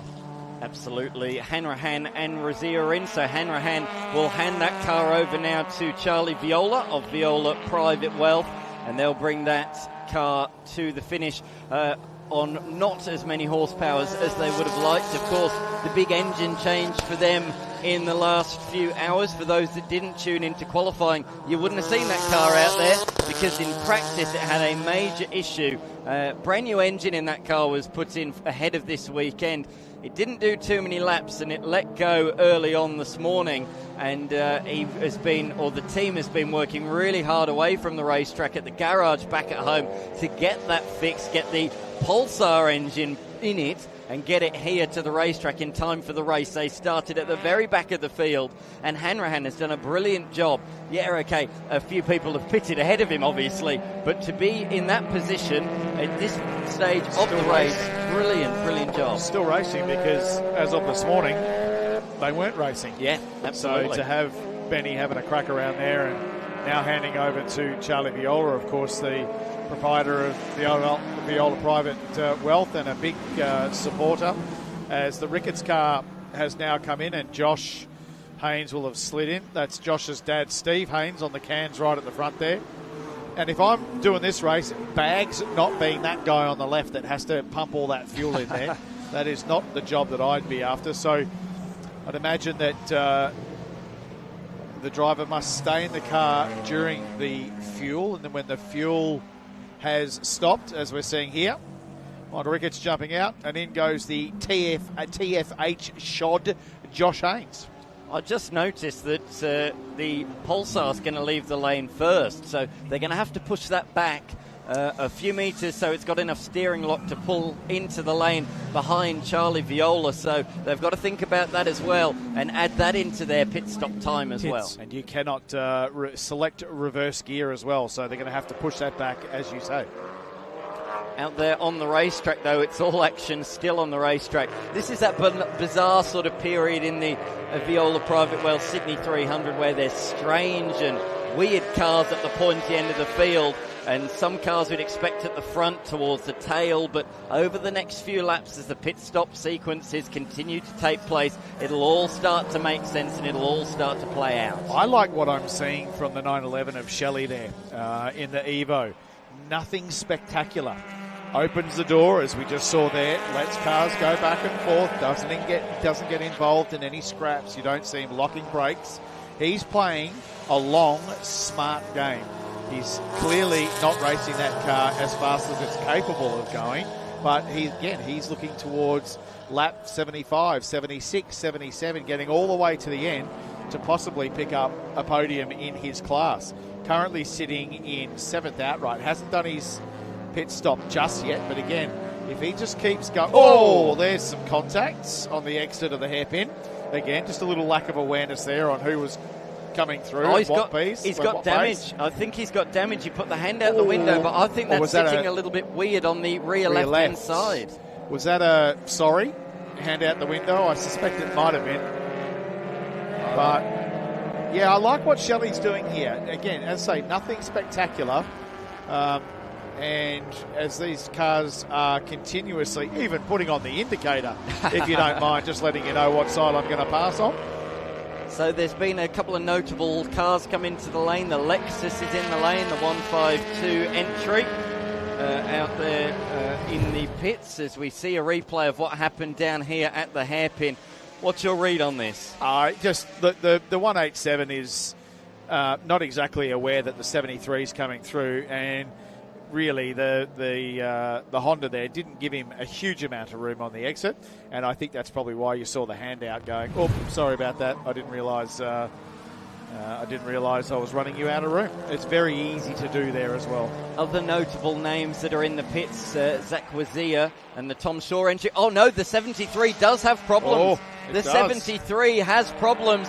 It's on the lead lap, or was anyway, and it is definitely wayward in the rear of that car. I thought it was. You called it. And he is definitely running slowly. And what did we say about the traffic? You can so easily lose a race by making a mistake like that, and that's exactly what we're seeing. Vukovic and Popovac are in a bad situation now, although just as I say it seems to have found a bit of poke again. Well, that car's definitely sitting down on the rear left, so he'll have a bit of an issue, but he's confidently gone around the MX-5, whether it be a tyre or some kind of suspension geometry. For all of it, money looked like it was sitting down in the rear left, but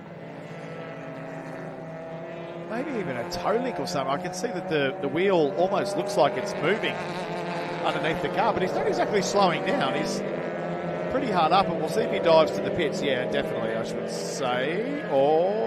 He is definitely coming to the pits. As we see Agathos move on through on Josh Haynes, who's now back out there on the racetrack. Other cars that are pitted, the 555 BMW of Beerley and Vincent, the 39 entry of Bailey, who will be handing over to Matt Thulis, who we spoke to earlier on in the day. So there's a lot of green flag pit stops taking place at the moment. The record of safety cars in this race is 7, which occurred in 2024, and the record for fewest amount is 2. And we're really on course at the moment for a very green flag running race, that is for sure. So it might be on for a distance and time record come the end of this race, but it is so very, very early on at the moment. We're a couple of laps away from the halfway point in proceedings. That Polo is really understeering badly. I'm not sure if it's Derwent or Bott behind the wheel at the moment, but it really seems to be struggling with huge amounts of understeer. I'm not sure if those tyres are past their use-by date. Well, again, we're halfway into the race, so I'm not sure if they've stopped or not, but I can tell you that if this circuit itself is a high tyre deg circuit, it's very easy to run the life out of a tyre here. Now, that's what should have happened a couple of laps ago with 187. Josh Haynes, purely and simply, made sure that he wasn't going to force that car out to the left-hand side because he's got to be able to come back into the track. And it's obviously, in the previous iteration, made contact, and Josh has been smart there to leave the space. Ironically, with the very same vehicle. That's what I mean, exactly the same car. So that was exactly how it should have been done. Weston's doing a fantastic job out there at the moment, in position number 9 at the moment, yet to pit, but really good job again from this Fiesta. You sort of alluded to it earlier. We'll see this here in a straight line. It's an absolute weapon. The first time I saw this at this circuit a couple of years ago, my jaw hit the ground. I couldn't believe the speed in which it propelled itself. Look at it. It's pulled away from the MX-5, and that's not a standard MX-5 as well. That's the Herring car that's been repaired, or sorry, changed over to, the replacement car in the last couple of hours. So that car can certainly move. He does now move up the inside out of turn 1 and into turn 2. But Weston doing it solo. No Josh Anderson this weekend. He doesn't need him. He's absolutely flying. And Josh is up competing in the Dark Horse Cup at Queensland Raceway and took the first win, or took a win in the race this afternoon. So here we go. This is where the aggression and trying to unlap yourself. It's a bit of a high risk game. If you don't find, or if you don't come across someone on the track that really sees you or is battling to even stay on the road, this is danger point when you're the 88 or the 89, I think it is, trying to side through the field to get back. And he's not going to get 7 laps back. No. I cannot imagine he's going to get 7 laps back. So he just needs to be very, very careful the way he navigates this traffic and doesn't ruin someone else's race, because that's always the risk, right? He's trying to unlap himself, but you've got someone out there who's doing the right thing, minding their own business, and then whack. Yeah, 100%. Hall has made his way back to the front of the field, and he has completed a compulsory pit stop. He's in Division B. He's done his 2.5-minute stop, so he's still got the longer one to come. But he's actually overtaken legitimately the 222 Golf of Usul, who's still not completed a compulsory pit stop, and they're in the same division. So that's really significant. Inwood's leading the way in Division C. Of course, all of our Division A class cars are quite far buried down the order at the moment because they've done a 5-minute stop. They've effectively lost an extra lap, but they'll be making their way through, I'm certain of this. However, let's talk about this point of safety cars and pit stops, because the more green flag laps there are, the worse it is for the Division A competitors. Sure. They need a safety car late in the race to bunch everyone back together and get them, as you say as well, to also get their long stop out the way under safety car conditions, not under green flag, because this lap is only 1.5 minutes, just over 1.5 minutes in length. If you're stopped for an extra 2.5 minutes, that's a lap and a half extra that you're stopping for. Under green flag conditions, you're not just going to get a lap and a half back. No, exactly right. So, and that's why we remarked earlier about Betty Trad not pitting, because you need to get them done. And the longer it goes green, the more exposed you're going to be. So, we were just looking before at the 127, I think it is, of, sorry, not the 127, the 187 of Daniel Hay and Josh Haynes. It was interesting because Josh went up beside him and went past him, and then all of a sudden the 187 was back with Josh in the Ricketts Pulsar. Daniel looks like he's just dropped back off a little bit now. He's a production car racer, races in production sports up in Queensland. He's done a couple of these races now. I think it was also on the podium in his category last year. Boy, this is a busy little pack here. Lots of MX-5s and RX-8s. A smattering of Evos, and you can see the speed difference there and why you need to be so careful. 100% around the outside he goes. There's the Stannard Porsche 944. Still has different lights on the front of that car. I remark on it every year. There's an orange one and a lightish blue one. Always a different colour on the front of that car. Never sure why, but maybe it's probably a superstitious thing. Because it just looks cool. It's just a cool looking rig. So why not put some lights out there? Oh, cool, you've got to be careful going out there, particularly when you're arriving onto a pack of cars that aren't as quick. I always watch say, your track limits as well.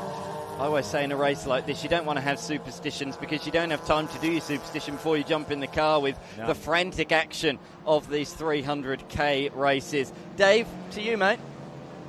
Thank you, Dan. So I was down here checking out the 555, the BMW E36. A little bit of a longer pit stop for that one while they repaired a lot of the rear bar damage. It was on the verge of coming loose. You can definitely tell it was the right-hand rear wheel that was the one that we inspected earlier in the lane that had the shark bite taken out of it. Now, another car that's in the wars is the number 21 of Brad and Tim Herring. So these guys had a double rear rotor failure in qualifying. They switched to alternative rotors. What they didn't do was switch to the calipers that match those rotors. They're ever so slightly different in size and offset, and that means it's actually chucked the rear caliper off. So they're going to have to park their car there, just bolting it together so it'll roll, and they'll roll it out the back. Unfortunately, that's another DNF out of the Herring stable. Wow, that's a big error. That is a big error, and that's going to cost them dearly. And it's a simple one. Like it's not something that typically you wouldn't look after. So that's a bit of a mistake by the Hennings. As I've said before, uncharacteristic. They're engineering dudes. So that is uncharacteristic. Is that Dennis Panner on screen? I actually called the last round of MRA a few weeks ago here at Sydney Motorsport Park, and in MX5 Cup, it was a Herring 1, 2, 3, 4. So talk about making good racing cars. They certainly know how to do that. It's just not been their weekend this year. I mean, they're still out there, they're still circulating, but I don't think a good result is possible for any machine at the moment. I'm noticing a few Division C, D and E class cars are coming into the lane at the moment. A really good pit stop for the Harrises, 5 minutes and 2 seconds. That's their compulsory pit stop done and out the way perfectly, and we've still got 36 laps remaining. That's right in the middle. They're clear, they're home and dry from here on in. So that was Maris in the 33 there in the MX5. You can see in the background Charlie Viola in his Integra. So Maris, young lady from New South Wales, racing with Dennis Panner this weekend. Both Super TT competitors. They were here a couple of weeks ago. Last year they paired up together and they completed a grand total of half a lap in the 77 lap race, so they've already got a hell of a lot further than this one. But this year Dennis says she's the gun. I'm just the co-driver. She's going to do a large bulk of this race this year, and that's what we're seeing at the moment. She's a real talent. She only jumped into circuit racing a couple of years ago, and she's a really, really fast learner, that's for sure. And she's certainly got the ball by the horns at the moment, and she is lapping out there very quickly at the moment in position number 10. And they have not completed, unfortunately, their pit stop yet. But she'll go as far as she can. And if there's a good safety car around about lap 50, 55, somewhere around there, that's a perfect opportunity to hand over to Dennis Panner. Boy, oh boy, I tell you what, he's racking up the miles down there in the pit lane. What you got for us this time, Dave? Well, Dan, I figured it was time for a bit of a light-hearted moment and proof that people in motorsport definitely have a sense of humour.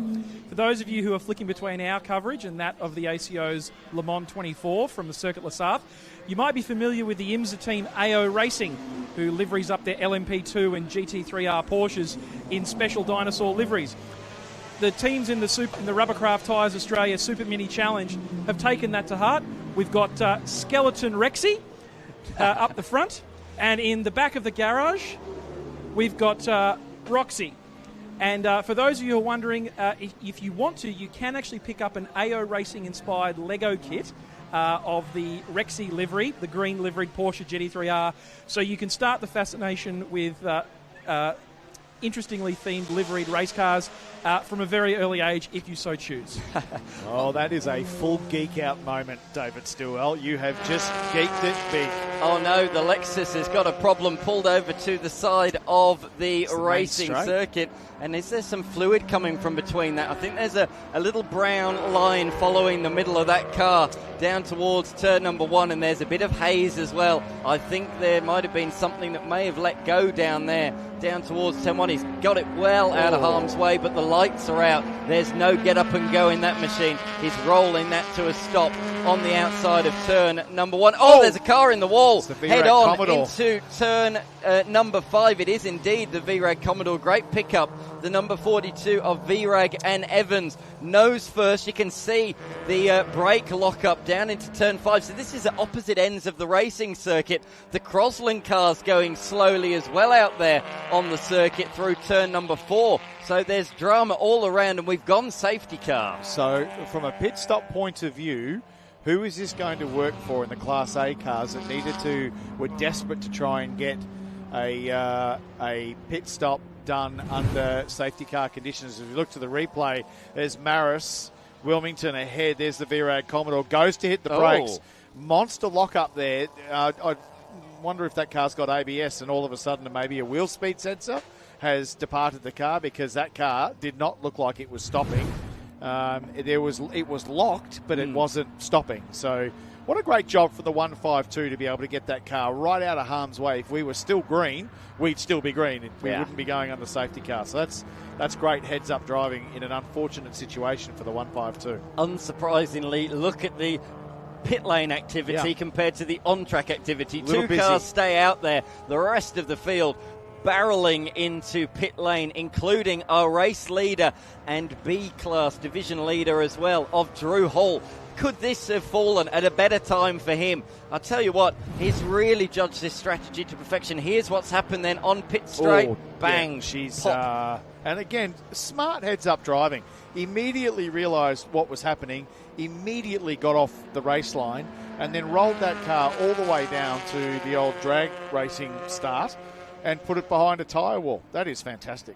I can smell it. I don't know if you can from here in the commentary box. That does not smell good. I'll tell you what it smells, expensive. Well, you realise we're at a racetrack, right? Yes, everything's expensive, including the burgers.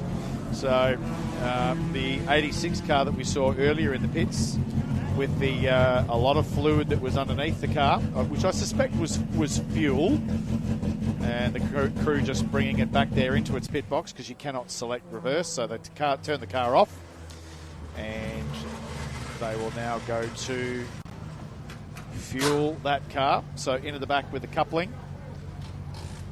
And as well, the number 88. We haven't mentioned this car too much, actually, of David Calibra and Alex Mikkelsey.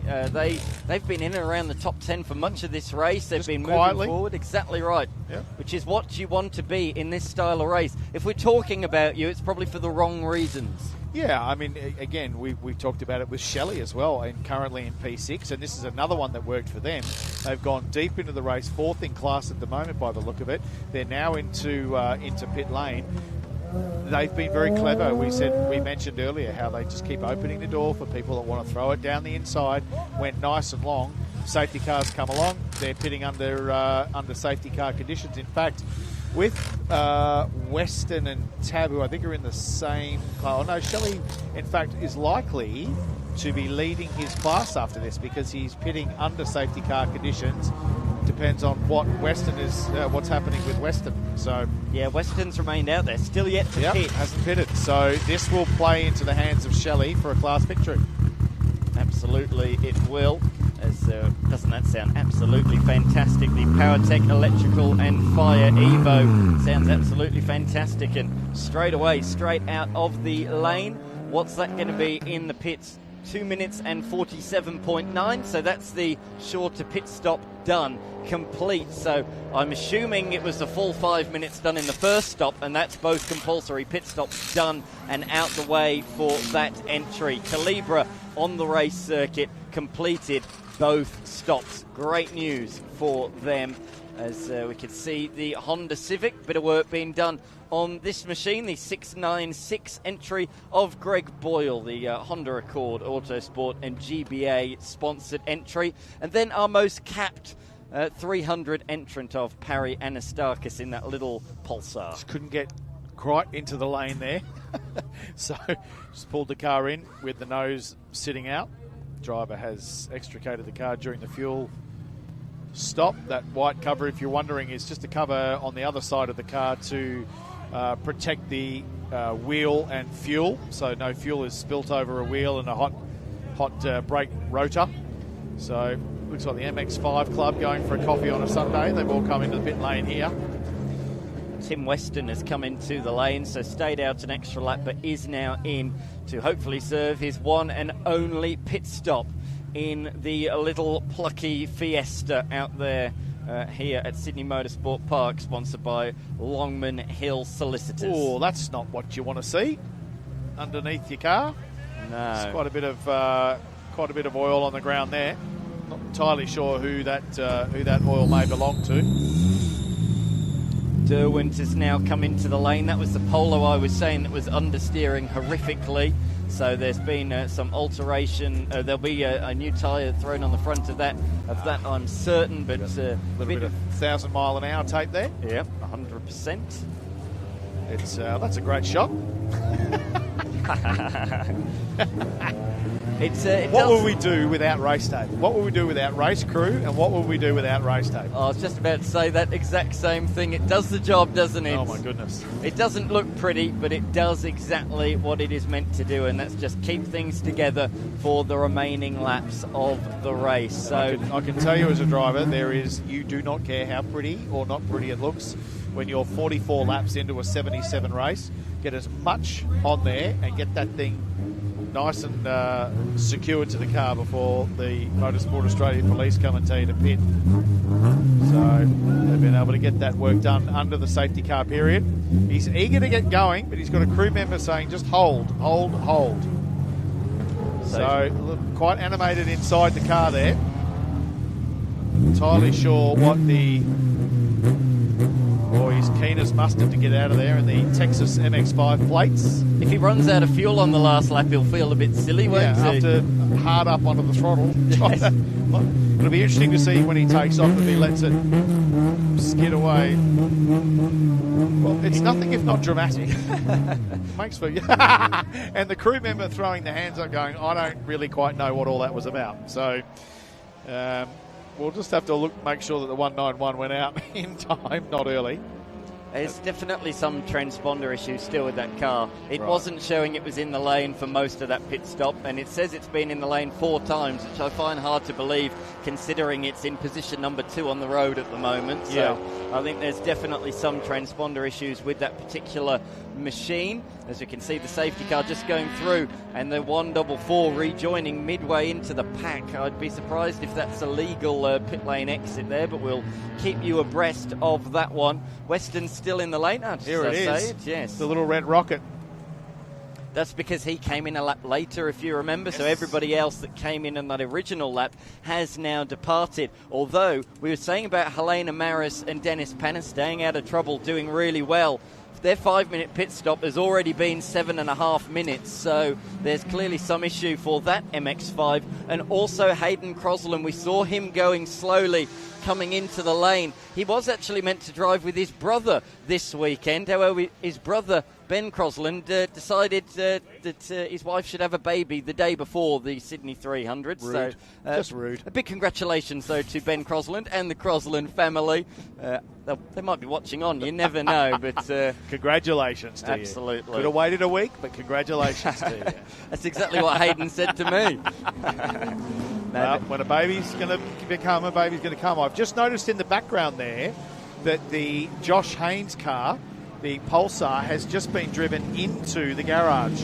So the Michael Ricketts and Josh Haynes Pulsar, just behind the 61 car, has just been driven into the garage. So that is an unfortunate set of circumstances. The bonnet's up. I might get Dave just to run down there and find out what's going on with the 41 Ricketts rocket. What's Josh done? I'll tell you what have you done, Josh? Mick Ricketts has stayed out of trouble for about 35 laps. As soon as Josh takes over, it's back in the pit. He's done the Peter Brock. Peter Brock used to do that. He used to go out and do the laps and then hand it back to someone, absolutely drive the wheels off the car, hand it back to someone, the co-driver. They'd go out and, of course, fail after 3 laps, and Yeah, you'd be exactly. like, what happened? What happened there? Well, the car was perfect with me. I've heard many people say that. Yeah, he'd hand it back in a bucket of bolts and then plead innocent. He was a ripper for that. So that's unfortunate for young Haynes. He's been out of the car for 250 odd plus days, and this is going to see where Tab in the little Fiesta in relation to Shelley. This has been a really long stop. This has been a really long stop. So it should have been 5 minutes in duration from pit lane entry to pit lane exit. We're already nudging just near the 6-minute bracket now as the Holtzl BMW re-enters the circuit. Where's that car now? After the issues on the opening couple of laps, the number 80 has just gone back out onto the circuit. Position number 40 on the road, unfortunately, 3 laps down, never really recovered from that puncture early on in the piece. And again in class, I know we keep talking about Shelley, but now that Weston is still in the pit lane, you can see that Shelley in class outright P8 is, I think he's now first in class. Absolutely. So under the control, smart driving.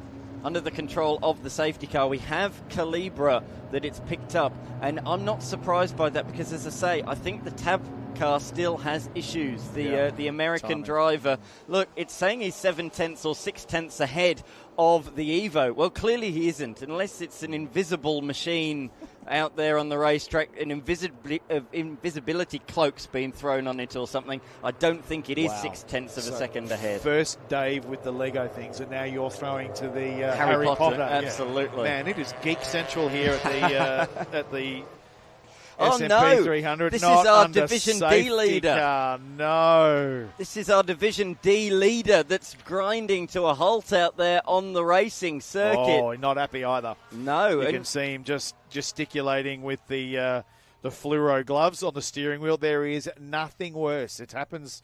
It's not great when you're racing, but if you're just rolling around under safety car, it looks like it's got drive, but it just doesn't have much drive. So I wonder if it's not being run up there on the starter motor. So it's like it's run out of fuel. It's got a little bit of drive as the safety car just bypasses it.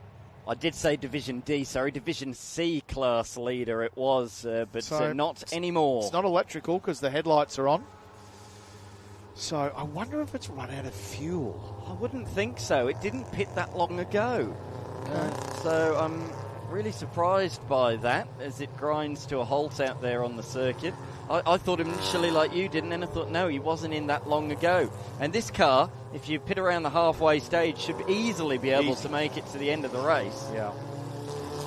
Well, again, I know Dave's step count is well up this evening, but we might get him down to the pits of 53 and see if he can get us a bit of a story on the Ricketts car as well. And isn't that a sight? The VRAG Commodore that we just saw headbutt the wall and actually put us into this safety car period is back out on circuit. But it's got no mark on it almost. There's a little bit in the front left. The mighty Aussie Commodore. You'd have absolutely no idea that went pretty hard Wasn't into a small tyre shot. barrier. No, that you saw the camera shake in its camera position. So that is a great effort. Really and good. like even the bonnet's not crinkled, the front bar isn't crinkled, no paint off the front. Have they thrown a spare car out without us knowing or something? That's remarkable. Wow. Can't quite believe that. He is going to come into the lane, though, by the looks of it, at the end of this lap. So let's have a look at the leaderboard at the moment. It's showing Herring as position number 1, but we know there's transponder issues with that car. Apparently it's pitted 4 times, and apparently it's just behind the safety car, but it isn't. So what we can tell you is the Calibra Evo is next. It's the one behind the safety car, and we believe the race leader out there on the circuit. A car that started inside the top 10 has done a fantastic job. Jumped ahead of Drew Hall in the last round of pit stops. That car, the BYP Racing entry, has been mighty fast today, and unlike the 81 machine of Benny Tran, so far anyway, has run faultlessly, and I am touching wood as I say that. Dimitri Agathos is in P3, but down there in the lane while we're still under safety car, let's head down to Dave Stillwell. Thank you, Dan. So I'm down here with a medium well to well done Emil Tab, who's just jumped out of what was meant to be the number 77 Mazda MX-5 for Herring Performance. He actually jumped out of the 191. Now, Emil, you've been flat out since you got off the plane to be here in Australia. You've come all the way from the US. You normally race in effectively the closest philosophical equivalent in GLTC, along with the Grid Life crew. Shout out to everyone over there in the US. Love your events. Tell us, you didn't have to worry about the car being too different because you only got a couple of hours in the car that you were going to drive anyway. Correct, yeah, and that car was a handful in the best way possible. This one was just a sweetheart. It handled so good. I could use that advantage around the outside of a lot of corners. I got to finally race on this track, so I got to realize how much fun it is to race, how many different lanes there are to pass. And using a little lightweight MX-5 or Miata for my stateside bros, using that handling advantage was key to making up those early positions. Now, we're used to seeing when we watch the coverage of GLTC, we see K-swapped Miatas, we say, DCT swapped Z4s and S2000s. How does the model mix in Sydney 300 racing stack up with what you're used to? It's wild. So the GLTC is obviously one class, so everybody you're racing is around the same power to weight ratio. You've got a huge spread here, so that's the biggest difference. But everybody was cool on track, and I like the vibes, so I'll definitely be back if I can. Well, thank you for chatting to us. The pace car's about to come in, so we're going to go throw some green flags out there. Thanks for the chat. Yeah, and thanks to Rubbercraft for bringing me here. It's been a blast. Back to you guys. Thanks very much, Dave. If you could also find out about the transponder issues with that car as well while you're down there in the lane, that would be superb because it's very confusing. It's moving up and down all over the show at the moment. Now showing in position number 6 as we are set for a restart with 30 laps remaining in the Viola Private Wealth Sydney 300. There's some cars launching early further back down the field. I don't like to see that. No. Hopefully we're going to be all right down towards turn number 1. But pulling away immediately, pulling away with a big margin. But as you say, he left it late, and a few people thought he had jumped a lot earlier than that. Dimitri Agathos moving up the inside of Hall into turn number 2. Not quite able to make that move, or is he? Because Hall's in a bit deep there, runs wide, runs the car width wide all the way through turn 2. Never found the apex of that corner, and Agathos is like a shark that's seen blood. He's attacking, he's seizing this opportunity. He's just got to watch those mirrors though, because this is going to keep him slow, and you can see there that the MX-5 has just been able to, or both the MX-5s have been able to gain some time. The 86 with Shelley, I think, is that 86? It is. Shelley, so he's got to be very careful that Agathos doesn't lose spots here because he's fighting. You may look forward, but you also got to make sure that you look back as well. So that restart though, boy, Calabria held him a long time and then used the four-wheel drive turbo pace of that car just to jump out like a jackrabbit. He's already picked up 3.3 seconds on this one lap. But the huge news is the fact that Cooper is now in position number 2, and crucially that Division A class car has completed both of its pit stops. That was mighty close. Wow. That's the Curry machine back out on the racetrack again, fighting hammer and tong with the 101 machine around the outside of LeBrock. He goes, and there is a bit of a touch there on the exit of the corner. That was wild and willing for about 5 corners. And again, that's the aggression that you don't really need. I can't imagine Nathan to be real happy with that because, again, it's on a restart. They're trying to get back all those laps, but Nathan's just trying to have his own race as well. And then, of course, when that happens, you get a little bit cranky inside the helmet. He had a bit of a wiggle, and that could have been a huge accident for Curry as well, because he did get him. He tapped him in that left rear, and that could have turned him hard right across the nose and into that wall on the left-hand side. So you just have to be so careful. We said that the Division A class cars need a late race safety car to close the field back up and get their 5-minute stop out the way. Cooper has done that. He's a Division A car, and he's less than a second now behind the race leader. It's in the hands of the 86 at the moment with 30 laps still to go, but we've seen so much drama in this race with 30 laps to go in the past. It's so early to call it, but is the only Division A class car inside of the top 10. You can see the lighter coloured red number 2 compared to those darker colours towards the tail end of the top 10. And here it is. This is for the race lead. Both of these cars have completed all of their mandatory stops. They are both fighting for outright victory, but I feel this is a matter of when rather than if. Yeah, exactly. Cooper's just got to be a little bit patient here. He knows that he's got far greater pace than Calabria. It was 3.5 second gap on the last lap, and now it's down to a coat of paint. So he's just got to be able to make the pass, make it early here if he can do it. He doesn't need to run him down late into turn 2, and as you can see, just drive straight past him. So that P1, 2, 3, 4, 5 and 6 are now cleansed, and Shelley is in the lead of his class in P6 with Calabria in the lead of his class in the 88 car and P2 outright. So a great run from Cooper. I'm looking down the timing tower on Natsoft, and I am noticing one outlier. Salteri in the Mark 8 Golf has only done one of the mandatory stops for Division B. Right. So there's still one more to go for that car. All of the other ones, to me, look all right. Charlie Viola, actually, as well, still has one more to go. And the Shaw machine, that also has one to go. But notably, all of the top 4 are okay. They've done their 2 mandatory pit stops, and I believe they did it within the window as well. As we see, Charlie Viola, he is now at the wheel of the number 7 Integra. It's not got the engine it started the day with, but it's still a weapon out there on the race circuit. I'll tell you what, though, I spoke to him during the driver's briefing. He goes, my mechanic's changing the engine now. I really thought we were on for a outright podium at best. He was so happy with the car, but the car had other ideas today, and he is fighting for class honours, but he's still got one more stop to do.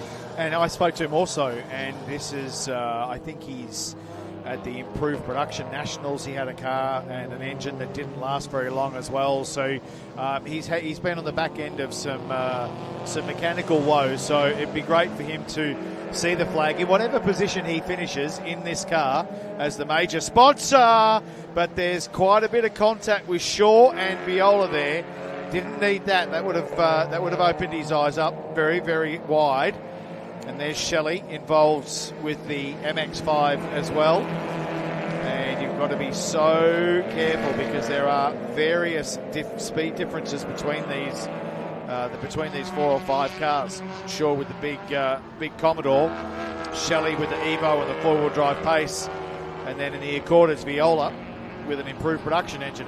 That just sums up the Viola Private Well Sydney 300. The variety of cars heading down towards turn number 1 there was incredible. You got the 555 BMW, you got the little Integra diving up the inside, you got the big, powerful, loud VP Commodore, you got the all-wheel drive Lancer, and then also you've got the little lightweight, nimble MX-5 as well. That is this race in an absolute nutshell. There was the number 13. Oh no, LeBroc's got an issue. No. LeBroc has got an issue, sharing the car with Elliott, and that car is not running well at all. In position number 22, but crucially done both of the 5-minute pit stops in Division A. That doesn't matter though. At this point in time, I think the car's going to come in. There's clearly some issue. Well, and I just wonder, there was contact with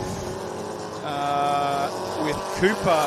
Was it Cooper a little bit before that went underneath him? There was just the slightest level of contact. And I wonder if that's just upset something in the front right, like a hub or something like that, because there was a telltale mark on the tyre of the LeBroc Commodore. So it'll be interesting to see. We'll get Dave down in the lane to just follow through that and see what the problem is with that particular car. So I don't think it was Cooper. Who was it with? I can't remember. We started this race with 6 Division A class cars in contention right at the pointy end of the field. We're left with just one. However, it is our race leader, the reigning Viola Private Well Sydney 300 winners, and as well the reigning Wakefield 300 winners as well. They are at the front of this field, but with the Division A class cars, they're a lot more highly strung than some of these other cars. They're generally Super TT machines, maybe even time attack cars. They're not used to doing these long distance races like some of the production cars, and that's why we've seen so many issues with them, not only this year, but in years gone by as well. So the LeBrock car just making its way into pit lane now. Shelley, who currently on screen, currently in P8, just lost a position to Harris.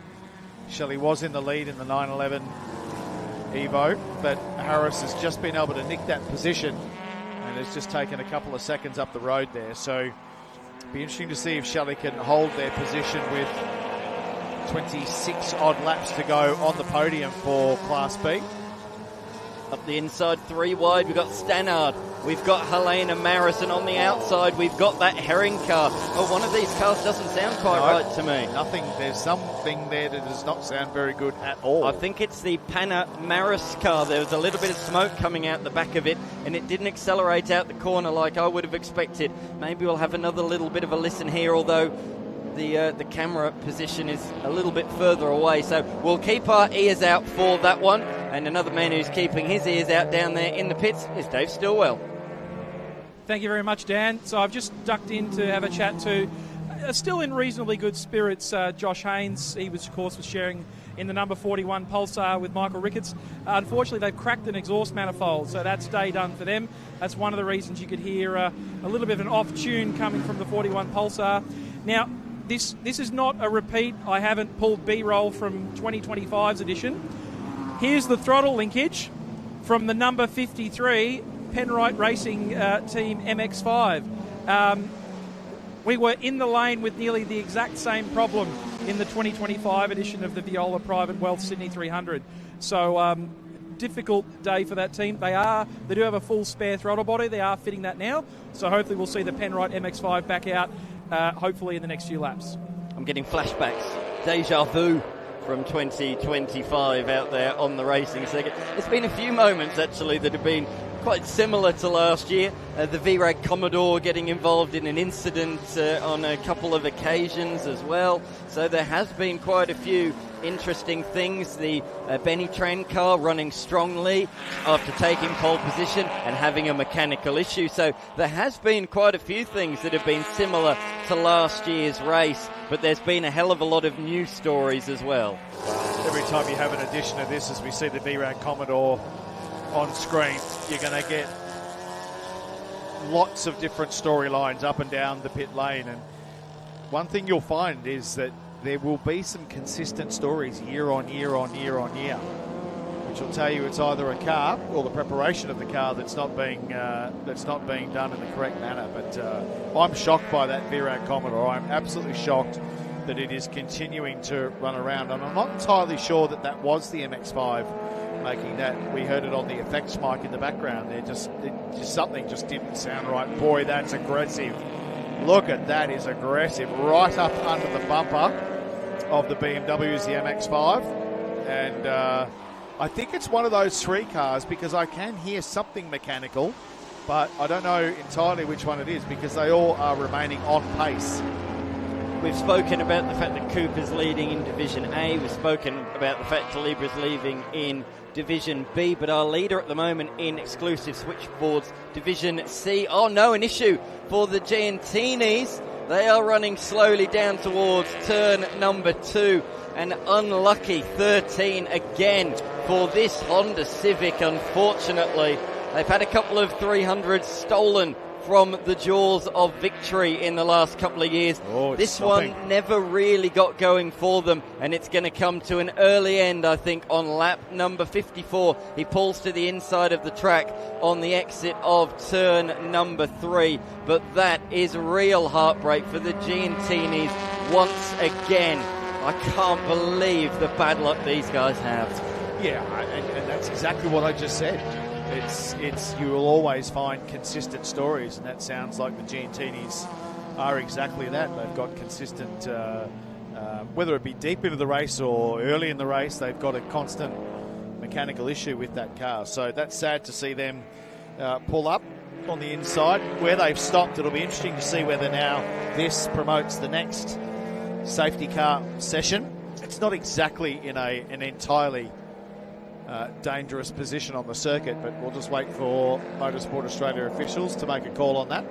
What I was going to say before that occurred is how close it is in Division C. At the end of the tail end of the top 10, Harris, Shelley, Bolton and Inwood, they've all done their compulsory pit stop. They're all in the same division. They're all trying to set the same lap time, and they are split by just 10 seconds. And we're 54 laps into this race. Well, Harris has had a screamer because Shelley was leading that class at the back end of the last safety car period. So in the matter of only about 4 or 5 laps, Harris has made the pass and gotten on down the road in that big Commodore. So, again, I still like what Shelley's doing, just motoring around, not getting involved in anything, minding their own business. So we'll see where that sits out. Just a local yellow. No, we go full safety car for the Giantini car that's off to the right-hand side there. I'm not seeing it on timing. It's not on timing, and it's not on the Blendline TV graphic. According to our timing, we are still under green flag conditions. That was a very clear yellow safety car. It certainly was, but timing is showing otherwise. There's some cars going quickly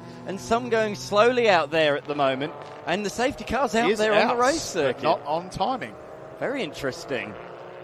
So apologise for that. The boards did not lie in that case, and we're seeing a few cars being waved past the safety car already. It's trying to find our race leader of Cooper, who is just coming over the brow of the hill. Number 86 of Harrison Cooper and Jackson Copeman, the Jackson Copeman Motorsport machine. In years gone by, Copeman has shared the car with Jimmy Vernon, a well-known driver for those that watch support categories of supercars and the like. He won the GR 86 series. Back then it was just called the Toyota 86 Racing Series back then. And as well as that, also a competitor in TCR Australia for a while. But these days, it's these two, and they've really become a gun combination. They're good at strategy, they have good car speed, and as well, they don't seem to make much contact with other vehicles as Charlie Viola has come into the pit lane. I also expect to see in this lap Salteri, who's also in Division B and also yet to complete his final pit stop out there on the racing circuit. Who else? I think pretty much everybody else is all good and all home and dry from here to the end of the race. So it's just a couple of little outliers. Tom Shaw as well, that he's sharing that car with Zach Wazia, the New South Wales production touring car categories. I tell you what, they've grown, they've built a groove in this track over the years. The amount of laps they've done in that BMW around this place. And that number 86 MX-5 of Cooper there, there's not a mark on it. Looks nice and clean. I shouldn't say that. I'll probably give them the commentator's curse and they'll go and do something silly. But that car's looking very, very strong, isn't it? There's no marks on it. Doesn't look like there's anything loose. It's just doing its laps, ticking them off. And because it's that A-class car, certainly from a class perspective, it could probably come in and sit for a couple of laps inside the pits and still not lose its number one position. But outright, it's putting a good campaign together as the laps start to tick down. Only 20 left, 22 odd left. Here coming in is Dimitri Agathos as he slipped through my going through the pit lane. Where is Agathos on the timing? He's done 2 pit stops and he's in Division B. So this is an unscheduled stop for Dimitri Agathos. Maybe short on fuel potentially towards the end of this race. But this is real drama for a car that was in legitimate 3rd position in this race. He's already done the 2 mandatory stops, but Agathos is in the lane for a 3rd time. Dave Stillwell, to you. Thank you, Dan. So I'm pretty much assembling enough spare components that have been thrown off cars to basically build my own Sydney 300 car. Now, Matty, you can tell us all what a harmonic balancer is meant to look like. I can certainly tell you it's not meant to look like that. No. That's what used to be the harmonic balancer hanging off the front end of the 4G63 turbo engine in the number 59 Lancer Evo. I did think it was a bit optimistic when they were throwing a belt on it, and then the car spent some more time up in the air. Unfortunately, the Miller family won't be back out again tonight, but that's, again, we race, we learn, we fix what we broke, and then we go again. I think they'll be back with a vengeance in next year's event. Pretty sure that's a manufacturer's line, isn't it? Re-race, we learn. Yeah, mate. There you go. Man, Agathos there, botted up on the car, so you're quite right. This is a non-scheduled stop for the giant-killing Subaru, and it was having a ripping race. Again, just ticking down the laps, qualified well, and was well up there in the top 4 or 5 when they came into pit, but unscheduled now. That's a bit of a heartbreaker, as you can see in the background there. The Giantini car also being dragged in by the safety crew. It's been a shocking run here at the Sydney 300 for that car. 2024 didn't even make the start after an engine blow-up in Friday practice. Last year came into the pits before the race even started due to a throttle sensor issue that put the car into limp mode, and then after that late on in the race it also kept blowing fuses, so it did more pit stops than the car number on the side of the entry. So unfortunately it's a third year in a row for Dimitri Agathos that there has been drama in this race. He finished 10th at the Wakefield 300 just a couple of months ago, but the Sydney 300 eludes him. Well, they're still applying the fuel rig to the car, so there may be some thought process that will keep the car prepped and ready to rejoin. If we can keep it rejoined, you might as well do that. But with the bonnet up and an unscheduled, maybe you were right. Maybe it was fuel or a lack thereof as we go back to green racing conditions. And again, now the MX-5 of Cooper has bolted, which is a good thing, rather than holding the rest of the competitors up. Is there some overlapping? No, that was a bit of a deceiving look. My apologies there. I thought there was a bit of overlapping from the 88 of Calibra. That car, though, to the far left-hand side is the car in position number 2. So there's millions of slower cars, lapped cars between he and the race leader now as he slides up the inside of the Agar and Agar Veloster that nearly closed the door on him. Simon Agar and Nicholas Agar back together this year after winning together in the Veloster in 2024. They went their separate ways last year. Simon remained in that car with Hayden Crosland.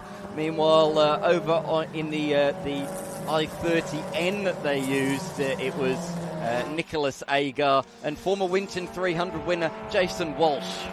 Calabria's just got to be really careful here as he starts to clear some of these slower cars. He's in a great position for a Viola Private Wealth 300 trophy, an outright trophy, but he's got to be very careful on these restarts that if he does find himself in mid-pack, Dan, he's got to make sure that he clears them, finds that space and fresh air to be able to get on with his race. He's up the road, not too far from Hall. He's only a second and a half. So one little mistake from Calabria will take him off the podium and put Hall up into P2 with Saltieri in third. Absolutely. A lot of these cars, though, there's the Crosland Kia just going through the shot. We saw the Veloster. A lot of these Division E class cars are nearly a full lap down now. That class has really been split in two. And these guys, there it is, the little Kia there, the Veloster. So there's a lot of Division E class cars that have found themselves nearly an entire lap down because they just went a lap down behind Cooper as we see them side by side. It is like Burke Street Mall on the restarts here, as you can see the Kura car on the right hand side flashing the lights. That's the hardest working set of headlights at Sydney Motorsport Park this evening, as we also see the Agathos car rejoining the race in the background there. That's a busy rejoin. Is it a coincidence that that was 5 minutes exactly? Do you think that maybe an earlier pit stop wasn't legal and they've decided to come in again and serve one? Did they not come in early outside the window? Maybe they did in the first 10 laps from memory. So much to keep track of, isn't there? That was their last of their CPS stops served under safety car. That's what so made me it would think make sense, but yeah. I seem to remember maybe Agathos had a pit stop early. It's only when I saw 5 minutes 0.8 seconds that I thought that's remarkable how consistent that is there. So yeah, I think the first pit stop was done, as you say, before the pit stop window open. That was 2 hours ago now, and we've got 55 cars to keep track of, so we believe that is what has happened there, as we see Harris around the outside. He's really moving up well at the moment, isn't he? He's up to position number 4 now, and moving around the up the inside of the 55 Subaru BRZ that we saw stopped in qualifying earlier on today. It's gone a lot better in the race so far, as that Subaru, and out there circulating at the moment in a couple of laps down, but doing well in Division D out there on the racing circuit. Harris Commodore doesn't have the most amount of grunt. It's one of the prettiest cars out there, but doesn't have the most amount of grunt, but is awfully consistent as Curry. Look at this. In the 89, trying to cycle his way through, the headlights flashing every single time he comes towards a corner. But I dare say it's likely to be all in vain by the end of it, because he's not going to catch up the laps that he needs to catch up. Currently in 25th position, 1.3 seconds down on the car ahead of him. So who knows, with 59 laps completed of the scheduled 77, maybe he can get the way he's come back. I don't think he's any more laps down. I think he's back on the lead lap, if I'm right. So we'll keep an eye on Curry as we throw down to Dave in the pits. What you got for us, Dave? Thank you, guys. So you were talking about, you thought the 66, the Agathos full gas racing Subaru might have been an unscheduled pit stop. That was actually their scheduled 5-minute pit stop. So talking through their night so far, when they did their 2.5-minute stop earlier, they took about 3.5 minutes, and then midway through the race, they had to do an unplanned pit stop. This is the reason why. This is a Hankook semi-slick tyre. It's one of the most popular tyres used in the race. You can see this is the right-hand front tyre. So this is the right-hand outside shoulder. Massive amount of load on this outside shoulder of the right-hand front tyre as you go through left-hand corners and you load the right-hand side of the car. As we can see here, basically very near to disaster, complete delamination of the tread at multiple points on that inside shoulder. That's from running the tyre with a lot of negative camber so that it doesn't roll over too much. But have a look at how overstressed the outside shoulder is. The tread's basically worn away on that outside shoulder.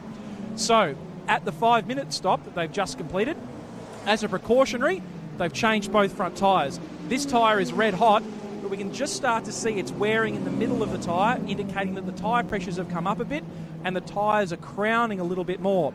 This is something you can do to try to stop the edge wear, but it does mean you're obviously running the tyre a lot hotter than you might hope to be running it. Matty, you can fill us in a bit more. You've got plenty of miles around here at Sydney Motorsport Park, and you know how much punishment that right front tyre takes. Oh, absolutely, and it's a high deck track, so majority left-hand turns, you have to be very careful with how much camber you do put on it, because it does put stress. It's a black art, Dave, on where you put your pressures and how you get the car set up, because at this place it is a dead set tyre killer, as the Agathos Subaru has found out, because that's you probably coined the terminology right. That was moments away from disaster. Had that as an outside front right, if that had exploded through the middle of turn 1, whoever was in the car was just about to be a passenger. So good pickup. Yeah, and great assessment and explanation as well of exactly what the strategy has been for that car. So it didn't pit early. It came in for the first time, did its first compulsory pit stop. The second one was unscheduled. I saw it come in a second time, assumed that was a compulsory pit stop ticked off, but that was not the case, and had to come in for a third time to do the second compulsory pit stop. So a big thanks to Dave Stillwell for quickly getting to the bottom of that one. Unravelling all that. So this is the point of the race with 61 laps down of the 77. This is when you start hearing and feeling everything in the car. 15 laps out, everything's been running brilliantly. Tick-tock, not a problem. But this is where concentration can lapse. You get impatient because you're trying to get to the end. And this is the point where the pit crew need to be on the radio to the driver, keeping them calm, keeping them informed without being over-informed, and just gently tick off the laps. Maybe if you're not involved in a battle and you've got that big lead down, you can start to just roll back. Maybe a couple of tenths out of your lap. Oh, Shelley, that's aggressive. Heading down to the left-hander on the way up to Corporate Hill. That is aggressive. He's trying to find his spot.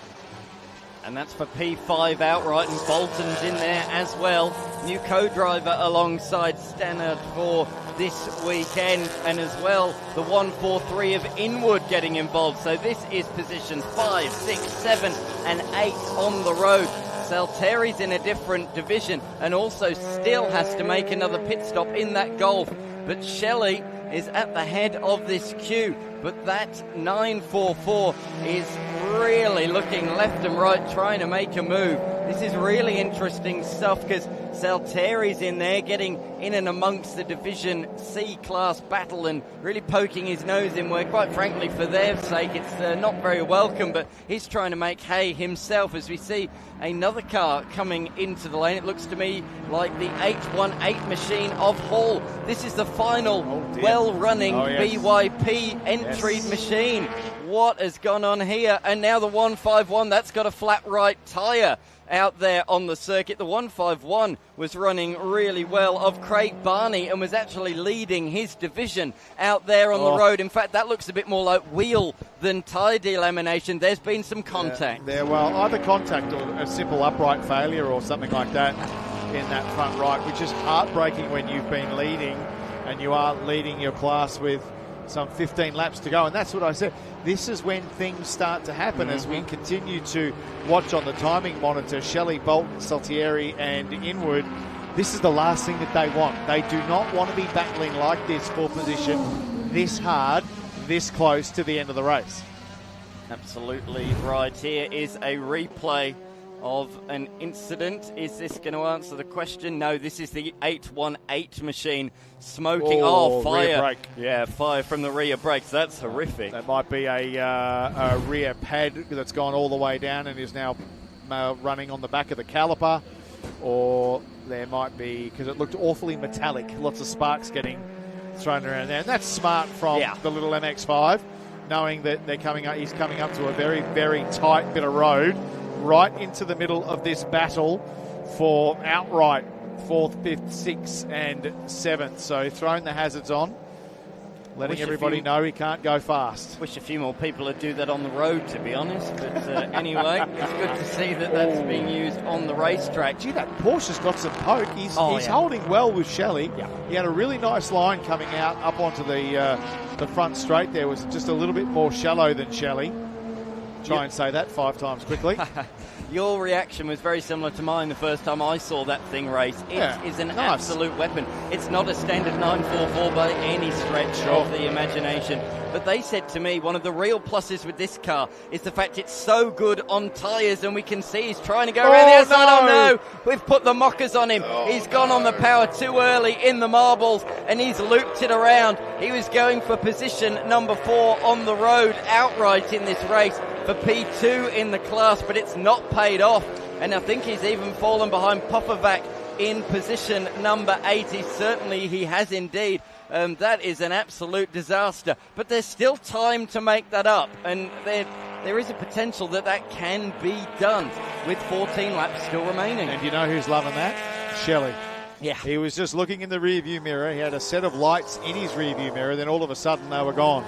And he was all over. Bolton was all over Shelley for the last couple of laps as we see another car stopped off to the left-hand side. That's the number 53 MX-5 as we go to a replay. Shelley was good. He was defensive on the left-hand side, but you're right. Bolton just got out in the marbles and gassed her up, and it turned around. Very lucky not to cop any contact from anybody else there. Saltieri making a defensive and a very strong move to avoid. This is a great story. This was the car that at the very start of this race was to the hardest extreme right-hand side you can get of turn 1 here at SMB, almost off into the rubbish tip, and he's been able to bring himself right back into play, and he's now up in 6th outright, 3rd in class. Incredible. What a great story that car is. And Salteri's just come in the lane for his final pit stop. There you go, he's up one more. I'm baffled by that strategy. They're normally so good on the strategy, that team, with the Volkswagen Golf, the 222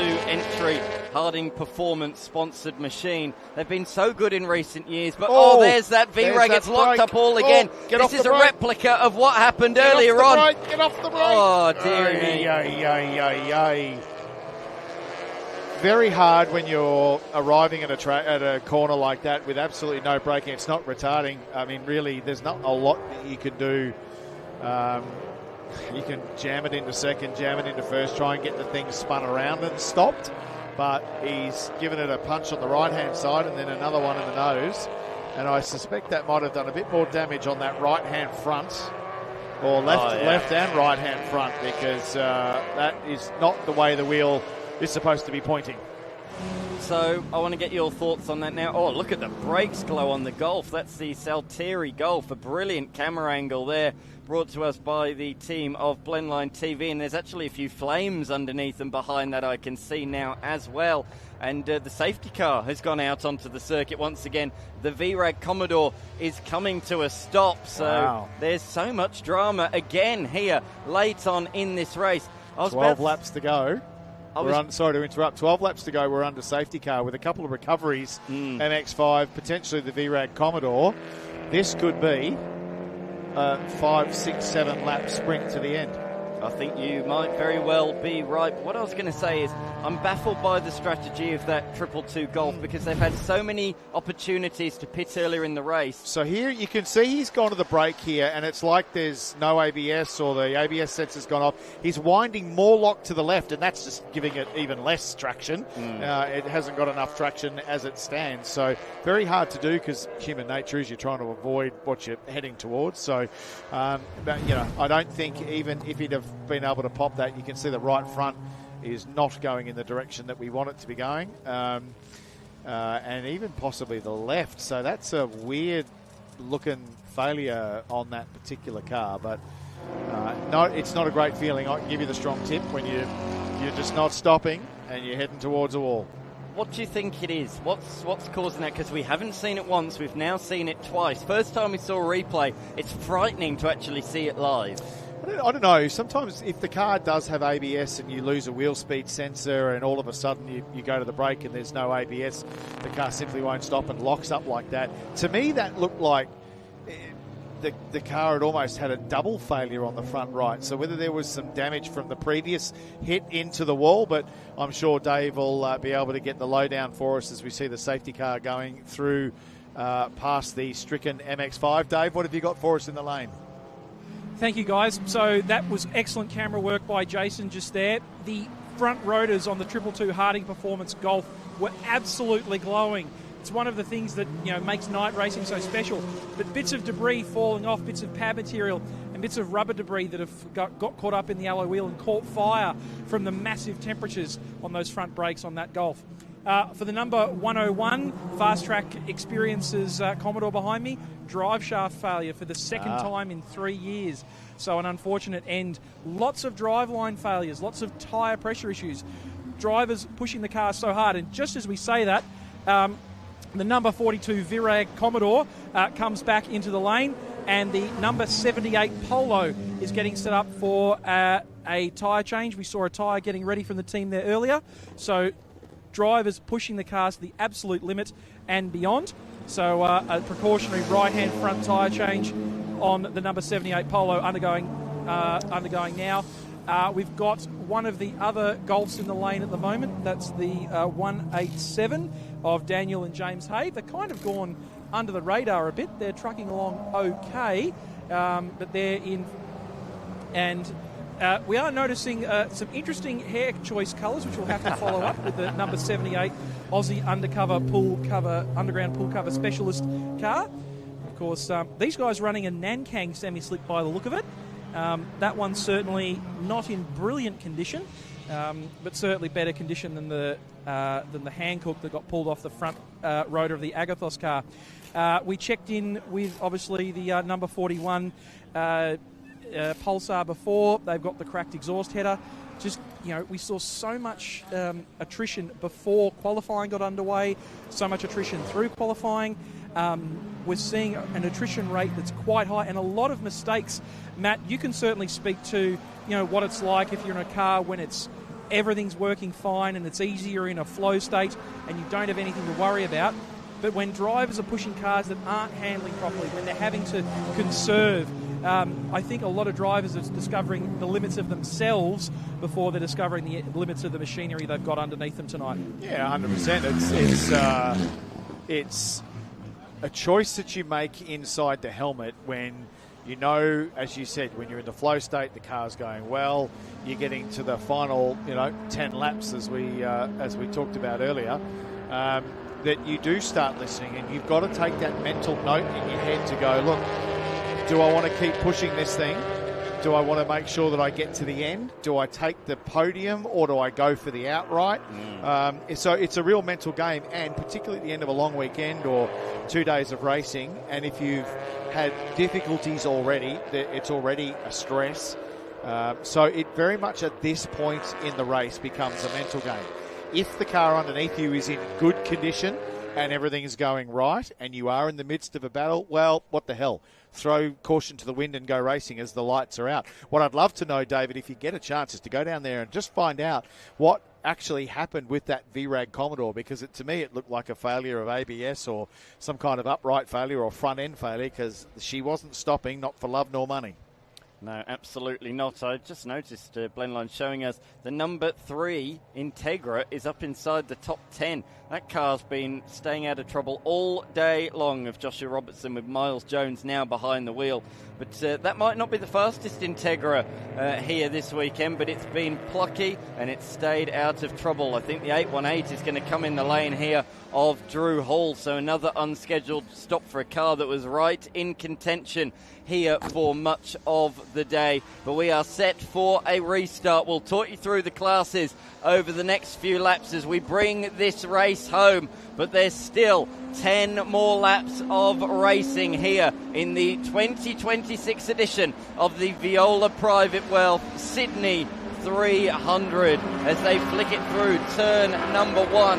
There's some big names and some big battle packs still to look out for, including just behind the 88. That's the car in P2. We've got Harris, Shelley, Inwood, Popovac and Bolton all line astern on this restart. And this is the danger zone right here when everyone compresses into turn 2, when everyone's just starting to try and get themselves back to where they essentially should be around the cars that they're comfortable racing with, and this is the danger zone. What do they say about safety cars? Safety cars breed safety cars. Look at that, 3 wide down into turn 5 as they climb around the outside and the inside of the little Pulsar there. He got absolutely mugged through there, but that's the sort of danger you expose yourself to with these restarts with only a handful of laps to go. This is where you could lose it. Oh, look at that. The number 3 Integra diving left and right, and the little Mini doing everything that he can do to try and stay out of everybody's way and not cause an accident.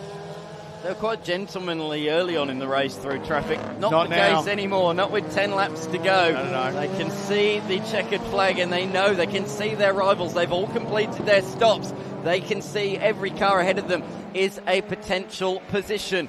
Cooper leading the way by 14.5 seconds. He had a lot of lap cars between he and P2, but here is Harris, third outright and Division C leader out there at the moment. He's got a couple of seconds over the Evo there, the One Raceway sponsored Mitsubishi Evo of Shelley, and then this as well.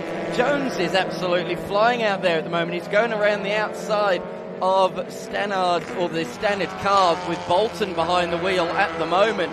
In fact, Bolton's lost out to Popovac and as well potentially to the number 3 down the straight towards turn number 1. This really is wild and willing now late on. And look at Bolton after that spin earlier. Oh, lots of lockups down there into turn 2, but Bolton in that Porsche who threw away an almost an absolute podium position is now climbing his way back up after that spin up to 7th outright and 4th in class. So he's got to get past Popovac in that portion, see if he can get up to the back of Inwood and make something of it, with Harris going wide now in the big Commodore as well. He's leading Class C.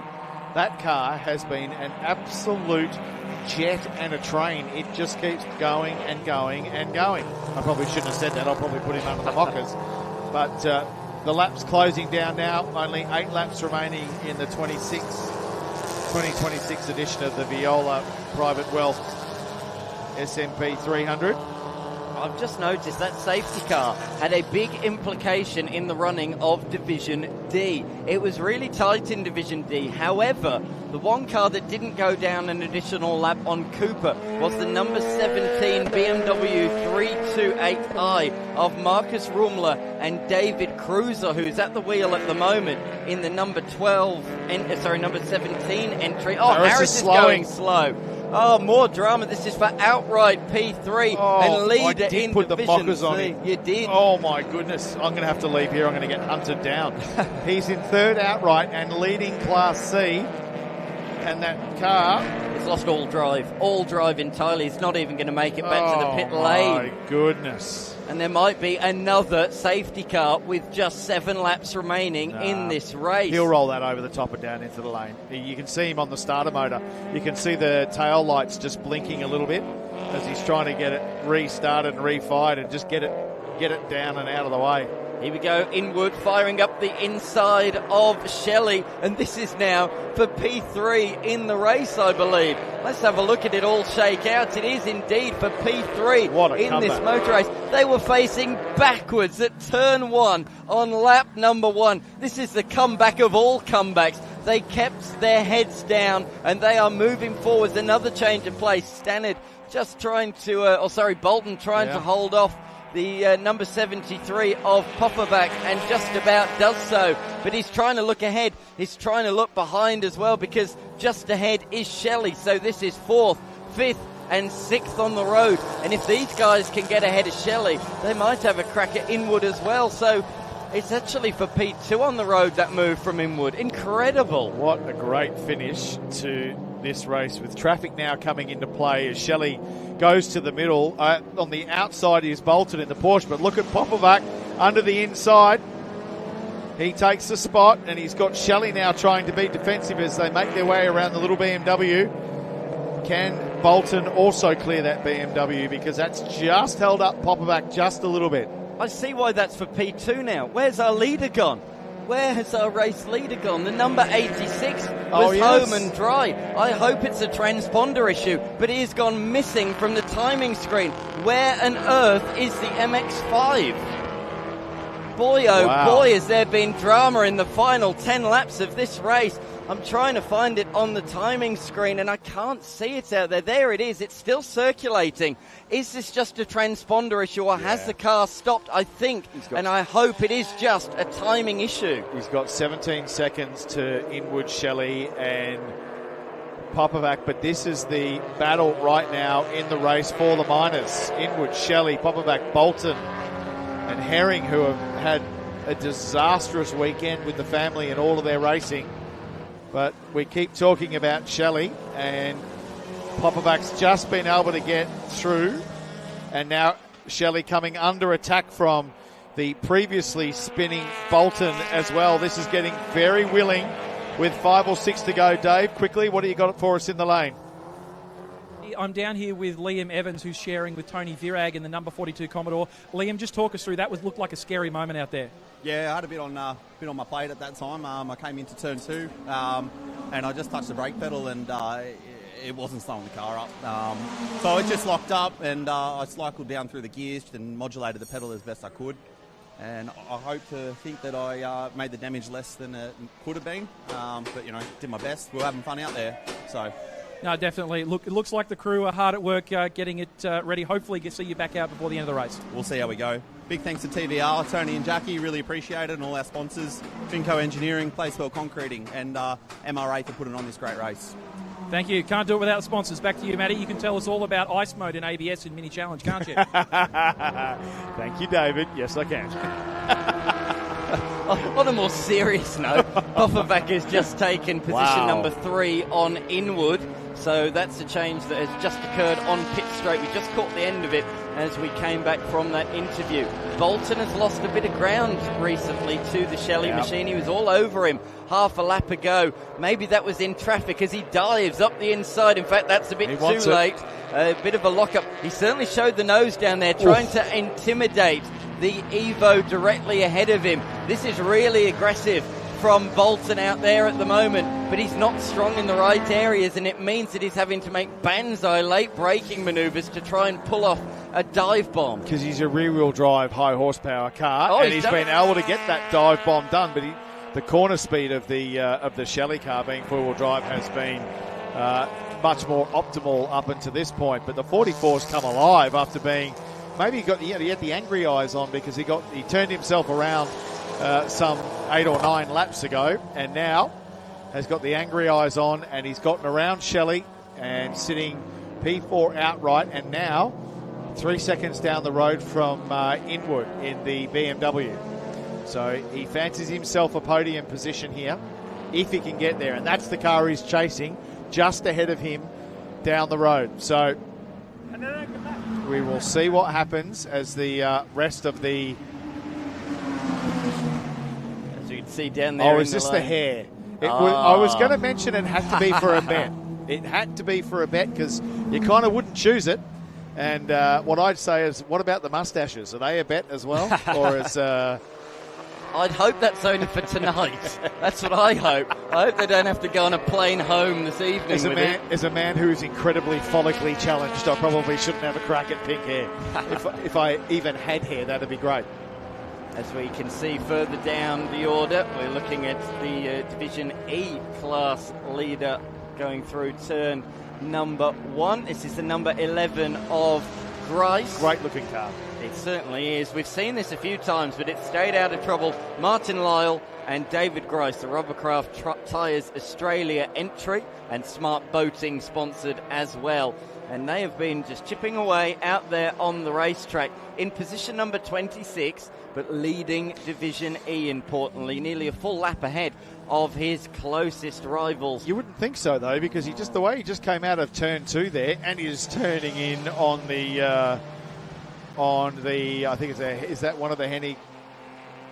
It was the MX-5s. Yep. But yeah, as he came out of turn 2 there, the car had a big old slide up, big oversteer slide, so he's still being aggressive with it, even though he's 1 lap up, which is brave when you've got 4 laps left to go. We are hearing from the team at Blendline that it was just a issue with timing for the number 86 of Cooper and Copeman, so it is still circulating out there. This is the fight in Division D at the moment. This is the number 17 entry at the moment, just going over the brow of the hill. Dennis Panner throwing one down the inside.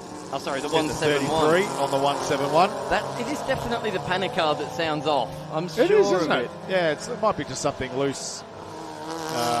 So that's the Kia Prestige GT. We haven't seen one of them in the 300 race before, driven by Hayden Crosland, and as we say, a new reserve sub-in driver alongside of him who's been racing in XLs all day long, so been keeping himself very, very busy out there. Preston Bruce, who had a good day in the XLs and currently leading Division D. So Crosland won Division E last year in the Veloster. He's looking to go back-to-back in division victories, this time potentially in Division D. So 3 laps remaining. Calabria nearly 24 seconds down the road. So after what I did with, after talking about the Commodore before, I probably shouldn't talk about any of these cars, to put them under the microscope and the mocker as we wind down these final laps. Harris has got going again. Look at that.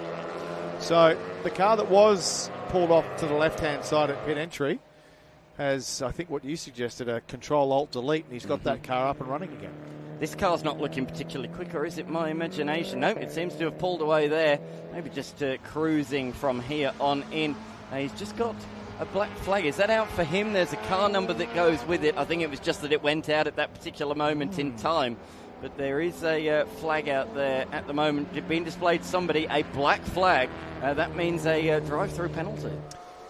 Yeah, that'll be interesting. Oh, a lot of smoke down into turn 2. You can see at the bottom of the the camera shot there too. Someone just getting a little bit excited on the break. So Calibra is out in front of the Division B entries. Number 88 done its 2 compulsory pit stops very smartly midway through the race under the safety car conditions. Not 1 second was set under green flag conditions. As we see, this is the Division D leader. There's a bit of confusion because the Kia's also got 17 on the side. Oh no, the 944 is in the lane. Bolton is in the pits with just 3 laps remaining from a class podium. What heartbreak. He'd done all the hard work, finally got through on Shelley, but all that comes to absolutely nothing as he's in the pits. Wow. You get all the way to the end, and just a few laps, you're out. No, I've got some better news. That was the drive-through. That's the drive-through that we saw. It's gone to the Bolton machine. 32-second transit time in the lane, and he's back out again. Yes. So not sure what that drive-through penalty is for. It's happening so quickly out here at the moment. And that takes him out of the battle, really, for the second and third position. Second position in the Class C honours. But Inwood looks to have got that perhaps wrapped up. He's got 6 seconds over Shelley and now 32 seconds over Bolton. Bolton's just very lucky that Herring there is a minute and 17 behind in 6th position. We're hearing reports that car number 86, the Mazda MX-5, we saw the fuel spilling from that car early on in the race. He is being given a 2-lap penalty for that. That is a big no-no in motorsport. It's written in the rules. Penalty 2 laps for spilt fuel. And he is therefore not in the lead of this motor race. The car we're looking at the moment, the Division B entrant of Calibria, is leading this race outright at the front of this field with a lap and a half to go. That is unbelievable. With 2 laps to go, they hand out a 2-lap penalty for a fuel spill that happened significantly earlier in the race. I'm not saying that the penalty shouldn't have been there. It should have been handed out, but man alive. If it had been handed out 25 laps ago, he might have had a chance to be able to get back in the race. But Calabria looks like he's going to inherit the lead. 25 seconds up the road from Popovac with 2 to go. And this was the car that had an incident here about midway through the race, and we thought that it had damage and looked a bit low on the left-hand side. I'm still not sure that car's ever quite been the same, but nevertheless, despite that little skirmish, they are in position number 2 out there on the racetrack. The 73 machine of Tomislav Vucevic and Bob Popovac in their EG Honda Civic, with thanks to BT Motorsport. Well, they've pulled an absolute blinder here.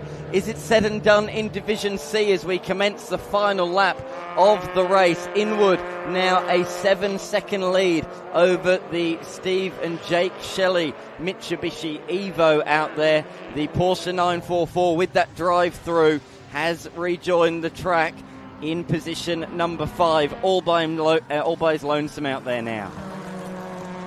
What a race. Incredible. What a race. As we went through the whole race, you couldn't tell exactly who was going to be in the right place at the right time. But Calabria in the 88 just rounding a few more corners now on his way up towards Corporate Hill. This is where you almost back off. Just back right off. Bring the car home. You got 26 seconds up the road. Don't be going for a lap record here after 77 laps of Sydney Motorsport Park on a tyre reading circuit. Just get it home. Absolutely. In years gone by, the Evos really have struggled on tyres here, but these guys have just been silky smooth, silky consistent, and with just a couple of corners to go, headlights are flashing. David Calibria and Alex Michalski have done a fantastic job throughout this race. Been absolutely faultless. pitted at the right time, but been fast when it matters as well. And they round the final corner, and it's going to be a shock victory, a surprise victory, but a thoroughly well-deserved victory for the 88 Evo combination. They are the winners of the 2026 Viola Private Wealth Sydney 300. This car's had to come from quite far back in the field as well.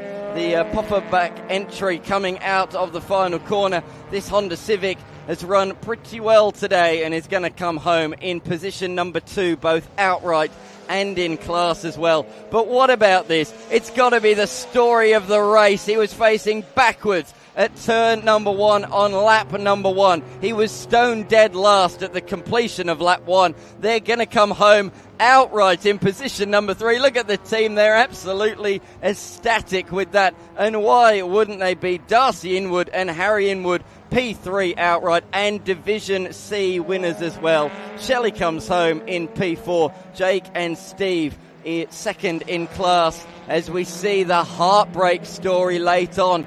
Just a little bit of a fuel spillage has cost them dearly. And that's, you talk about Inwood, who was backwards at the start, and you would have never put any money on it that he was going to get an outright result.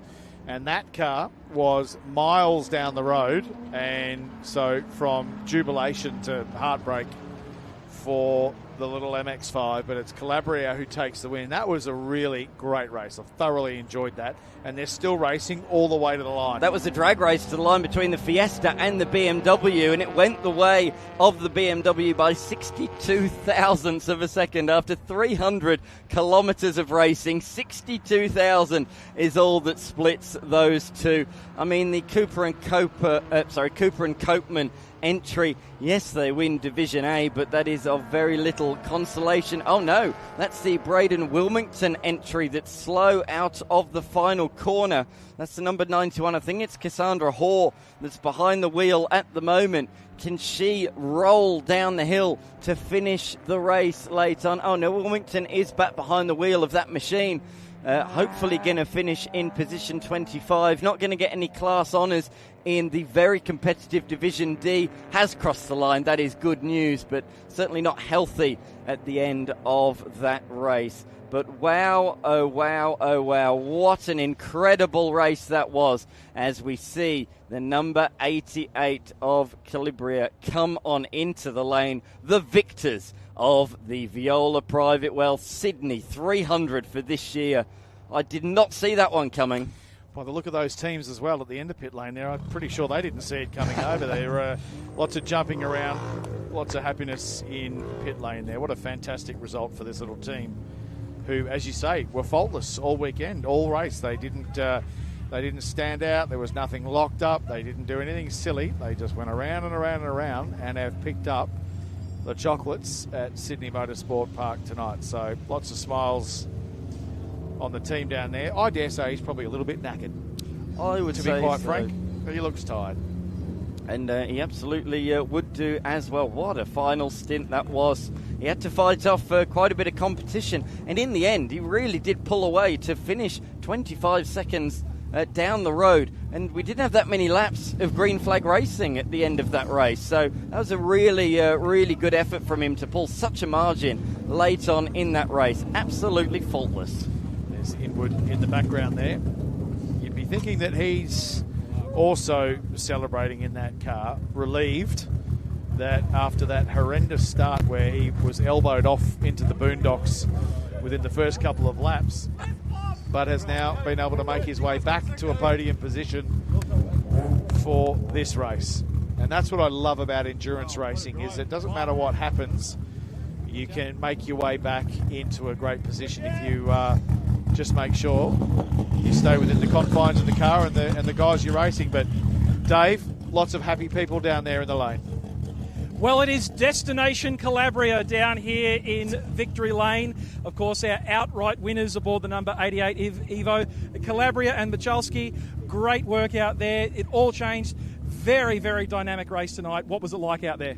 It was good. It was good. We had a rough start. We actually got hit on the side, so it was a real tough start for Alex, but we got into a groove And I think this race for us was all won with these boys over here in the pits because it was a pretty tight margin. But out there it was great. All the competitors were really good. We didn't have any issues other than that first lapper. But no, it was good. It was a complete team effort, Alex and the boys. So no, I really appreciate it.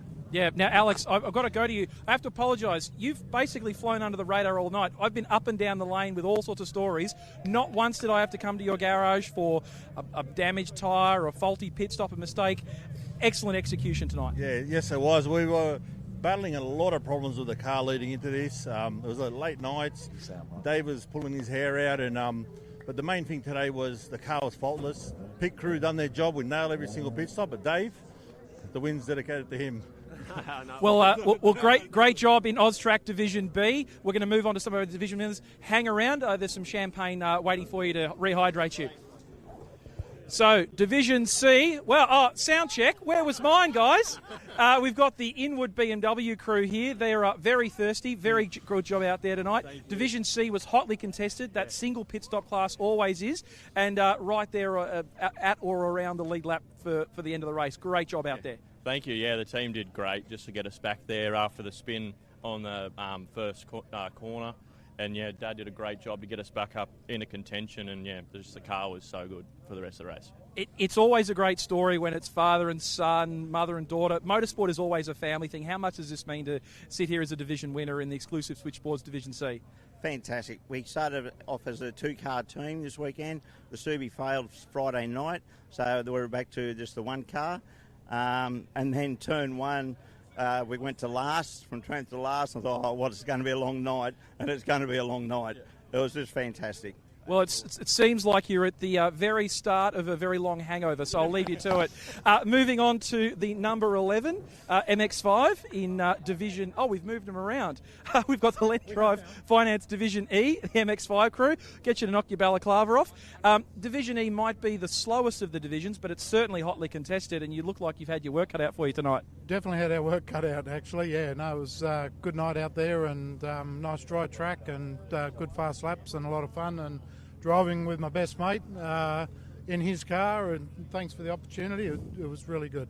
Yeah. Now, if you find anything wrong with it, it was perfectly fine when he got out of it. You got that? Exactly, I know that. No, look, it was an absolute ball. As you say, we're not the fastest cars out there, but we had an absolute hoot out there. Yeah, there's a lot of the guys that we do meet in some of the other categories, so when we all get together on something like the Sydney 300, Wakefield 300, it's a really special event, so we're stoked. We've done it a few times, and now we've actually come first. Well, the disappointment is we have to wait another 360-odd days to do it again under lights, but the good news is you can come down to One Raceway and do the Shelley 300 later in the year. We're going to do that. Look forward to it. Thank you. We'll move on to Division D, the Rumler and Cruiser, BMW E36. Where's your co-driver? Where's he hiding? He's over here. He's too busy. He's too busy debriefing with the event director. Yeah, absolutely. Here we go. Here we go. So good thing this guy was in the car at the end because he knows about timing. He does. Like, it's just a mega drive, just fantastic. You know, the car's just been an absolute jet all weekend, and it's just been amazing. And we've just got a fantastic crew that have helped us to get here and prep the car, and I'm just absolutely stoked. Like, this is just unbelievable. Like, we had a great result last year to go two better. This year is just amazing, and I'm just absolutely wrapped. And Dave just drove stellar, for the second part of the race there, and just drove the wheels off it. And, it's just mega for us. Like, this is just amazing. Something that I've really dreamed about for, a long time is getting a win at this event. And we've done it. And, I couldn't be happier with David. And driving with him, it's just amazing. So it sounds like you've got the gig for next year if you want it. So congratulations to our Fast Track Experiences Division D winners. Now, I'm going to take my time to make my way down to Division A, because there's a bit of a story that's come out during the race. Thank you to Dan and Matt for covering it. What an awesome job they did in the box. Now, the number 86 car was at pit exit. They came in, they did their CPSs. Unfortunately, there was a bit of a fuel spill. We'll grab Mr. Cooper and Mr. Coatman. Yep. You can speak to Coatman, not Cooper. Oh, Cooper Coatman. This is the problem. This is the problem with people that have two first names as a name. Absolutely, yeah. Well, it sounds like you're already ready for hydrating. Awesome job out there today from behind the wheel. we can't really say there was anything went wrong there. Unfortunately, a little bit of finger trouble in the pit stop means that the lap counts dropped down a little bit. So it looks like you take home the chocolates in division, so you still take home the prize money, but you don't get to hold on to that big trophy tonight, unfortunately. No, well, that's the game. Jack and I before the event, we said we'd love to. First goal is to finish the race. If we can get a class win, so be it, and an outright would be great. But the boys have been so good. We've never had a problem with them. The last 2 races, we won the 300, we won last year. We just had a bit of unlucky, in the pits, but that's all part of it. But Jacko drove a good stint. The car was a dream. It's his car, mate. So tell us about the car. What makes this thing so quick? Other than the hired gun. The person who built it, mate. That's what I love about this sport is humility. Humility. It's just pouring out of every orifice. Yeah, definitely. Oh, I don't know. Like the car's just light and it's got plenty of power. Just Harry shows how good it is. Like it's being modest. He looks after it. He goes through every nut and bolt. The bloke, it's a credit to him. He takes everything off the car. He looks after me in my TCR car. We have finished every 300. Jackson himself, it's an absolute credit to him how he prepares the car, and it's just a privilege to drive for him. And honestly, I don't think there's anyone better in the state at the moment that's looking after race cars at the moment than him. Now I'm guessing you've named every nut and bolt. This is Susan, this is Terence, this is Philip, this is Patricia. Oh, Nigel, you're getting a little bit loose over there. Now, we saw an amazing drive a couple of months ago at One Raceway when you didn't even make it through qualifying, when the gearbox basically decided to depart stage left. And it was an all-night run for that team to get you back out for this. And, of course, a great performance in the Wakefield 300. What's next for the car? Are there any development pathways left, or is it just hit the gym and lose those last couple of kilos and maybe don't hit the beers too hard tonight? Yeah, I don't know. It all comes down to time and money, mate. Like how much more time and money you spend on a car, or I don't know. I might go to Bathurst Challenge or something at the end of the year, but that's probably about it for me. Well, the good news is that $1,000, thanks to Rubbercraft Tyres Australia, does buy an awful lot of fuel for the race car, or a lot of fuel for the race team. So I think you certainly owe a few beers to the boys and girls tonight. Definitely a few cases, mate. We'll get on it. Oh, mate, I'm thirsty. I think we're all thirsty. It's been a big night here at Sydney Motorsport Park. We're going to take a short break here at the podium for the Viola Private Wealth Sydney 300. We're going to get set up for our division podiums and our outright winners. So stay tuned to celebrate all the great performances here at Sydney Motorsport Park.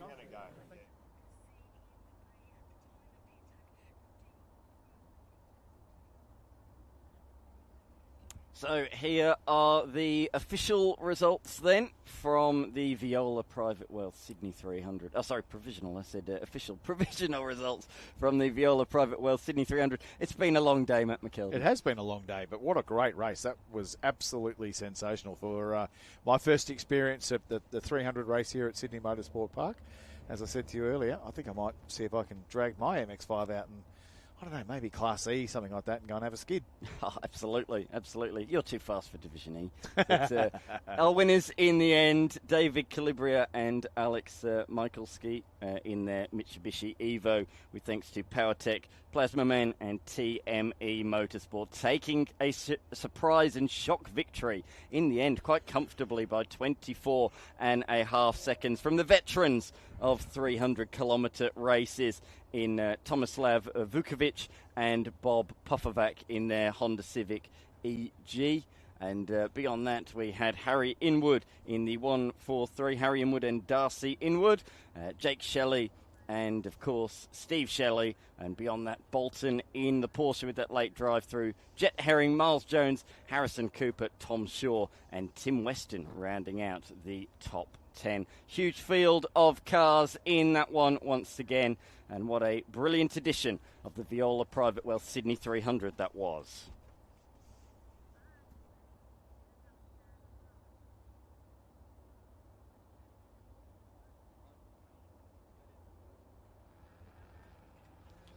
So Will Harris will finished in position at 21, Andrew McMaster in P22, Caleb Heffron Luke Grice, Braden Wilmington, that car did limp across the line, 2 minutes and 11 seconds behind in the end, and then a tale of woe for Todd Herring, a weekend really that never really got off to a good start for him.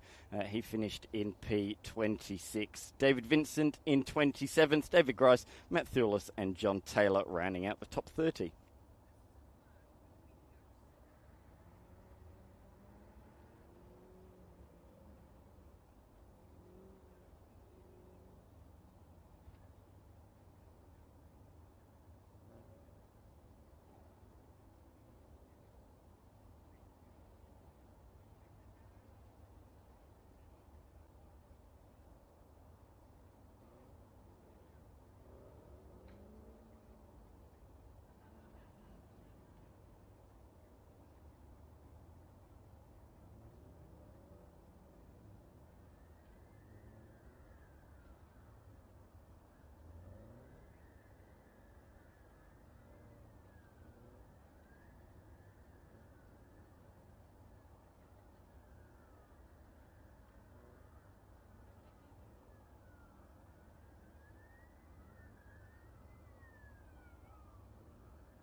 Good evening, ladies and gentlemen. What an incredible 2026 instalment of the Viola Private Wealth Sydney 300.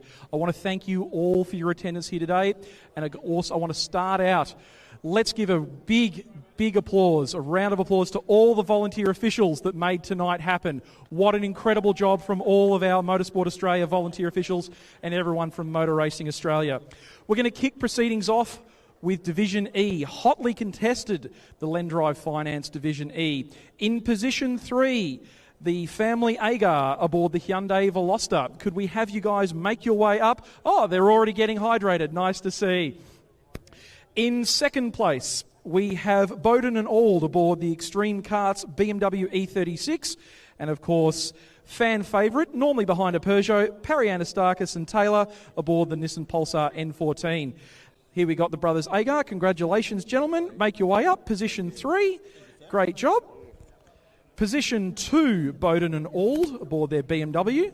Nicely done. Head on up. And, of course, we can't do this without Parry Anastakis and Mr. Taylor aboard their Nissan Pulsar. Let's head up there on the podium. Up you.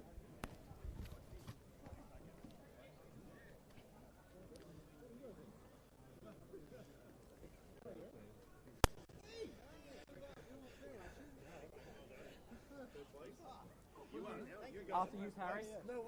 After you. He's fastest on like the second last lap. Sorry, folks. Parry forgot his glasses. He's forgotten where position 1 is on the podium. So, Parry managed to finish first in division even though he wasn't behind the wheel of his beloved Peugeot. What a great job by our Lendrive Finance, including the Lendrive Finance Veloster in position 3. What a great job by our division. Again, it doesn't matter what end of the field you're running at. There's always people to race with. And here we've got the Whiz checks. $250 for third place. Basically put the money back in your own pocket. $500 for second and $1,000 to our winners in Lendrive Finance Division E.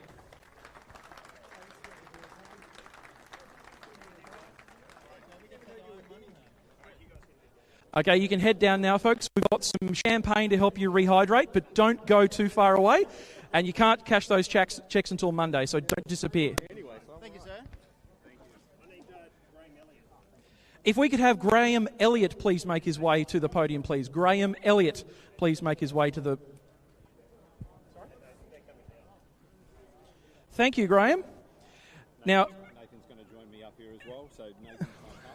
This is Graham and Nathan from Fast Track Racing. Of course, great experiences. For those of you looking for something other than socks and jocks or flowers and a coffee mug for Mother's Day or Father's Day, these are the guys to get in contact with so you can give people their first taste of motorsport. How about a round of applause for Fast Track and the support of Division D? In Division D, in position 3, car 696, driving the race solo, Greg Boyle aboard the Autosport GBA Atlantic Oil Honda Accord. Please make your way to the podium. Number 3 for you, good man. In position 2, the number 188 of Kavanagh and Vaughan aboard the Nowra Fasteners PB Motorsport Volkswagen Golf GTI.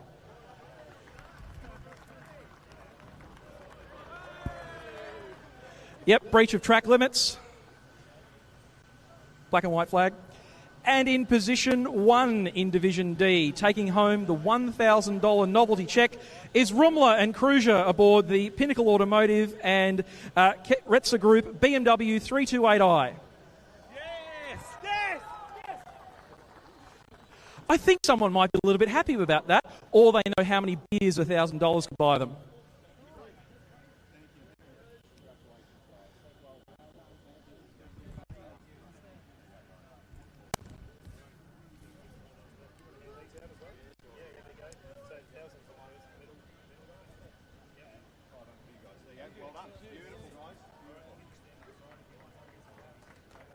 Give a round of applause to our Division D podium, brought to you by Fast Track Racing Experiences.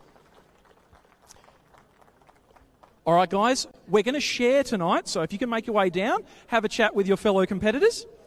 We'll make our way on to the exclusive switchboards, Division C. Of course, could we have the Harrises? Are the Harrises in the house? Oh, look, I can spot one thanks to their awesome merch. In position 3 aboard the exclusive Switchboards Division C, it's Stannard and Bolton in that beautiful Porsche 944. Mr. Harris, thank you very much. Tell us, what does exclusive Switchboards do exclusively? Build switchboards. Yeah, it sounds like what a great business idea. In position 2 in exclusive Switchboards Division C, they've come just up the highway. Shelley and Shelley aboard the One Raceway Deputy Mitsubishi Evo 10. Now, I'm just going to grab Steve for a sec. Apparently there's a little 300k race named after your family going on a little bit later in the year. Yes, there is. Who's coming? Who's coming to One Raceway later in the year for the 300? Yeah, we're going to go the wrong way. We're going to go anti-clockwise. The first time we've ever had a 300 there in the anti-clockwise direction, so we're really looking forward to it. Should be fun. Can just bolt in the setup from tonight, turning anti-clockwise all night. Get up on the podium. There's $500 for you. And in position 1, the Inwood family, A1 Towing Bathurst, BMW 1M. Please welcome the Inwood family to the podium. Get up there, guys.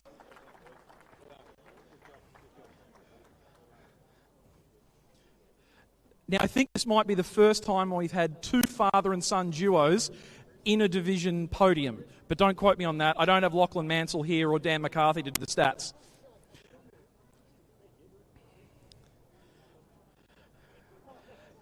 Please give a warm round of applause to your exclusive Switchboards Division C podium.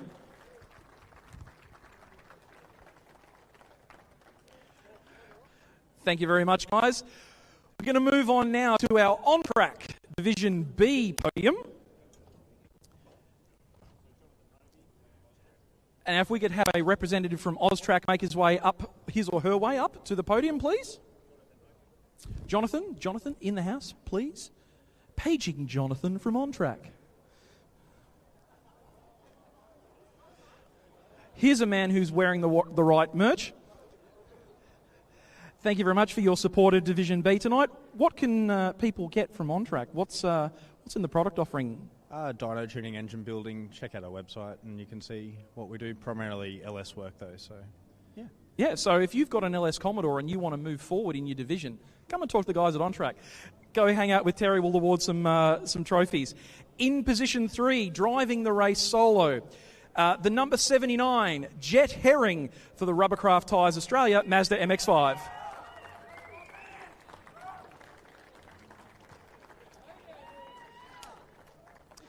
In position 2, the number 73 Honda Civic of Vukovic and Pupovac.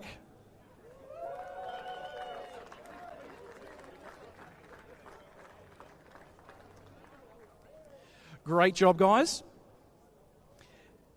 And it's the car that will feature a little bit later in the podium presentation, a car that basically ran under the radar most of the night, the Destination Calabria Michalski, PowerTech Plasma Man, TME Motorsport, Mitsubishi Evolution Lancer. Make your way up to the podium. Division 1 in OnTrack, Division B, Position 1, head on up to the podium.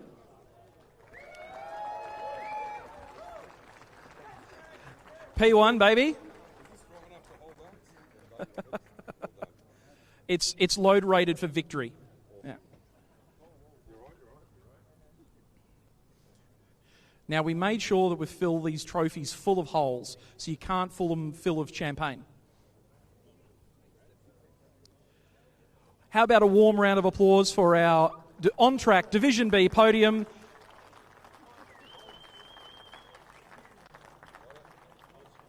Thank you very much, guys. Please make your way back down to the winner's circle.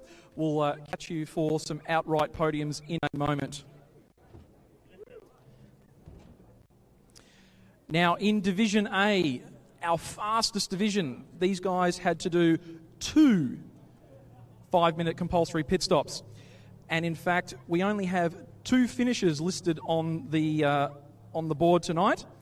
In position 2, the Radats and Radats MX-5 Mania Mazda MX-5. Yeah. Radats and Radats, paging Radats and Radats. And if we could have a representative of Rubbercraft. In fact, we've actually got a representative of Rubbercraft all the way over from the US, of course, sharing with Todd Herring tonight. But again, how awesome is Paige managed to put out a fire in her car on track, get it back to pit lane, and get back out in the race again, and finish on a division podium. And in position 1, taking home the $1,000 check, thanks to Rubbercraft tyres, we have Cooper and Copeman aboard the Jackson Copeman Motorsport Mazda MX-5.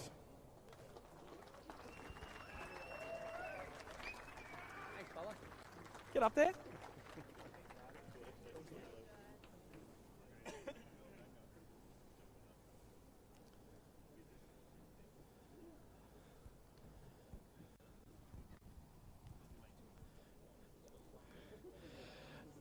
Now, the good news is $500 will buy you at least 10 1 kilo fire extinguishers at BCF. My apologies, at NECA. Yeah. How about a round of applause for our Rubbercraft tyres Division A podium?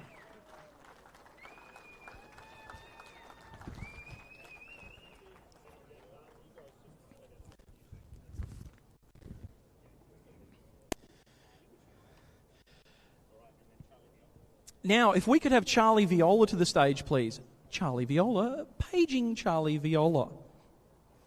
He's on his way.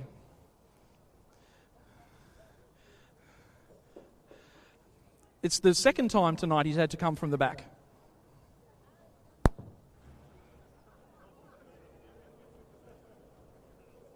I meant from the back of the grid. Terry, get your mind out of the gutter. Charlie, come here. No, I'm going to come to you. Charlie, we had a chat during the race. Let's have a hug. At the start of the day, when we opened our broadcast, the garage was empty. Yep. You're on the phone with Jordan and trying to squeeze an engine out of an improved production car into your 300 car. Do you have any fingernails left? No. What a day. Fuck.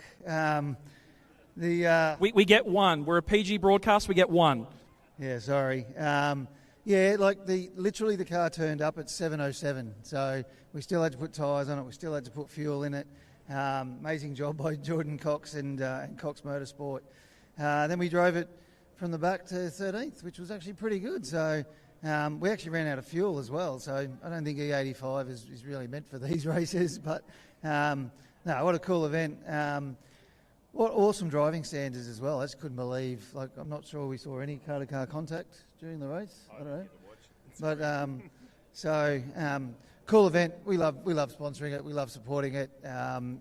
It's just so cool. I think we've seen already 3 or 4 family groups come up and do this stuff together, and then you see a whole bunch of old mates and stuff doing it, and the camaraderie, and the amount of people who gave me a shoulder to cry on as they watched me looking forlorn up and down the pit with the car back in Kirrawee. So thank you. I think motorsport gives us so much in terms of respite and what have you, and it's so lovely to be able to give back and help put these types of events on.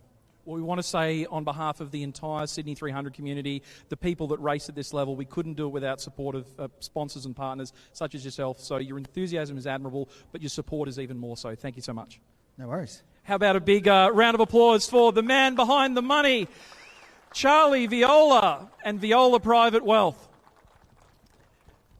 Now, switching. Outright? In position 3, outright, the number 143 BMW, the Inwood Family Express. In Division C, the number 143, make your way up on the podium, the Inwood Express, father and son, back on the podium in position 3, outright, for the Viola Private Wealth Sydney 300.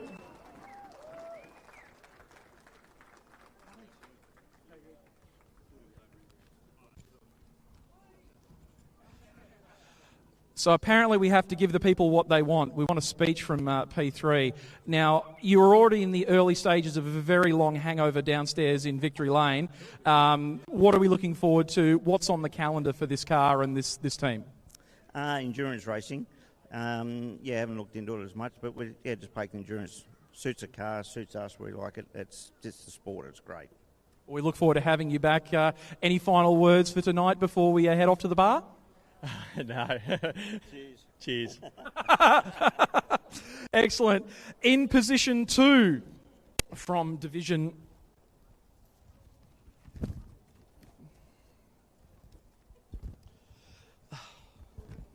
Very professional. In position 2, the number 73, the Honda Civic EG. From Division B, Vukovic and Pupovac, make your way to the podium. They're in matching T-shirts, matching hats, and this car was beautifully turned out. They did a great job in Division B. Head on up to position 2 on the podium.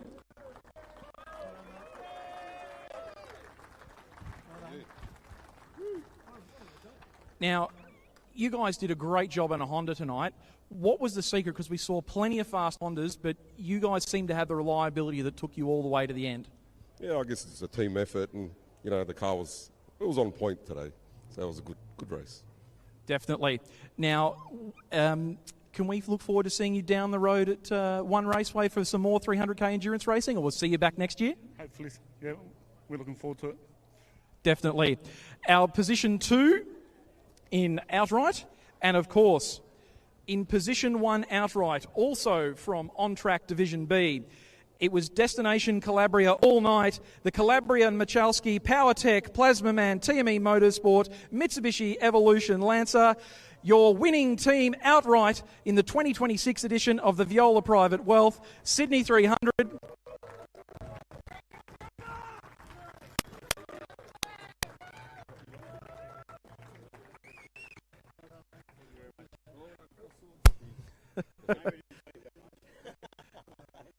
So it's a great atmosphere here on the podium.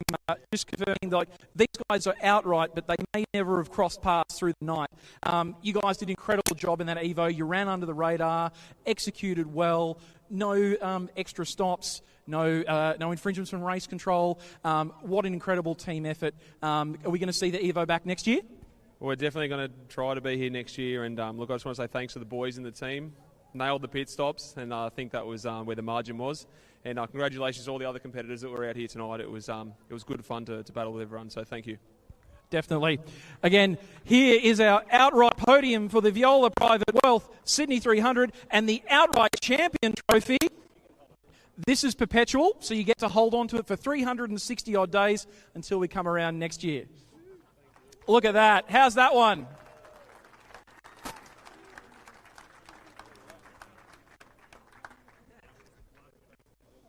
And now if I could please have the division winners back up on stage, please. We've got Division B up here on stage. We've got Division C. If we could have our Division A winners back up on stage, please. Yeah. Our Division D winners back up on stage, please. And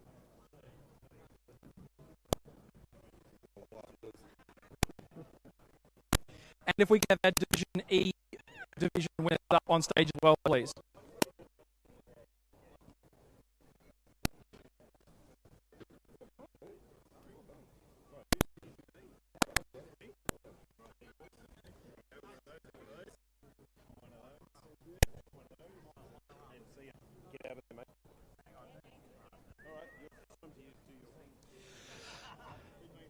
So, without further ado, the moment we've all been waiting for. Congratulations to all our division winners and our outright winners for the Viola Private Wealth Sydney 300. Time for the champagne!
What a night of excitement. What a night of trials and tribulations, elation, deflation.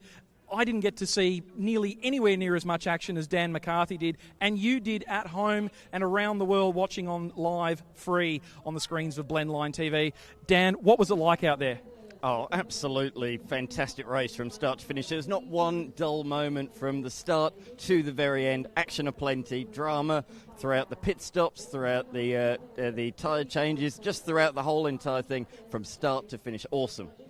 It's never a snooze here at Sydney Motorsport Park, particularly with how hard our drivers and teams push those cars for those 77 laps of this 3.9 kilometre circuit. It's never a snooze fest, is it?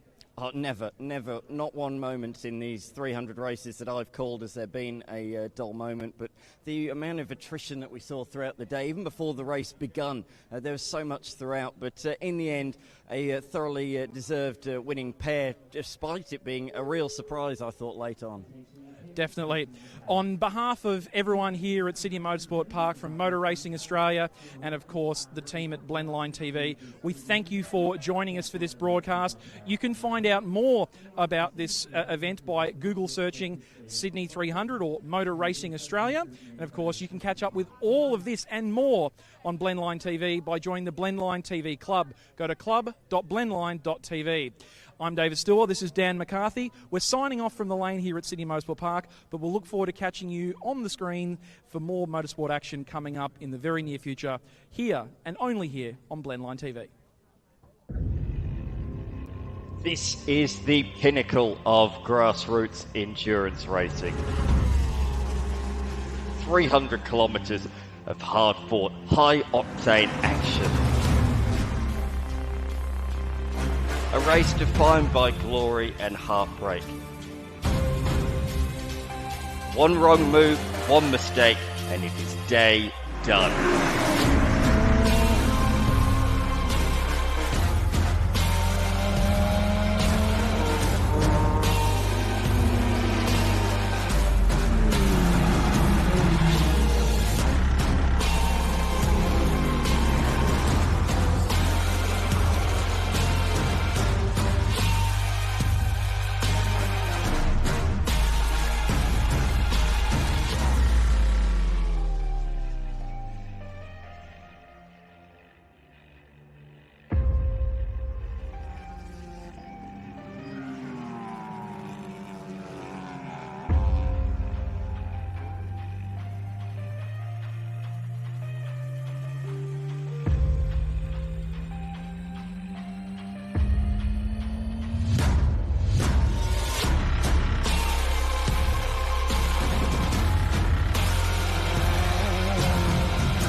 This is racing at its very best. This is the Viola Private Wealth Sydney 300.